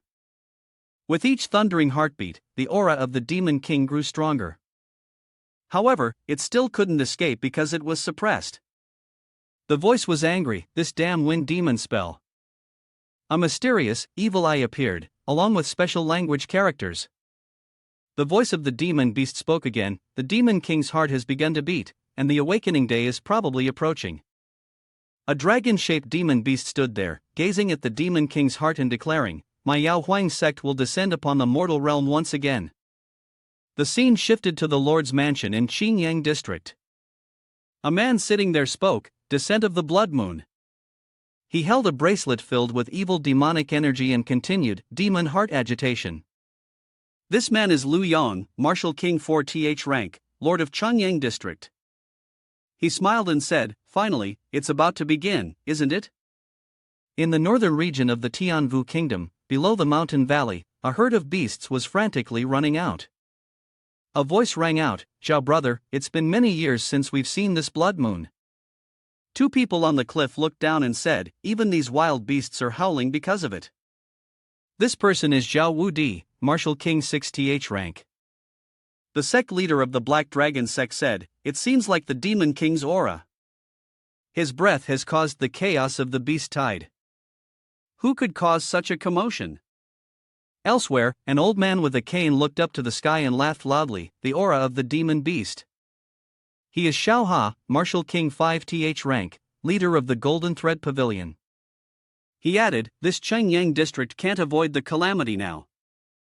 At the forbidden ground of the Kaiyuan sect, the sect leader stood and bowed, "Three elders, with the blood moon descending this time, the demonic energy is thick. Do you have any news?" Unexpectedly, the three elders were inside the three spheres. One person spoke up, "Sect leader, all three of us have sensed a terrifying power in the Yuankai mountain range that is about to awaken." Another person added, "That's right, if this old man is not mistaken, it is very likely related to the Yao Huang sect from 1,000 years ago." The sect leader was taken aback, "Yao Huang sect?" The elder replied, "Yes, 1,000 years ago, the Yao Huang sect tried to resurrect the strongest demon king of the demon realm, causing a great war between humans and demons. The martial artists and cultivators from the northern region joined forces to counterattack, surrounding and exterminating the Yao Huang sect's stronghold. In the end, they successfully prevented the demon king from descending, thus averting a great catastrophe. However, the major Yao Huang figures did not completely dissipate but instead used their lifetime's cultivation to seal the demon king with secret arts, preventing his emergence. Now, after 1,000 years, the seal on the demon king might have weakened. As long as there is enough blood essence and energy to devour, the demon king will fully revive. At that time, with the demon king leading the Yao Huang sect, it will only be a matter of time before their glory is restored, and the human world will surely face a great disaster. The elder reminded the sect leader, "Yuan Dao, you must make plans soon." He immediately bowed and said, "I will carefully follow the teachings of the three elders." He then instructed his disciple, Ziming, Ying, "Where are they?" The two knelt and responded, "Master, we are here to receive your orders." The sect leader gave his orders, instructing them, "This year, the elders' disciple selection competition will be held early. Add the to acknowledge a master ceremony for inner sect disciples to the agenda." The two immediately received the order, "Yes, disciple will go to work right away." 3 days later, in front of the grand arena of the sect, many disciples had gathered, murmuring among themselves, "Why is the elder recruiting disciples so early this year?" "I don't know either." A disciple spoke up, "I heard that this year's Grand Summon Fall tournament will be much more difficult than in previous years. You have to know that although the inner sect disciples are not numerous, there are still several hundred of them. Plus, with the regulations of Kaiyuan sect, each elder can only accept a maximum of 7 disciples. So, among them, only a few dozen disciples can become the elders' disciples." He continued, "If anyone is fortunate enough to be accepted by 10 grand elders today, it would truly be a great blessing." Heaven spoke, as Grand Elder Wang and the other elders appeared, making the scene even more lively than the previous year. Xiao, a 4th rank prodigy, stood behind, with the 9th elder speaking, "This year, the sect leader has taken special interest, so naturally, everyone in the sect is paying attention." Shan Miao, the martial king at the 1st rank, was interrupted by the 2nd elder, "All right, no more talking. Hurry up and go inside." The disciples pointed above, "Did you see? That's the 2nd elder and the grand elder." They are both strong men at the Shan Miao martial king level. If anyone gets chosen by one of them, it would truly be a huge stroke of luck. Elder Cho stepped forward to announce, "Everyone, this great rival is hosted by me, and the elders will select disciples based on your performance here today. I hope everyone can display the best results of their cultivation in this great rival competition." With a wave of his hand, the elder announced, "The content of this great rival competition is a trial." As soon as he finished speaking, a spiral staircase wound around a tall, towering pillar that stretched all the way into the sky. The disciples looked up, murmuring in awe. The staircase was so vast that they couldn't see the end of it, it was overwhelmingly majestic. At the top of the stairs, there was a small stone platform with a lotus flower on it, symbolizing the achievement of reaching the summit. As long as they picked it, they could easily return to their starting position. Elder Chao's voice echoed, "Now I declare, the great rival competition officially begins." As soon as his words fell, the disciples scrambled to climb up, each wanting to show off and secure a good position in the elder's eyes. The moment they stepped onto the stairs, they immediately felt the heavy pressure weighing down on them.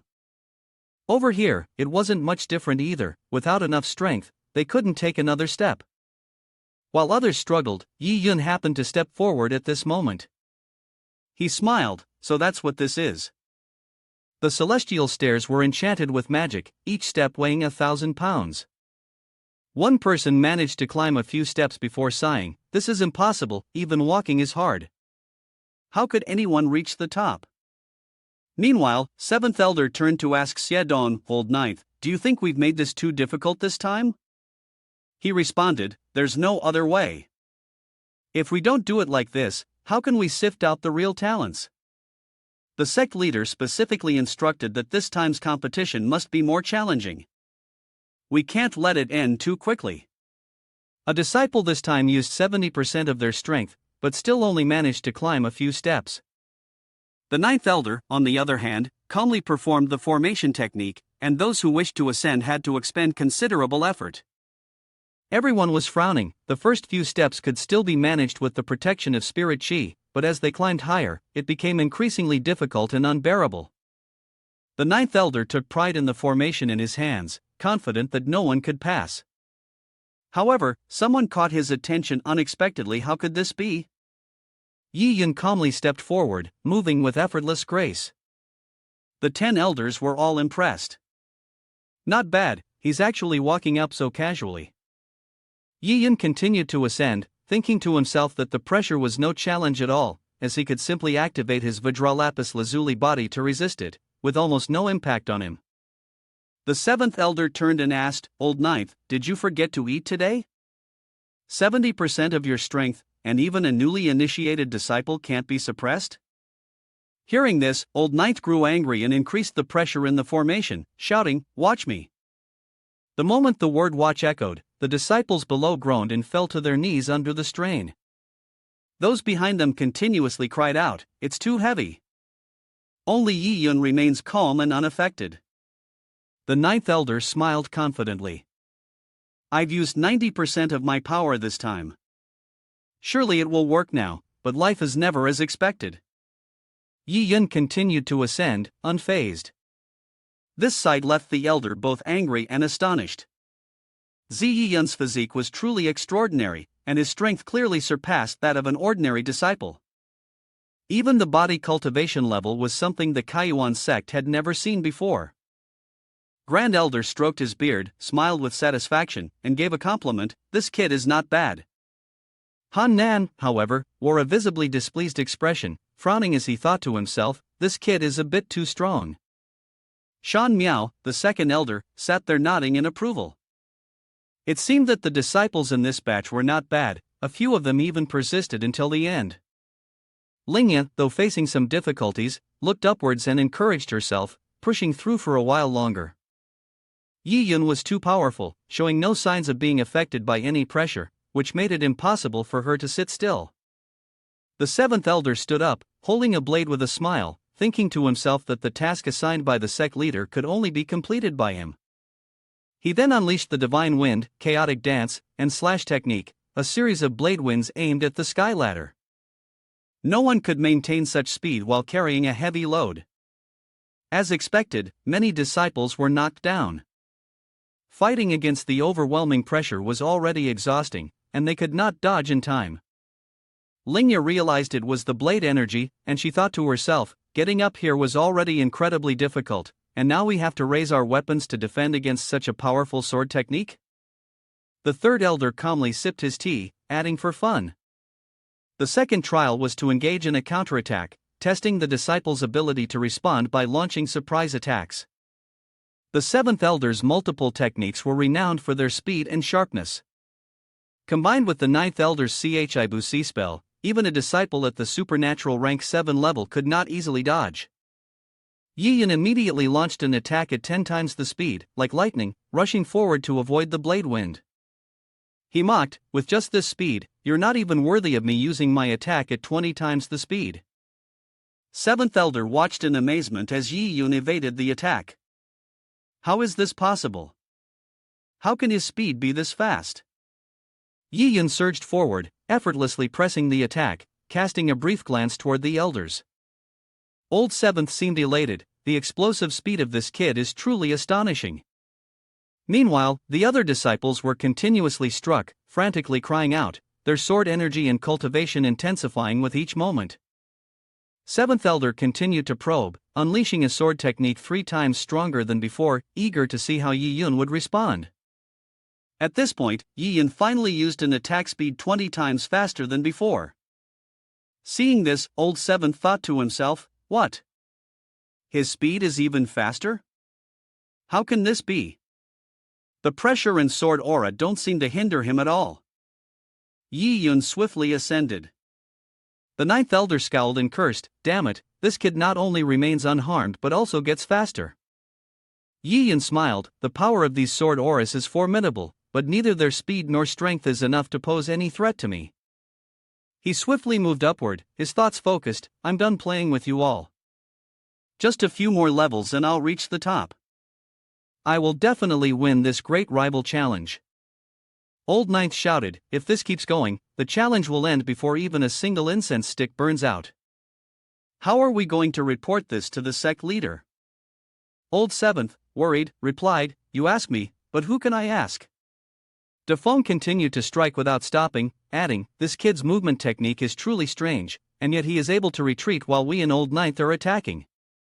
He Nian stepped forward and pointed, saying, Seventh Elder is correct. I have come into contact with this Yiyun before, and he hides many secrets. His words caused the elders to look over attentively. One person asked, Sixth Elder, could you elaborate? He Nian began explaining, this kind of method to increase the attack speed momentarily must be some kind of secret technique. As for cultivating the physical body, we can have him handed over. This would further strengthen our Kaiyuan sect. The elder in blue smiled in agreement. Sixth elder makes a valid point.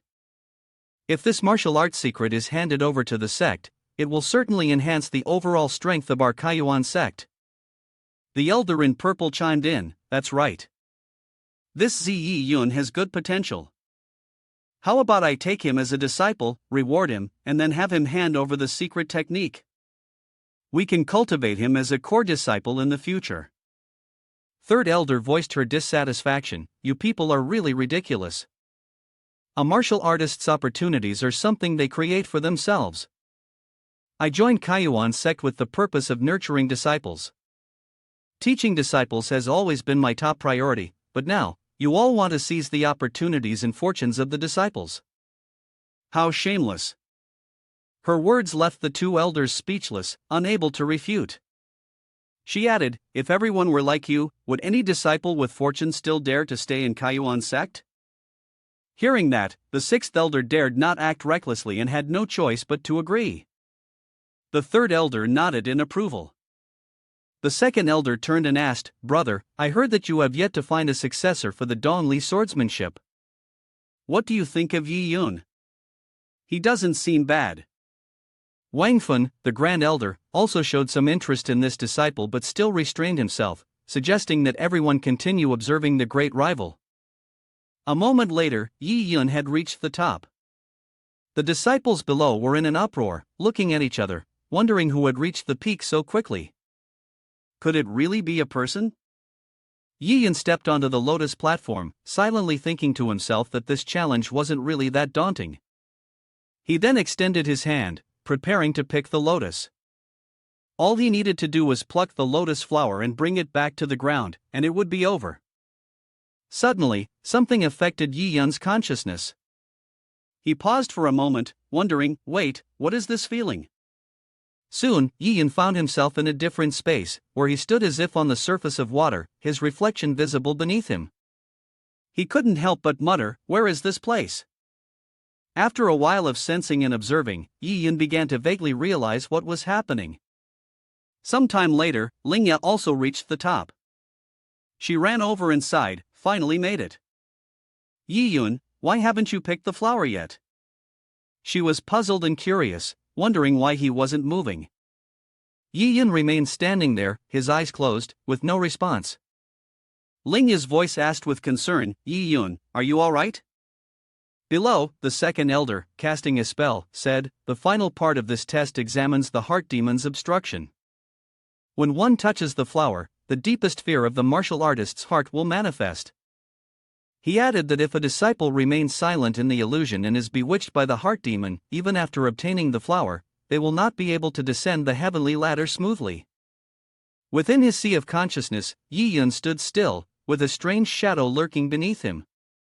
He immediately drew his sword, realizing that the final test was a trial of the heart. From the sea of blood, the vengeful souls of those Yi Yun had dealt with emerged, their voices full of haunting malice. Yi Yun, you have caused us great suffering. Dark auras surrounded him, and curses filled the air. You deserve to die, you deserve to die. The figure of Long Zhan wrapped his arms around Yi Yun's neck, whispering, you deserve to die. Yi Yun's face remained cold as he spoke, the sword in my hand is for striking down those who deserve death. And you, mere pests, dare to dream of becoming my heart demon? Without hesitation, he swung his sword in a horizontal strike, shouting, leave, all of you. The vengeful souls laughed maniacally. Useless. Your sword is completely ineffective against us, useless. The voice continued, because in this illusion, we are invincible. Yi Yun sneered, one sword won't do? Then let it be thousands of swords, tens of thousands of swords. The vengeful souls of the heart demon were momentarily stunned. He unleashed the third form of the Tichian 9 swords, Soul Cleave. Both the person and the sword she moved in unison, attacking from both sides, slashing through the vengeful souls. Yi Yun reveled in the moment as the wailing of the souls echoed around him, their bodies burned and disintegrated. Outside, voices were murmuring, do you see the state of the lotus at Yi Yun's place? It's unusual. Why is so much spirit chi being emitted? The elders all stood up to observe the energy, seemingly noticing that Yi Yun was forcibly breaking through the mental barrier. Linga stood behind, looking at the spirit chi radiating from there, a bit worried for Yi Yun. Inside his consciousness, he continued to emit a radiant golden aura, saying, only those with weak hearts, lacking purity, conviction, and a strong spirit are seduced by the heart demon. Then, he pointed his sword forward, confidently declaring, Yi Yun's heart is as clear as crystal, free from worldly distractions. Why would I fear such a tiny heart demon? The heart demon laughed menacingly, struggling mockingly, Yi Yun, accept your fate, die in this chaotic illusion, and fall with us into the demon path. He glanced over, asking, accept my fate, you say? Then, he laughed loudly, charging toward the heart demon, my freedom is mine to decide, my life belongs to me, not to heaven or earth.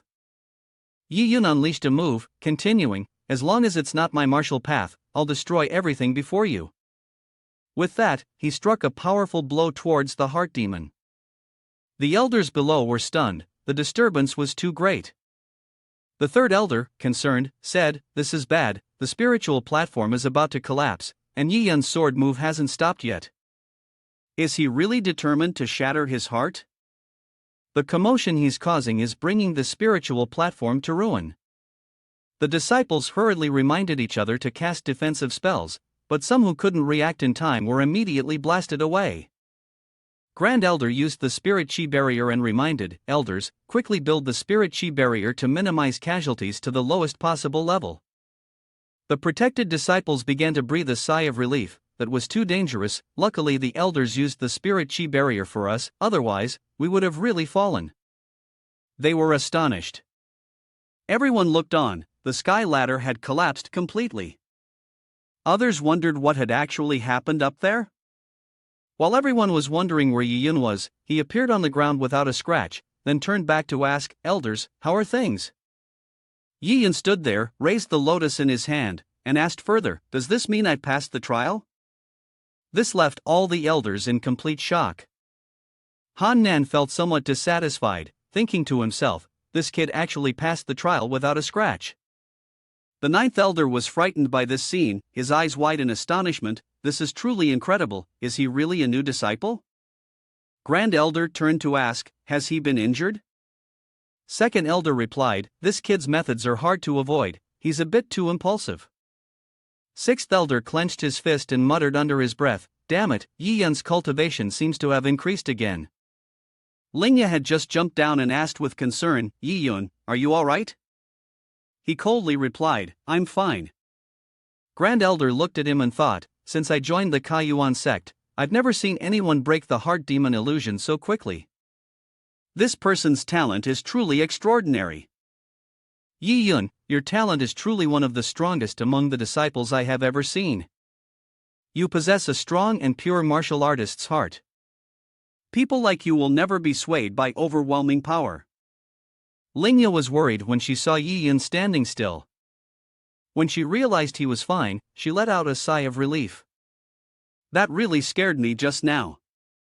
He turned to ask the elders, what was the result of this match? Elder Wangfen said, a martial artist must not only possess strong physique and quick adaptability, but more importantly, they must have the ability to control these powerful talents.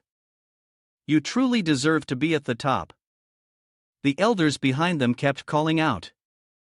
The seventh elder will not speak more. To acknowledge a master, from now on I will be your master. The ninth elder and the fourth elder also vie for him, and even Han Nan wanted him to come to his institute. The seventh elder turned and asked, Elder, I didn't see you so enthusiastic about Yiyun earlier, why are you now fighting with me for him? He replied, rivers have bends, people have their moments. Just now, weren't you also quite unimpressed with Yiyun? Nin thought to himself, Yiyun is gaining a lot of attention now. If other elders take him away, it will be as hard as ascending to the heavens to kill him. It's better to take him as a disciple first and then find an opportunity. With no one knowing, it will be easier to deal with him. The elders immediately rushed to compete for him, none willing to give way. The Grand Elder, standing behind, snapped his fingers, and everyone froze, unable to move. The fourth elder turned to speak, Grand Elder, you should quickly break the binding technique. He proactively asked, Yiyun, would you be willing to take me as your master? To be my true disciple? The disciples below marveled, truly impressive, no one had expected that the Grand Elder would be forced to take a closer look. That was a true disciple, something many could only dream of but never hope to attain. The seventh elder turned back and scolded, brother, are you using such underhanded tactics? Shouldn't we be respecting the principles of order and propriety? The Grand Elder exuded authority. Kaiyuan sect has always valued the respect of teachers and the path. As the Grand Elder, my rank is above yours, so it is my prerogative to choose first, do you understand?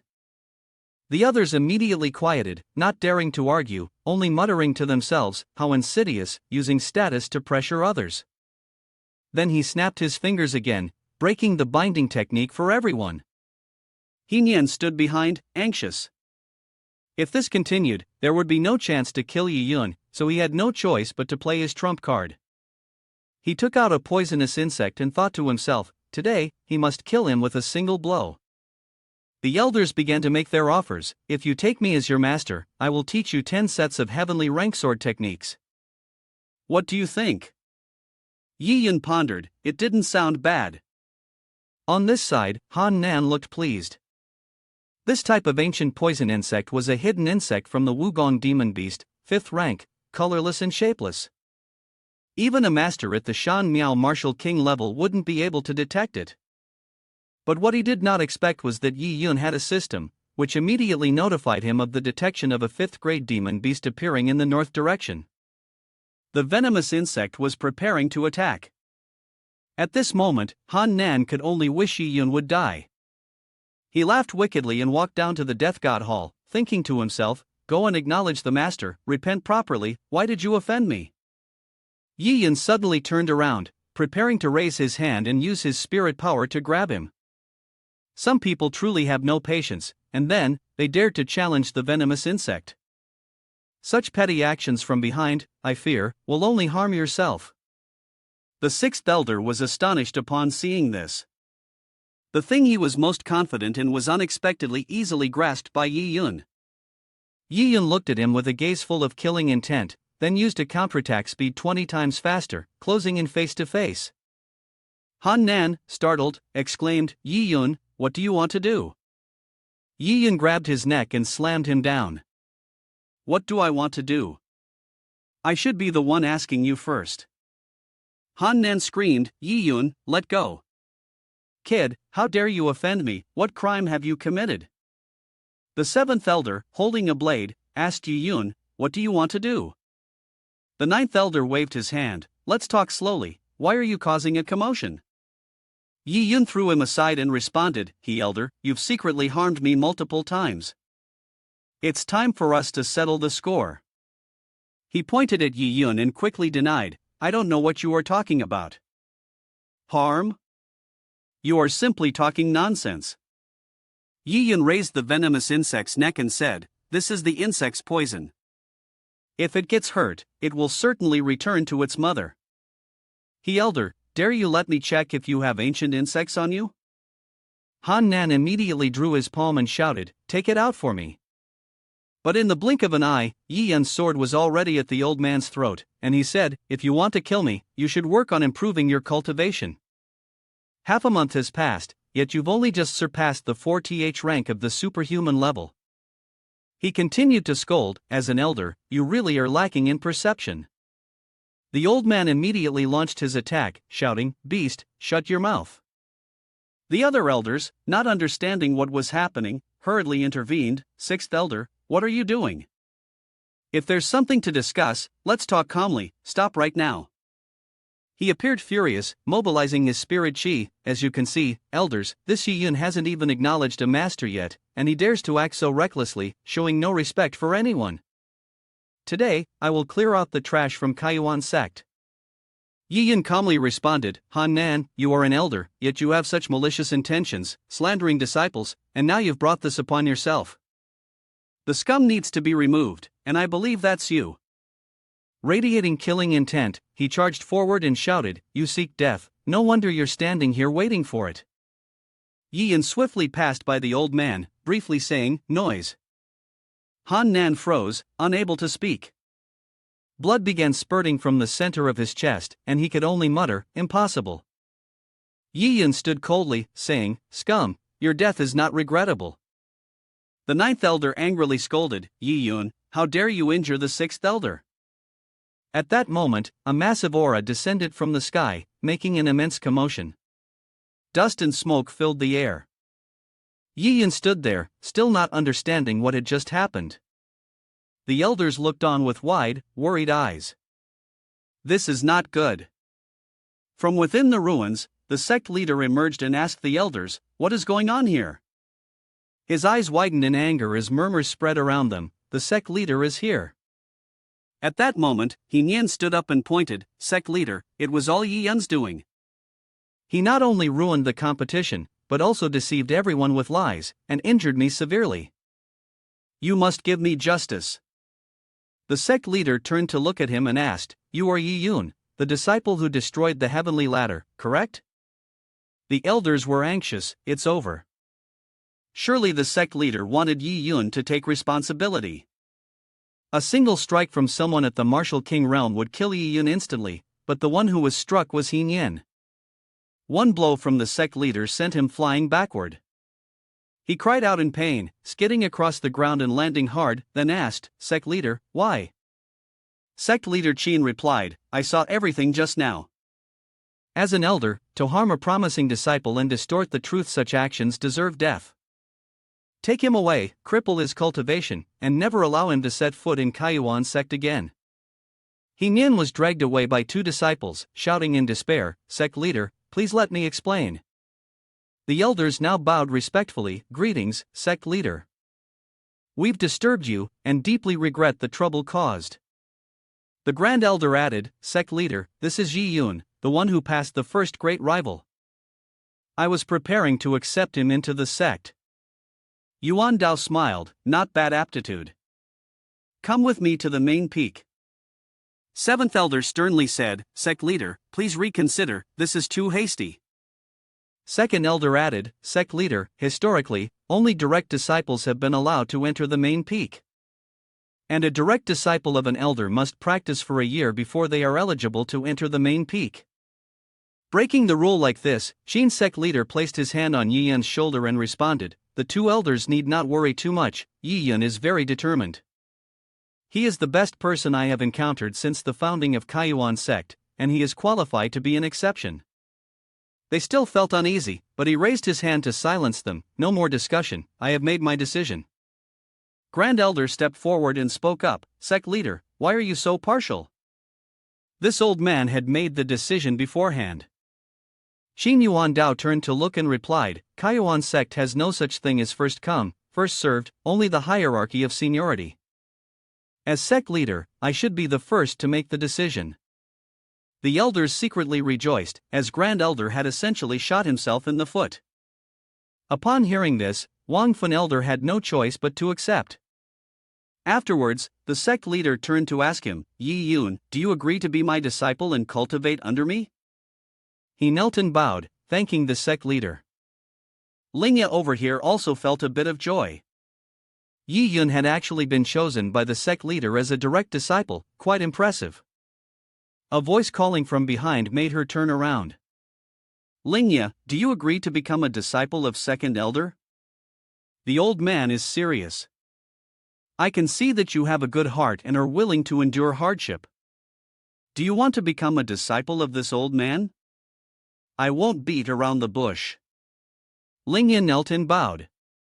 Disciple Yi Yun respectfully approached the respected master, and then Fang Mu, Tian Yen, along with several other disciples, were also accepted by the elders as their disciples. The scene shifted to the auxiliary hall of the Kaiwan sect, where the Qin sect leader sat above, saying, Yi Yun, the ceremony to acknowledge a master is complete. From today, you are the direct disciple of Qin Yuan Dao, correct? He continued introducing, this is brother Du Ziming and sister Mu Dongying, your fellow disciples. Greet them. DP slightly turned to look at the 2, sensing their cultivation levels, both were at the peak of the 8th stage of the transcendent realm. He turned and performed the proper salute, saying, brother, sister. Ying displayed excitement, and the little brother is quite polite. From now on, if you need anything, just tell sister. Ying will protect you. As for Ziming, he appeared somewhat indifferent. The sect leader took out many valuable items, smiling as he spoke, there's no need for such formalities. From now on, the 3 of you should live in harmony. As for the master acknowledgement ceremony, here's a gift for you. This medicinal pill bottle contains the spirit pill, ascension pill, and breaking barrier pill, 2 of each. They will aid you in your cultivation breakthroughs. This is a level 4 protective gear set, including the Flame Star soft armor, which can significantly reduce the damage from attacks. Even from strong martial kings, it can still defend against some blows. This scroll, the Wind Thunderstrike, is a basic martial technique from the heavenly realm, very rare.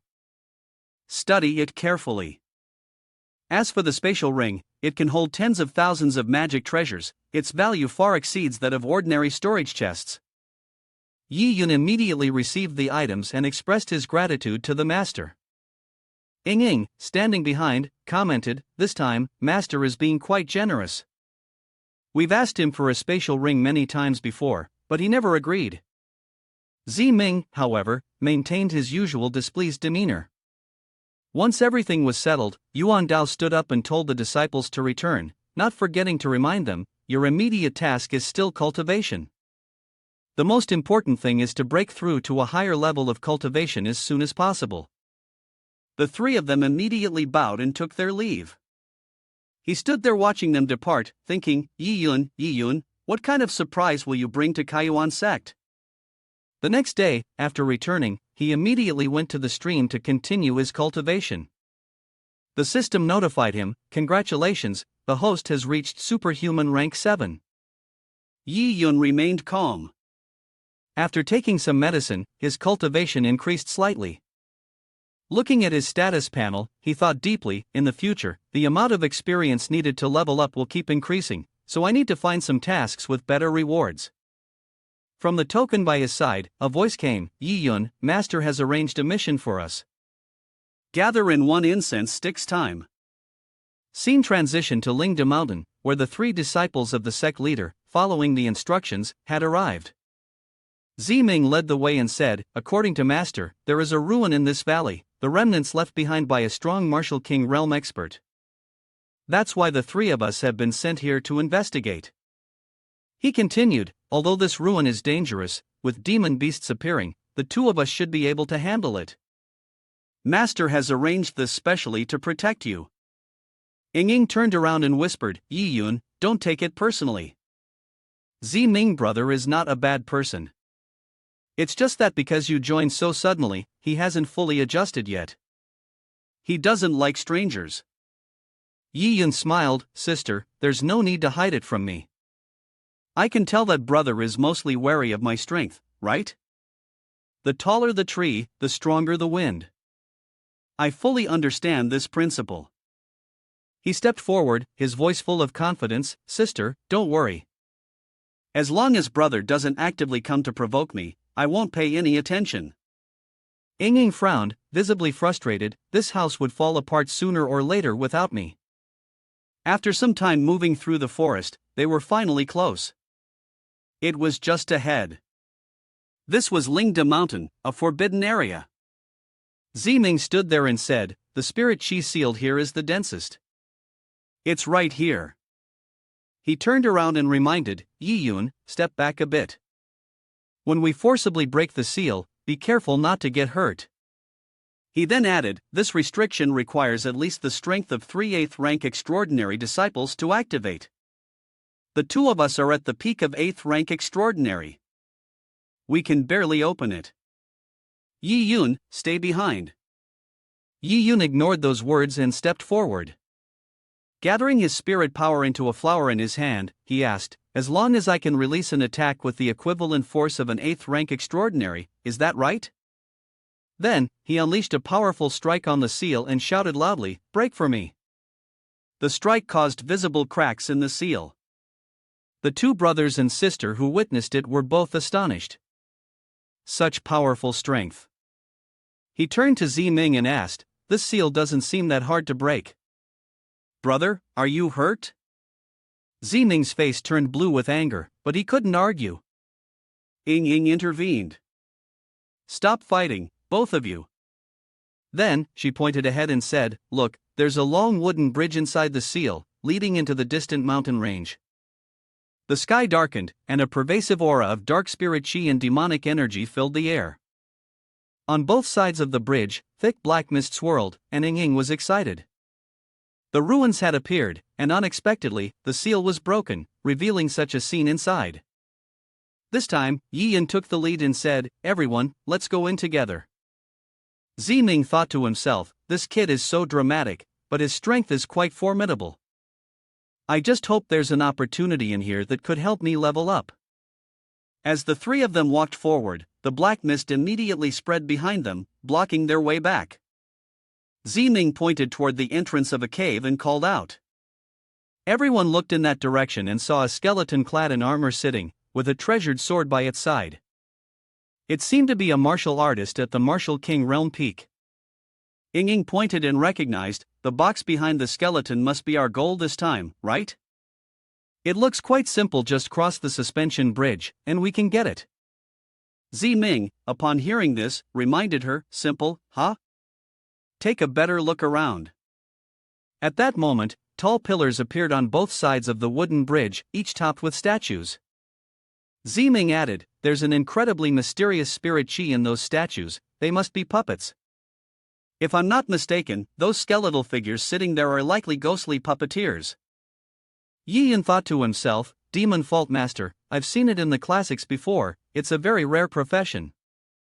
Not to mention Xingyang County, even in the entire Tianla Empire, it's extremely rare. What's terrifying about the Demon Fault Master is that under the same level of cultivation, they can control super-level ghosts. Even if the Demon Fault Master himself is only extraordinary, he can simultaneously control not just one Martial King realm, but even a Martial King Demon Fault. Upon seeing this, everyone reminded each other, it seems this mission is not as simple as it appears, we need to be careful. One of the statues suddenly moved, then it screamed, its bright eyes staring down at the three of them. Ziming, the attack is coming, Ying, you attack the left. I'll attack the right. In the blink of an eye, the stone statue was shattered. She calmly said, it's dealt with, but I didn't expect the remaining statues to awaken at the same time. Then, they all rushed to attack the two of us. Since we are in mid-air, defense is somewhat difficult. Ziming shouted loudly, Ying, be careful behind you. At that moment, Yiyan used his speed to attack 20 times faster, rushing over and carrying his sister in his arms, pulling her out of danger. Ying looked at him, grateful, younger brother, you used your speed to borrow momentum, crossing through the stone statues and reaching the front of the cave. The two stopped, and from behind, a statue charged toward them. As soon as he set his sister down, the statue behind them exploded immediately. Ziming rushed over anxiously, Ying, are you okay? Didn't you get scared? She replied, I'm fine, it's actually Yiyun who's the one to worry about. Then, she turned and put her arm around him, smiling as she complimented, Kid, not bad, you truly have some skill. Yiyan glanced at her, I'm telling you, sister, your ability to change moods is really scary. Ziming stood there, silently thinking. First, he could predict attacks from all directions, then rush toward the blind spot at an incredibly high speed. It appeared as if his steps were random and chaotic, but the decisive moves he used to strike at the core of Demon Fault's attack were certainly not of the same level. Yiyan continued to lead the way, hurry up, let's go ahead and see what's there. The scene shifted to inside the cave. Yiyan stood alert while Ying checked on the chest behind her, then said, this suspended bridge is set up in such a dangerous way. Let me see what rare treasures are hidden inside. After opening the chest, she was extremely surprised. Wait a minute, why is this chest empty? An aura of dark, sinister energy emanated from within. Ziming was startled, realizing with dread that something was emerging from the chest. A round head with an eye in the middle appeared, and the enormous, eerie Kue Lui broke through the mountain. Yiyan shouted a warning, danger. Both of you, retreat immediately. Kue Lui charged forward, launching an attack straight at Ziming. As he was knocked back, Ying anxiously called out, Ziming brother. Yiyan stood firm, catching the person, then looked at Kue Lui with some concern. He raised his sword to defend, a cut appearing across his face. Yiyan cursed under his breath, damn it, this furious energy. I need to use another devouring technique right away. He delivered a powerful blow toward Kue Lui, freeing his sister, and immediately jumped back to dodge the attack. Ying leaped down to ask, are you two alright? Yiyan responded, we're fine, just a little blood.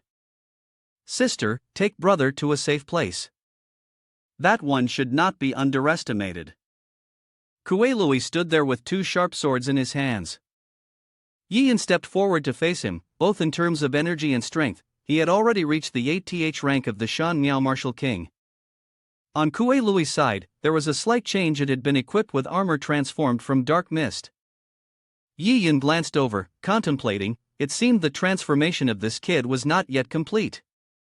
The opponent was a whole level above him, and if this situation dragged on, it would work against him. He had to strike quickly and decisively.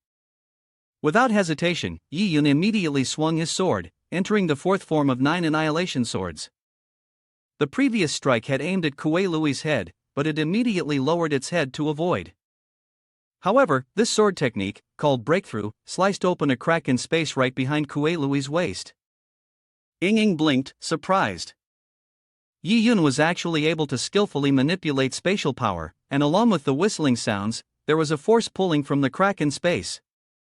The sister sitting there exclaimed, "What a powerful sword move! Even the armor of the demon fault martial king realm can't block it." From the side, she noticed a glowing spirit stone on the back of Kue Lui's neck and called out to Yi Yun, "Younger brother, look over there." Ying reminded, "That's a spirit stone gatherer, the power core of the demon fault. If we don't figure out a way to defeat it, this demon fault can continue to repair itself." Upon hearing this, Yi Yun charged in immediately. "So that's it. If it's spirit chi, then it's much easier."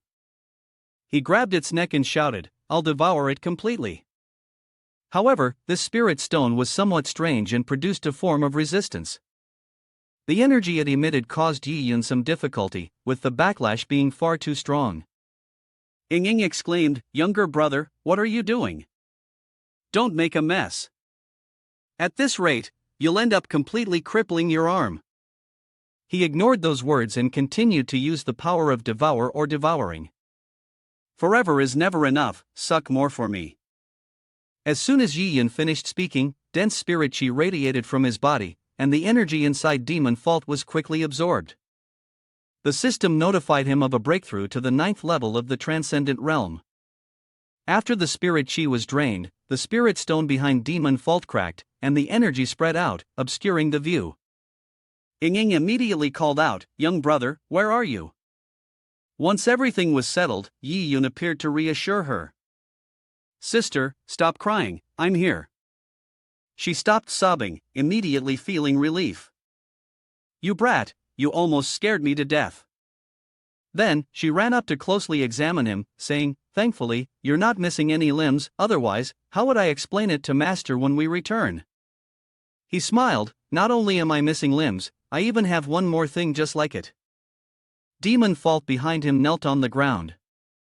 Ying glanced over, a bit surprised. Seeing demon fault kneeling before her younger brother, she sighed in amazement, "Heavens, have you completely subdued this demon fault now?" He transferred his spirit chi into it and then turned back to reply, "Let's say that's the case." Yi Yun thought to himself, after devouring all the spirit chi in the spirit stone, he tried to merge all his own spirit chi into it. To his surprise, this idea yielded unexpected results. However, when he thought about it, the spirit power in this spirit stone was so abundant that it had helped him ascend from the 7th rank of the transcendent realm all the way to the 9th level. This trip was truly worth it. Meanwhile, Ying was utterly astonished. She knew that these talismans were one of the most important skills of the demon fault master. It is used to control the operation of the demon fault, and its power is absolutely not trivial. However, at this moment, Yi Yun's younger brother not only destroyed it but also took control over it. She looked over with admiration, "Master, what kind of monster have you finally found?" The person over there was giving orders to demon fault to sit down, transitioning the scene to the forest outside. Ziming was lying there. As soon as he regained consciousness, he sighed, "My head hurts so much." Ying ran over happily, "Ziming brother, you're awake. Is there anywhere on your body that feels uncomfortable?" He asked back, "Where am I? Why did I faint?" She pointed to Yi Yun and said, "Brother, have you forgotten? You were knocked out earlier. It was younger brother who killed the demon fault martial king at the peak stage all by himself, and saved us." Yi Yun was still excitedly training the spoils he had just obtained. Ziming thought for a moment, realizing it was Yi Yun who had saved them.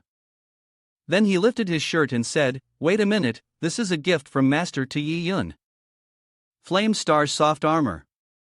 Ying replied, "That's right. After you fainted, younger brother was worried that I wouldn't be able to protect you alone, so he put this on you, just in case another demon fault showed up and injured you." Ziming was surprised. Such a precious piece of armor, and yet he... Ying interrupted, "Has your view of that kid changed now? As for him, he's cold on the outside but warm on the inside." Ziming hurriedly stepped forward, holding out his hands, "Younger brother, I've offended you many times before, but I didn't mean it, it's on me." Yi Yun waved it off. It's fine, this armor is for you. He thought to himself, I have the Vajra lapis lazuli body to protect me. The soft armor is useless to me. It's better to give it to someone else. He didn't forget to remind me, but brother still needs to continue his cultivation. Otherwise, next time, there won't be such a good treasure. Ziming, hearing this, turned purple with anger and cursed inwardly, this kid is mocking me. As for Ying, she was at a loss for words.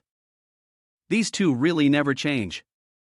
Switching scenes to the affairs pavilion, the elder was playing with the copper coins and the tortoiseshell, something he hadn't done in a long time. His hands had become stiff from the lack of practice. Suddenly, Xingzhu appeared before him and asked, Senior, I'm here to report on my mission. Where are the new, higher-level tasks? The elder waved his hand, it's all over, it's all over. One person, two people, always keeping old man here awake all day. So annoying, so annoying. Their personalities are just like that kid's. Hearing this, Xingzhu was startled. That kid, what do you mean? At the same time, a familiar voice was heard from outside the door, Elder, both the missions you assigned have been completed. Yi Yun entered the room.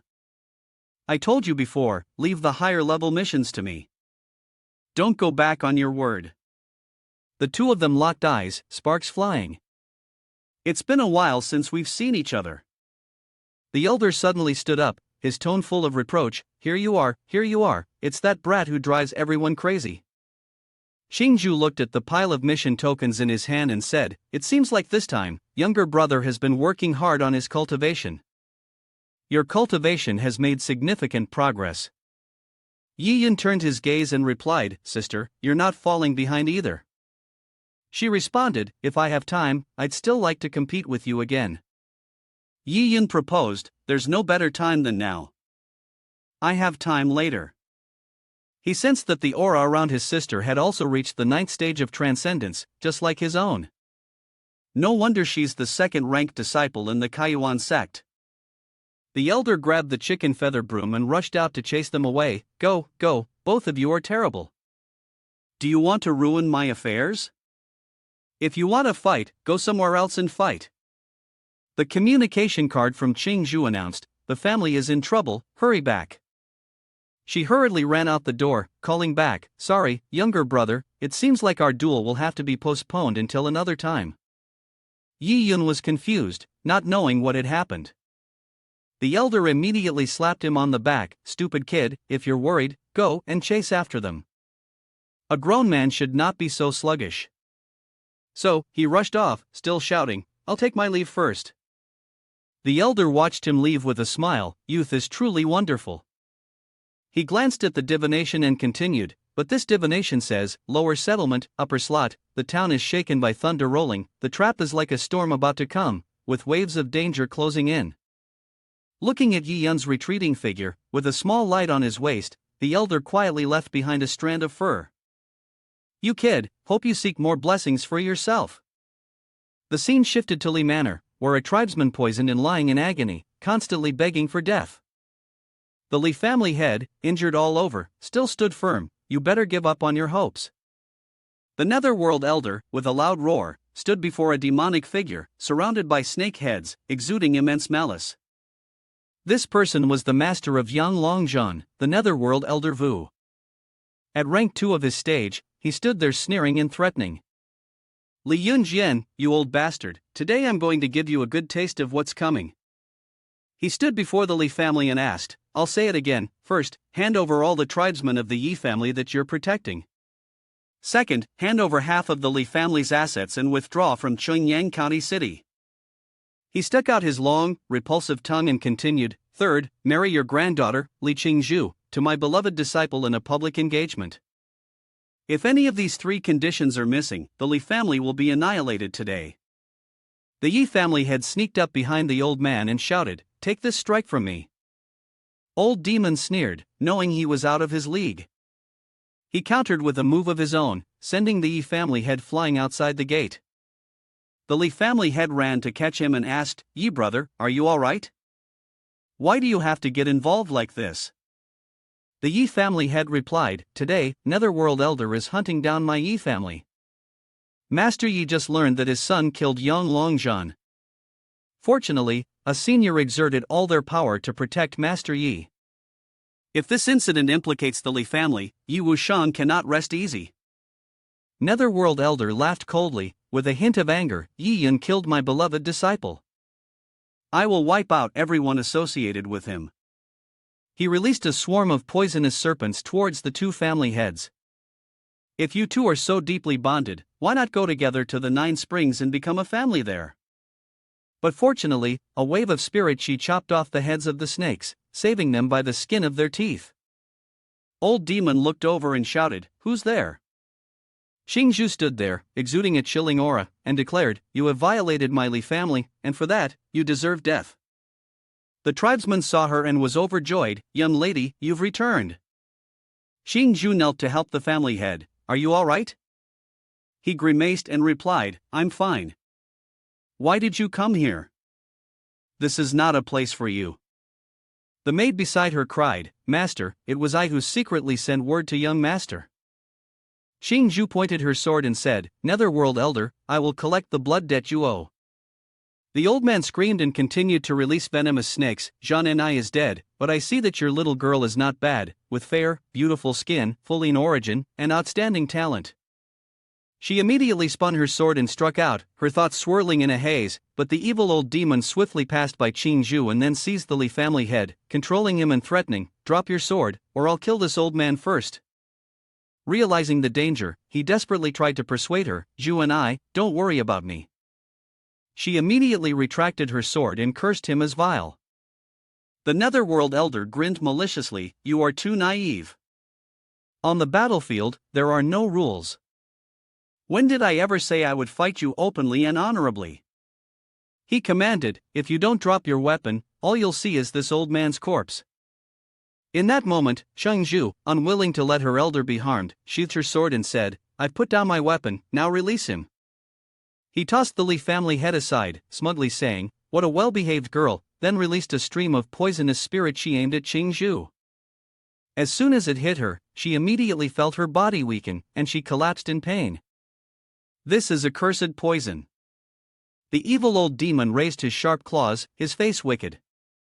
"This old man has cultivated for a long time, but I've never seen such a beautiful woman. How about I enjoy her today?"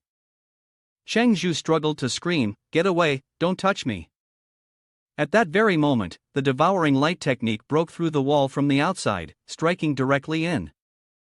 Netherworld Elder was startled and turned to look, unsure of what it was.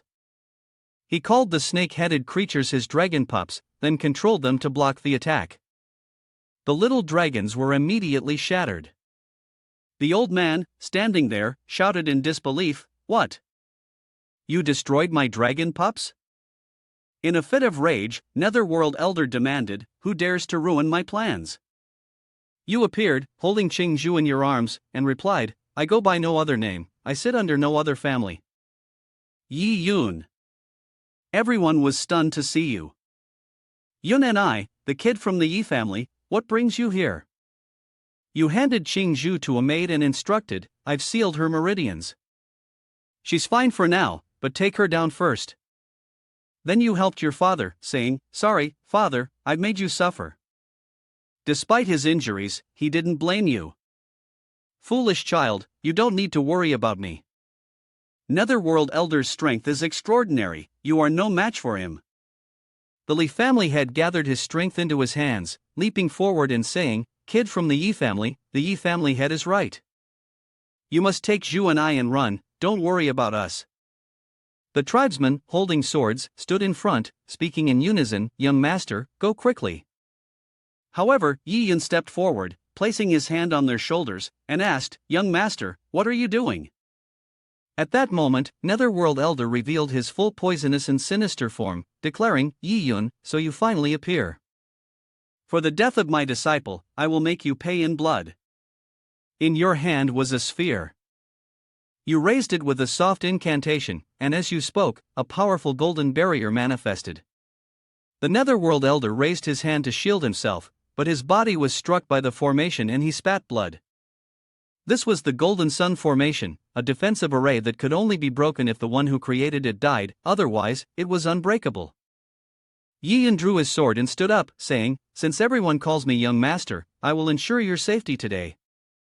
The old demon activated the poison in his hand, sneering, "Such a young fool, this old man will cripple your cultivation today." He unleashed a dragon-piercing seal, sending a malevolent, demonic dragon head charging towards Yi Yun. Yi Yun immediately countered with the ultimate technique, the swift wind slash. Using his powerful spirit chi, he shouted loudly, "Break for me!" The force was so immense that even those below had to avoid the area, fearing the strength of the attack. The Netherworld Elder glanced over and thought, "The sword in this kid's hand is troublesome. I need to find a way to deal with it first." He clasped his hands together in front of his chest and said, "Long and I, have you rested enough? Come out and teach this kid a lesson." A perfectly formed spiritual Tao appeared above the elder's head. The Netherworld Elder immediately issued the command, "Long and I, tear him apart for me." It lunged at Yi Yun, who hurriedly raised his sword to block. Long Ni's teeth are the hardest. Its specialty is crushing swords. "Once you lose your weapon, let's see how you'll resist," the elder taunted. Yi Yun responded calmly, "Your calculations aren't bad, but who says I only have one sword?" Upon hearing this, the elder was momentarily stunned. Yi Yun stood firm, unleashing his killing move. The sword came down, and a stream of sword chi pierced through old demon's body. The old man looked down in astonishment. How could this be? A razor-sharp purple sword had pierced through his body, then flew back toward Yi Yun. The Li family head saw it and exclaimed, "Wait, that material. You recognize it too. This is the celestial meteor shard from the Li family's treasury." On Yi Yun's side, he had just decapitated Ling Jiao in a single slash, then immediately summoned the other sword back into his hand. Yi Yun looked at the blade with satisfaction. After obtaining the celestial meteor from the Li family's vault, he had asked Qin Jiao to help forge a weapon. Now, it was finally proving its worth. He remembered asking Qin Jiao a favor, "Do you know any top-tier swordsmiths in Qingyang County? Price is not an issue." Sometime later, Qin Jiao brought him the sword. "The task you entrusted to me has been completed smoothly," she said. The swordsmith had remarked, "This is the most satisfying work of my life. Congratulations, you now possess a divine weapon." At that moment, sensing the overwhelming power of the sword, Yi Yun had named it the Starfall Sword. Returning to the present, dual blades in hand, Yi Yun unleashed the fifth form of the 9 Annihilation Sword's radiant sun directly at the Netherworld Elder, Old Demon. Twin sword auras struck the old man squarely in the chest, making him scream in agony. This was sword intent, no, dual-layered sword intent. Just one move sent Old Demon flying 100 zhang away. Cheers erupted from those within the formation. "We've won. This is amazing." As everything settled, a voice echoed from the broken wall. It was the Netherworld Elder. "To think you could push me this far." The heads of the Yi and Li families stood frozen, eyes wide. The old man stepped out with arrogance. "I admit you are indeed very strong, but you're still celebrating far too early." He charged forward, "I am the body of immortality," then used fusion. He, along with Ling Jiao, was like fire, becoming one, and then declared, "With this strike, you will surely die." As soon as he finished speaking, the force from his hand struck out. Yi Yun sidestepped and avoided it. He glanced at him and asked, "Is that so?" Then, Yi Yun used the Vajra Lapis Lazuli body to protect himself, then released his spirit chi to attack, sending the old Netherworld Elder crashing down once more. The spirit chi took form, and the Vajra Lapis Lazuli body appeared as a large hand, tightly grasping the elder in its palm. His body was twisted, unable to struggle, and he tried to speak. "Wait, what is this?" Yi Yun stepped forward, his aura overwhelming, and said, "I must thank you for giving me this opportunity." The elder sensed something was wrong, stammering, You're about to break through to the next level." Yi Yun added a palm strike from above. His body was controlled by the crystal realm, essentially unable to move or evade. The thunderbolt strike made him tremble violently, accompanied by a painful, blood-curdling scream. Yi Yun raised his hand, smiling, an aura he was familiar with emanating. He called upon the system. The dark aura spread, and Yi Yun's voice deepened, devour, or devouring for me. The system notified, detected devour, or devouring target heavily injured, starting devour or devouring. Congratulations, host, on breaking through to Martial King Realm first rank. An even more important notification appeared, unlock attack speed increased by 40 times. Yi Yun stood there, his aura overwhelming, completely annihilating the Netherworld Elder, eliminating the threat for both the Yi and Li families to change their scene. After breaking through, Yi Yun was quite satisfied. He hadn't expected that after entering the Martial King Realm, he could double his attack speed in unexpected harvest. The Netherworld Elder's face twisted in fury, summoning a spirit beast, a blue dragon, to assist from behind, generating powerful bolts of blue lightning. He was furious because Yi Yun had stolen the opportunity to transform into a dragon. How detestable, and yet he ended up causing my formation to collapse. Clearly, this old man was about to transform into a dragon, and yet he was thwarted by this annoying kid. He didn't even make a single sarcastic remark at the old man, it was just a coincidence. As for dreaming of becoming a dragon, that was just a foolish thing to say. Immediately, he shot past the old man at lightning speed, the sword swishing through the air, leaving behind a trail of pink evil power smoke. The old man was slashed across his body, screaming in agony. As soon as he stood up, Wu Shang and the Yi family approached to check on him. Are you alright? Suddenly, from within the pink evil power smoke, Netherworld Elder, now resembling a wraith, flew straight toward Yi Yun and shouted, "Kid, if you've ruined my plan, then become the new energy for me." Meanwhile, Yi Yun and his family were still talking, but upon sensing the aura, he glanced behind him. This is bad. In a split second, the feather on his back suddenly began to glow. The light blinded Netherworld Elder, and Yi Yun was also caught off guard by it. In that instant, this spirit chi surged, and just a second later, the yellow evil power illuminated an area. The feather aimed directly at the old man and unleashed its power. The old man's body began to disintegrate, cursing angrily, "Damn it, you actually hit a high-grade defensive artifact." With only a few remnants of his body left, he yelled in frustration, "I won't accept this. I won't accept this." He vanished, and the light faded away. The scene before them was now filled only with scattered leaves fluttering in the wind after being blown away. He looked at the feather in his hand, his mind filled with confusion. Could it be that Yun Jian, standing by, had been carefully observing? A small feather could instantly destroy the soul of someone at the martial sovereign realm, heavy too. In the end, whose magical artifact was this? As everything was in chaos, the elder in the house was drunk out of his mind, with another bottle in hand, not yet drunk, and surrounded by large wine jugs. Suddenly, the maid screamed in panic, young master, what's wrong? Wake up." Ching lay on the ground, surrounded by the green lightning evil power of the Netherworld Elder, groaning in pain. Yun Jian hurriedly supported her, using his magic to save her, urgently calling out, "Zhu and I. My Zhu and I." Wu Shang approached and checked her pulse, sighing, "I didn't expect the methods of this Netherworld Elder to be so sinister. The evil energy has infiltrated her heart channel. If we don't find a way to expel the energy from her body, she might not survive for more than 12 hours. The two servants knelt on the ground, crying and pleading, "Wah, wah. Young master, we're so young, what should we do? Mr. Yi, you have such skill, please think of a way to save our young master." Yi Yun couldn't bear it and helped her up, saying, "Get up first." "Father, is there really no other way?" He stroked his beard, deep in thought. "There is a way, but it's already nightfall at Bai Yun City, Yi family." Everyone was gathered in the main hall, with Wu Shang and Yun Jian sitting at the highest position. The room was buzzing with noise, as yin and yang were being harmonized. Wu Shang spoke up, "Miss Li's current pulse is extremely weak. If we don't infuse her body with yang energy, she could very well die. Right now, there's only this path left.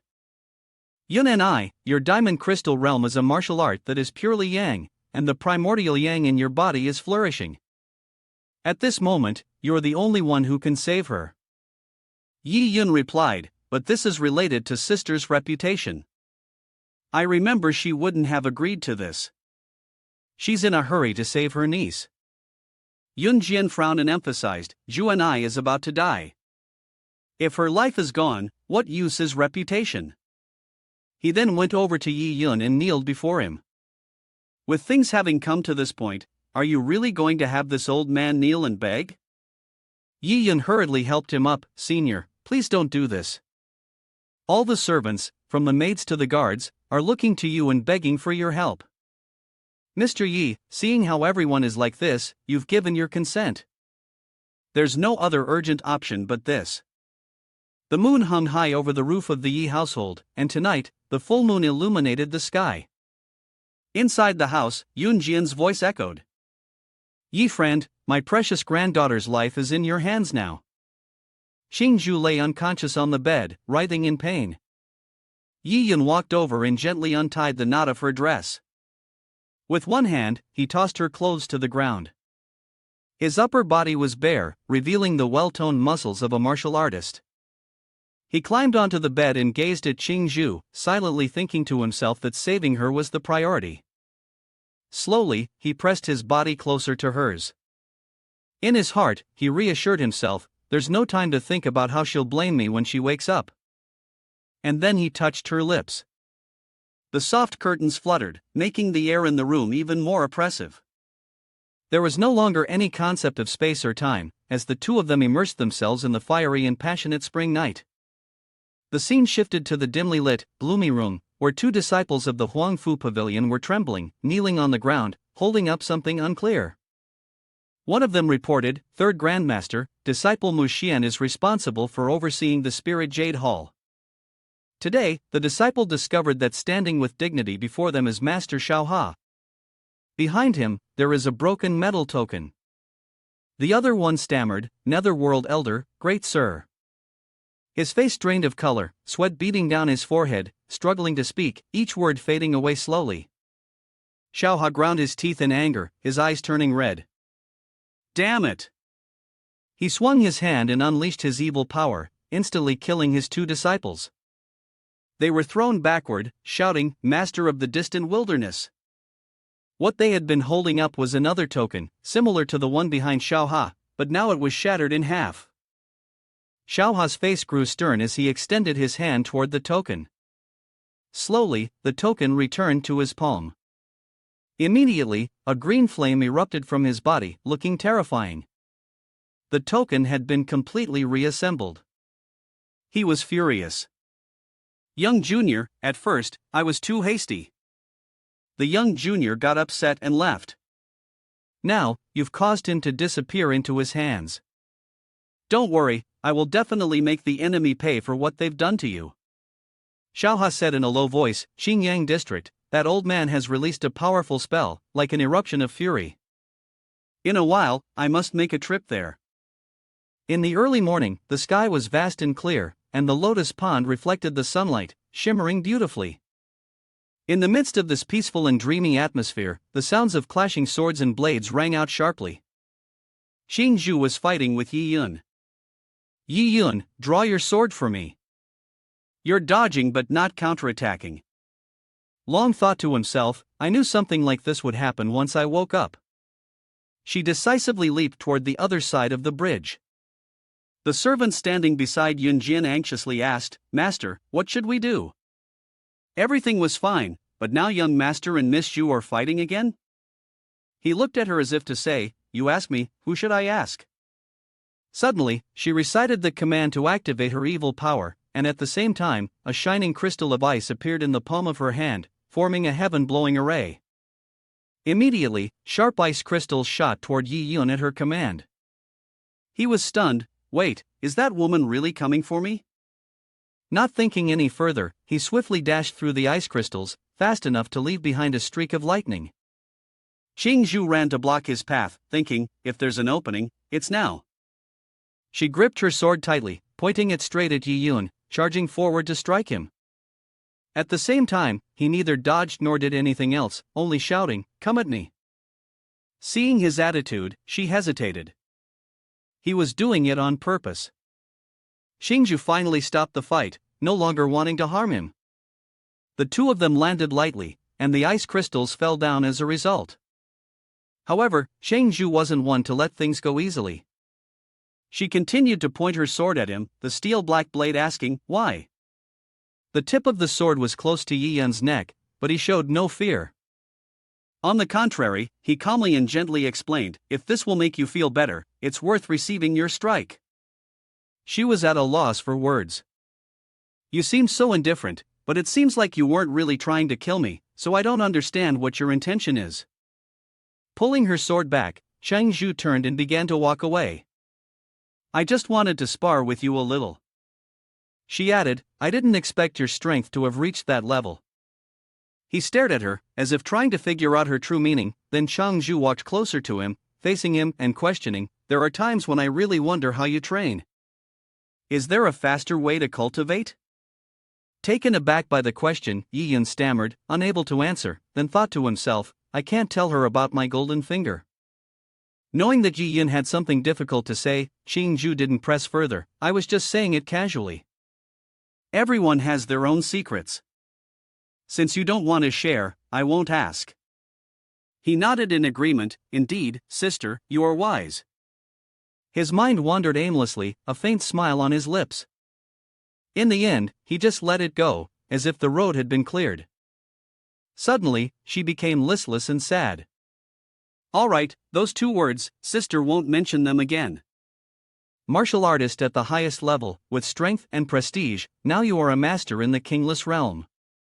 If I don't call you brother, then it would be like I'm overstepping." Upon hearing this, Yi Yun gently replied, "All right, then Xingzhu, from now on, we are equals." She nodded in agreement. In the distance, the three of Wu Shang, Yun Jian, and their servant had been watching the entire scene. Wu Shang stroked his beard with satisfaction. "Yun and I has grown up. Min, have you seen? Our son has grown up." They started whispering, and the maid happily exclaimed, "It seems the master and mistress have come to an understanding."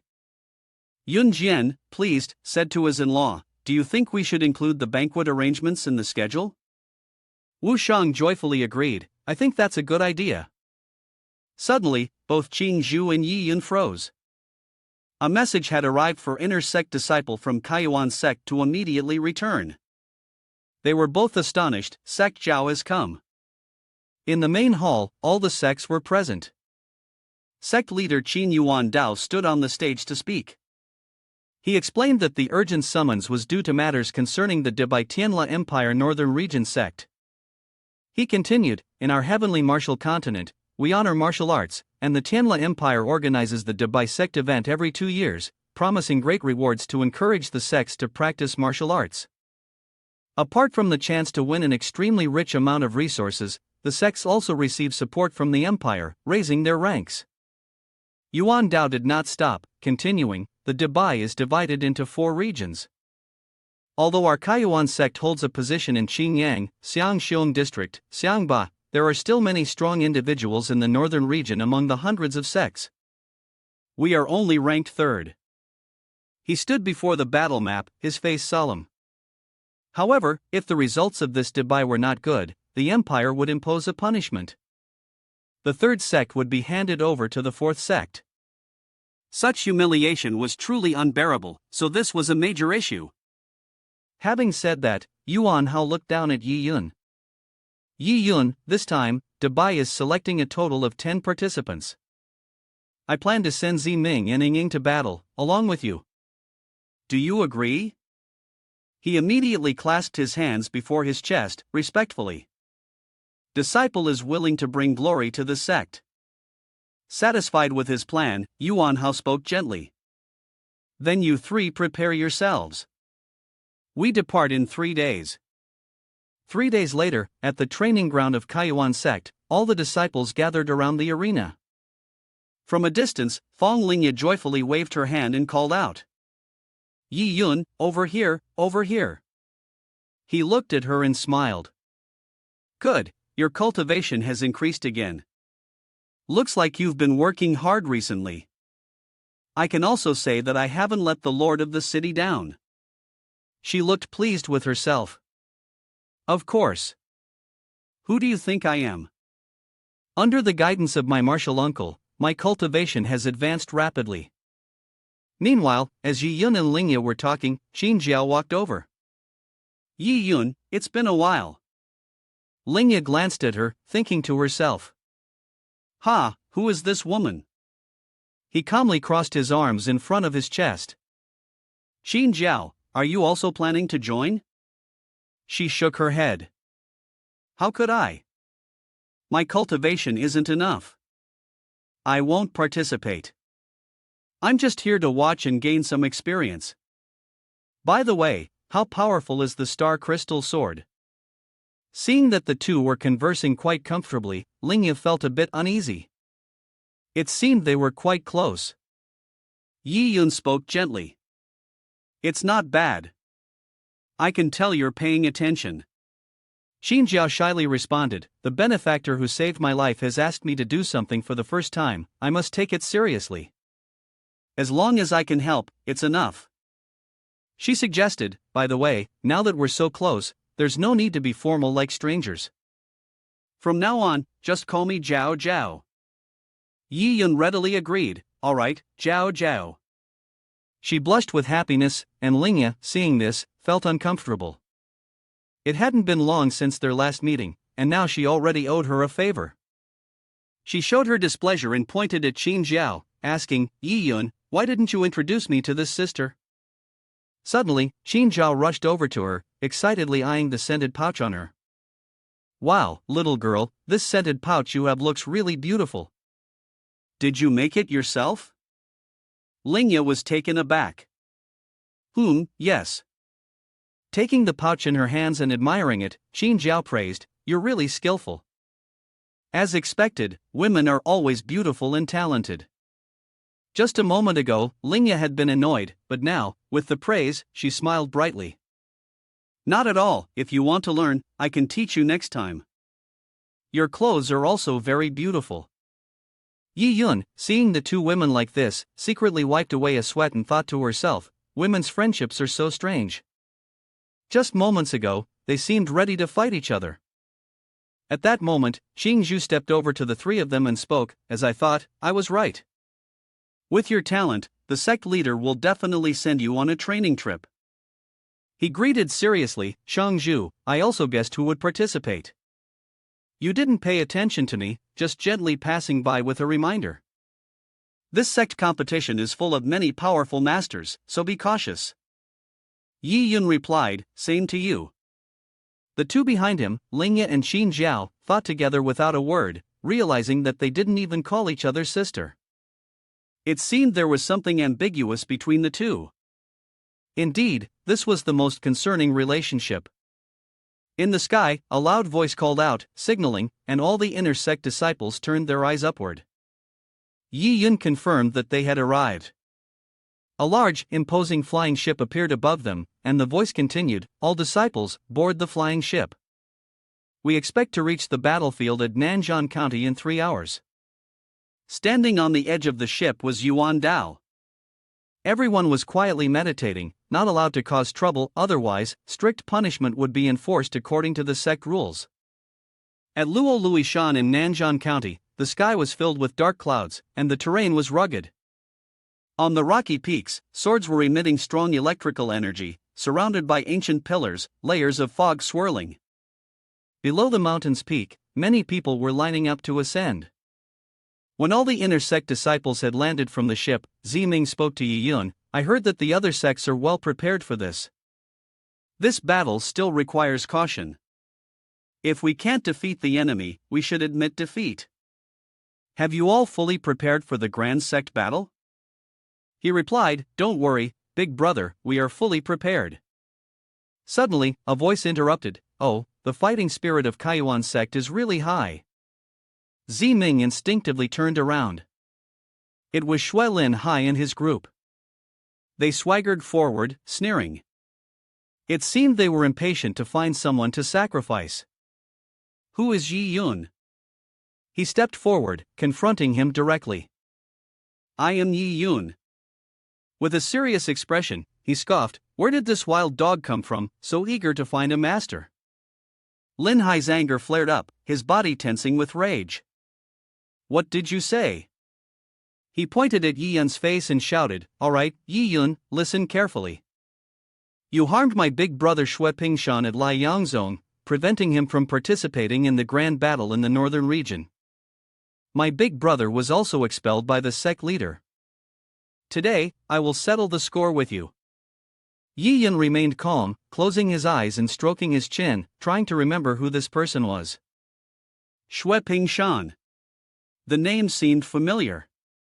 Lin Hai's anger was blazing. Spirit Spring Battle, the grand disciple of Liangzong. Yi Yun laughed upon hearing that and then said, "Oh, I thought it was someone important. Turns out you're just the brother of that scoundrel. Sorry, but I can't remember all the cannon fodder." Once again, Lin Hai pointed directly at Yi Yun and yelled, "You little bastard, with that sharp tongue, I'll let you enjoy yourself for now. Wait until we get on the stage, then I'll show you who's truly strong." Two spirit beasts flew by in the sky. Sect leader Xiang Tianqing of Eastern Tomb Sect stood high above, watching and evaluating the competition today, which seemed even livelier than usual. At the other columns, Long Jin held two large swords in both hands, radiating blue lightning evil power, and shouted loudly, "No matter how many you have, it's useless. Victory belongs to us, the crossing the Dragon Gate." Behind him was Chen Yifu, his face dark with a dangerous arrogance. "This will be your tomb." At the foot of the mountain, Wang Fun Grand Elder looked up and commented, "Indeed, the sects with the strongest power have already taken the best vantage points." Wu Shang was calm and polite. "It's fine, we will just observe the battle from here." At the column closest to them, the leader of the Wind and Thunder Pavilion, Louis Bao, laughed boisterously. "Ha, Qin Sect leader, long time no see. It's been a while since we last met." Wu Shang respectfully clasped his hands. "Leader of Thunder, indeed, it's been a long time." Louis Bao placed his hand on his hip, mocking, "Qin Sect leader, I wonder if you are confident about this great battle? From what I know, the Kaiyuan sect hasn't had the best performance in recent years. If you can't make it into the top 100 this year, I'm afraid you won't even be ranked as a third-grade sect." Upon hearing this, Yen Feng, enraged, was about to charge forward. "What did you say?" Wu Shang quickly stopped him, reminding, "Frontier." He then turned to look at Louis Bao. "The disciples of Kaiyuan sect are not ordinary people. Today, just wait and see, leader of Thunder." Suddenly, a bolt of yellow lightning struck down, creating a powerful sphere of yellow evil power floating in the air. Everyone was startled by the sudden occurrence. Linga screamed in fear, "What happened?" A man descended from above, radiating an intense evil power that illuminated the entire area. This old man Yang Mian is sent by the Tianla Empire's northern region to oversee this event. This time, I will be the one to supervise the competition between the sects. Lord Ci Feng, from Nanzhan County, clasped his hands and bowed. "I am Ci Feng, the Lord of Nanzhan County, waiting for instructions to oversee the event." He was dignified and solemn. This old man will briefly announce the rules of the competition. In this event, any sect that places in the top 10 will be rewarded with a Wanmai Spirit Stone, a 5th-grade weapon, and 10 Xuanmian pills. The top 3 teams will receive an additional 5th-grade magic tool. The Xuanmian pills will be awarded in double quantity. The crowd erupted into chatter. As expected of the Grand Sect competition, the Xuanmian pills, if consumed, can directly increase one's level by 2, such generosity in the rewards. Yang Mian continued, "Furthermore, the winning team may receive a high-grade spirit stone of immense value, and they may also gain the qualification to enter the Martial God Hall of the Tianla Empire." The sects gathered around the arena gasped in astonishment. "What? They can even enter the Martial God Hall?" Scene change, to the place all the sects yearn to go. The Martial God Hall could be considered one of the most secretive locations in the Tianla Empire. Legend has it that the Martial God Hall contains many ancient and powerful martial arts legacies from the Tianla Empire. Once entering the Martial God Hall, with enough luck, one could become an extraordinary master. Yi Yun smirked to himself, "Definitely worth a try." Yang Mian threw out golden tokens. The tokens were arranged in 16 horizontal and 16 vertical rows before all the sects. He explained, "This is the self-title of the team participating in the competition, which will be randomly drawn later." Everyone exclaimed, "Truly the supervision of the Tianla Empire, the spirit power is truly powerful." From the Feng family, the Tianla Empire Northern Region 3rd grade sect competition has now begun. 10 disciples from each sect, according to the order of the draw, advanced to the arena. He continued with the first match, Kaiyuan sect against Eastern Tomb sect. The disciples of both sects were already on the arena, holding swords in their hands, filled with strong fighting spirit. Yi Yun took the lead, with his brothers and sisters behind him, ready for battle. He calmly said, as expected, "The cannon fodder brothers are just cannon fodder, human shields. The one who gets hit first is you." Lin Hai pointed his sword at him. "Yi Yun, don't be too arrogant." Saying this, he summoned a strong green evil power that surged behind him, displaying his authority. "Wait and see, little grandpa, I'll make your teeth fall all over the ground, and you'll have to kneel and beg for mercy." The gust of wind from his evil power made Qing Zhu behind them exclaim, "The pressure is really strong." He remained unshaken, raising his hand to cast a spell. A golden magical aura glowed from his hand, forming the diamond crystal realm. It struck Lin Hai forcefully, sending him flying. He couldn't react in time and shouted, "Clear the smoke." Yi Yun maintained his offensive stance. He mocked him, "Didn't you say you wanted to fight me?"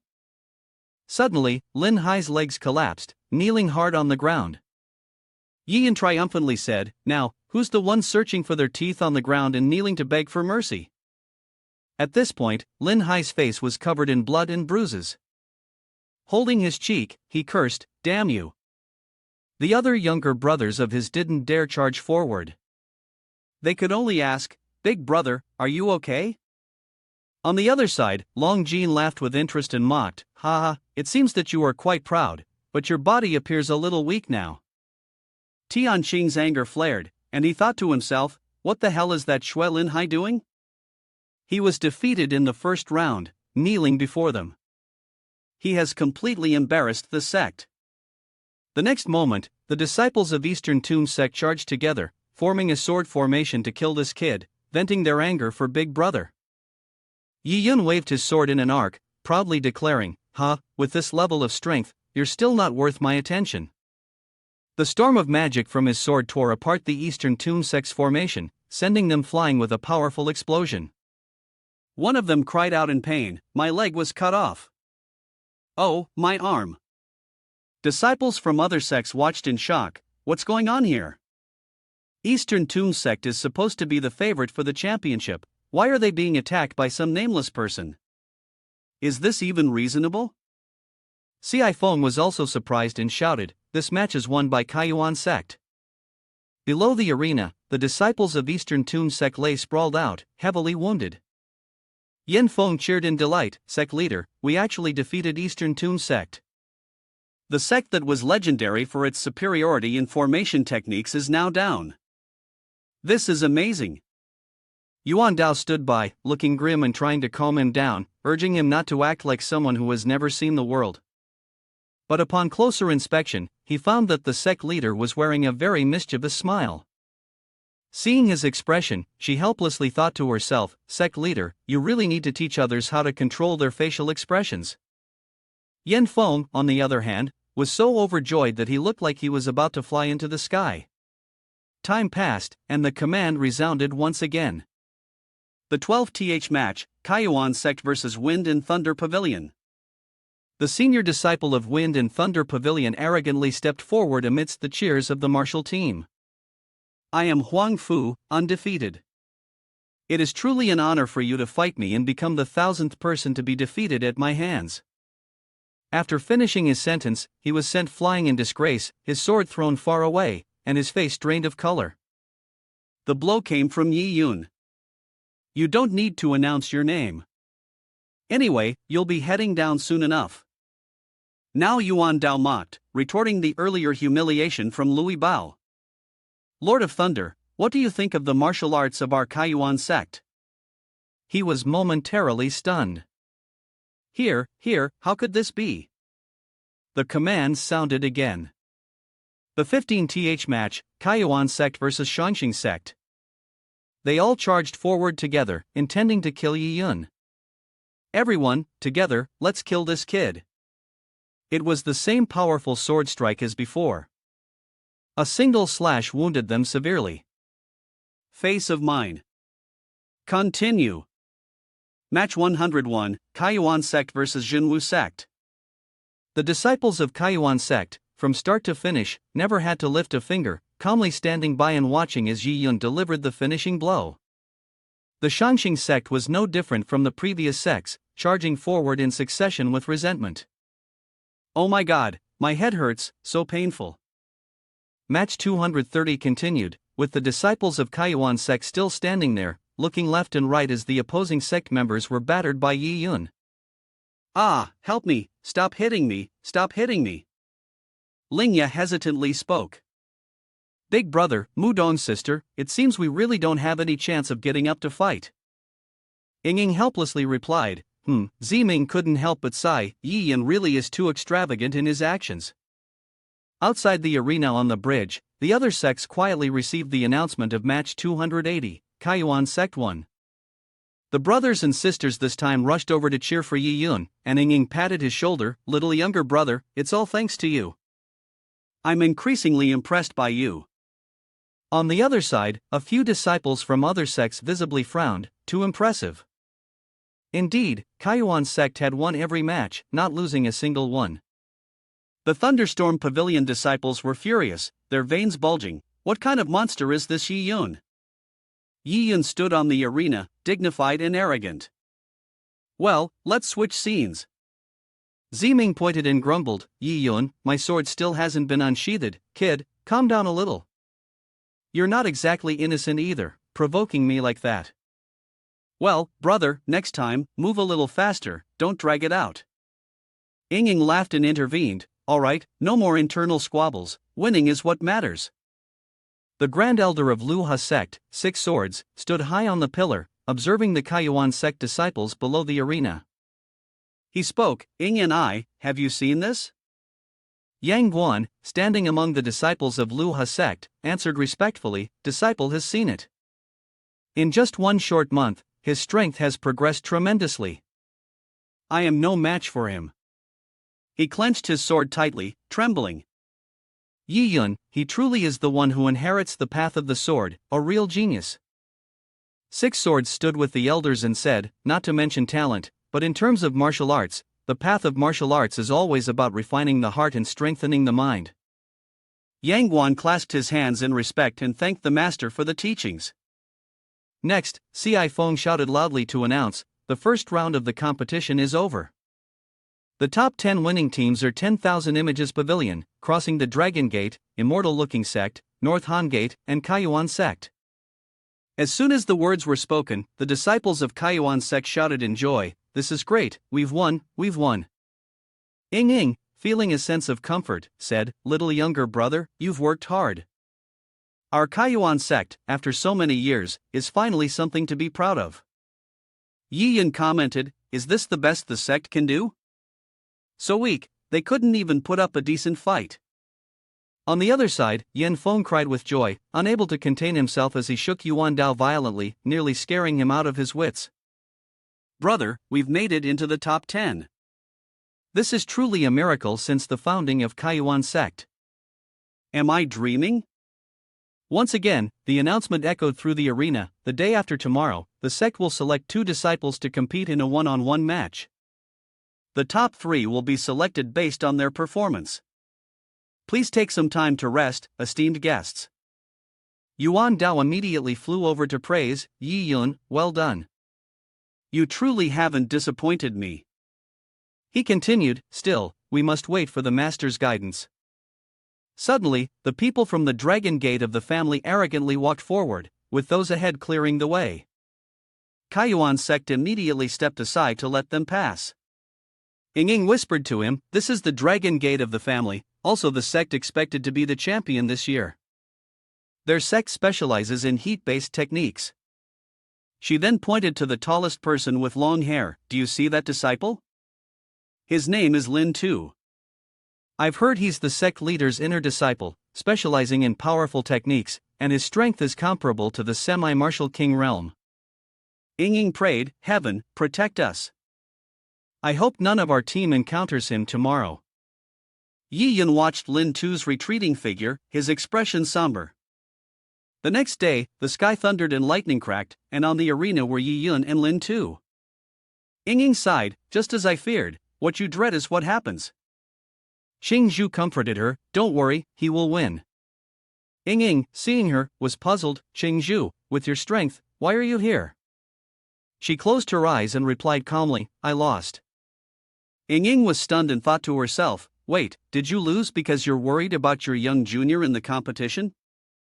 Long Jin stood high up, shouting down, Xin sect leader, it seems that heaven is on my side this time.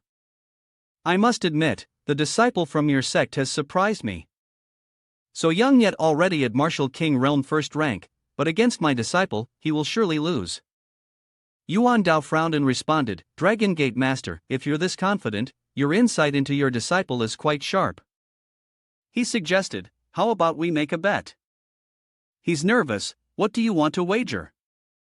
The palm of Yuan Dao's hand revealed an item, then he spoke, "If your disciple can defeat Yi Yun, the Kaiyuan sect will personally provide a sect-defending artifact. But if my disciple is fortunate enough to win, I hope the Dragon Gate Master will not hesitate to pass on the sect's ultimate martial arts skills to him." The elders nearby were also left in shock, never imagining that their sect leader would dare to do such a thing. The entire crowd that witnessed this event was in an uproar. The Kaiyuan sect is actually betting their sect-defending artifact, but if they lose, won't that mean they are giving away a magic treasure? The strength of the Dragon Gate of the family was still the strongest, and Lin Tu was even more powerful. Yi Yun of the Kaiyuan sect had basically no chance of winning. Lu Bao and the disciples were confused. What was Qin Yuan Dao planning? Long Jin, however, eagerly agreed, "No problem, the sect-defending artifact of Kaiyuan sect, we can place it at the side gate of Dragon Gate of the family in the future." Yuan Dao calmly replied, "It's still too early to make a judgment." "Sect leader, please observe." Xiao Feng, watching the sects fighting among themselves, couldn't help but speculate. Old Yang, who had already gone through many battles, now found himself in a 4 versus 3 situation. According to the calculations, it wouldn't be long before the top 3 teams would soon compete. Yang Mian spoke, "Xiao Feng, having watched over 100 matches in the past 2 days, who do you think will be the top 3 this time?" He pondered, and old Yang, relying on Junior's insight, would likely bet on Lin Tu of Dragon Gate of the family, Li Mingxian of 10,000 Images Pavilion, and possibly Poisonous Guyi of North Han Gate as the potential winners. He laughed loudly, "Ha, you have a sharp eye, but you guessed wrong this time." Xiao Feng was surprised, still hoping old Yang would point it out for him. He continued, "It's very simple, hasn't the biggest dark horse of the grand competition already appeared?" Lin Tu summoned a powerful red evil power vortex, simultaneously speaking to him, "Yi Yun, I watched your competition yesterday. Your swordsmanship isn't bad, but there are still many gaps in your physical techniques. So, let me teach you a thing or two today, so you can understand what it means to face a higher mountain." His eyes were bloodshot, and he unleashed a lightning strike that struck fear in others. There are higher mountains beyond the high mountains. As fast as lightning, Lin Tu flew toward Yi Yun. Yi Yun was quite shocked at how fast he was, but he quickly dodged the blow. He sighed in regret, "And you managed to dodge it." Yi Yun gently landed, the lightning evil power following the movement of his body. He quietly thought, "Interesting, since my rebirth, no one has ever been able to truly challenge me in terms of physical training." Then, he leapt forward towards Lin Tu at a very fast speed. "Looks like Lin Tu, you are qualified after all." Lin Tu remained calm, standing in a combat stance. The scene shifted, Lin Tu's body was glowing red, gathering power as his fist rose. He shouted loudly, "What are you talking about? Prepare to die." Immediately after, a powerful evil power formed a vortex aimed at knocking Yi Yun back as he charged forward. Linga Ying was stunned. "What is that?" Ming, anxious, said, "It's the 8 Desolate Battlehead Decision again." The 8 Desolate Battlehead Decision is an ancient martial art technique, a low-tier body cultivation method from the celestial level that was passed down from the distant past. It can enhance the physical limits of a warrior to the maximum extent of the dragon gate of the family. In today's martial artist world, they are considered Wushang level existences. On Yi Yun's side, he dodged Lin Tu's punch while attempting to strike his arm. He thought to himself, so physical defense really is stronger than the diamond crystal realm. Then, the two sides plunged into a fierce battle, moving at incredible speed, far beyond that of an ordinary person. Ying Ying was dumbfounded, saying, "Is this the power of body cultivation? No wonder Master warned us not to provoke anyone from the dragon gate of the family." Zining was no different from her, saying, "The speed is so fast, it's basically impossible to see clearly." On the arena, only two streams of evil power, red and yellow, collided, while the fighters themselves were nowhere to be seen. Yi Yun and Lin Tu both landed on the ground simultaneously, unleashing two powerful energies that clashed, creating an explosion that shook the heavens. Long Jin began to have doubts, silently evaluating, "This is truly shocking." Tu and I is a rare talent in the making, and one of the most gifted disciples the Dragon Gate of the family has had in decades. He pondered, but even so, during the battle just now, a moment's carelessness could lead to being at a disadvantage. Could Yi Yun's body cultivation achievements surpass those of Tu and I? At this point, Lin Tu had stopped. He seemed exhausted, angrily thinking to himself, "Damn it, I can't even land a hit on him." Suddenly, a command echoed in his mind, "Tu and I, no need to hide anymore, my master allows you to use that move." Immediately, Lin Tu responded, "Understood." His arms crossed, his body tensed as he gathered chi and blood within. A powerful force surged from his body, shooting straight up into the sky, and at the same time, a dragon-shaped blade appeared, swirling and flying according to his magical flow. Long Jin widened his eyes and stared at Yi Yun. "Yi Yun, your strength truly surpasses my expectations, but it should stop here. Because until now, no one has survived in the hands of the blood-soaked Tu and I." On the other side, Yi Yun remained unshaken, calmly observing the dragon-shaped blade behind Lin Tu as it roared, showcasing its dominance. He then provocatively said, "Yi Yun, I advise you to use your best sword technique next, or you may very well lose your life right here." Yi Yun wiped his mouth with his hand, sneering, "Just so happens, I'm very much looking forward to seeing that." He raised his hand to the sky, summoning a gigantic hand, its oppressive aura no less than Lin Tu's dragon. He continued, "How far can my fighting strength truly reach?" Yi Yun remained as calm as ever. "If I can defeat you in the field you are best at, it would surely make a genius like you taste defeat." With that, he shot forward at 40 times the speed, arriving next to Lin Tu in the blink of an eye. Lin Tu was stunned. "What? This speed?" Seizing the opportunity, Yi Yun quickly unleashed a powerful palm strike, attacking Lin Tu head-on. Fortunately, Lin Tu managed to block it in time, for the sheer force of both their powers was overwhelming. High above, Long Jin witnessed this scene in astonishment. "What? Yi Yun can actually fight Tu and I head-on without falling into a disadvantage?" Lin Tu threw a punch, invoking the order, still using the fire fist. "Is this your strongest move? Then bring it on." The two sides clashed directly, facing each other fiercely. Suddenly, the arena erupted with a deafening sound, and the surrounding sects were terrified.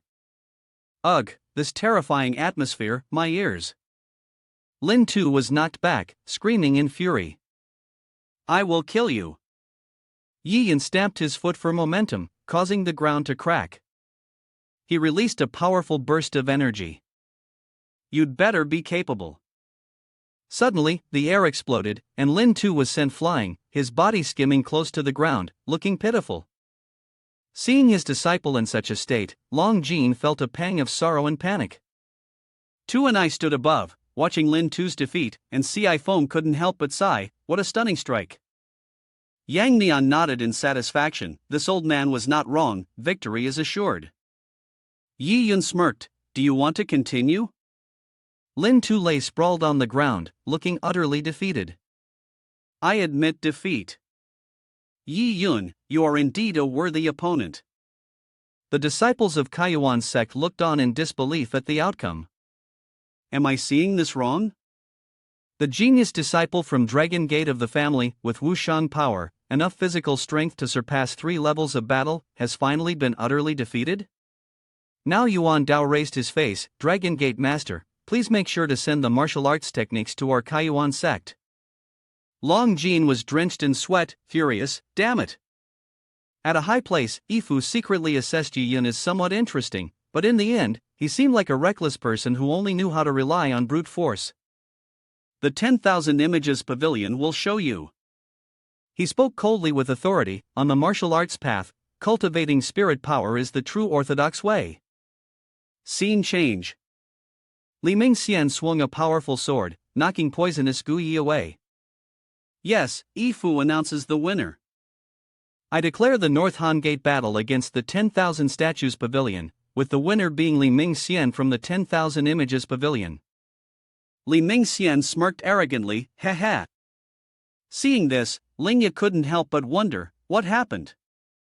Poisonous Gu Yi from the North Han Gate was the champion contender this time, but unexpectedly, he was defeated by the extraordinary Li Mingxian with a single move. Ching responded, from what I observed, Li Mingxian carries a unique aura, one with the strength of a martial king. If I'm not mistaken, he must have inherited some form of power of inheritance. Linga looked at her, confused. What is this power of inheritance? Ching explained, for a martial artist to increase their strength, besides practicing martial arts and using various treasures and techniques, they can also inherit the cultivation of another strong person. This is known as the origin inheritance. Her gaze became serious. The so-called origin inheritance refers to the cultivation that a strong person condenses and compresses from their entire life just before they fall. Forming pure energy can directly allow the recipient to inherit, absorb, and refine it. Only someone who is extremely compatible with the inheritance has the chance to control it. Standing arrogantly on the arena, Mingxian exuded a suffocating aura of purple evil power. Ching continued, it seems that Li Mingxian has obtained an inheritance that is extremely suitable for him. This inheritance comes from a strong martial king realm peak expert, so although he is currently only at the supernatural 9th layer, he can control a portion of Shan Miao martial king's power, making him an unparalleled opponent in this contest. Xi Feng stood on the stands and shouted, this time, the final match of the 3rd grade sects in the northern region will be between the disciples of Kaiyuan Sect and 10,000 Images Sect. Both disciples are required to immediately take the stage. Ching calmly looked at him and said, Yi Yun, it seems that Li Mingxian will be the strongest opponent you have to face in this match. The next round will decide the champion, so you need to be extra cautious.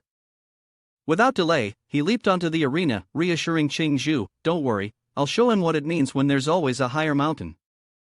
Mingxian pointed his sword at him, challenging, Yi Yun of Kaiyuan Sect, the one who defeated Lin Tu, the strongest in physical arts.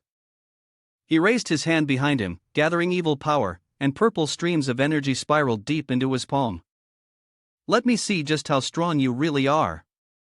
The gigantic snake suddenly emerged from the ground behind him, the 9-headed fire serpent. Upon seeing them, everyone gasped in fear and exclaimed, that is a martial art illusion beast.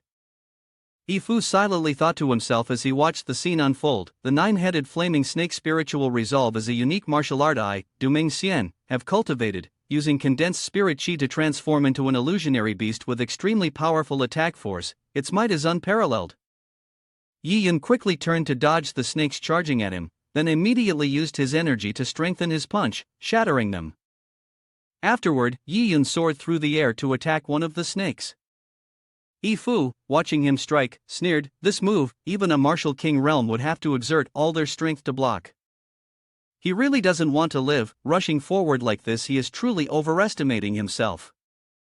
Soon after, the snake disintegrated into the air, and Yi Yun spoke with disdain, with this little power, you dare to boast? Yifu stood stunned at the sight. What?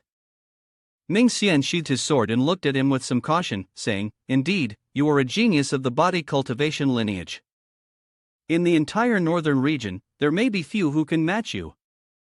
He raised his hand to form a seal before his chest, and despite your formidable physique, what difference does it make? A massive evil power seal appeared behind him, lifting his body into the air, daring to challenge. I wonder if you can withstand this secret technique in high-level martial arts. Ming Xian shouted loudly, forbidden technique of the void. Immediately, chaotic purple-black energy rays shot out, aiming at Yi Yun, surrounding him. They immediately turned into magical threads, wrapping around him. Yi Yun silently assessed, so that's it. Using a magic tool to release countless spirit power chains to trap me, I can feel the spirit power in my body being suppressed and starting to slow down. Ming Xian sneered as he looked down.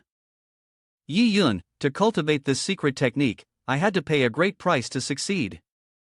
It has the most powerful suppressive effect on a body cultivator like you.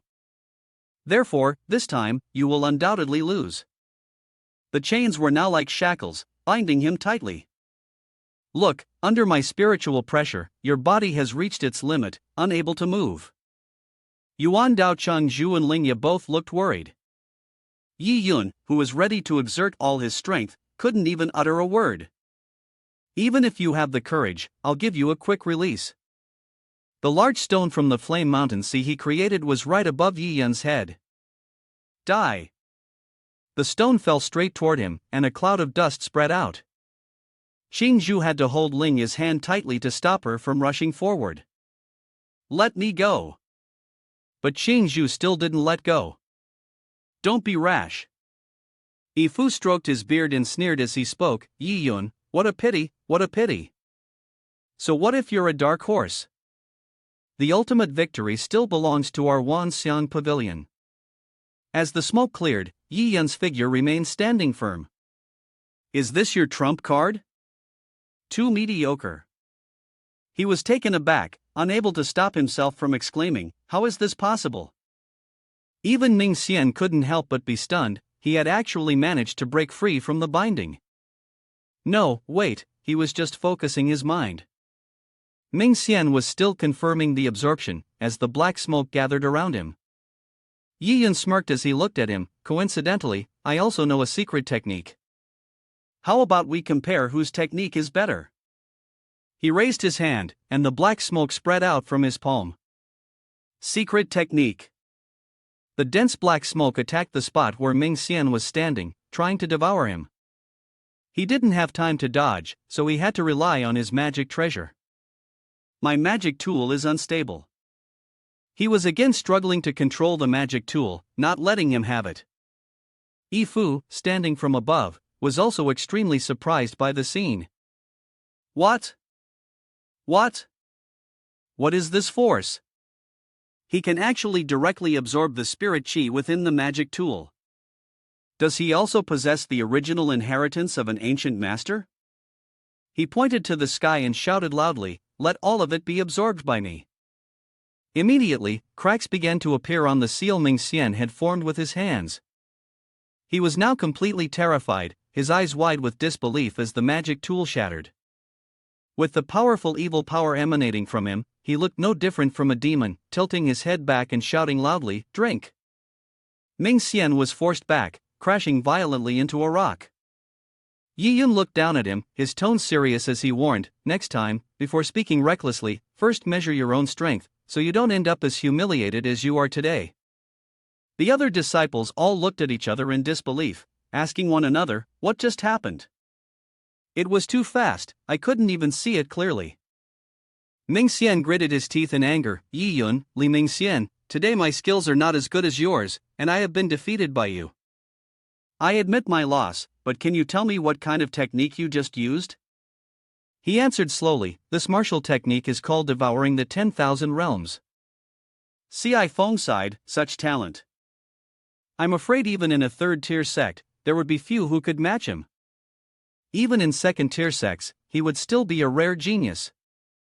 He then silently assessed this person in his mind, realizing that his future was limitless. He would surely grow and become a lord of a city one day.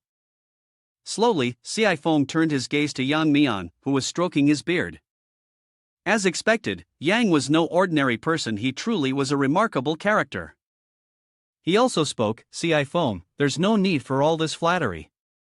Yi Yun does indeed possess extraordinary talent. However, the northern region is still too small. People like him may have the opportunity to be promoted to higher levels. The Feng family opened his arms wide and loudly declared, "I hereby announce the champion of this year's Kaiyuan sect." The female disciples of Kaiyuan sect rushed forward, surrounding Yi Yun. "Great, we won! Yi Yun, I knew you could do it." Shang Yun and Yen Feng took turns speaking. "Sect leader, this time Yi Yun has made a great contribution to the sect. After returning, he should definitely be rewarded." "That's only natural. The sect leader will definitely not treat him unfairly." He then asked Yuan Dao, "Sect leader, why does your face look so troubled?" He replied leisurely, "Ahem, both you and I have overlooked one thing. This is Yi Yun's moment to shine, and everyone has witnessed his talent and abilities. The other disciples are all rushing to congratulate him." He continued to explain, "There is a saying, golden scales are things found in a pond. With the talent Yi Yun has displayed, I fear that the small Kaiyuan sect will find it hard to retain him in the future." Yi Yun sighed inwardly as the disciples crowded around him, getting too close. A moment later, Ci Feng stood before the disciples, who had now lined up neatly, and said, "Congratulations on completing this competition. No matter what the final results are, the fact that you were able to fight alongside the great experts of the Grand Sect and make it to the end means you have gained much." With that, he took out many small bags. "The top 10 in this competition, as promised, these are the rewards for you." A few people around them looked at the bags in the hands of the winning disciple and exclaimed in admiration, "Wow!" Yang Nian raised his hand and passed items to Yi Yun, Ming Xian, and Lin Tu. "You three performed exceptionally well, your top 3 rankings are well deserved. These are your rewards." The 3 accepted their prizes and replied, "Thank you, Senior Overseer, for your praise." Yang Mian stroked his beard and complimented, "Yi Yun, your performance truly made this old man see you in a new light. Therefore, in addition to the great reward, this old man can also grant you another reward." He emphasized that quotas would participate in the Imperial Genius War 6 months later. Upon hearing this, Yi Yun showed a look of delight. "Oh!" All the other disciples stared at him in surprise. "What? This time, the reward of the great rival is so valuable, and it even includes the quotas for the Genius War." Zi Ming, standing behind, was stunned. The Imperial Genius War was a battle that only the most talented disciples could participate in. The status and talent of the people in the 3 sects of the northern region had previously only been something they could hear about, never daring to hope that they would ever have a chance to take part. Ching crossed his arms and said, "A great rival like this, even without victory, simply standing on the stage will make one memorable to the world. Not to mention the opportunity to understand the strengths of each martial art faction and improve one's own cultivation level. This is truly the reward that countless martial artists dream of." Yang Nian snapped his fingers, sending Yi Yun an item. "This is the token for participating in the Genius War. Drop your blood on it, and the jade pendant will recognize its master. Once that's done, you can join the war." It was a dragon-shaped jade pendant. He reached out to take it. "Thank you, Old Yang, for your guidance." His figure gradually transformed into rays of golden light as he spoke to Yi Yun, "Train well, kid. I have high hopes for you. I hope you can be as outstanding in the next Genius War as you are today." Yi Yun clasped his hands in a bow and said, "I, the junior, will certainly fulfill my mission." Ying joyfully ran over to hug his arm in congratulations. Yi Yun never expected old Yang to prepare such a great reward for him. This time, he could return to the sect with pride. Xin Jiao was just as delighted. "Yi Yun, may I borrow that jade pendant for a moment? It's so big I've never seen one like it before." Linga, obscured in the back, shouted, "Yi Yun, Yi Yun." Xin Yuan Dao spoke up, "All right, everyone disperse for now. Yi Yun was currently rather exhausted, so let him rest first. Whatever needs to be discussed can wait until we return to the sect." Long Jin and Yifu stood at a distance, watching them as Yuan Dao gave instructions to the disciples. Everyone was to rest and recover a bit. They would depart for the sect 2 hours later. They responded in unison, "Yes." Long Jin spoke, this Yiyun is even stronger than we expected. If he keeps progressing like this, the small northern region may no longer be able to contain him. It would be best to make a move first. Yi Fu clenched his fists in front of his chest. It seems the sect leader and I are thinking along the same lines. Half an hour later, in a forest near the martial arena, a system notification sounded. Congratulations to the host for breaking through to Martial King, rank 3. Dark auras surrounded Yiyun. He was cultivating after using a special item. After consuming 2 pills, he had broken through 2 minor levels. The Xuannian pill truly lived up to its reputation. Long Jin and Yi Fu descended from the sky. Long Jin shouted, "He's here." Yi Fu finally caught sight of him. They had found him at last. They've been detected. Yiyun furrowed his brows, calculating silently. These techniques belong to 10,000 Images Pavilion and Jiaolong. Is the sect still unwilling to let go of revenge for their disciple? You've come at just the right time. After landing, they clasped their hands respectfully. Long Jin spoke first. Yiyun, do you agree to join my Long sect? Yi Fu spoke up, disagreeing, but Yi Fu will not allow anyone to snatch him away. Yiyun, come, become my disciple. He was slightly surprised, thinking to himself, again, they're inviting me to join? Then, Long Jin and Yi Fu started arguing. Hey, don't steal him from me.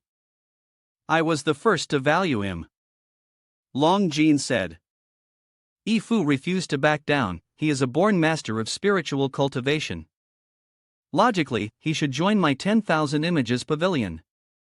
Yiyun helplessly watched them, muttering, "Wait, when did I say?" Long Jin smiled at Yiyun, then said, "Yiyun, there's no need to rush and refuse.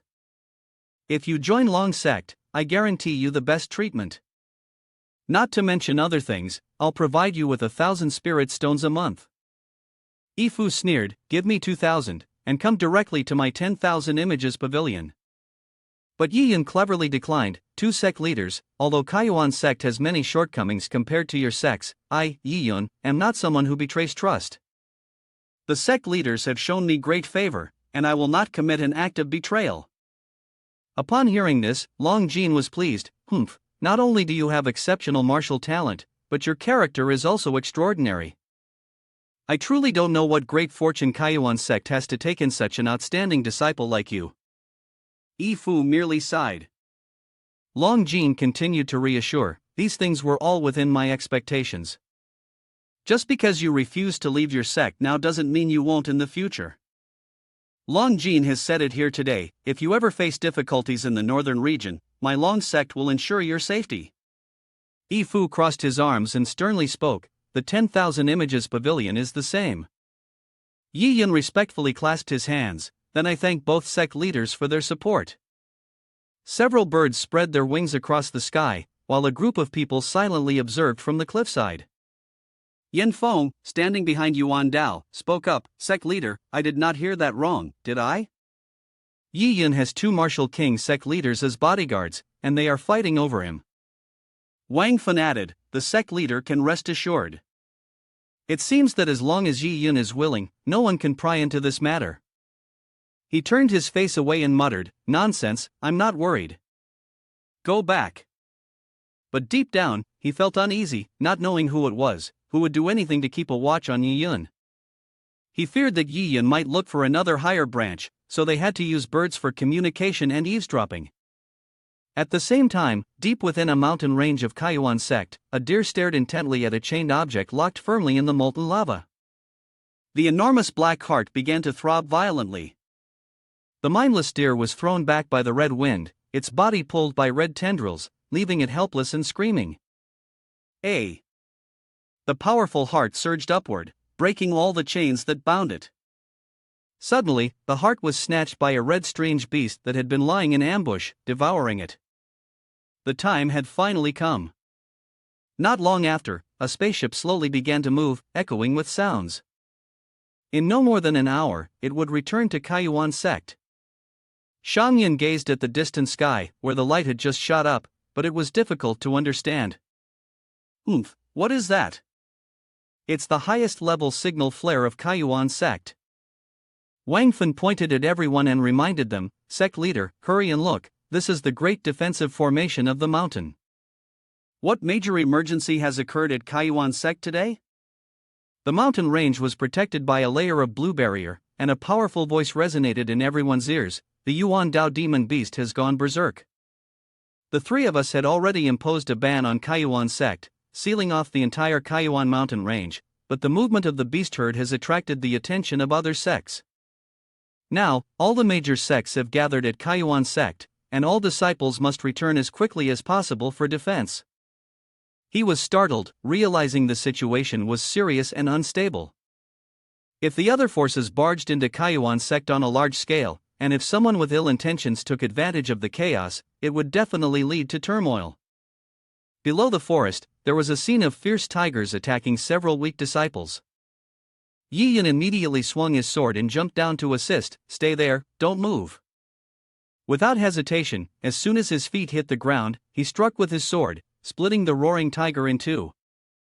They didn't care about the fallen demon beast and quickly cupped their fists in gratitude. "Thank you, young hero." He waved his hand and asked, "What exactly happened?"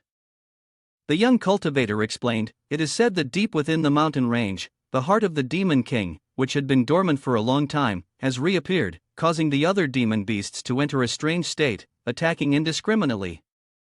Some say that if one finds the heart of the demon king, they will gain the inheritance of the demon king. Right now, the entire Kaiyuan sect is in chaos." Yi Yin sped off, leaving behind a trail of blue light. "Master, it's an emergency." "Disciple will go ahead," the three of them called out, flustered. Young hero Yuan Dao shouted at the vanishing streak of light on the edge of the forest. "Yi Yun, wait for us." The word's attack speed is 40 times faster could still be clearly heard in his ears. The demon beast stood atop a rock, its head held high, with demon power emanating around it. Its speed was too fast. The beast took a step forward. "This is Yao Huan, the black flame dragon beast, a level 6 demon beast," it analyzed calmly. "Is this the heart of the demon king? Indeed, it feels extraordinary. Doesn't my close companion wish to resurrect me?" Its eyes burned bright red, cold and piercing. "Why, your majesty, if you are still bent on destroying this world, let me take over for you." With that, it transformed into a beam of light, shooting toward the cave entrance. "Hee, it's been a long time since I've smelled so many martial artist auras. All sorts of wild beasts devoid of intelligence are eagerly preparing to attack." The disciples gritted their teeth and fought back, but it seems this time I can really unleash a massacre. There's no way to kill them all, it's simply impossible to kill them all. Yun Tian put all his strength into fending off the beasts one by one. Damn it all. It's all because of Kaiyuan sect. If only they had opened the formation for us to enter sooner, how could we have been trapped along the way, struggling like this? As long as we can break through the beast horde and obtain the demon king's heart, our sect will gain fame across the world. Suddenly, a pair of red eyes filled with killing intent appeared behind him, freezing his body. 3 sharp claws struck so fast that he didn't have time to react before spitting out blood. The flame dragon calmly licked its claws, savoring the taste. Not bad. The lifetime cultivation of Shan Miao Martial King is indeed a delicacy, but it seems to be missing something. The onlookers around the battlefield turned pale. Even someone of Shan Miao Martial King's level was killed in an instant. The beast then turned its gaze to the fleeing cultivators. "Run, hurry up. I want to survive, I don't want to die here." Fearful of the spirit power reaching the fleeing cultivators, it opened its mouth wide and declared, "Indeed, the strength of human strongmen is always the most delicious, so you all should obediently become my food." Every person was desperately pleading for their lives. At this moment, a powerful figure appeared out of nowhere, severing the spirit power with a single strike. "Monster, don't be so arrogant." Zhao Wudi, a 6th-level martial king and the sect leader of Black Dragon sect, raised his axe, ready to fight. The crowd erupted in excitement and cheers. "Wonderful! It's the sect leader of Black Dragon sect. The strong martial king Zhao Wudi is here to save us. He aimed directly at the enormous mouth of the flame dragon, launched several moves, and assured, "Don't worry, with me here, we will definitely subdue this beast." While he was struggling with it, two figures stood inside the barrier discussing. "The lords, do we need to help?" asked the fifth-rank martial king. The lords of Huangfu Pavilion glanced at their ally beside them. "Helping is not our turn." "Can't you see that the lord of the city is also calm like this?" Lu Yong, the fourth-rank martial king, lord of Qingyang City, held a blood jade in his hands and sighed. "Today has finally arrived." Lu Yong continued, "When I was young, holding a torch, years ago when I had just become the lord of Qingyang City, I had once gone to Kaiyuan Mountain for training. Speaking of which, I was fortunate to enter by chance a relic of the Yao Huang sect." He saw something unusual ahead. Although he did not obtain any treasures, he did learn many secrets that no one else knew. He witnessed the scene where the Demon King's heart was sealed beneath the lava. He soon realized that when the Yao Huang sect was destroyed, its subordinates had used a secret technique to seal the Demon King's heart that had not yet come into being. Lu Yang quietly observed, "Through several years of repeated observation, I discovered that the seal on the Demon King's heart seems to be weakening continuously. If we could completely refine the Demon King's heart, our cultivation would certainly improve." At this moment, he tightly grasped the burning chain and speculated very clearly. "Right now, the Demon King's heart seems to be absorbed by the black flame dragon lion who got there first, but this item is not so easily refined. The battle between the flame dragon and Wu Di is still unresolved. Once the black flame dragon lion shows signs of weakness, the Demon King's heart will immediately strike back. What we must do is, at the moment when the Demon King's heart successfully retaliates, take the opportunity before it fully forms and emerges, to strike and seize it." He gathered his energy and activated the orb, in which the blood jade contained a sealing spell, capable of perfectly sealing and refining the Demon King's heart. Right now, all that remains is to wait for the right moment. On the other side, Wu Di made a mistake and was struck by its claws. He wiped the sweat from his brow and glanced at the wound. "What?" The flame dragon seized the opportunity to dive towards his head, clearly showing that the strength of the person had reached its limit. "Unfortunately, I've just begun. Be obedient and become a part of my strength. Those of you who witness my birth should feel honored." He lifted his head, gritted his teeth, and said, "Not good." The heart, red as blood, suddenly contracted violently. The sudden turn of events at this crucial moment made him curse inwardly. "Damn it, not again, at this time." The Demon King's heart gradually broke free from the flame dragon's control. "My power, return it to me, give it back." The cultivators around started to murmur about the object protruding from its chest. "Look, it seems to be the Demon King's heart. That is indeed the Demon King's heart." Lu Yang aimed straight at the demon beast and rushed towards it. At that moment, he raised the blood jade, activated the formation, and shouted loudly, "Bring it to me." Then, floating in mid-air, he used a secret technique to absorb all the energy of the heart. The flame dragon, while resisting the formation, cursed loudly. "Damn humans, always trying to take advantage of the opportunity to devour or devouring, do you think it will go as you wish?" Yi Yin naturally interjected, curling his lips in a tone of reflection, "Truly, it's quite lively." Lu Yang, surprised from behind, blurted out, "Huh? Who's that?" In the blink of an eye, another person joined the fray, which caught him off guard. At this moment, a hand enveloped in spirit power touched the Demon King's heart. The trees around them shuddered under the shockwave as the energy pillar shot straight into the sky. The cultivators in the forest shielded their faces and sighed, "What has happened?" He was so stunned that his face turned red, watching as the demon beast vanished without a trace. "Ha! Where's the black flame dragon lion? And why can't I find the Demon King's heart?" Yi Yin sidestepped and adjusted his aura. "Phew! The Demon King's heart is indeed filled with spirit power." He looked at the flame dragon lying belly up on the ground, irritated. "Damn it!" Lu Yang, burning with rage, attacked. "Where did this kid come from?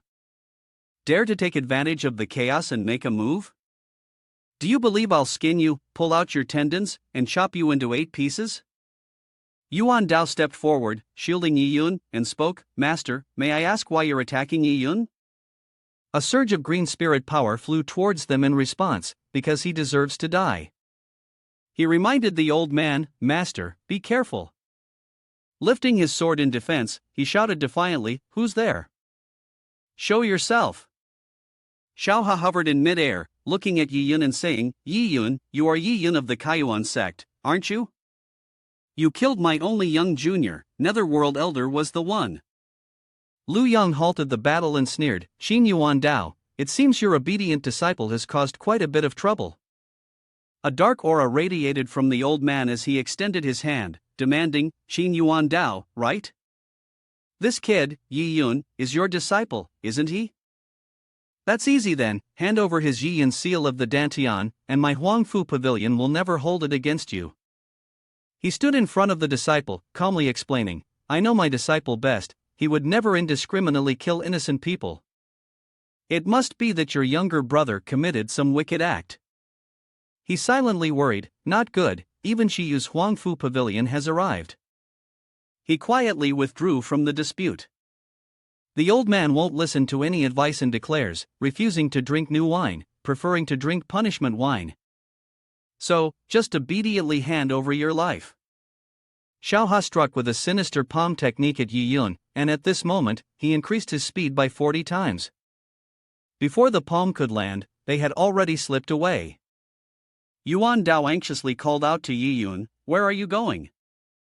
The 2 old foxes flew after them, shouting, Stop right there. Lu Yang added, Chase after him, he's trying to escape. Let's make a guess. The Demon King's heart isn't so easy to tame, he must have hidden it inside a magical artifact. The 3 of them arrived at an open field. Xiao Ha darkly spoke, Yiyun, don't even think about running away. He continued, You brat, hand over the Demon King's heart. Yiyun stood with his back to them, his gaze lost in the darkness, unmoved by the threats. You have no way out. Yiyun tilted his head, revealing his cold eyes. Escape? You're wrong. I just want to change locations. This place is actually quite fitting to be your burial ground. Lu Yang clenched his fists, releasing spirit power, and laughed arrogantly, You arrogant brat, both the pavilion master of Huangfu Pavilion and I are martial kings. You've just entered the Shan Miao martial king realm, and you dare to act so arrogantly? Soon, you'll see the difference between levels and actual strength. Xiao Ha, standing beside, showed a cooperative attitude, Lord City, this Demon King's heart is for him, I only need this kid's life. How about we quickly come to an agreement? Having said that, the 2 immediately turned toward Yiyun and launched an attack. I think you should choose a good burial ground for yourself. Today, I'll make sure you die without a complete body. He activated an attack at 40 times speed, using his twin swords to prepare for defense, desperately tilting his head to avoid the tip of the spear. Gritting his teeth, he thought to himself, the combined strength of 2 martial kings should not be underestimated. The old man unleashed a powerful strike aimed at his head, Kid, you're going to die. Suddenly, a protective barrier appeared around Yiyun, dispersing the old man's spirit power. There were 2 people here who dared to touch him? Lu Yang and Xiao Ha tightly gripped their weapons and questioned. Who dares to stop us? Long Jin landed, holding an axe. It's me. Yifu followed, adding, and me. Seeing the newcomers, both of their faces turned serious as they speculated. Crossing the Dragon Gate and 10,000 Images Pavilion. Long Jin spoke to mediate, You two, despite your experience in the martial world, how can you use your higher level to bully juniors like this? How about this, on behalf of both of us, let Yiyun go today. The old man didn't even wait to hear him out before launching an attack, making it difficult for the 2 sect leaders to defend. Ah, the force is really too strong. Xiao Ha sneered with disdain, her eyes wide. Humph, even if the 2 of you surround him with a formation, how long can you protect him? The martial world is survival of the fittest. His strength is low, and if he dies, it's deserved. Yi Yun held the heart behind him, seriously saying, "What? What if my strength is above yours?" Liu Yang's eyes gleamed with greed as he spoke. It's the Demon King's heart, he really hasn't cultivated it in such a short time. He waved his hand, creating a whirlwind to probe him. "Yi Yun, I think you shouldn't struggle. For a strong man like Shan Miao Martial King to break through a level, it takes at least a few months. And yet you still intend to defeat us? Are you planning to break through a level right now?" Long Jin and Yifu, using their spirit power to resist, were gradually covered in sweat. Yi Yun sat cross-legged, arrogantly responding, "How would you know unless you try?" He then closed his eyes and slowly began absorbing the energy from the devourer or devouring heart. His pupils had already turned bloodshot due to the killing intent urging the lords. He wanted to refine the Demon King's heart, and wasn't waiting any longer. He would kill him directly. Yi Yun ignored the dispute and calmly manipulated his spirit power. Xiao Ha, holding a staff, mocked, "I thought you would have some kind of heaven-defying method. Turns out, you're just putting on a show." Both sides were locked in a decisive battle. The old man exposed the truth. The aura around Yi Yun's body was chaotic, and even the defensive formation was broken. Yet, Yi Yun still stood firm as ever, still wanting to fight us.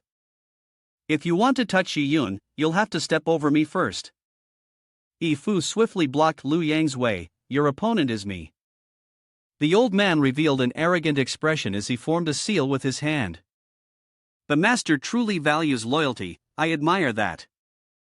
But since you've chosen death yourself, don't blame me." "Where did the blue sphere come from?" It suddenly shot straight up into the sky. Xiao Ha and the other person watched the scene, their faces turning pale. "What?" He continued to sit motionless, as the system's voice echoed.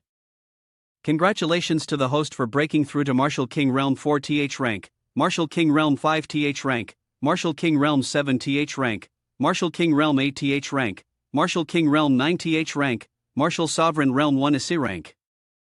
Notification: congratulations to the host for unlocking the ability, attack speed increased 100-fold. He could hardly believe what had just happened. How is this possible? The aura around this person clearly showed they had reached the Martial King level. Yi Yun opened his eyes and immediately unleashed an attack 100 times faster.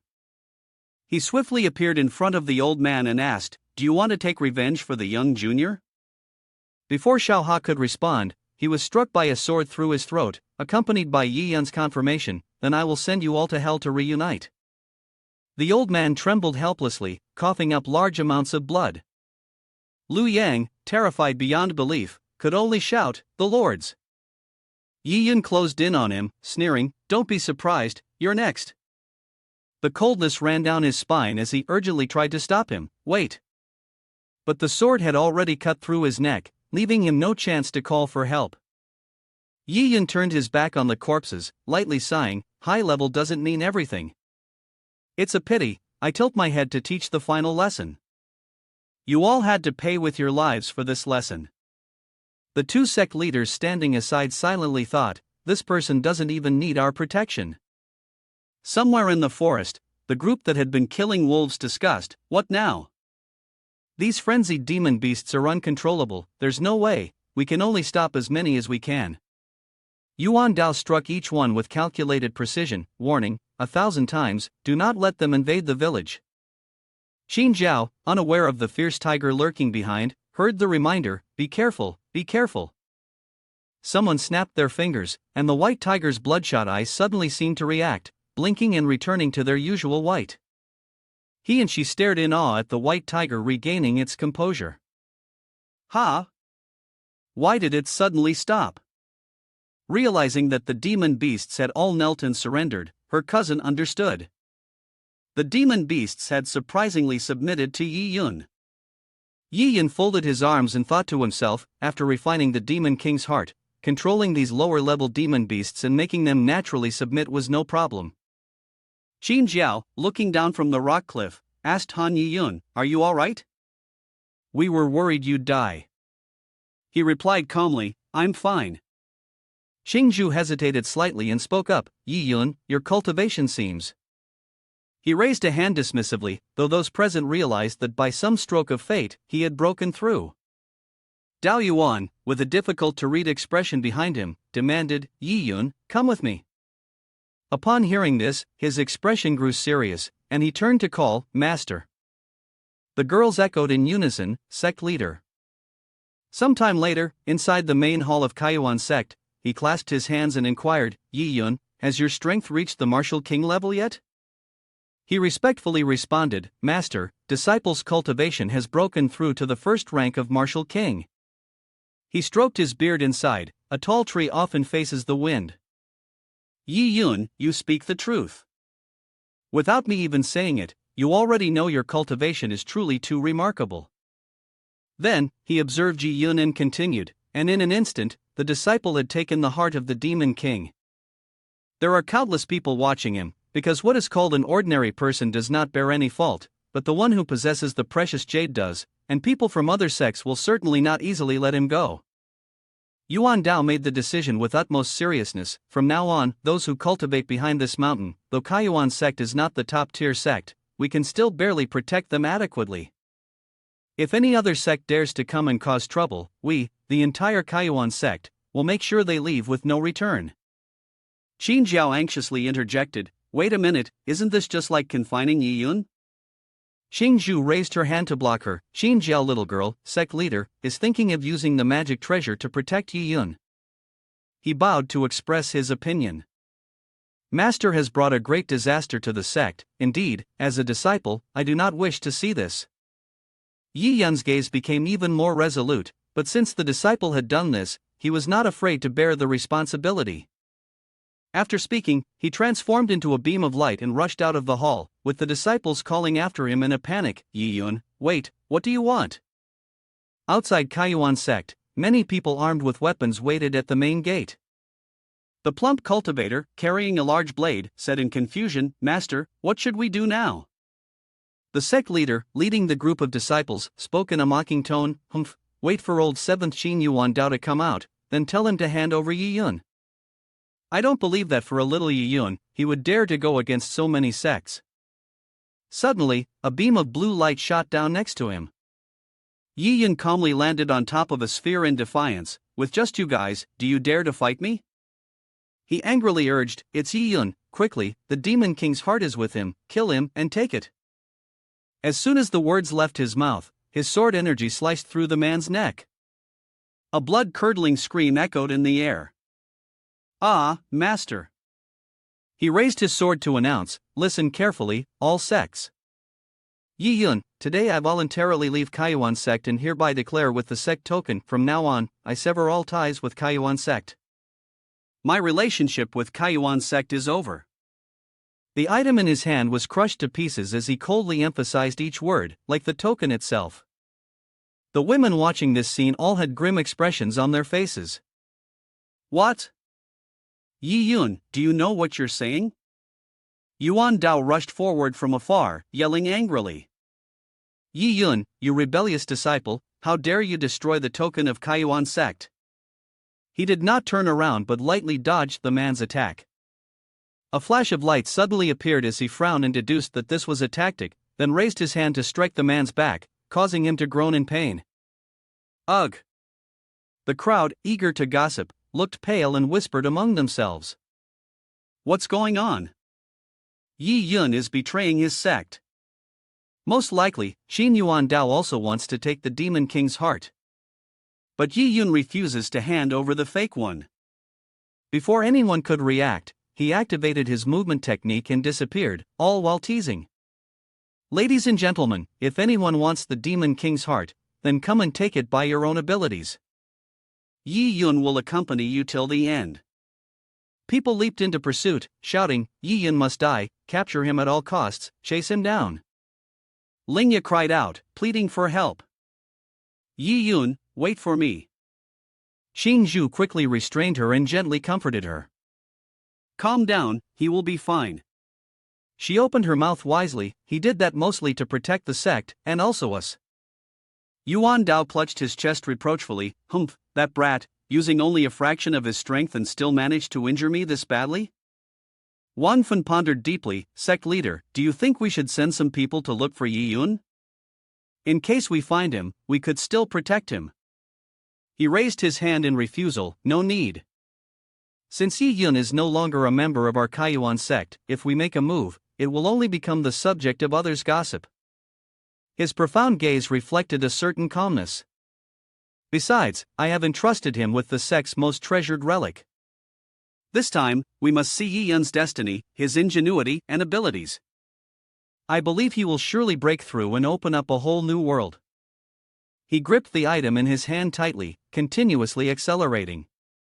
Looking at the bamboo of power, he recalled Master's words, Yi Yun, my disciple, this is the 9 Profound Treasure Codex, the highest secret cultivation manual of the Kaiyuan sect. If you devote yourself to cultivating it, you will surely enhance your power and be able to protect yourself. This is the last thing Master can do for you. His heart was filled with sorrow he couldn't express, so he could only remain silently grateful. Thank you, Master. Yi Yun used his blink technique, landing firmly on the ground, filled with fiery resolve. On the other side, Xin Zhao anxiously asked the silent Qing Zhu, sister, where are you going? She turned her head sadly to look at the cultivation mountain, noticing the pale faces of the 2 little girls. She thought, that's right, with my speed, I can't catch up with everyone. Moreover, even if I did catch up, I would just become a burden to Yi Yun without being able to help in any way. Her hand clenched tightly, determination in her heart, I must become stronger. I must have power. As long as I have enough strength, this helpless situation before me will not arise. She hadn't gone far when Linga and Xin Zhao caught up. Sisterly, wait for me, I'll go with you, Chang Zhu said, her expression firm as she took a step forward. Yi Yun, I believe you will be fine. If anything happens to you, I will surely avenge you. 7 days later, the group of cultivators was still searching the forest. Any signs of Yi Yun? One of them asked. It seems like he went in that direction, another replied. Yi Yun sat in a tree, smiling slightly. These people really are relentless. While killing them isn't difficult, it's better to first increase my strength, eliminate them completely, and enjoy the process. Besides, watching them run around like headless flies is a bit amusing. A man holding his sword peered down into the forest. Where is he? Why can't I see a single trace of him? The person next to him added, damn, how can this kid be so fast? He watched from afar as they ran in disarray, chasing in the other direction, and his mind wandered. When he entered the Kaiyuan sect before, it was thanks to the support of the city lord of Feng. Now, Feng Lingyan no longer needed his protection.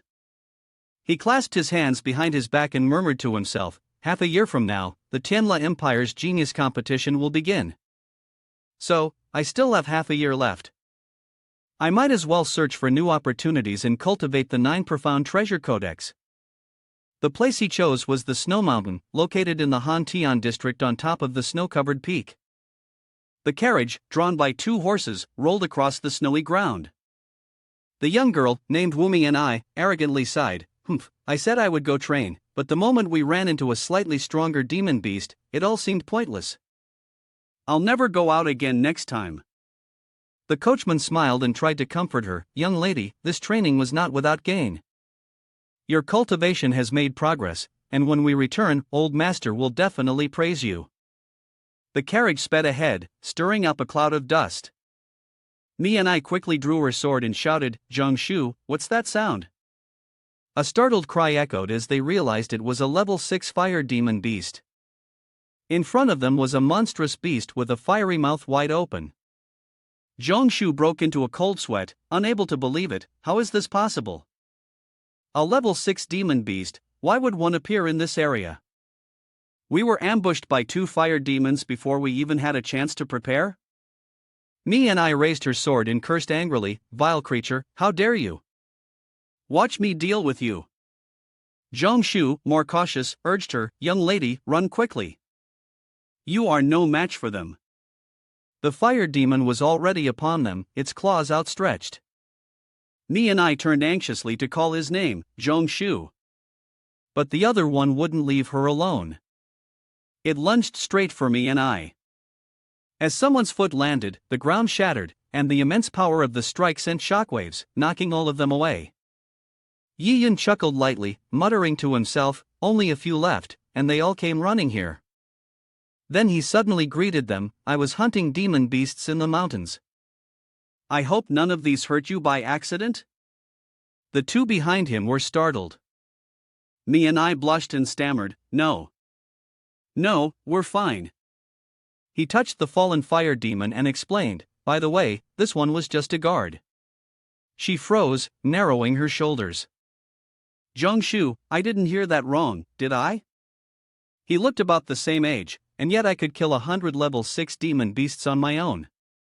After the shock passed, I opened my mouth to stop him. Young master, please wait. Could we talk for a moment? Yi Yun was about to leave, giving only a slight reaction. Ha! Time passed, and 2 rows of guards stood motionless, guarding the path. I've already heard me and I tell me about it. Wu Yun Tian sat in his chair and introduced himself. This old man is Wu Yun Tian, also the father of me and I. This time, I thank you for your help in saving the Marshall family. I am not an ungrateful person. Rest assured, with your talents, I give you permission to take on a special mission to aid the Marshall family by participating in the Hanling Tian Chi trial. He repeated again, Heavenly Cold Spirit Pool. Me and I was shy but still speculated that Yi Yun was from elsewhere, and still in the mountains, didn't you know? She then explained, in 3 days, the Heavenly Cold Spirit Pool in Han Tian will be opened. The Heavenly Cold Spirit Pool is the most unique place in the entire Han Tian region. She continued, if one can enter the Heavenly Cold Spirit Pool and train there, it can improve a martial artist's physique and increase their cultivation. If one has extraordinary talent, they might even achieve spiritual power. He quickly caught the key point, spiritual power, rubbing his chin and expanding his thoughts. As I understand it, spiritual power is a very special kind of force, related to the hazy soul of a human. Only a few martial artists possess spiritual power, and it is almost always predestined by birth, though external forces can enhance it. It is rare in the world, even more so when it is developed. Me and I, satisfied, tried to convince Yi Yun, you understand now. The Heavenly Cold Spirit Pool opens once every 3 years. Since the energy inside is limited, the quotas are very precious. Moreover, everything is controlled within our 3 great families. You saved me and possess powerful martial arts, which I greatly value.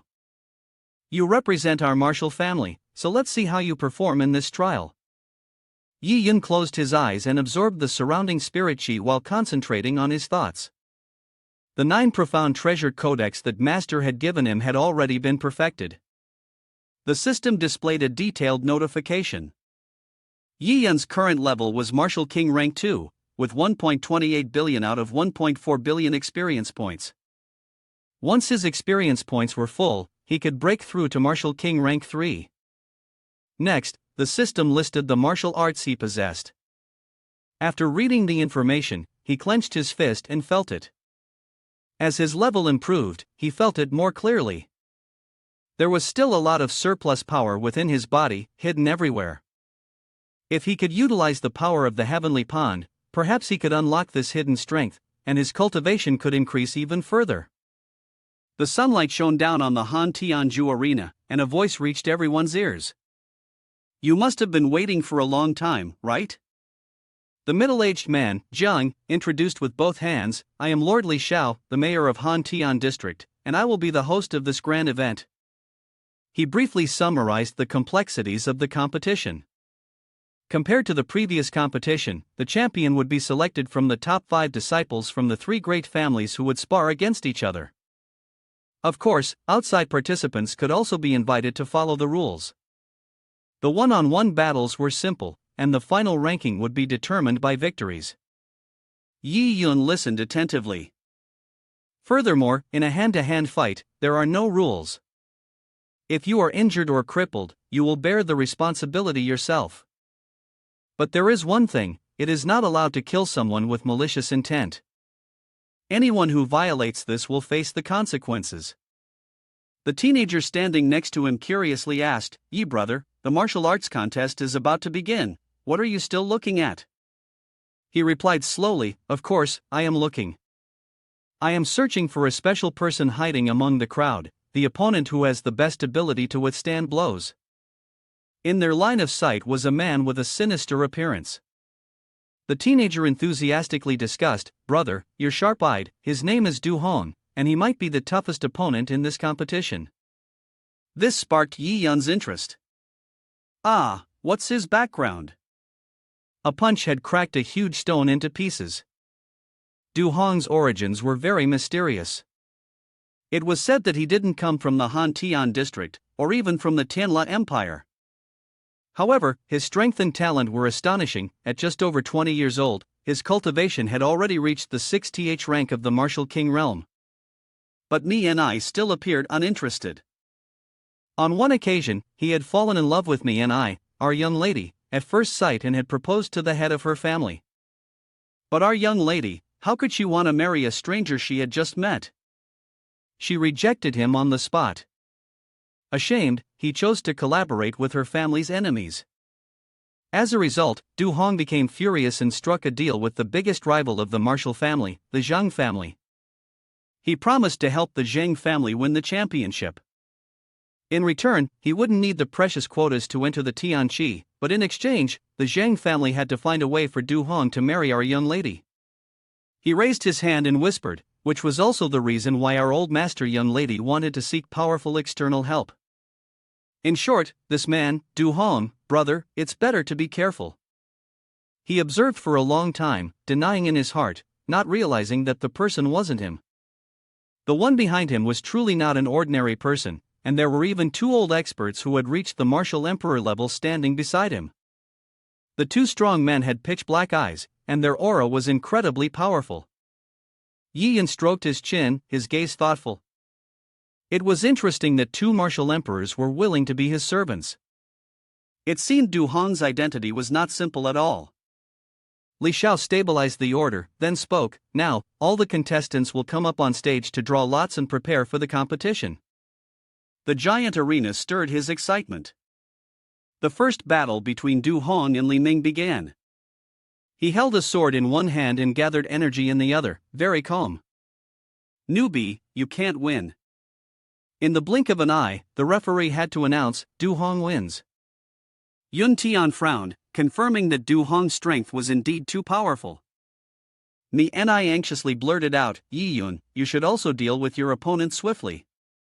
The 21 essay match, Yi Yun and Wu Tian began. Yi Yun won. The best competitors gathered in front of the city lord. Now, only 6 people remained on the field. Choose your opponents and duel with each other.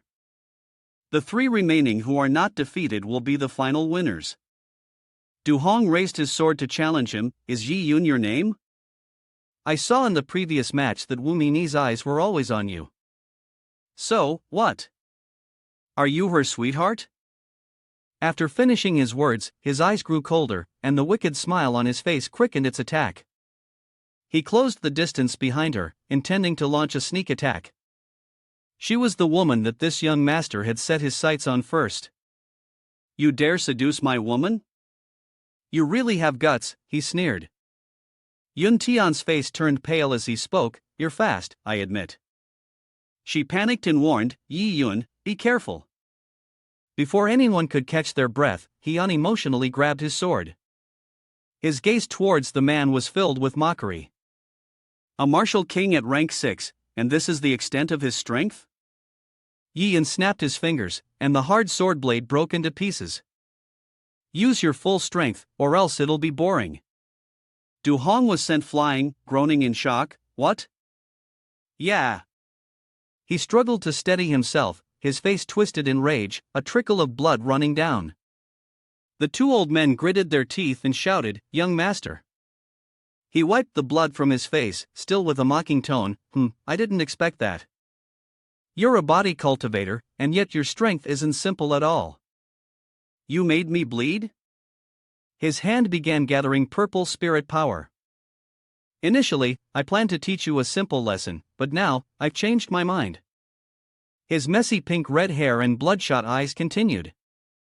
"I'll take your head, and then bring it to where me and I are going to consummate our marriage," he screamed, using his secret technique to summon a deathly dragon that raised its head. 3 dragons, full of fierce energy, lunged at him with roars that sounded like thunder. "Die!" Me and I couldn't sit still, urging, "This is bad, he wants your life. Yi Yun, run now." He let out a satisfied, mocking laugh. "Humph, now this is more like it. You have to use 100 times the speed to dodge my attacks." A silent, invisible stream of yellow spirit power moved toward him, forcing him to step back. Damn it, how could he break my secret technique? Suddenly feeling a chill around his neck, Du Hong's face turned pale as he questioned, "How dare you?" Before he could finish his sentence, his throat was severed, and blood splattered everywhere. Those who witnessed the scene were struck with fear and disbelief. What? He actually managed to instantly kill Du Hong? Yi Yin directed his voice toward Li Xiao, who stood high above. "Li, lord of the city, Du Hong violated the rules first and tried to kill me. I acted in self-defense, and I haven't broken the rules of the competition." Behind him, Du La and Du Hai both activated their inner strength, unleashing an enormous aura. Both had reached the martial emperor level, with Du La at level 2 and Du Hai at level 1. "You are incredibly bold to kill a member of the Du family from the 9 great divine nations." Without hesitation, Du La launched a powerful palm strike toward Yi Yun. Yi Yun, of course, summoned his own spirit power to counter it. The two forces collided, creating a deafening sound. Yi Yun swiftly jumped backward, gritting his teeth in discomfort.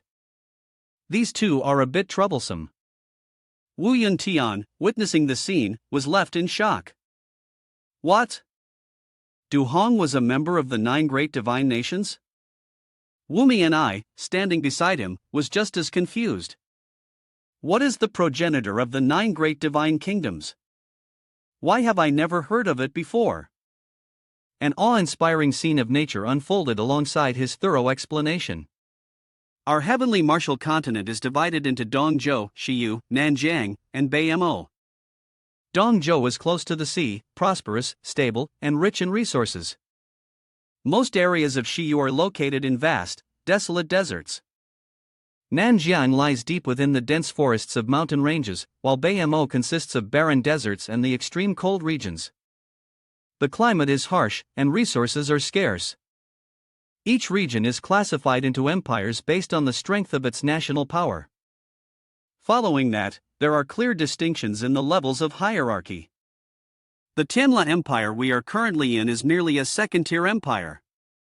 Beyond third-tier empires, there are still 9 of the most powerful nations. The time spent in these 9 nations is almost indistinguishable from that in Dongzhou. The general diagram consists of 4 levels, increasing in size: second-tier empire, third-tier empire, followed by 19 major nations, and finally Dongzhou. It is a mystical temple with countless towering pillars reaching up to the sky. As a result, the strength of these 9 nations far exceeds imagination, thus they are called the Divine Kingdoms. The 9 great divine nations dominate all the countries in Dongzhou. The power of the 9 great divine nations is roughly equal, but still varies in strength. The first divine kingdom is the strongest, and the 9th divine kingdom is the weakest. Taking the Buddha, the Tathagata, as their faith, they are also guarded by loyal sentinels. Above the 9 great divine nations, according to legend, there are still 3 mysterious holy lands, which are existences that cannot be reached. Returning to the tense battle of Yi Yun, Yun Tian exclaimed eagerly, "I didn't expect the trouble from the 7th divine kingdom among the divine kingdoms this time. It's a huge mess now." After hearing everything, me and I stood still, softly calling Yi Yun's name. Li Xiao, by now, had decided to intervene in the altercation between the 2 sides. The duel between the two had not yet ended, and it was unclear what purpose there was in fighting at this moment. Du La and Du Hai showed clear displeasure. Lordly of the city, are you really going to host the competition like this, letting the people of the Du family be killed without any interference?" He politely clasped his hands. "Everyone, we announced beforehand on the arena that life and death are unpredictable. I regret the death of this noble's descendant, but once someone is dead, they cannot come back to life, especially since he challenged first. Upon hearing this, Dula just curled his lips in disdain. Ha, a mere city lord and the son of Han Tian County dares to be so rude. Let me tell you, even if the royal family of the Tianla Empire were to come here, they would have to show some respect before us. I can kill anyone with a mere thought. His hand had already gripped the sword's hilt. Commoners, insignificant and despicable, are not worthy of reasoning before us, but Du Hai suddenly stopped him. Boss, don't get too worked up. The spirit power around him is growing stronger by the second. Didn't Lord Li say earlier that life and death on the arena are unpredictable? The two brothers walked past Li Xiao before he could react. Du Hai, feeling pleased, asked, all we need to do is kill this brat on the arena, right? Dula also chimed in, saying, exactly, as expected of my smart bro. His hand spread out in front of him as he gathered overwhelming demonic power. I will grant your wish and make that brat die in a way he can't resist. Not only was there a strange aura, but at some point, a purple formation had appeared around Yi Yun. It was sealing all the surrounding spirit chi. The mark on his forehead was clearly visible. He opened his eyes wide in utter astonishment. In an instant, his entire body seemed to be transported to a space completely separated from reality. There, Dula and Du Hai were already standing, waiting. Kid, you have entered the secret realm space that we created. Your spirit chi will be absorbed by us. No one knows what happens here. Everything becomes more and more distorted within this endless vortex. Ni anxiously questioned Yun Tian. Father, what's going on? Why aren't they moving? Is this another formation being summoned? Dula smugly declared, don't worry, we won't kill you right away. We must make you experience the pain of your people, just like being torn into pieces to offer as a sacrifice to the soul of our young master in the heavens. A massive surge of spirit chi was about to descend upon the spot where Yi Yun stood. Of course, he had enough ability to withstand that gigantic hand, but his opponents were no pushovers either, just a bit of skill. Suddenly, he realized something unusual. Yes. He darted behind the old man with extraordinary speed, and a sharp warning sound rang out. Boss, watch your back. Yi Yun immediately launched a relentless assault, 9 annihilation swords, the 9th strike, breaking the heavens, countless slashes raining down, attempting to break the solid defense of the two brothers. He furrowed his brows and let out a sarcastic grunt. Humph. Dula couldn't help but curse aloud, that crafty Dan, you almost fell into his trap. Du Hai, help him out, don't let yourself fall into a disadvantage while fighting two martial emperor experts alone. You have some ability, but the two of us work together closely, and with your spirit chi being absorbed by the secret realm, you should just fold your arms and wait for defeat, he said casually, holding the sword loosely in his hand while turning his face to respond to them. You have an ally, so why can't I have one? The heavenly love demon manifested an armored arm, swiftly summoned under orders. Dula couldn't believe his eyes. No way, I clearly suppressed his spirit power, and even his breath. Could this be a martial king level puppet? Du Hai seemed to have realized the truth a bit earlier. No, boss, brother, look at the armor, it's still evolving. This is clearly the gigantic heavenly love demon. It stood tall and imposing, protecting Yi Yun with great might. Its true identity is that of a martial emperor level puppet. Yi Yun recalled the time he spent diligently cultivating. In the month he spent in the mountains, besides training himself, he also trained the heavenly love demon, originally a Shan Miao martial king level heavenly love demon. Now, it had broken through to martial emperor level. Unfortunately, there had been no real battlefield to test it. This was its first real combat, and he planned to use a few ignorant old fools to practice. With that, he decisively gestured for the heavenly love demon to advance. Go, he commanded, and it immediately followed the order, charging forward. Dula quickly gathered energy into his palms, loudly warning, this isn't good, the martial emperor level puppet is not easy to deal with. Bro, be careful. At the same time, his spirit power transformed into a fierce beast with sharp fangs, directly clashing with the heavenly demon sorcerer chief's strike. However, the advantage had completely shifted in its favor, and the result was that the old man found himself struck by a powerful hook punch. Du Hai, who was watching from a distance, anxiously shouted, "Boss!" He's so angry that his veins are popping out, his hands gripping the hilt of his sword. How dare he harm our boss? He should just die. However, it didn't take long for the old man to realize something was off. The heavenly love demon didn't give his opponent a chance to rest, using its large trident to slash straight through his body. His whole frame was violently thrown to the ground, causing the surface beneath him to crack into pieces. Yi Yun descended quickly. "So, you absorb the souls of others like this? Well, I'll return the favor using your own methods."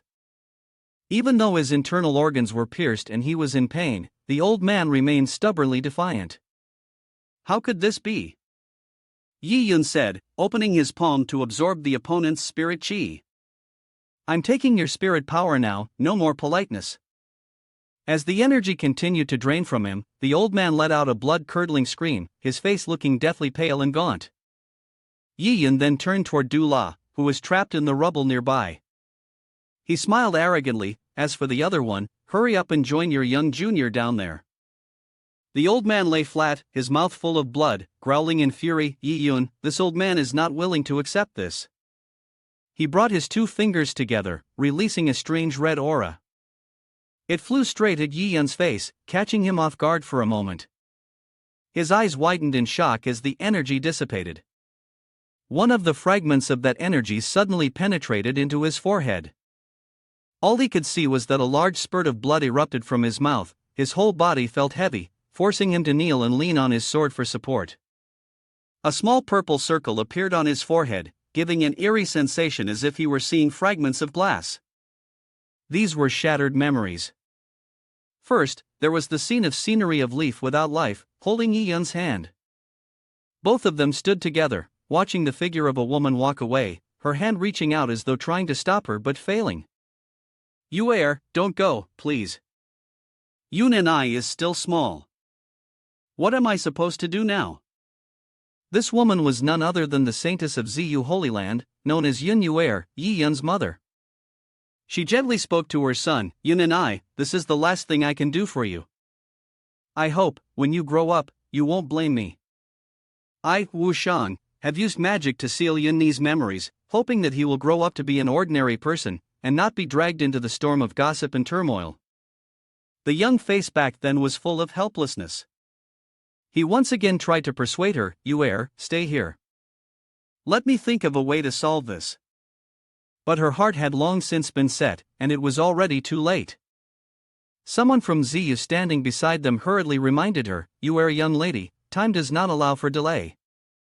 If you do not leave now, the clan leader will surely be furious." The last image of her was only two beautiful lines of tears falling.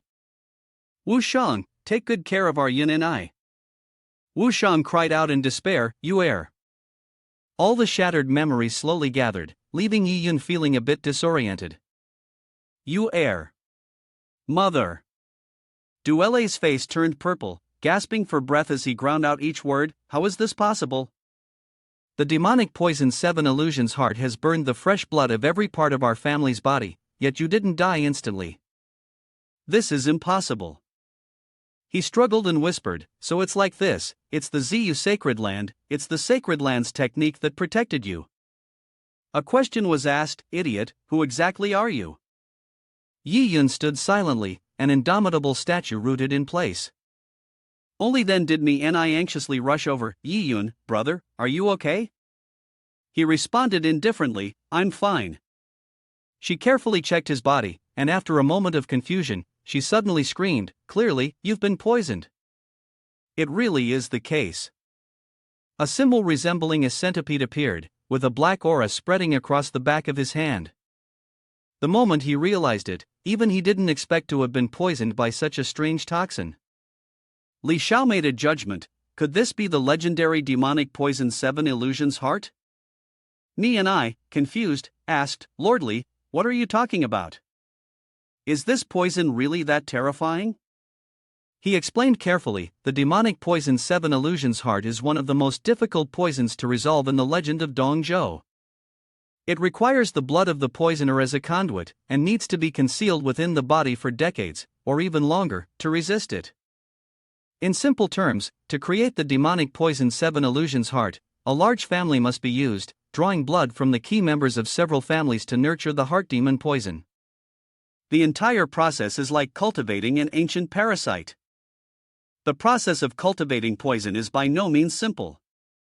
The demonic poison 7 Illusions Heart type will hide deep within the body of disciples from various clans. Only when faced with life-threatening danger or when used to fight the enemy will it be triggered. The price to pay is that the heart's blood will be consumed more than half in an instant. He stroked his chin, appearing deep in thought. But as far as I know, those who are poisoned by this kind of toxin all fall into the profound branch of the heart demon, either dying, becoming mentally deranged, or even engaging in self-destructive behavior. I don't know why Mr. Yi has remained unharmed and is even able to suppress the poison. Yi Yun focused intently on his hands. It seemed that without his mother's protective magic at this moment, he would have turned into a pile of minced flesh in an instant. Suddenly, he became alarmed and warned, at this rate, within no more than 3 days, this poison will reach the heart's core. Mr. Yi, with his eyes full of tears, looked at me and I. It's all my fault. Why did I let brother join this competition? Now, I've caused brother to lose his life. Yun Tian also expressed his sincere apologies. Mr. Yi, our martial family is very sorry for what has happened. Yi Yun simply smiled and brushed it off. Not necessarily. He then opened his palm to reveal 10 fingers, all poisoned. This little poison, what can it do to me? In his heart, he silently commanded, "System, devour it for me." In the blink of an eye, the symbol of the centipede vanished without a trace. Li Xiao, Yun Tian, and the others all stared wide-eyed. Wait, the most difficult poison to cure in Dong Zhou legend, he managed to neutralize it himself? His abilities were truly profound and unfathomable. Clueless, what on earth is his background? Yi Yun calmly cracked his knuckles to regain his composure. Who took mother away back then? It seems the only way to uncover all the mysteries is to find new clues. If the Du family has someone who knows the sacred area's talismanic symbols, then let's start with them. He concluded with his final words, 7th Divine Kingdom, looks like it's time to make a trip there. In Xianyang district, a lone traveler, with his hands clasped behind his back, walked along the bustling street. Yi Yun furrowed his brow in deep thought. Previously, based on the information Li Xiao provided, one of the teleportation routes to the Divine Kingdom and the imperial capital of the Tianla Kingdom needed thorough investigation. He was lost in his thoughts when a street vendor suddenly called out to passers-by. Would you like to sit down and enjoy a cup of tea at my small shop? Suddenly, a loud, crude shout rang out, "Move aside." It was a haughty man riding a horse, holding the reins tightly in his hands. "Those blind fools, get out of my way." The horse galloped wildly, knocking over the people around. The crowd screamed in fear, "Way little overlord is here, run. Elder uncle is about to hit a cart full of sweet potatoes, he's the next target. Help!" He showed no mercy and instructed the 2 horsemen to get ready to charge. "Old man, get out of the way." Fortunately, Yi Yun Zhuangyi intervened to help. He raised his hand and threw his hat towards them. Yun Feng was visibly displeased when he saw someone blocking his way. Poof! In an instant, the front legs of the white horse were cut off. He was stunned, unable to understand what had just happened. The horse collapsed onto the ground in pain. Naturally, he fell with it. Yi Yun kindly inquired after the old man. "Elder uncle, are you all right?" The old man, who had just managed to get up and adjust his load, cried out in thanks. "I'm fine. Thank you for saving my life." The person in question was none other than Wei Yunfeng, a 5th-level martial king. He angrily pointed at Yi Yun. "Are you looking to die, you country bumpkin? Do you know who I am?" I am the young master of the Wei family, Wei Yunfeng, and yet you dare harm me and kill my prized horse? Yi Yin glanced at him with only one eye from the corner of his face, for the man had stubbornly ridden his horse straight into the road, trampling over others. Causing harm to others? Are you saying it's only allowed for you to harm others, but not for me to help them? Upon hearing this, Wei Yunfeng could no longer contain his blazing anger. That's right, you're not allowed to interfere. What if my young master injures someone? Don't even talk about hurting others. Even if you kill someone, no one dares to intervene, yet you still have the audacity to lecture me. I think you're tired of living. Do you believe that today, in the entire Huanyang district, you won't be able to take a single step outside? Those present at the scene kept murmuring among themselves. This is bad, this fool chose the wrong person to provoke, and he just had to pick on someone from the Wei family. You should know that the Wei family is extremely wealthy in Huanyang district, a force powerful enough to block out the sky. Today, it looks like this young man from out of town is in for a rough time. At the same time, on the other side, the manager of Treasure Pavilion was introducing the treasures displayed on the table. Please take a look, young Master Wei. These are all the new magic treasures we've just received at Treasure Pavilion. Sitting across from her was Wei Yunlong, a 9th-level martial king. He carefully examined each item. This Ching long sword is acceptable. Wrap it up and send it to An Eyebrow's mansion first, and store the rest in the warehouse. Two of his subordinates behind him clasped their hands in respect. Yes, master. She then held up a box high. Young Master Wei, you're truly a model of a young master with a distinguished background. Having a brother like you is truly admirable. By the way, we also have a soft armor for personal protection. Would you like to take a look and perhaps place an order? He cut her off disinterestedly. No need. Since Xiaofeng was young, he's always carried plenty of weapons for self-defense, and recently, his abilities have made great strides within the city, rarely encountering any opponents. This type of protective weapon, I doubt he'll have use for it. The command token in Yunlong's hand suddenly cracked into pieces, and he quickly realized the problem. The horse is dead. She was puzzled. What's wrong with you? He hurriedly explained, apologies, shopkeeper, it seems my young junior has caused some trouble, I must go handle it for a moment. A female employee, who had witnessed the scene, couldn't help but sigh. Indeed, Wei Yunlong paid a lot of attention to the young junior who had caused the damage. Just 2 days ago, he had gifted a fierce flame war steed, and within the last 2 days, he had arranged other treasures. Anyone who saw it would praise him as a good brother. The shopkeeper found this situation somewhat interesting. It's the first time I've seen Wei Yunlong look so tense. It seems like something big has happened. I should go see for myself. Two subordinates hurriedly followed Yunlong, trying their best to comfort him. Young master, don't worry. Young master is highly skilled in martial arts and rarely suffers losses. It's probably not a big problem. As soon as he finished speaking, Yunlong suddenly stopped in his tracks at the sight before him. His subordinates anxiously rushed over to check. Young master, are you all right? At this moment, Yunfeng's face was pale, his whole body shaking violently. Ugh, there's blood, and I don't know whose it is, it's all over the place. Seeing his brother arrive, he immediately reported the one who had attacked him. Boss, I've been bullied. Brother, look, even the steed of fierce flames and the magic treasure you gave me for protection were destroyed. Yunlong gritted his teeth in indignation upon hearing this. Purple flames engulfed his body. Did someone hurt my young junior? Yi Yun stood calmly with his arms crossed in front of his chest. So what if that's true? He slowly gathered an aura in the palm of his hand. Friend, I am a disciple of the Taishan sect, Wei Yunlong. You don't look like someone from Xianyang County. If you don't know, it's not a crime. If you cut off your own arm and immediately apologize to my junior, I will let you go. The others watching couldn't help but break into a cold sweat. The young master of the Wei family has inherited the Taishan sect, which is a powerful sect. You don't even have to mention it, everyone from Xianyang County knows about it, don't they? In the imperial capital, apart from the royal family, there are a few major forces known as the Three Obediences and Four Clans, all of which you've probably heard of. Even if any of those families have been standing strong in the imperial capital for centuries. The Taishan sect is one of the forces with deep roots.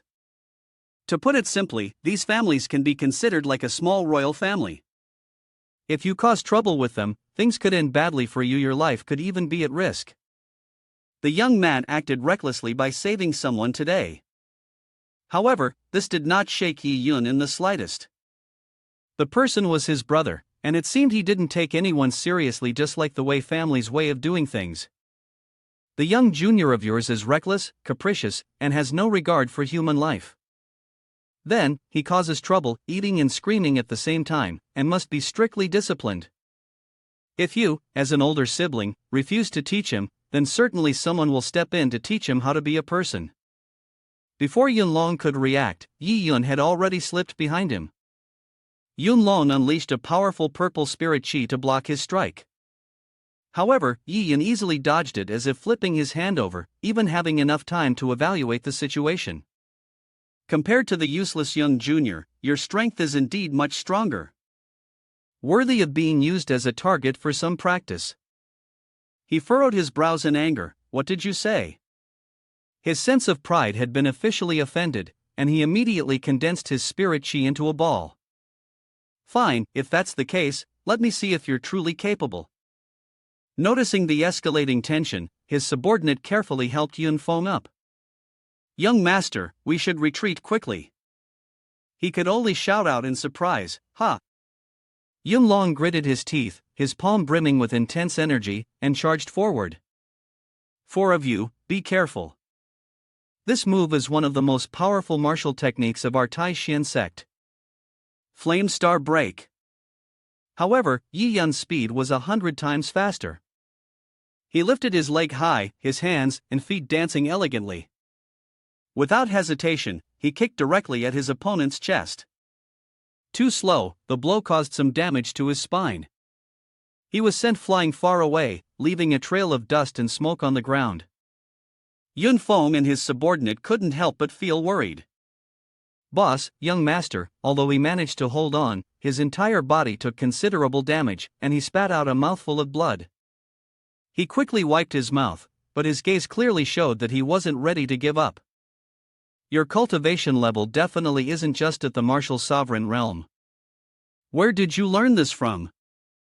Who exactly are you?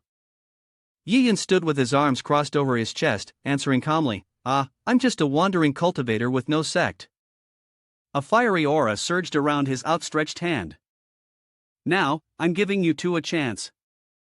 He coldly aimed his attack at them. Hand over your treasures, and I'll spare your lives. At this moment, Yun Feng could no longer hold back and wanted to rush forward, determined to fight to the death. He yelled at the top of his lungs, do you know which sect this expert comes from? But he was stopped by Yunlong. Xiao Feng, step back. He actually accepted your proposal. I am not as talented as others, I humbly submit, and I only ask that you do not harm my young junior. Wei Yunlong, I am willing to lay down my hands. He was upset and about to argue with his brother. What nonsense are you talking, brother? You have lost, and the family of Noi and Taishan's sect are involved, how could you? He quickly shouted, what do you understand? The ring slowly flew toward Yi Yun, still surrounded by the fierce aura. This person's strength is profound and unpredictable. Even with my martial sovereign realm level 9 cultivation, I couldn't figure out how he acted. His sword hasn't even been drawn, yet I feel that, even with the full might of the Wei family, we would still be no match for him. Yun Feng turned to look as if trying to confirm his brother's words. What? Yunlong placed one hand on his left chest to show sincerity. Everyone, take action. If two hands are not enough, you can take my life. Just please, do not harm my young junior, even a little. Seeing this, he felt deeply guilty. It's impossible. In the end, I couldn't bear it and decided to kneel and admit my wrongs. It's all my fault, all because I was wrong. I truly was wrong. I apologize to you. You can take my life, but please spare my older brother. He never expected that his usually proud younger brother would do this for him. Xiao Feng. In an instant, he was passed by Yi Yun without even noticing. When he realized, it was already too late. One of his arms had been severed. Yun Feng hurriedly caught him.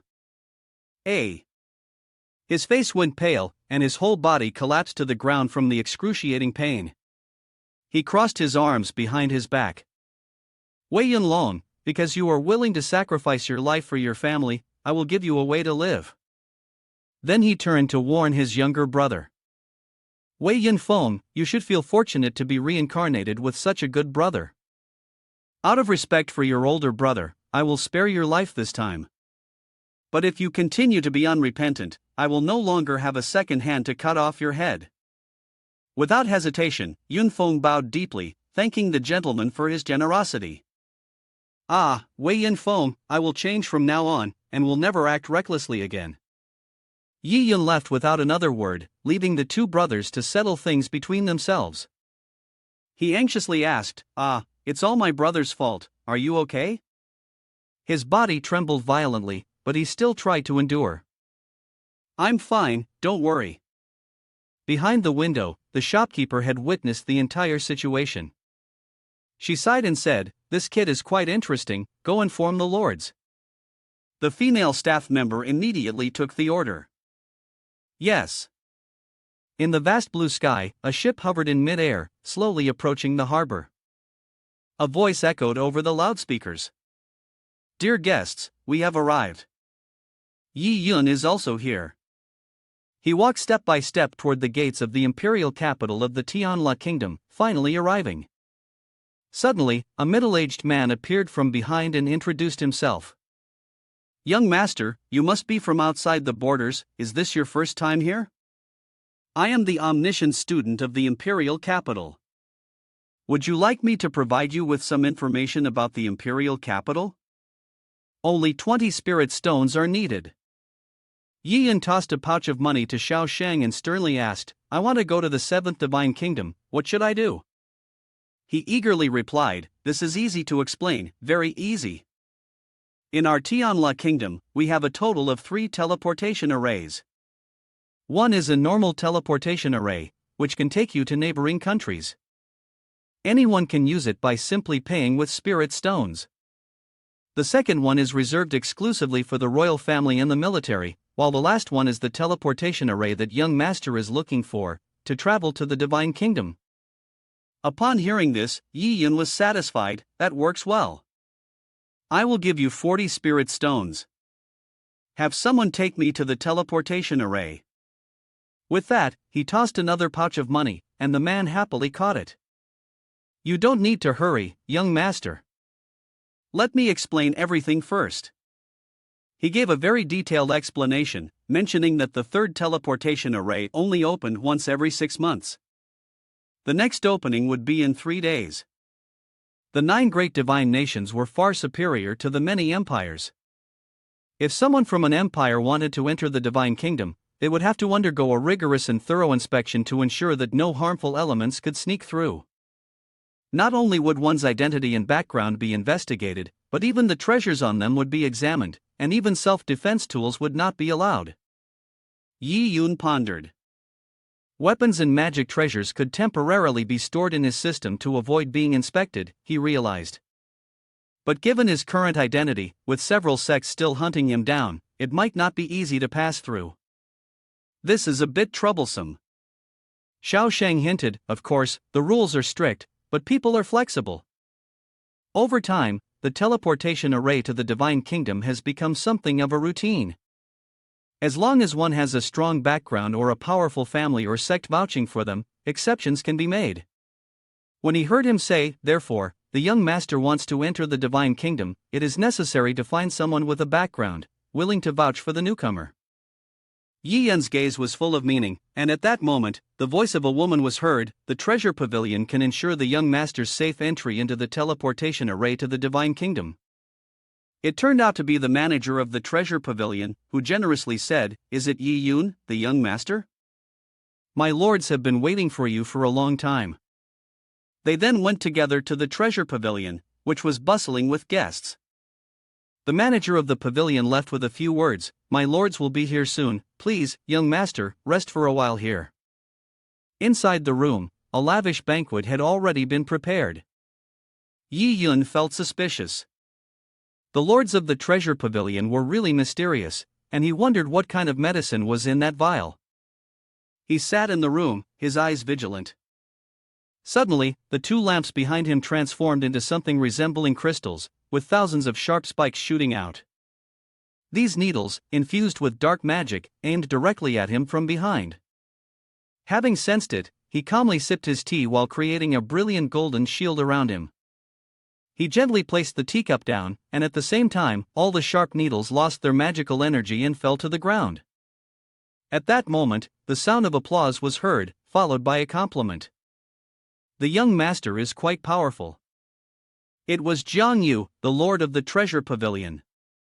She walked forward with satisfaction and said, not being injured in the slightest under the fierce attack of the #1 assassin in the treasure pavilion. "Are you really the first to do so?" Yi Yun was puzzled. "Have you met me before?" Jiang Yu answered ambiguously, "Since the treasure pavilion is able to sell the rarest and most extraordinary treasures in the world, of course, relying on our vast information network, it's not difficult to investigate someone's background." She sat down and spoke ambiguously. "Yi Yun, I don't care about your purpose for entering the Divine Kingdom. I just want you to understand the position of my treasure pavilion here. In the imperial capital, we are powerful enough to stand alongside the 3 religions, the 4 families, and even the imperial family. Therefore, protecting those who enter the Divine Kingdom teleportation array is very easy." Jiang Yu finally revealed her intention. "I can protect those entering the Divine Kingdom teleportation array, no one will dare to touch them." "Do you want to make a deal with me?" Yi Yun asked. "Oh? What kind of deal?" Jiang Yu took out a ring. "Help me take this storage ring into the Divine Kingdom and deliver it to someone." Hearing this, he responded sternly. "What if I refuse?" Upon hearing this, Jiang Yu immediately turned and left, but not without reminding him, "The treasure pavilion can not only protect those entering the Divine Kingdom, but we also have ways to ensure that you cannot enter. Of course, you can find other powerful people to guarantee your passage, but the teleportation array will open in 3 days. If you don't find someone before then, you'll have to wait another 6 months to enter." "I wonder if you can wait that long." But just then, Yi Yun swiftly took the ring from her hand and replied joyfully, "Interesting, I agree to the deal." Jiang Yu immediately sighed in relief and bowed. "In that case, Jiang Yu thanks you in advance. Young master, please enjoy." Suddenly, she froze for a moment, as if something had brushed past her hair. 2 chopsticks flew through the air, swiftly embedding themselves into the door. Snap! A few strands of her hair were severed. Yi Yun warned fiercely. "But next time, if you dare to investigate me, it won't be as simple as losing a few strands of hair." Jiang Yu trembled and replied, "Yes." He then casually picked up a cup of tea and said, "Now, you may leave." After a while, Yi Yun hurriedly left the treasure pavilion. Jiang Yu trailed behind. "There's no need to see me off, I'll set off by myself in 3 days." Jiang Yu looked somewhat worried. "All right." An uncle walked over, hesitating before asking, "Young lady, is it too reckless to send Yi Yun to deliver the goods? His strength is only at the 5th stage of Martial King, which seems a bit low." Jiang Yu pondered for a moment. "I have no other choice. It seems the Holy Land over there has already taken notice of me. If I continue to enter the Divine Kingdom, I will surely be discovered. Actually, Yi Yun has no connection to our Jiang family, but he can still help us with this matter." She gazed at the sky, deep in thought. It's fine. If I'm not mistaken, Yi Yun also has great fortune within him. A 5th-rank martial king daring to face a 9 heavens realm martial king like Wei Yunlong without even drawing his weapon. He's not an ordinary person. Hearing this, the uncle felt a bit more at ease. Then let's hope Yi Yun can succeed. Young lady, you've worked hard all these years. Yi Yun left with determination, it would soon come to an end. At the teleportation array of the Divine Kingdom, the flow of magic power began to form a vortex. Yi Yun flew out of the vortex and immediately arrived at a new land. He sighed, spirit stone as the ground, intricate patterns on the walls, is this really the 7th Divine Kingdom? Under a rushing waterfall, in the heart of the 7th Divine Kingdom, Jiang Feng was cultivating. Suddenly, he felt something approaching. To the southwest, there was a breath of new air, but it seemed like she hadn't come here on her own. With that, he began to channel his inner energy, releasing a powerful spirit power. He had to go and investigate what was happening. Then it soared into the sky with an unimaginable force, leaving behind a golden magical glow that shone brightly in the forest. Yi Yun was out exploring. He decided that, first of all, he needed to find a place to rest. Suddenly, Yi Yun was startled, as if he had discovered something. He suspected that someone was rushing toward him at an incredibly fast speed, and their strength was formidable. He bent down and saw the ring emitting a powerful aura. Could it be a signal from the ring that the Lords of Treasure Pavilion had given him? In the blink of an eye, Jiang Feng appeared before him. He asked, "Did you send someone?" Yi Yun's expression was one of surprise, and he stepped back, a bit doubtful, asking, "Are you Jiang Feng?" Jiang Feng waved his hand, signaling for him to move elsewhere, and said, the space suddenly changed. The two had instantly shifted to another location. Yi Yun, taken aback, speculated, earlier, only those at the peak of martial emperor could use spatial contraction, allowing one to appear hundreds of miles away in an instant. But strangely, he frowned, calculating in his mind. This martial artist's cultivation seemed to be only at the peak of martial lord, not martial emperor. Seeing his expression, Jiang Feng immediately understood what he was thinking. No need to guess. I am the one you've been searching for. Speak, what did you send you for? Yi Yun opened his hand and presented the ring to him. I am Yi Yun, entrusted by Jiang Yu young lady to deliver this to you. Taking the ring, Jiang Feng was pleased. Good, this is the one. In less than a second, he clenched his fist and squeezed the ring, releasing a powerful aura. A tremendous surge of power appeared, pushing him back. It took great effort to regain his balance. The feeling of pressure was overwhelming. Gradually, the energy dissipated, revealing Jiang Feng's satisfied face. He seemed delighted and said, "The sealing power has finally been undone." As the dust settled, the devastated scene unfolded, and he complimented him, "Not bad. With your cultivation, you were still able to withstand the pressure from my release." He continued introducing himself, "I am Jiang Feng. Thank you for bringing the items to repay me.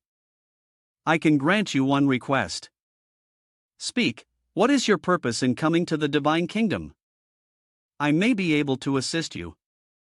Yi Yun stood up and brushed the dust off his clothes. ZU City.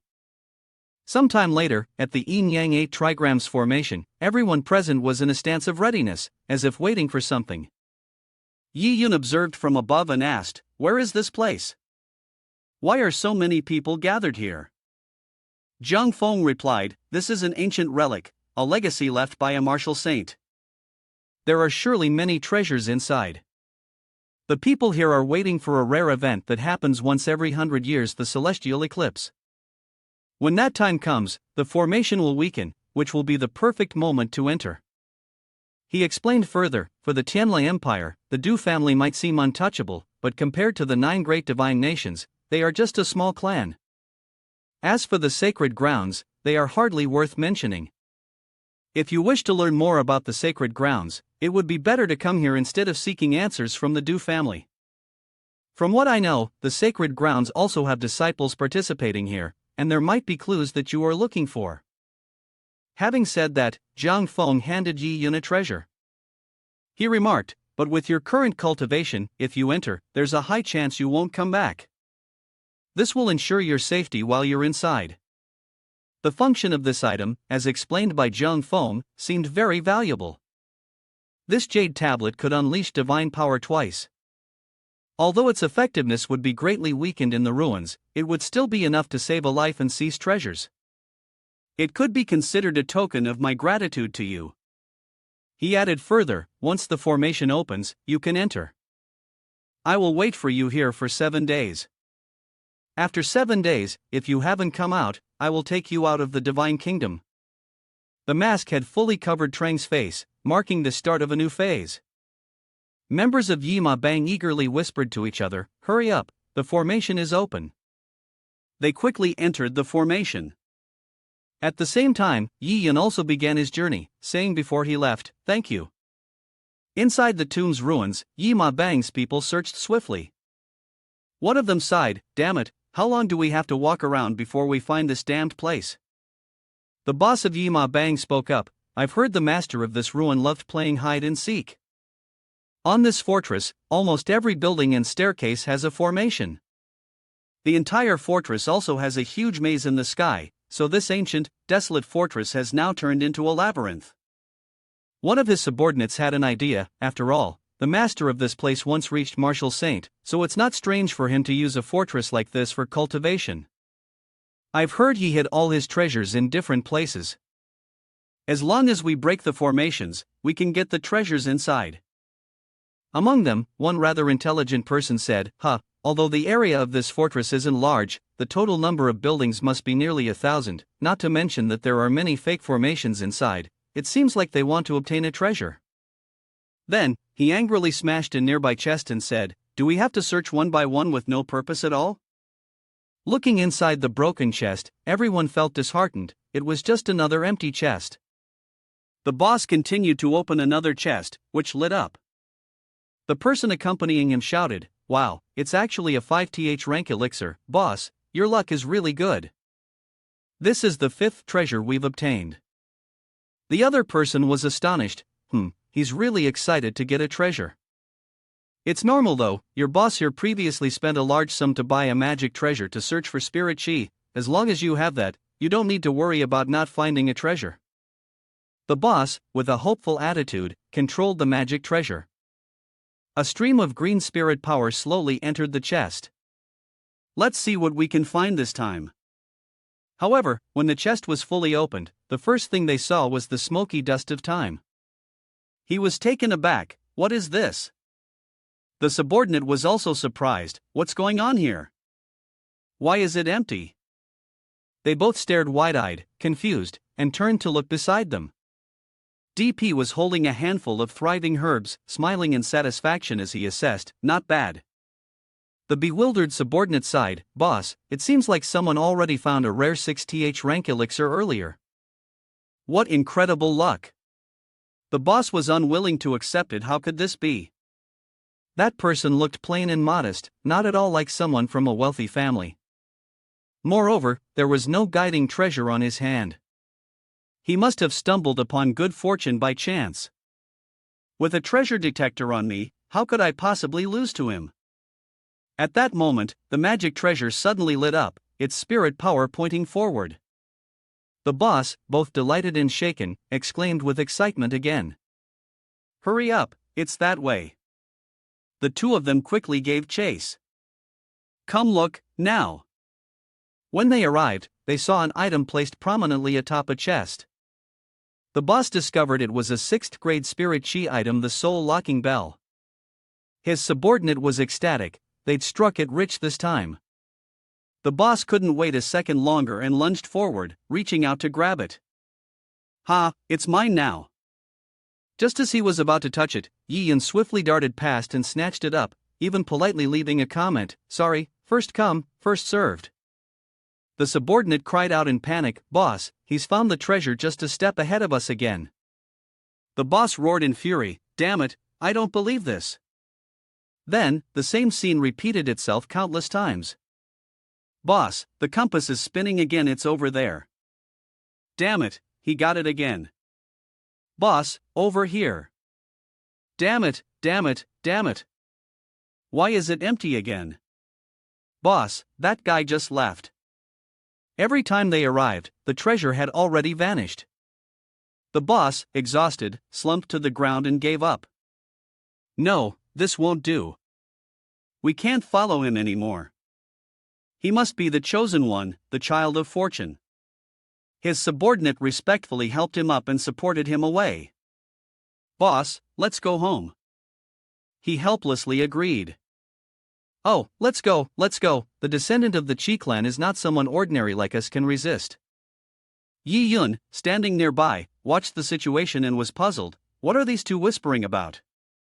The system suddenly announced, Host, there are 6-level bullets to the south, 5-level weapons exist to the northeast 5 zhang away, and martial arts techniques exist to the southwest, 100,000 away. He chuckled softly. Today is really fruitful, so many treasures. But it's only been half a day, and according to the system's directions, I've already collected dozens of treasures, not just martial arts techniques, but also pills and weapons. It seems I'm about to break through to a new level soon. After a while, he entered a vast room, where in the center stood a towering statue of a swordsman with an imposing presence. It seems like this is the final forbidden zone. Yi Yun stood behind a stone pillar, quietly observing. Interesting, it looks like there are only 2 people here, but when I checked carefully around, I found dozens of people hiding. It seems like they're all waiting for the right moment. The 2 were studying the glowing characters on the stone tablet. One of them curiously asked, Li brother, what does this inscription say? As soon as he spoke, the man coldly turned around and ruthlessly struck him with a blade. He didn't have time to react and was hit. Dazed, he clutched the bleeding wound on his neck, his face pale, and questioned, Li brother, we've traveled together for so long, why are you killing me? He smiled smugly, pointing at the words on the stone tablet, saying that there were a total of 18 stone doors here, each of which allowed only one person to enter. Therefore, he said that most of us could only stop here. Before he could finish speaking, he quickly ran off, leaving him lying on the ground, gradually losing consciousness. Currently, many people have made it to this final museum. If you're not dead, then I am. This gate, I will take first. Suddenly, countless powerful arrows shot toward him, and the sharp sound echoed in the empty space. Li Zi was pierced by thousands of arrows, dying where he stood, in so much pain that he couldn't utter a single complete sentence. After confirming that he no longer had the ability to resist, a crossbowman slowly approached with contempt, wanting to claim the entrance. Who are you? Then, a group of people appeared one after another, seeming to all belong to the same faction. Yi Yun furrowed his brows and silently assessed the situation. So it was like this various forces had secretly hidden here, holding themselves in check. No one dared to be the pioneer, and it seemed that bloody battles would not be in short supply in the near future. At this moment, a person lightly landed from the sky and called for everyone's attention. Everyone, please listen to what I have to say. The crowd began to gossip, noticing his white hair and a sword 3 feet long. Is he a genius martial artist? Mei Xianjian, who was standing next to him, confirmed, that's right, I've met him before. He's from the Mei family in the imperial capital, Mei Xianjian. It is said that his cultivation has reached the 9th rank of martial king, and he can even withstand the attacks of martial emperors without being defeated for dozens of moves. Mei Xianjian not only possesses formidable strength, but the Mei family is also one of the 5 great clans of the imperial capital, making him someone not to be trifled with. Xianjian's expression was serious, his demeanor imposing as he looked at them. Everyone, out of respect for his powerful background, chose to listen attentively. Gentlemen, as you have all seen from the inscription on the stone stele of the world's treasures, the one who is capable will take possession of it. Those whose cultivation is insufficient may leave now. After all, you have already gathered quite a few treasures before. His voice grew solemn as he stepped closer to the stone stele, leaving behind the 18 quotas for them to fight over. Mei Xianjian demands 1. Is that too much to ask? No one dared oppose Xianjian, they could only scramble for the remaining quotas. I shall be the one to enter, and as for the rest, Shanglong's sect demands one as well. All of them charged forward simultaneously, fearing that if they hesitated for even a moment, the quotas would be claimed by someone else. The space became chaotic. In the midst of that, a man suddenly rushed forward to attack Yi Yun. "I've been watching you for a long time, die now." He reacted swiftly, decisively slicing horizontally at the man. His body was cleaved in two. Xian Jian ignored the bloody scene around him and calmly placed his hand on the door. Blood sacrifice heaven formation. He thought, it seems that the formation of this stone door requires 18 people to open it simultaneously. A sinister, cruel sound echoed. The slaughter continued. A foot came to a halt beside the body of the unidentified man. Yi Yun gently held his sword and swept past, dealing with each person one by one. The sounds of desperate screams followed in succession. 15 minutes later, from the original crowd, only a few figures remained in the vast room. One man, barely holding on, was gasping for breath. Xian Jian glanced around, and finally, only 18 people remained. Suddenly, a dark aura emerged. Is this the true power of the geniuses in the seventh godly realm? No wonder they're at the bottom of Dongzhou. Everyone gripped their weapons tightly, on high alert, shouting loudly. A cloaked figure slowly approached, surrounded by an overwhelming pressure. "Yi Yun, pay attention to him," Xian Jian muttered. The others are puzzled. How is there still one more person? When did he appear? Why couldn't we sense his aura earlier? He grinned wickedly, summoning a gigantic snake that opened its mouth wide, revealing sharp fangs and a blood-red maw. "It seems you're the strongest here. Then I'll take it from you." Xian Jian was startled and quickly activated his magic treasure. The two forces collided, creating a shockwave that rattled the space around them. He shouted loudly. "Cold Plum Blossom Shield." Yun Li smirked. Immediately, Xian Jian's magic treasure was shattered by the snake, pieces scattering onto the ground, and he was sent flying. The onlookers were horrified. What? The shield created by Mei Xian Jian with all his strength was broken, and in the blink of an eye, it couldn't even withstand a single blow? Xian Jian, severely injured, clutched his chest and tried to threaten. "Who exactly are you? How can you be so arrogant? Aren't you afraid that the Mei family will take revenge on you in the future?" Yun Li's face darkened, and he sneered. I don't care about any of the families in the seventh godly realm, let alone your Mei family.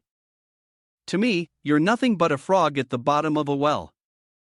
A small family in a corner of the Inshin kingdom dares to act tough in front of me? The cruel tone declared, "Indeed, you're seeking death."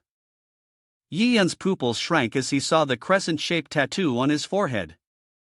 He was stunned, pressing his hand to the mark. In a panic, he stepped back, instinctively avoiding, his voice trembling as he cautiously asked, "Who exactly are you?" Yuli coldly glanced over, not even bothering to spare Xian Jian a single look. "You aren't worthy to know my identity." He continued to tremble uncontrollably. Turning around, he reminded the crowd, who had remained silent until now, "What are you waiting for? Begin." They respectfully complied, "Yes." Yi Yun silently pondered. If he wasn't mistaken, his mother had a crescent-shaped mark on her forehead just like this one. This person must have come from the same place as his mother. He had to find a way to get some words out of him. Meanwhile, the others had already used knives to cut their hands, blood flowing freely. They pressed their palms against the surface of the stone door. 18 people moved in unison, and before long, the door disappeared. Yunli spoke, "I want to see his expression when he shows interest. Is there something valuable beneath this pile of earth?" They ventured inside. The vast room was filled with countless treasures that gleamed brightly. One man joyfully pointed, "Look, it's indeed a treasure." Only Yi Yun noticed the skeleton sitting before a stone tablet. Surely, this must be the master of the burial chamber, a strong man who had reached the martial saint level. The others, in their excitement, rushed forward. This time, they were going to strike it rich.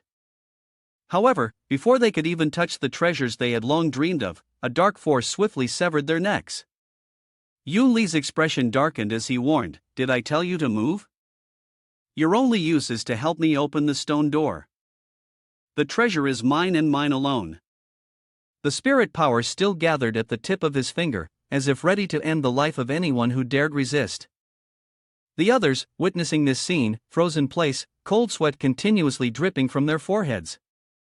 The two pioneers spoke up, knowing they were no match for him, and wisely cupped their hands in a gesture of respect, grateful that they still had their lives. Having made it this far, they considered it an eye-opening experience. "This treasure is fine, we don't need to take it. We hope you'll show mercy." They thought to themselves, as long as they could keep the mountain green, there was no fear of firewood running out. This man's strength was overwhelming, they couldn't afford to lose their lives here. Suddenly, the pupils of one of them contracted in fear, and the others were shocked as well. One of their group had lost consciousness, lying on the ground with blood pooling beneath him, while the other, still breathing, was clutching at his throat. "Oh, you!" Yun Li's voice was cold. "No, I've changed my mind." He smiled cruelly. "You all must die." Panic swept over them as they scattered, fleeing in all directions. "This guy's insane, run, save yourselves." Only Yi Yun remained calm, standing with his arms crossed. Yun Li laughed excitedly, "That's right, let them scream and cry." "Ha ha."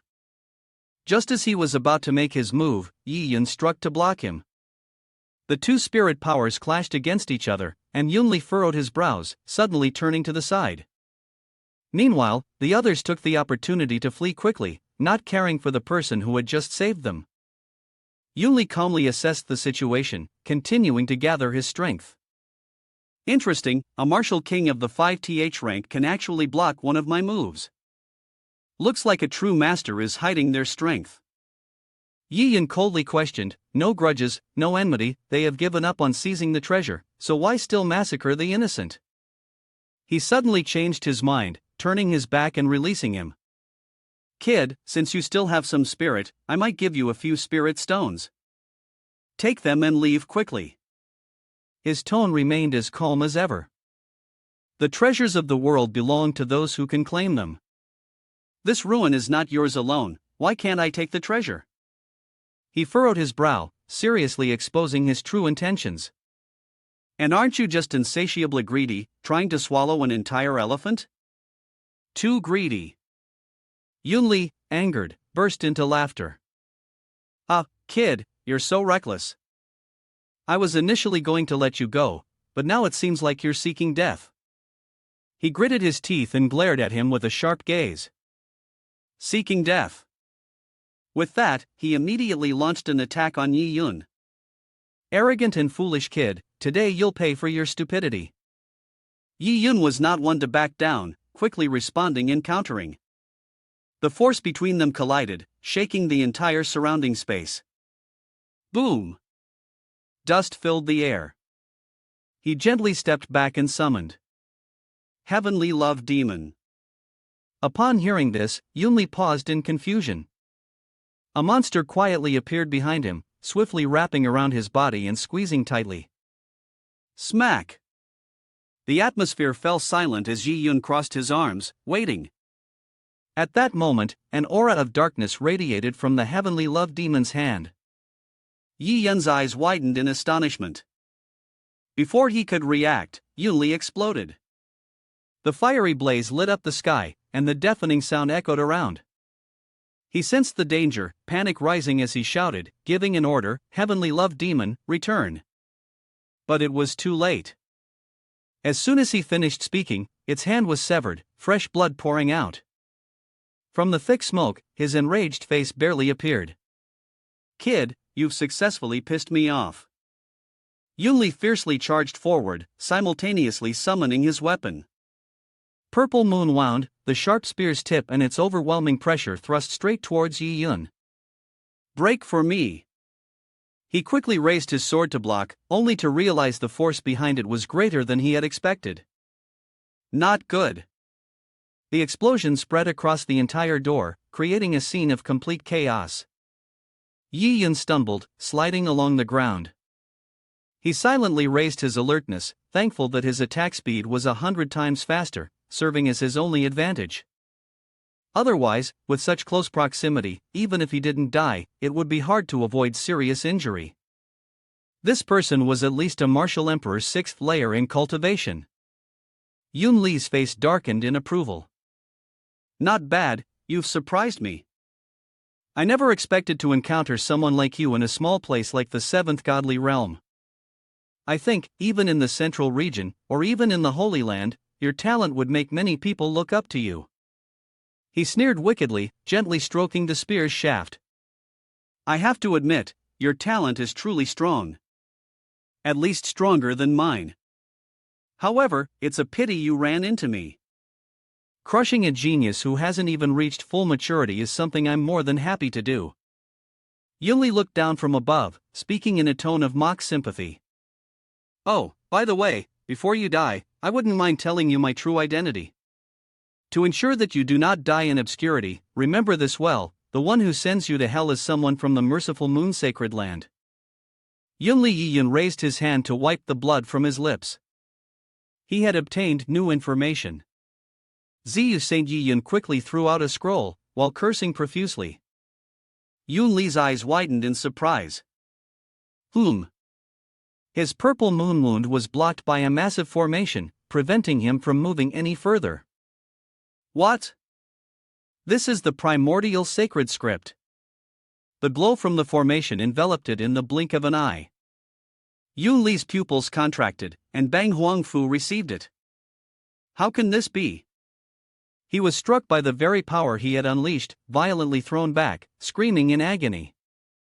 As the dust slowly settled, his figure appeared, battered and lying on the ground, surrounded by shattered rocks and earth.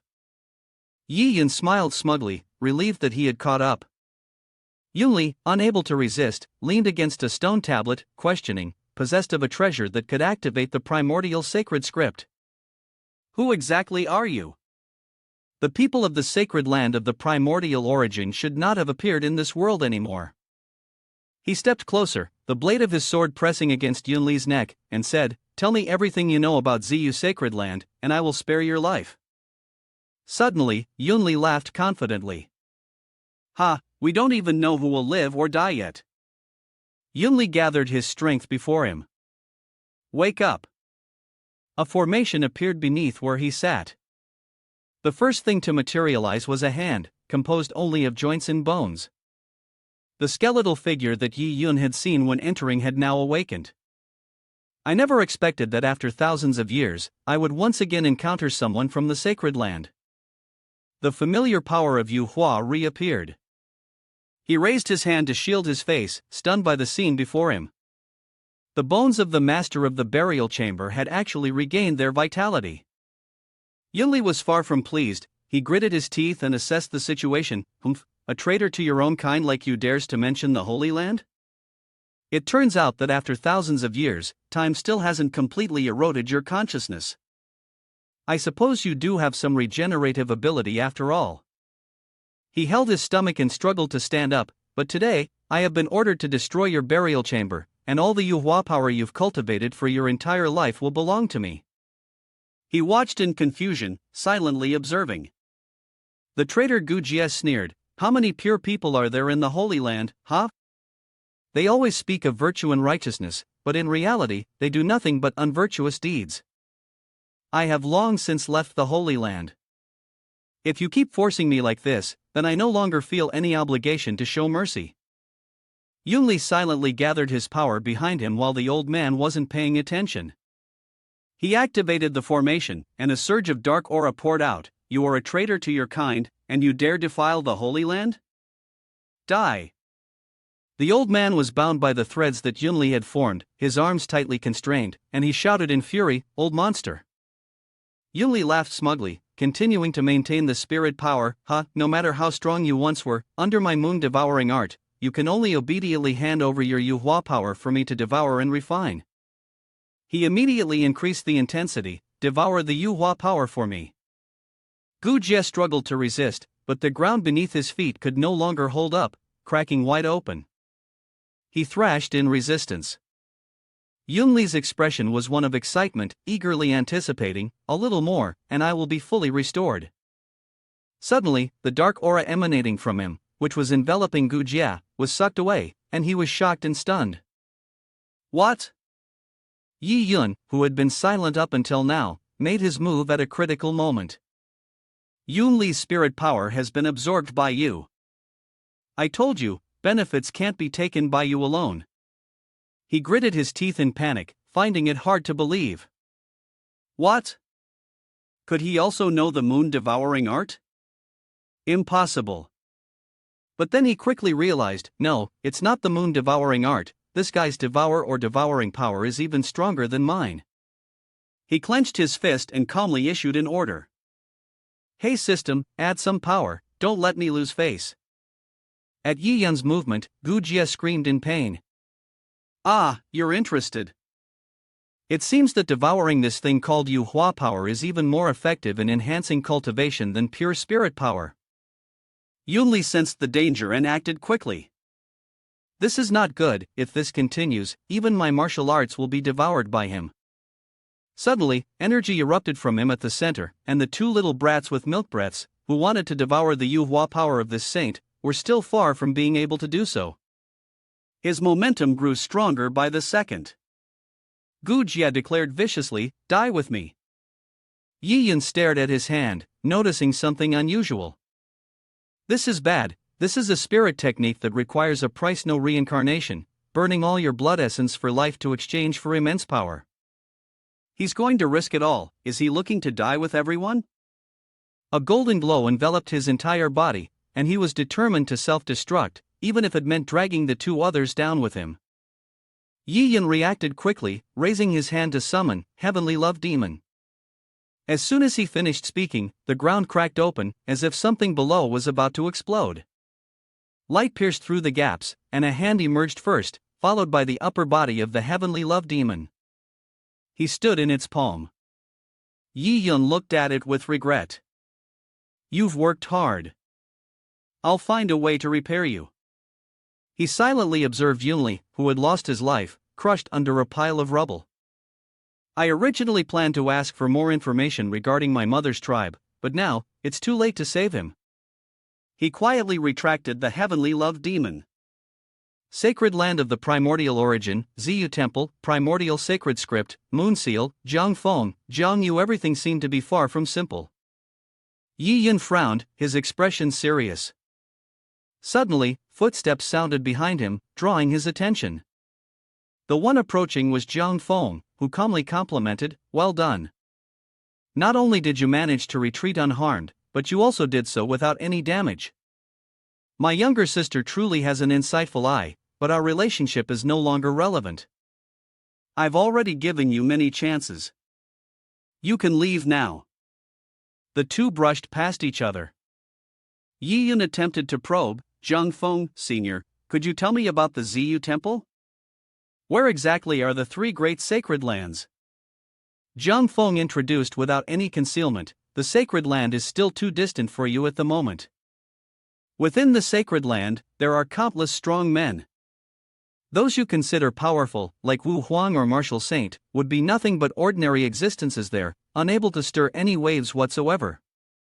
The iconic symbols of the three places appeared, the three great sacred grounds, namely Ziyu, Lianjing, and Remian. These three places were on par in terms of strength and always held each other in check. As for the location of the sacred grounds, only the disciples of the sacred grounds knew. It was a different dimensional space opened up by powerful figures at the martial emperor level. Without the precise method, one could never enter it. Yi Yun watched Zhang Feng's back end, with goodwill, reminded him, "Although I don't know why you're asking this, I must tell you, if your cultivation hasn't reached the martial saint level, it's best not to even think about provoking the sacred grounds. They are the truly strongest group of people in this world." He coldly manifested a token and explained, "With this token, you can use the teleportation arrays in any of the main cities in the godly realm to leave. However, since you are not from the godly realm, you can only stay there for a maximum of 1 month. Remember this." He held it tightly with a solemn gesture, then respectfully cupped his hands and bowed. Thank you, Senior. Given your status, I have nothing to offer in return. However, I can promise that if my cultivation reaches a certain level in the future and you require my help, I will not refuse. Zhang Feng did not look at him, merely saying, "Farewell for now." And then he gradually disappeared. Yi Yin maintained his contemplative stance, thinking deeply. He was right. If it hadn't been for that jade slip earlier, during his fight with Yunli, he would have at least been injured. He observed the object he had found earlier. It was the strange star he had taken from Yunli's body. Furrowing his brow, he silently calculated. This item could only be condensed by a strong man martial saint. It could assist martial saints and martial artists below the martial saint level in their cultivation, and the effect was quite astonishing. The energy contained within was immense, and it was certain that it could significantly improve my cultivation in a short period of time. He stared intently at the strange star, his mind filled with a single thought: strength, strength. Whether participating in the Tianla Empire's genius competition or resolving disputes with Huangfu Pavilion and other sects, all of it requires immense strength. Clenching his fist, he strengthened his resolve: only when my cultivation is strong enough can I return to the godly realm. By then, all of Dongzhou will be my stage to showcase my martial arts. Yi Yin felt intrigued, and there was also the mysterious Ziyu Holy Land. He smiled and rushed forward, silently thinking, I must find a way to become stronger. 3 months later, at Huangfu Pavilion, the Grand Estate stood among the misty mountains. On the lampposts and wall, wanted posters of Yi Yun were plastered everywhere. The sound of hooves pounding echoed through the dark night. Go, both guard teams exchange shifts. Well done, now it's our turn to keep watch through the night. A tired disciple covered his mouth as he yawned, unaware of what was happening lately.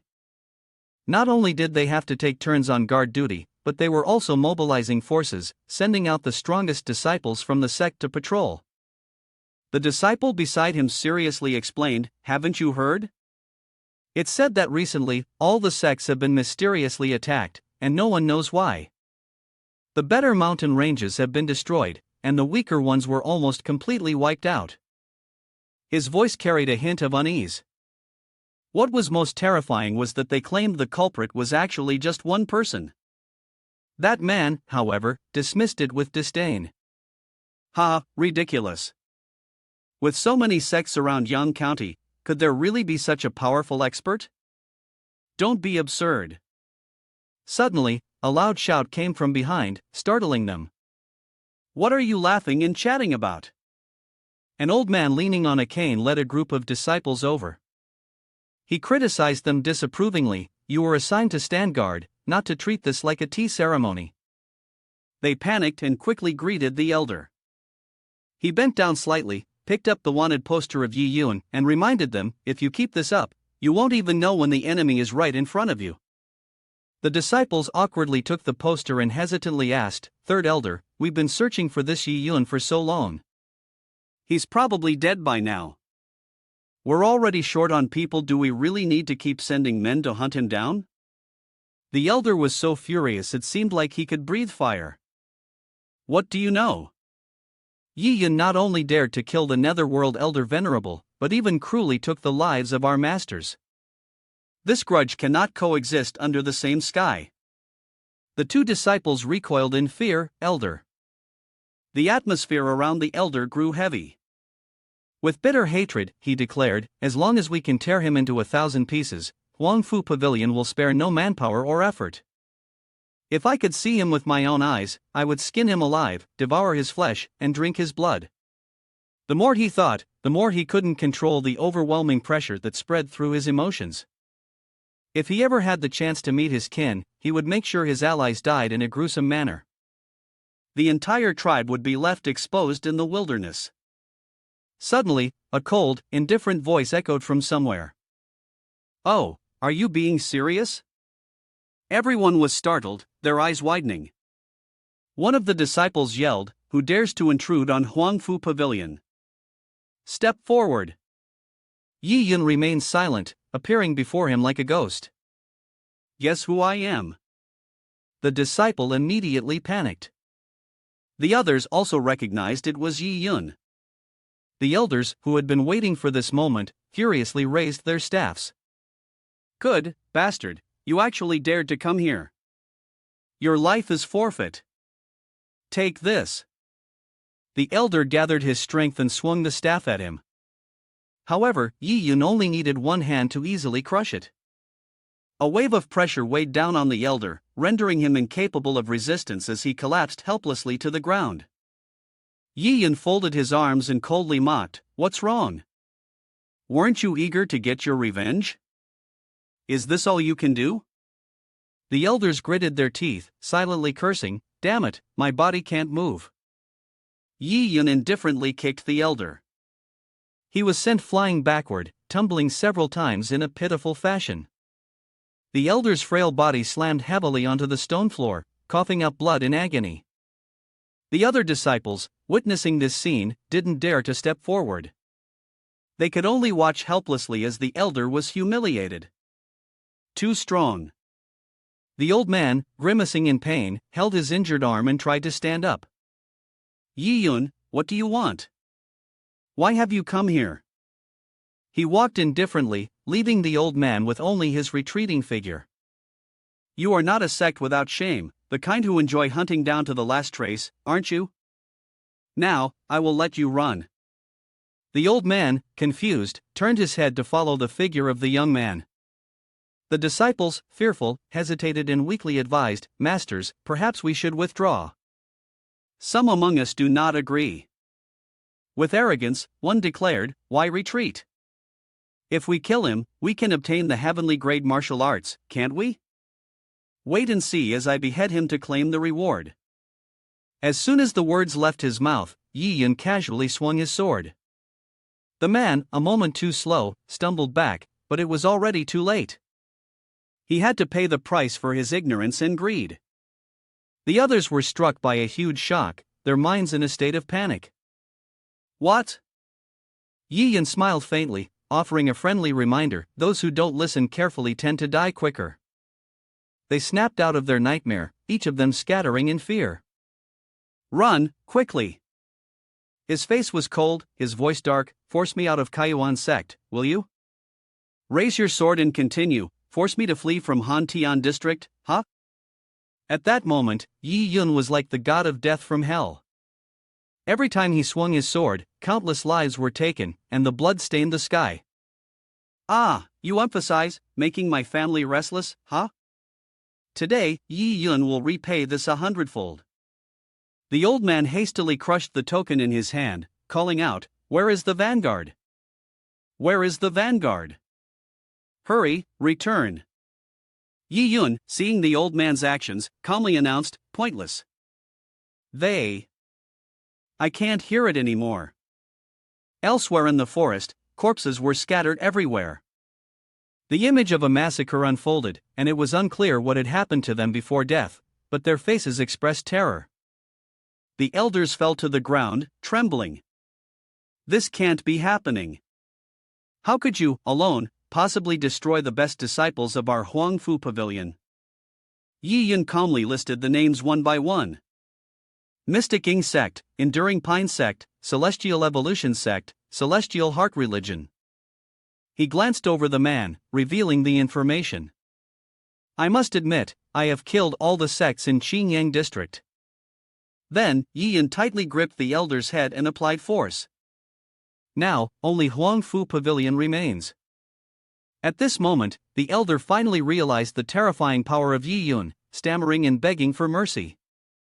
I know I was wrong, please spare me."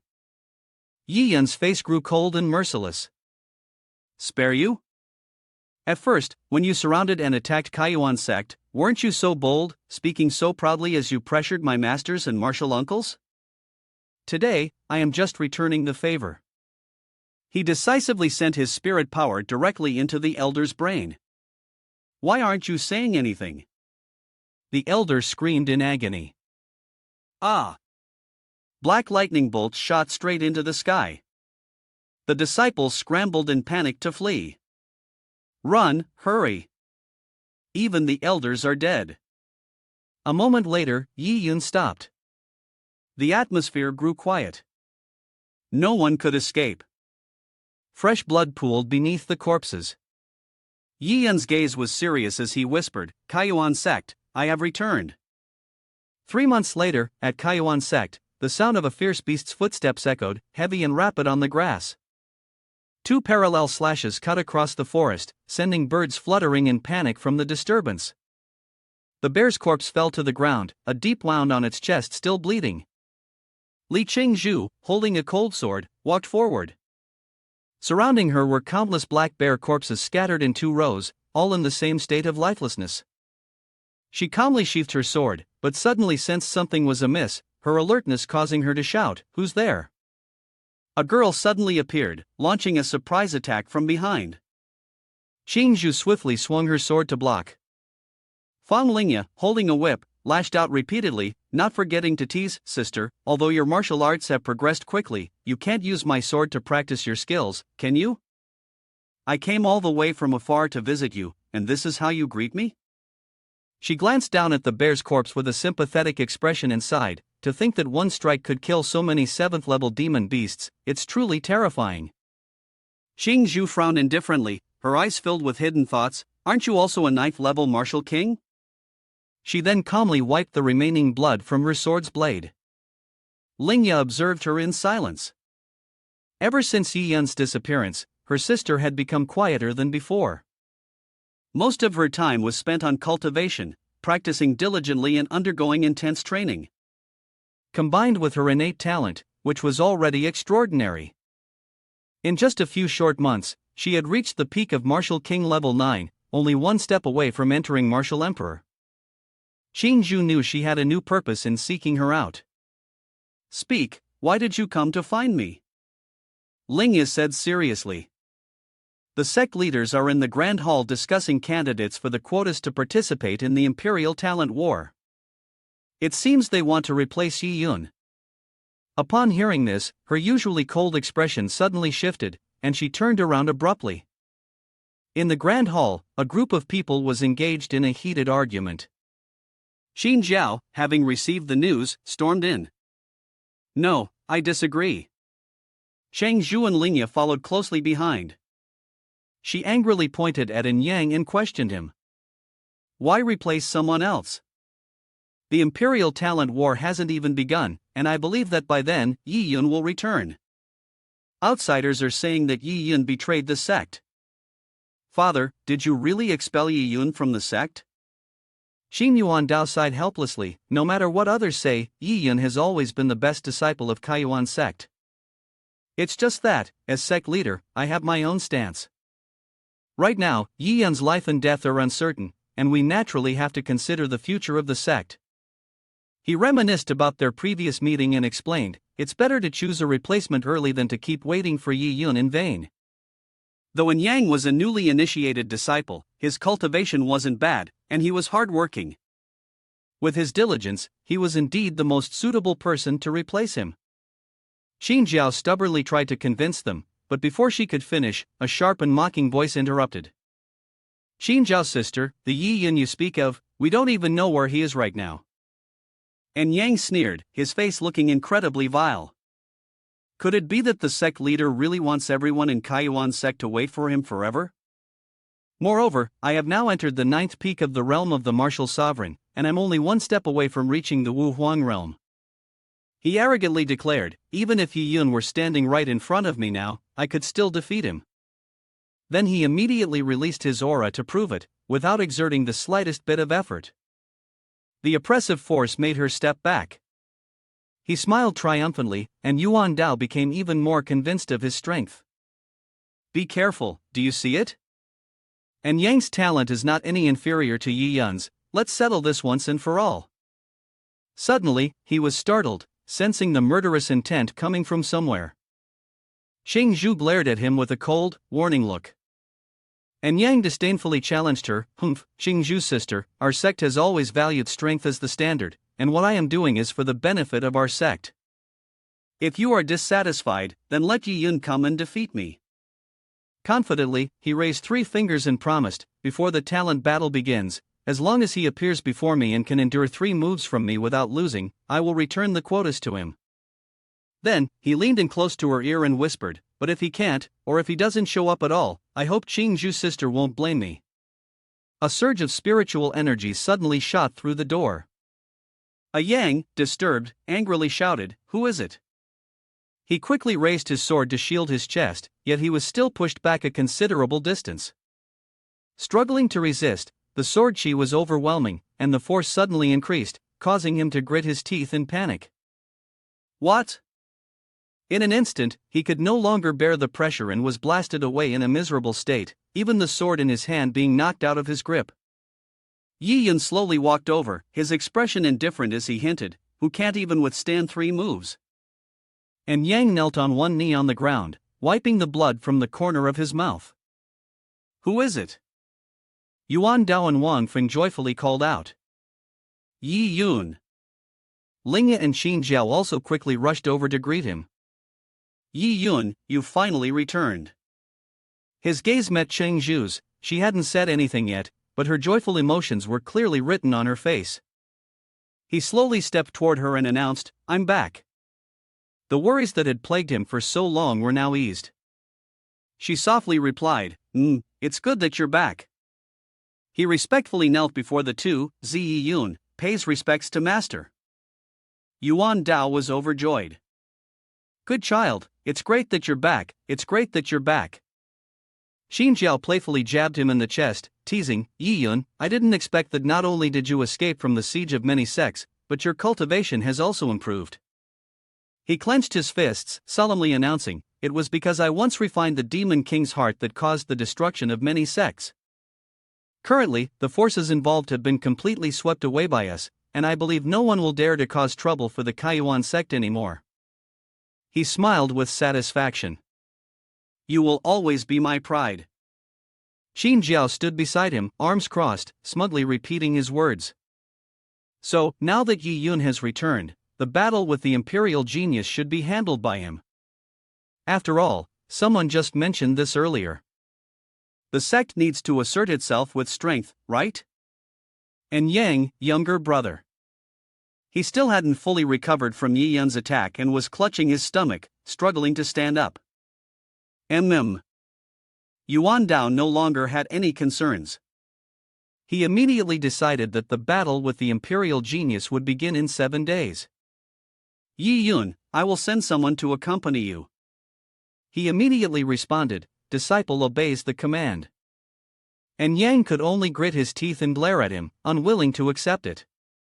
7 days later, in the Tianla Empire, imperial capital, in a luxurious inn, Linga's voice was loud enough to startle the horse. "What did you say? It's fully booked already?" The innkeeper clasped his hands in apology and bowed. "Apologies, everyone. The battle with the Imperial Genius is a rare opportunity. Many people have come to the Empire, not just the participants but also numerous spectators. Therefore, this small inn has been fully booked since 3 days ago." Xin Zhao complained in frustration. "We've asked quite a few inns along the way. This is the last one, and it looks like the whole city is fully booked. Are we really going to have to sleep on the streets?" The innkeeper kindly suggested, "If you have some spare money, why not rent or even purchase a small courtyard? Compared to inns, those houses or residences are definitely much more comfortable," he said, pointing in one direction to introduce.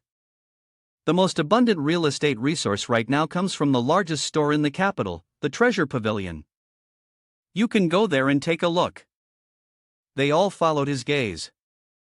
A moment later, at the Treasure Pavilion, Yi Yun's group walked in one after another. Xin Zhao curiously looked around at the scenery. The largest store in the capital truly had extraordinary decorations that were quite eye-opening. Suddenly, she carelessly bumped into someone coming from the opposite direction, and she quickly stepped back. "Sorry, I didn't do it on purpose." Ho Zi gave a disdainful glance down at her. "Where did this country bumpkin come from? Hey, can't you watch where you're going? How dare you block my path, what a lowlife." Xin Zhao was provoked by his words. "I bumped into you, that's my fault, but why insult others?" He arrogantly warned, "So what if I insult you? It's just a third-rate sect, do you dare oppose our Tiani sect?" Tiani sect is one of the top sects competing for the Wudi this year. I advise you to understand your place. If you wander around like this again, I'll break your legs. Suddenly, a jade pendant and a spirit stone were thrown at him simultaneously. They accurately struck Jose's two legs, causing him to kneel down. His knees painfully hit the hard ground.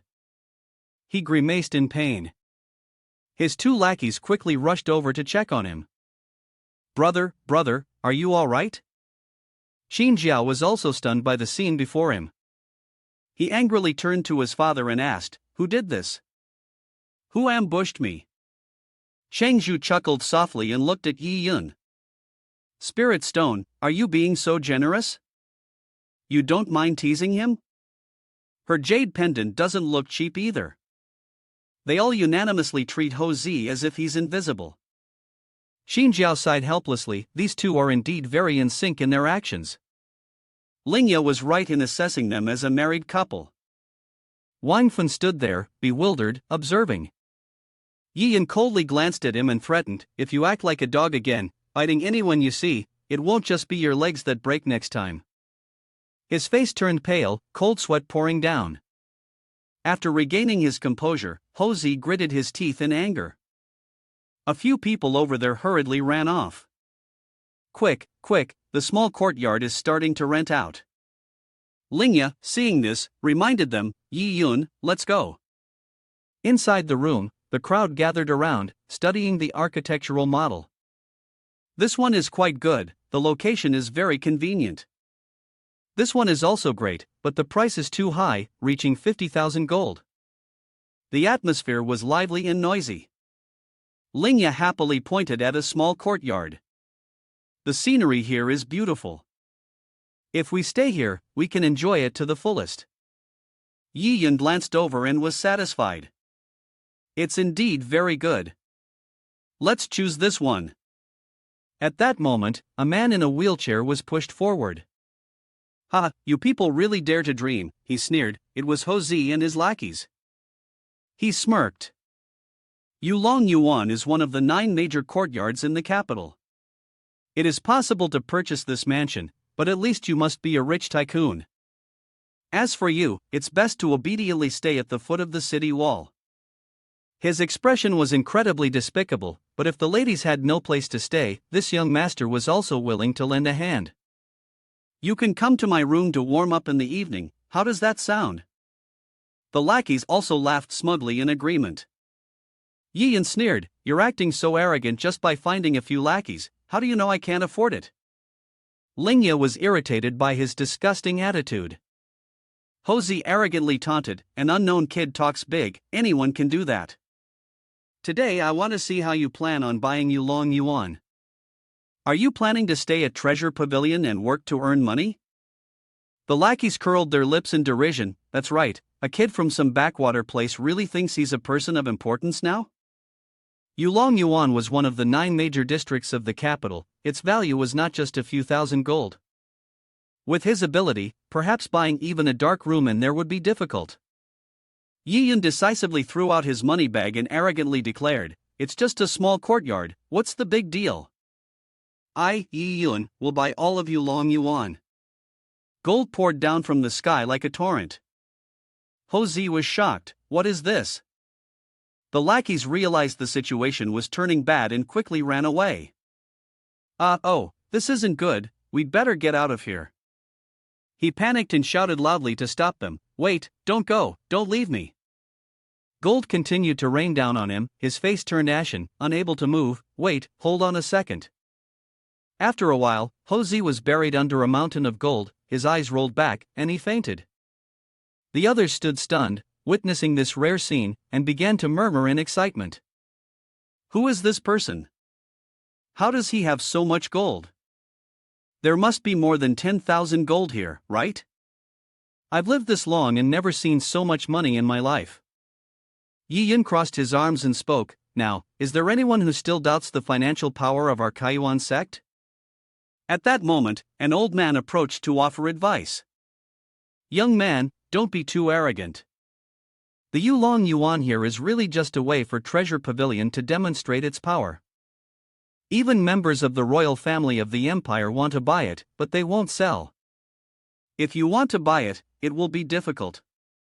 Another person, also cupping his hands respectfully, announced, "Sir, I am an attendant of the Great Tang. I sincerely apologize, but the Yulong Yuan is not for sale. You may want to check out other pavilions, there are discounts available right now."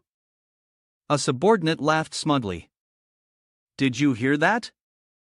They're not selling it. Even if you have the money, you can't buy it. You should be a bit more humble, brother, and hold back. Just as they were reveling in their triumph, a loud voice suddenly rang out, "This Yulong Yuan is for sale to him." Everyone froze and turned to look. The woman leading the group stepped forward. It was then that they recognized the owner of Treasure Pavilion, Jiang Yu, Master Jiang. The men around her blushed and watched her intently. Is this the legendary Master Jiang? But she's just a young woman. Hey, don't be fooled by Jiang Master's youth, her methods are not something an ordinary person can compare to. In just a few short years, she has developed the Treasure Pavilion to this level, almost covering the entire Tianla Empire. Not to mention, despite being a woman, her cultivation has already reached the level of martial emperor. A man laughed lecherously and dreamily wished, the beautiful lady, if I could get close to her even once, win her heart. The person next to him quickly covered his mouth, warning, "You still dare to speak? Don't you know what death is written like?" I heard her personality is very strange, she never lets anyone come within 3 steps of her. Anyone who tries to get closer will immediately have their eyes destroyed by her subordinates. Jiang Yu kindly asked him, "Young master, do you like this Yulong Yuan?" The crowd was shocked upon witnessing this, so Jiang Master is taking the initiative to show goodwill? She slightly turned her head to look at the person behind. Jiang attendant took the Yulong Yuan materials out and sold them to him. As for the price, she paused for a moment and then said, "Free." Everyone was stunned, exclaiming, "What? Free?" The underlings who had previously looked down on Yi Yun were now slapped hard, completely dumbfounded. This guy must be incredibly lucky, huh? How did he manage to make a connection with the masters of the Treasure Pavilion? Did I hear that right? Yulong Yuan is something even the royal family can't buy, and now it's being given away for free? The attendant respectfully replied, "Yes, masters, I will go and do it right away." He also clasped his hands in a polite gesture of gratitude. "Thank you, masters, for generously offering your assistance to us. In that case, we shall humbly comply with your orders." She covered her mouth and whispered in his ear, hinting, Jiang Yu has never made any deals that result in a loss. Then, she secretly slipped a token into Yi Yun's hand. "This is a jade plaque that can break the seals around Yulong Yuan." Jiang Yu leisurely departed, but not without turning back to wish him well. "Young master, once you channel spirit power into it, you will discover its other marvelous effects. I hope you can showcase your talents in this upcoming genius contest." Others, filled with jealousy, shouted loudly, "How annoying! Didn't she say she wouldn't let any men close? Then why did she just approach him like that? When will I ever have such luck?" Linga, feeling excited, urged, "Great, now that our accommodation is settled, let's move on quickly." They all focused their attention on the jade plaque in Yi Yun's hand. However, his mood wasn't as cheerful as theirs, as he silently stared at it, seemingly deep in thought. As night fell, Yi Yun walked alone inside the small courtyard. "The first condition, rank in the top 3 of the competition, and the prize will be mine." The jade plaque Jiang Yu gave off a brilliant light, illuminating the air with lines of text. "The second condition, I want you to kill Yan Wen Tian of the Yin family in the imperial capital. All of the above is considered payment for granting access to Yulong Yuan." Everything is just as Yi Yun predicted. I knew right away that this woman wouldn't give me this facility for no reason. He rubbed his chin thoughtfully. "I know the rewards for the top 3 in the competition are generous, but what's the deal with the killing of Yan Wen Tian from the Yin family in the imperial capital? Why did Jiang Yu go to such great lengths to eliminate him? A symbol appeared, divided into 3 distinct parts. As layered scripture had once told me, in the imperial capital, aside from the royal family, there are several other colossal forces, collectively referred to as the Z-clan of the 3 great sects. A young man with an arrogant demeanor stepped through the door. The 3 sects refer to the Handao sect, Taishan sect, and Tianyi sect. The Taishan sect is the one Wei Yinlong belongs to, all prominent candidates for the Wu Di position this time. Yi Yun recalled the figures of the 4 people representing their families. In addition to the 3 sects, there is also what is known as the 4 families. These 4 families have long histories, and their backgrounds are by no means inferior to those of the 3 sects. They are the Yin family, Wei family, Fong family, and Lin family. Each of these families has been firmly established in the imperial capital for hundreds of years. It's no exaggeration to say that these families could even be considered a small royal family. The young man wielding a long saber struck the ground with great force. Yan Wentian was the top talent of his generation in the Yin family, with powerful cultivation. The formidable strength and the ability to fight beyond his level, having even once escaped death at the hands of a strong man at the peak of martial emperor. His reputation was widespread. After a thorough analysis, he decided that although he did not know the nature of the grudge between Jiang Yu and him, since he had benefited from her before, he would cooperate with her once again this time. Yi Yun smiled confidently. The Genius Disciple competition is merely a small test on the path of martial arts for me, there's nothing to fear. Suddenly, a loud scream echoed through the quiet space. Ah! It interrupted his train of thought. The scream was coming from the direction of the lake. Qing Zhu, what happened? It seemed like she was bathing. She was only wearing a few scraps of cloth that couldn't cover her skin completely. Her voice was filled with fear. There's a rat. The rat had dirty gray fur, sharp teeth, and its eyes glowed, waiting to pounce. Yi Yun showed a helpless expression. You're not even afraid of a 6th grade black bear, and yet you're scared of a first-rank water rat? Qing Zhu fearfully retorted, how is it normal? It's a rat. And on top of that, it's a swimming rat, a water rat. As soon as she finished speaking, it opened its mouth and leaped towards them with great force. Its body glided swiftly across the water's surface. She panicked and shouted, you mentioned it, quickly think of something. He calmly shot out a powerful stream of spirit power, and in an instant, the rat was obliterated. Yi Yun indifferently announced, all right, it's resolved. Qing Zhu sighed in relief. Thank goodness. Then, she suddenly realized a serious problem. Wait a minute, my clothes are still over there. Where are my clothes? I can't go out like this. He quickly covered his ears to shield himself from the overwhelming noise of her voice. With no other choice, he hurriedly took off his own shirt and handed it to her. Just bear with it for a moment. Qing Zhu blushed in embarrassment upon seeing this. Suddenly, Yi Yun sensed an unusual movement. He quickly placed a hand on Qing Zhu's shoulder, reminding her, be careful. Then, he lifted her in his arms. In front of them, a swarm of rats charged forward. It was a rat army. Yi Yun observed and guessed, it seems that I just killed their king, that's why they're going berserk like this. They opened their mouths in rage and attacked, causing Qing Zhu to press herself against him in fear. I can't look. Quickly deal with them for me. He was startled, his heart racing, nearly stumbling. Yi Yun coldly released his spirit power toward them. Go. The rat swarm fell from the air, scattering. He reassured her, it's all right now. Qing Zhu had calmed down. Thank you. Yi Yun teased with a smile, is that all? Just a thank you by words? She suddenly pulled his head down and placed a kiss on his cheek, then awkwardly put on her coat and walked away, not daring to look back at him at that moment. Just thanking me with words, he was still confused, unable to react. When he regained his composure, he rubbed his cheek and smiled contentedly, his mood lifted as he admired the scenery of the night, which was quite beautiful. The next day, at the performance stage of the imperial martial capital, a massive structure capable of holding thousands of people, Linga wondered, are these disciples all those who are preparing for the examination and to participate in the grand martial contest?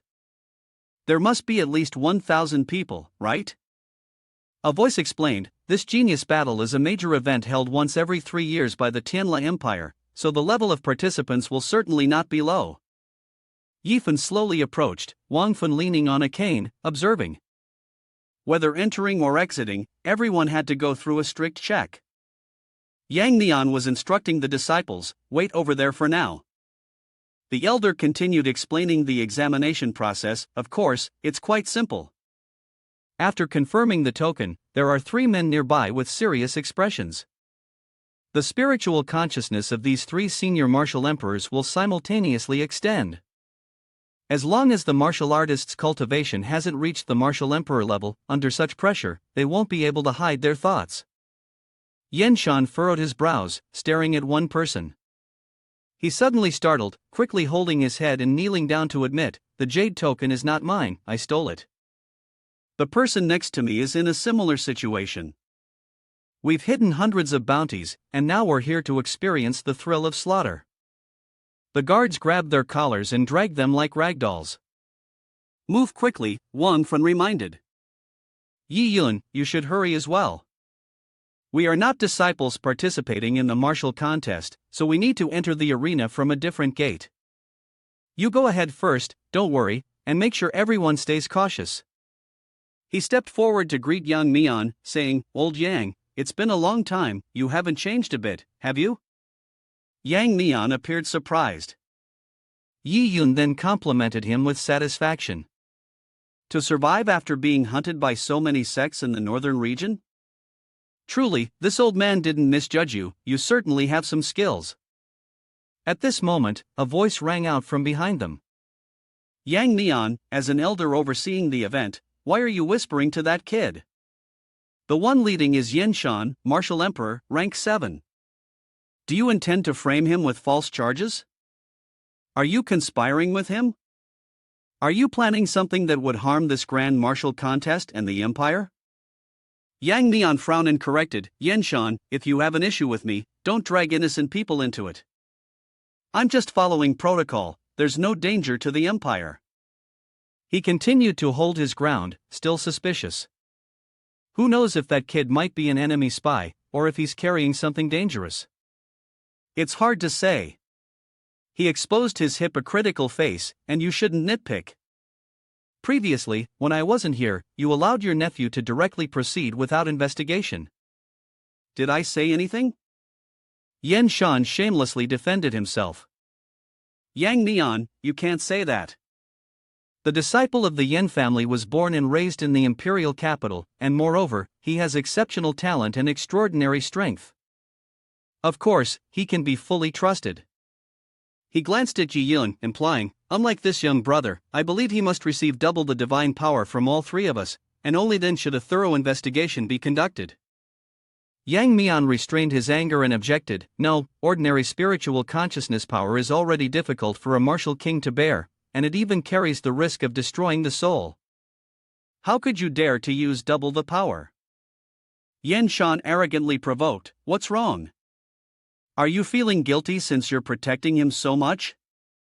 If he were truly innocent, how could he fear undergoing the test? The old man beside him immediately chimed in, exactly, he's disgusted by the shamelessness of these 3, don't bully him too much. Although Yi Yun was being doubted, he remained calm and stopped them. Old Yang, don't be impulsive. If you're uncomfortable responding, I accept your test.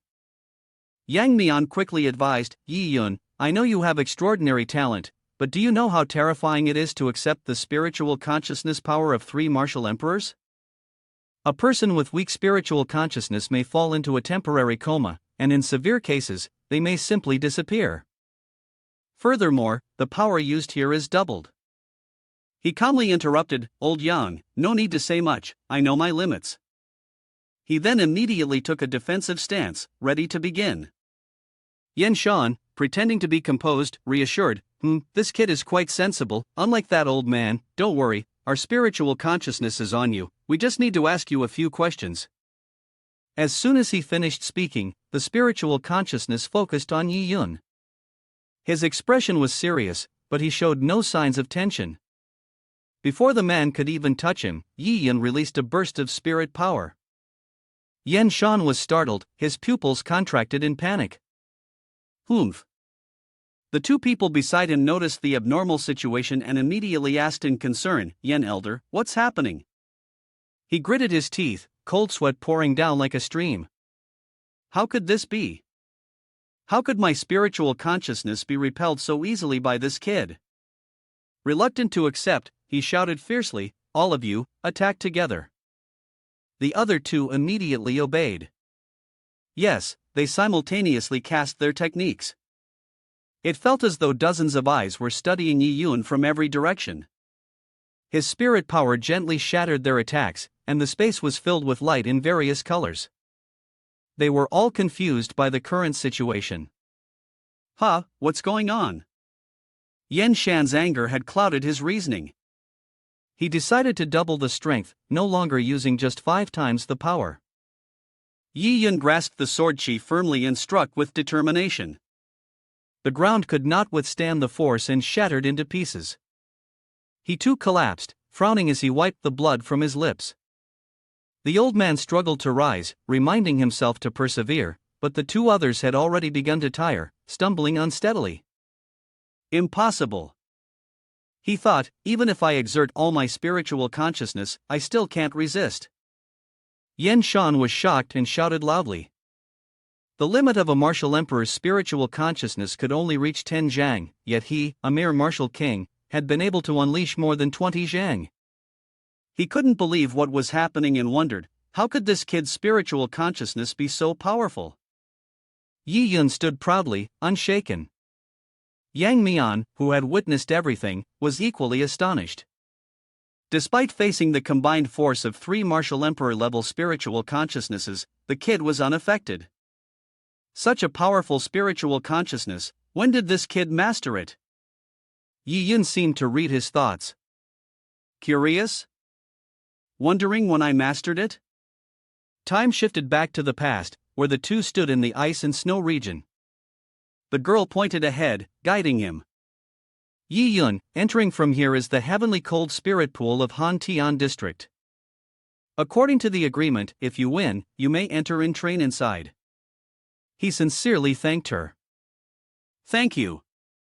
Yi Yun slowly entered the cave, where spirit stones were scattered densely across the ground.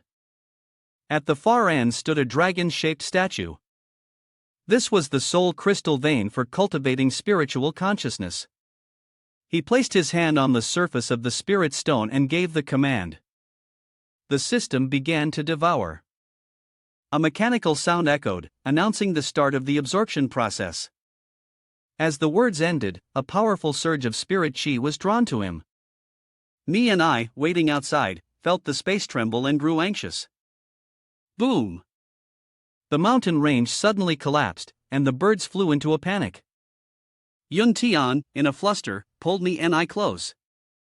Me and I, be careful. Don't worry, I'll go save brother. A protective blue orb surrounded them. Me and I shouted loudly, Yi Yun. The two searched desperately, her fear growing. Yi Yun, is brother dead? Suddenly, someone approached. Yi Yun appeared, unharmed. Thanks to you, I didn't die. Yun Tian couldn't believe his eyes. Yi Yun, could it be?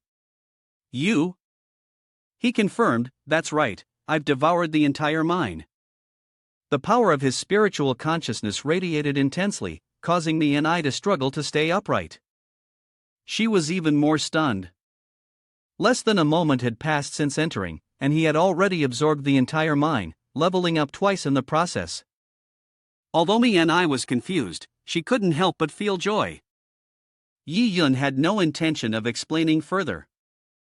Thank you, Martial Family Patriarch, for your concern. I must take my leave now. With that, he left. Me and I watched his retreating figure, feeling a mix of frustration and disbelief. Yi Yun, brother just left like that? Yun Tian stroked his beard, clearly realizing that this person would surely stir up a storm within the empire. Yi Yun finished his moment of reflection, took a deep breath, and immediately, the group of Yen Shan was sent flying by the force of his spiritual consciousness. Ah! Yen Shan was struck by the palm, blood spurted from his mouth. Ah! Seeing Yi Yun approach him, the two old men who had accompanied Yen Shan hurriedly retreated. Don't come any closer. Yang Mian, who had been standing behind him, couldn't help but stroke his beard and praise him. Kid, not bad, you've already grasped the secret technique of spiritual consciousness. Ha, truly a surprise. He intervened. Alright, you should go in quickly, the battle is about to start, don't waste the genius fighting time. Yi Yun cupped his hands. Junior bids farewell. Yen Shan shouted angrily.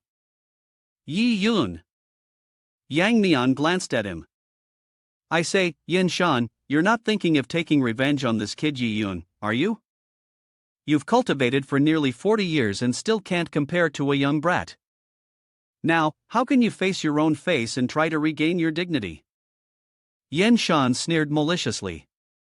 Yang Mian, this time you've won, but the Yen family also has a few talented young men. I hope this kid is lucky enough not to encounter them. If he does, he'll definitely be crushed, no bones left. Yang Mian was confident. Ha, no worries, Yi Yun's strength is extraordinary, even if he meets them, it won't be a problem. He suddenly became serious. Who's the rabbit and who'll be bitten to death, we still don't know. Yen Shan gritted his teeth in fury. At the arena, a large crowd gathered, creating a bustling and lively scene. On the observation deck, a young man leisurely walked to his seat, where respectful this old man was waiting for him. He was the crown prince of the Tianla Empire, Feng Zhang. He spoke, "How are the preparations?" Once he was settled in the seat of honor, a bodyguard behind him reported, "Your Highness, 160,000 martial artists have already entered the arena, they are just waiting for your command to begin the competition." He rested his chin on his hand and said, "Then let it begin." Immediately, the sound of a trumpet echoed. The audience on the stands eagerly awaited. "It's starting." At that moment, an elderly man stood in the middle of the arena and shouted, "Ladies and gentlemen, I am Xiao Yunhe, the Duke of the Tianla Empire. I will be overseeing this Imperial Genius battle. Thank you all for your support." After speaking, he performed a fire spell with his hands, waving them in the air. A powerful ring of fire surrounded him and shot up into the sky, resembling a token. Then came the first round of the genius competition, the battle for tokens. 1,600 contestants would compete, and only the 400 who managed to obtain a token would proceed to the next round. The crowd was stunned. What? The first round already eliminates 3/4 of the contestants? This competition is brutal. Linga and Qin Zhao both turned to look behind them. He still stood tall, unwavering. "Come on, competitors, fight for the token, it's mine. Stay away, don't even think about competing with me."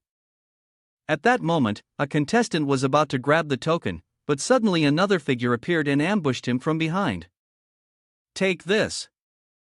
Quick as a flash, he snatched the token, spun around, and slashed with his sword. "Oomph, you don't know your limits." The other man was slashed across the body and cried out in pain, "Ah." "That's Wei Yunlong from the Taishan sect," he sneered as his body hit the ground.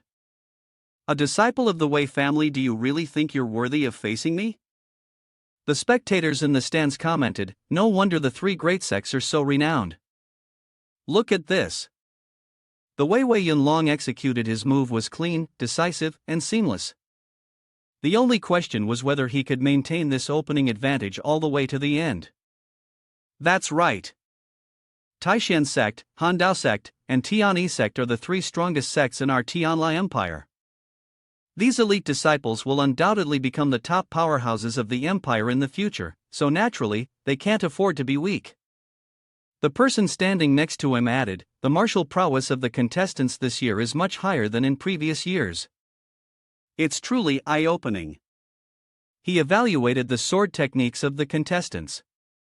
However, if there was one thing most worth watching, it had to be the person from the Yin family in the capital. Young Master Yen Wen Tian of the Yin family, first-rank martial emperor.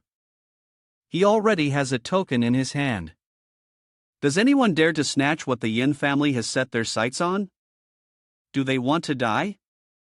Others disagreed, saying, people from the Yin family are indeed impressive, but I believe the battle strategy of the Wei family is the most stable. The Wei family's formation occupies an entire area, damn it, it's basically impenetrable. The audience members smirked. Unless something unexpected happens, the top 3 this year will definitely be dominated by them. Huh, wait a minute, who is that person? I've never seen them before. On the stands, a sword strike was decisively executed, defeating a series of opponents. Ah! Yi Yun walked away, looking quite displeased. This was really troublesome. The commentators from earlier froze in surprise. With just one move, he had defeated so many martial artists. That was truly impressive. Who is this person, really? A soldier standing nearby answered. Your Majesty, this person is Yi Yun from Qingyang District, part of the Kaiyuan Sect. It's a remote place, just a small region. He spoke in a deep voice. For such a small place to produce a talent like this, their future is truly limitless. Yun He landed in the arena and called out loudly, "Stop." He announced, "Congratulations, you have earned the chance to advance to the next round. Rest well for 15 minutes, then your next battle will continue." Linga happily congratulated. "That's great, Yi Yun, you've leveled up. That earlier moment really had me on edge, I was sweating bullets. I didn't expect you to pass so easily like that. These people are just an appetizer." On the other side, there was the Yin family group. Yen Shan rushed over to report, "Boss, it's true. The person named Ji Yun is extremely arrogant. He said that the Yin family is nothing, and before the competition, he even declared that he wanted to win." Upon hearing this, the bald-headed man continued, "There are indeed countless powerful families in the imperial capital, but he is just a guy from the countryside. He really doesn't know his own limits." The head of the Yen family, Flame Wild Master Martial Emperor, with a 4th-rank family decree. "If that's the case, fairy child, find a discreet place to deal with him later. Don't show him any mercy." He emphasized, "Help my second uncle regain his face." When Tian exuded killing intent, understood, "Master." The competition continued, and Yun He made the opening speech as the disciples stepped forward to compete. This was the time for everyone to showcase their talent and strength. "Please step onto the arena to receive the glorious battle that belongs to you." Standing in front of the contestants, he explained, "This battle is truly unlike any other. The stage for the final showdown will not be this small arena." He began performing a spell. It is the ancient secret realm Tianla and the mysterious machine. In there, you will face challenges. Yun He pointed towards the space gate behind him and shouted, "Unprecedented trials. This is one of the treasures of the royal family Tianla. The Azure Spirit Realm, a world opened by the patriarch of the royal family, contains both heaven and earth, filled with mysteries that are difficult to predict." He stated that within this area, there are more than 10,000 demon beasts, each with a 6th-tier silver bone and white markings, already placed in advance. Once you enter the Azure Spirit Realm, you must eliminate the demon beasts within 12 hours and collect their demon cores. The value of these demon cores will determine your final ranking. He explained that the token you obtained in the previous battle would automatically sense the number of demon cores you collect. Your spoils will be represented as a score, which everyone will be able to see. He reminded everyone about the ranking. Once every hour, this old man will use the token to announce to all of you in the Azure Spirit Realm the top 10 martial artists with the highest scores. Only demon cores will be counted towards the evaluation criteria in this competition. Suddenly, his tone became heavy. "As for the medicinal materials obtained from killing demon beasts, all heavenly talents and earthly treasures will belong to you. Furthermore, while forming alliances is allowed, any acts of robbery except for stealing demon cores will be severely punished. Moreover, I must emphasize that in the Azure Spirit realm, any act of murder is strictly forbidden. Yun-hee spoke seriously, with an intimidating presence. Anyone who violates this rule will immediately lose their qualification to participate, and may even face harsher punishments. He shouted loudly, "Do you all understand?" Yi Yun fell into deep thought. If murder was not allowed, then Zhang Yu's request would have to be handled in another way. Zhang Yu quietly observed him from afar, silently thinking to herself, how will Yi Yun manage to meet my expectations when faced with such rules? Qin Jiao, seated in the stands, exclaimed in astonishment, to be able to teleport so many people to another dimension. This power is truly beyond imagination. Linga, standing beside her, excitedly shouted, "Everyone, look over there! Yi Yun is right there." The massive screen high above displayed the images of the contestants, and Yi Yun appeared on it as well. Qing Zhu sighed in admiration. This screen operates with an enormous amount of spirit power. Not only can it monitor the contestants' locations at any time, but it also allows the outside world to witness their demeanor. It's truly magnificent. One of the spectators shouted in shock, "Look, it's Yan Tian from the Yan family. He just entered the arena and killed 2 demon beasts. His strength is indeed not to be underestimated." When Tian, holding a powerful blade, swung it down decisively, instantly slaying 2 demon beasts, and revealing 2 beast cores. He arrogantly declared, "Are 6th grade demon beasts really this weak?" The crowd watching this scene broke into a cold sweat, realizing just how ruthless he was. Another spectator, filled with envy, remarked, "He's only just entered, and not long after, he encounters 2 beasts. He's really lucky." Just as he spoke, he glanced at a figure nearby and tapped the shoulder of the person next to him, saying, Hey, look over there. That's the master of the Yen family." Berserk Lion stood imposingly, his gaze focused and serious as he observed the match, thinking to himself, the Azure Spirit realm is vast beyond measure. Finding a beast core easily is no simple task.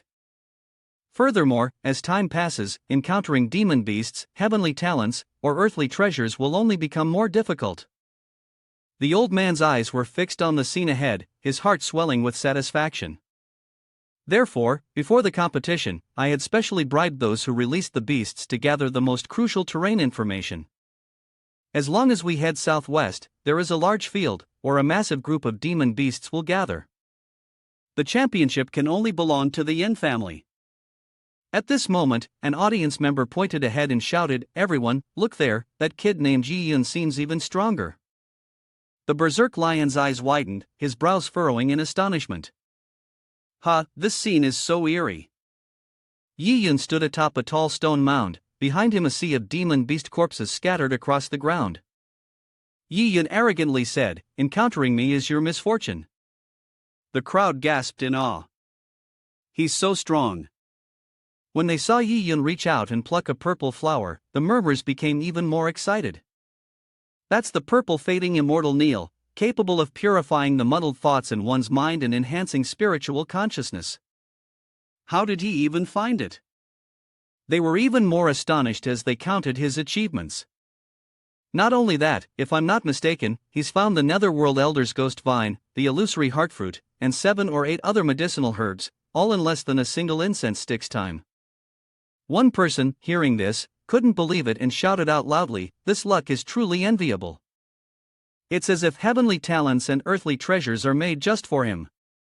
The Berserk Lion was so furious at the scene that his hands balled into fists, his brows knitted tightly. Damn it, how is this kid so lucky? Has he also bribed the beast releasers to get this information? Inside the Azure Spirit realm, Yi Yun was standing on a high rock ledge, with the sounds of system alerts echoing one after another in his mind. He inwardly marveled, System, you truly have always been this useful. With you assisting me in the Azure Spirit realm, I am indeed an existence of Wu Di." Yi Yun remained focused, attentively listening to the information. He pondered for a moment, considering that there was still time before the competition for the demon pills. Why not take this opportunity to seize all the heavenly talents and earthly treasures in the Azure Spirit realm? After all, these treasures could be directly devoured and refined to enhance my cultivation. They are indeed valuable items. The system's voice rang out once again. A grade 8 Lanin flower has been detected 60 feet to the northwest. Upon hearing this, Yi Yun's interest was piqued. A grade 8 treasure, huh? Then you shall be my next target. Linga joyfully pointed towards the light screen. This is great. As long as Yi Yun maintains this momentum, the title of Wu Di will certainly be within his grasp. However, Xin Zhao thought differently. No, everyone, take a closer look. Who is currently at the top of the leaderboard? The others simultaneously shouted, Wu Yi Di. On the large leaderboard, the names of the 6 top-ranking individuals were displayed. Wu Yi Di was in first place with 78 demon pills. Linga, puzzled, asked, who is this Wu Yi Di? How could he have collected so many demon pills? He's far ahead of the second place. Could his luck be similar to Yi Yun's? Xing Zhu disagreed. No, I've closely observed his journey. He's not like the others. Stop going around searching for demon beasts and treasures. Since entering here, this person has done only one thing from start to finish, stealing other people's demon pills. At this moment, Yi Di hovered in the air, happily looking down at the unconscious people and the demon pills scattered across the ground. What's the point of looking for demon beasts? This is the quickest path to advancement. He picked up the demon pills with one hand, then sneered disdainfully. These two useless fools, the demon pills they have are too few. He raised his hand, using his magical power to collect all the demon pills. At that moment, a distant voice caught Yi Di's attention. TSK, over there? Seems like all the useless ones like to gather and act together. His gaze was filled with murderous intent, his tone cold. The number of demon pills this time has to satisfy me. The spectators were excited and in chaos. Where did this Wu Yi Di come from? His strength is so powerful? Yeah, and his moves and tactics are unlike anything we've seen before. This person is definitely the biggest variable in this genius battle. Even the geniuses from the 3 sects and 4 clans might find it hard to face him. The crown prince of the Tianla Empire was focused on watching the competition, and his subordinate beside him reported. Your Majesty, this person. The crown prince coldly gestured with his hand. Stay silent and observe the situation for now. In the forest, Yi Yun was still diligently collecting treasures. The Azure Spirit Realm truly was the sacred land guardian beast. Not far away, a rustling sound drew Yi Yun's attention. HM. Sunlight filtered through the canopy, casting a beautiful miniature rainbow. A squirrel was quietly enjoying a berry, the peaceful and lovely scenery stirring the soul. But unlike it, Yunlong was injured, one hand clutching an empty sword hilt on the ground, the other gripping his chest as he fell to his knees, coughing up blood. Ugh! In front of Yunlong stood 5 disciples from the Tiani sect, their vile laughter mocking him. Ha, so this is all the great Wei Yunlong of the Taishin sect amounts to. Xiaoquan stepped forward, sneering, looks like in this martial contest, the strongest still belongs to our Tiani sect. At the same time, outside, Yunhe unleashed his magical power and announced, you all understand the rules, don't you? Then begin. His stream of magical power wrapped around the disciples of each sect, surprising and puzzling them all. What's going on with this spirit power? Then instantly, it pulled them all toward the gate of the Azure Spirit Realm. Scraped and furious, Yunlong cursed through clenched teeth, damn it! Despicable! Not only do you bully the weak with numbers, but you also use hidden weapons to wound others, so this is how the Tiani sect has always operated? Xiaoquan rested his sword on his shoulder, smirking. So what if we outnumber you? As long as victory is ours, the method doesn't matter. Let me tell you, Wei Yunlong, you'd best immediately hand over your demon core. Helping me reach the championship with your demon core should be an honor for you. Trembling, he handed over the demon core, then growled with bitter sarcasm, you Xiao bastard, I'll consider this my loss. I'll give you the demon core. But you said you could compete for the championship, but from my point of view, that is basically a joke. The people of the Tianyi sect mocked him. Xiao Quan sneered. I think the only thing about you that is tough is your mouth. I won't hide it from you. Among the four great families, the elite disciples of the Wei family, Feng family, and Lin family, I've already fought with all of them. He reminisced about his proud victories from the past. The Wei family's troops, Feng Wushui from the Feng family, and Lin Ruyi from the Lin family, none of them were his match. As for the rest, the only one I haven't fought yet is Yan Wen Tian from the Yan family. But I think that's not a big deal. Even if a dark horse like Wu Yidi appears, at least I'll make it into the top 3. As for winning the championship, what's so hard about that? Upon hearing this, he laughed loudly. Ha, mocked, he angrily pointed his sword. What are you laughing at? He subtly referred to Yi Yun. I laugh at you, a frog at the bottom of the well, with such a narrow perspective. I know there's a person in this talent competition, someone even the 5 of you combined, even the entire Tianyi sect, cannot match. He didn't care about what was being said and grabbed the demon core. Oh, stronger than the geniuses of the 3 sects and 4 families? Then I really want to meet this person you're talking about. With that, he tilted his chin and mocked him. I say, Wei Yunlong, are you not just spouting baseless words to try and scare me into running away? Though severely injured, he still angrily emphasized the seriousness of the situation. We obviously won't deceive you. The person's name is Yi Yun. You'd better pray that you never meet him, or else you'll taste failure and regret. Pride clouded his mind, and he did not believe the words spoken. I, Xiao Quan, have been hiding for many years, diligently cultivating for thousands of days just to surprise everyone in this talent competition. Do you think some nameless, unknown person could defeat me? Indeed, he laughed arrogantly.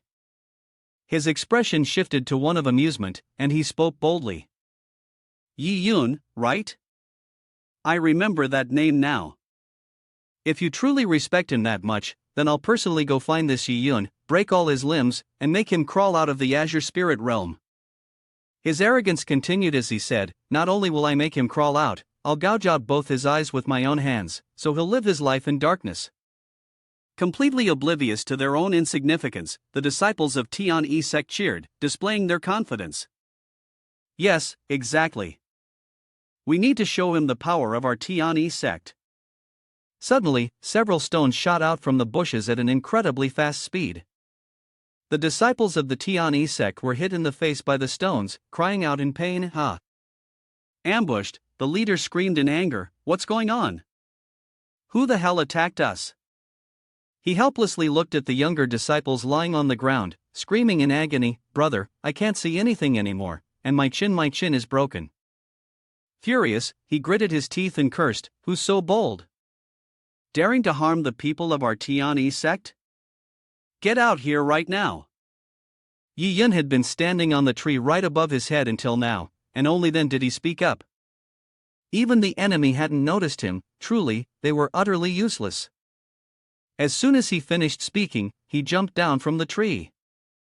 The man aimed his sword at him and shouted loudly, "Who are you, you dog? Dare to sneak attack a disciple of Tianyi sect?" But then, he couldn't help but think to himself, when did he even get there? With my martial cultivation at the 9th layer martial king, yet I didn't notice a thing. Yi Yun coldly looked at him and taunted, "You want to break my legs, yet you don't even know who I am?" This statement left the man in shock, and he loudly exclaimed, "You are that Yi Yun." Yi Yun turned his head indifferently to glance at the man's furious face. "Yes, and so what?" He then looked with concern toward Yun Long, realizing that his younger brother was in big trouble. He lowered his head in response. "Yi brother, my body hurts," he said with difficulty. "My luck's been bad. I was ambushed and heavily injured earlier, and now I've run into this guy." Xiao Quan is one of the strongest disciples of Tianyi sect participating in this competition. "Yi brother, do not underestimate him." His last words intrigued Yi Yun. "Oh, the strongest disciple, huh? Then he must have a lot of demon pills on him, doesn't he?" Meanwhile, Xiao Quan seemed to be in a state of panic, thinking to himself in fear, this person seems to have low cultivation, yet he can easily injure us so severely. Moreover, there's an aura of danger radiating from him. He imagined Yiyun as a terrifying monster, like an ancient beast that could crush them at any moment. 9 out of 10, he was already scared, so he clasped his hands in a humble manner and explained, I didn't know your esteemed name earlier, so I have offended you, truly sorry. I still have an important matter to attend to, so I cannot stay long. If you could show mercy, Xiao Quan will certainly repay you in the future. Although he said this, he wasn't willing to accept it in his heart. Well, a true man doesn't suffer a loss in front of him. This person was not easy to mess with, and keeping the Green Mountains meant there would always be firewood to burn. So, he ordered his younger brothers to retreat. Let's go. Immediately, Yiyun's figure shot forward, blocking their way, and sneered, Did I say you could leave? These words caused Xiao Quan to tremble in fear, and sweat poured down like a river. He drew his sword and stood in front of the Tianyi sect disciples, questioning, If I didn't mishear, didn't you just say you wanted to contest for the top 3?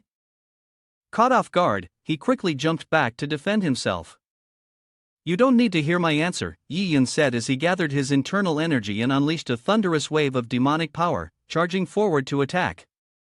If that's the case, let me see just how powerful you really are. Xiao Quan was terrified, using all his strength to swing his sword wildly in defense.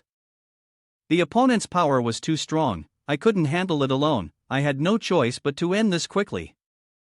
He shouted, Quick, form the defensive formation. The people of the Tianyi sect raised their swords in unison, releasing their spirit power to form a formation in the shape of a massive golden dragon with its mouth wide open in a fierce snarl. Their speed could not compare to his. In the blink of an eye, he dashed through, slicing each one of them. Do you want to compete with my speed? They were all hacked down, blood spraying. He disdainfully added, Isn't that a bit stupid? Xiao Quan, heavily injured, trembled as he lay flat on the ground, his face covered in bruises, unable to stop groaning. Ugh! He stood before him, looking at his miserable state, and said, According to the rules of force control, I'm not supposed to kill you, truly not an easy thing to follow. His eyes were filled with amusement as he continued, But making your lives worse than death is not difficult at all.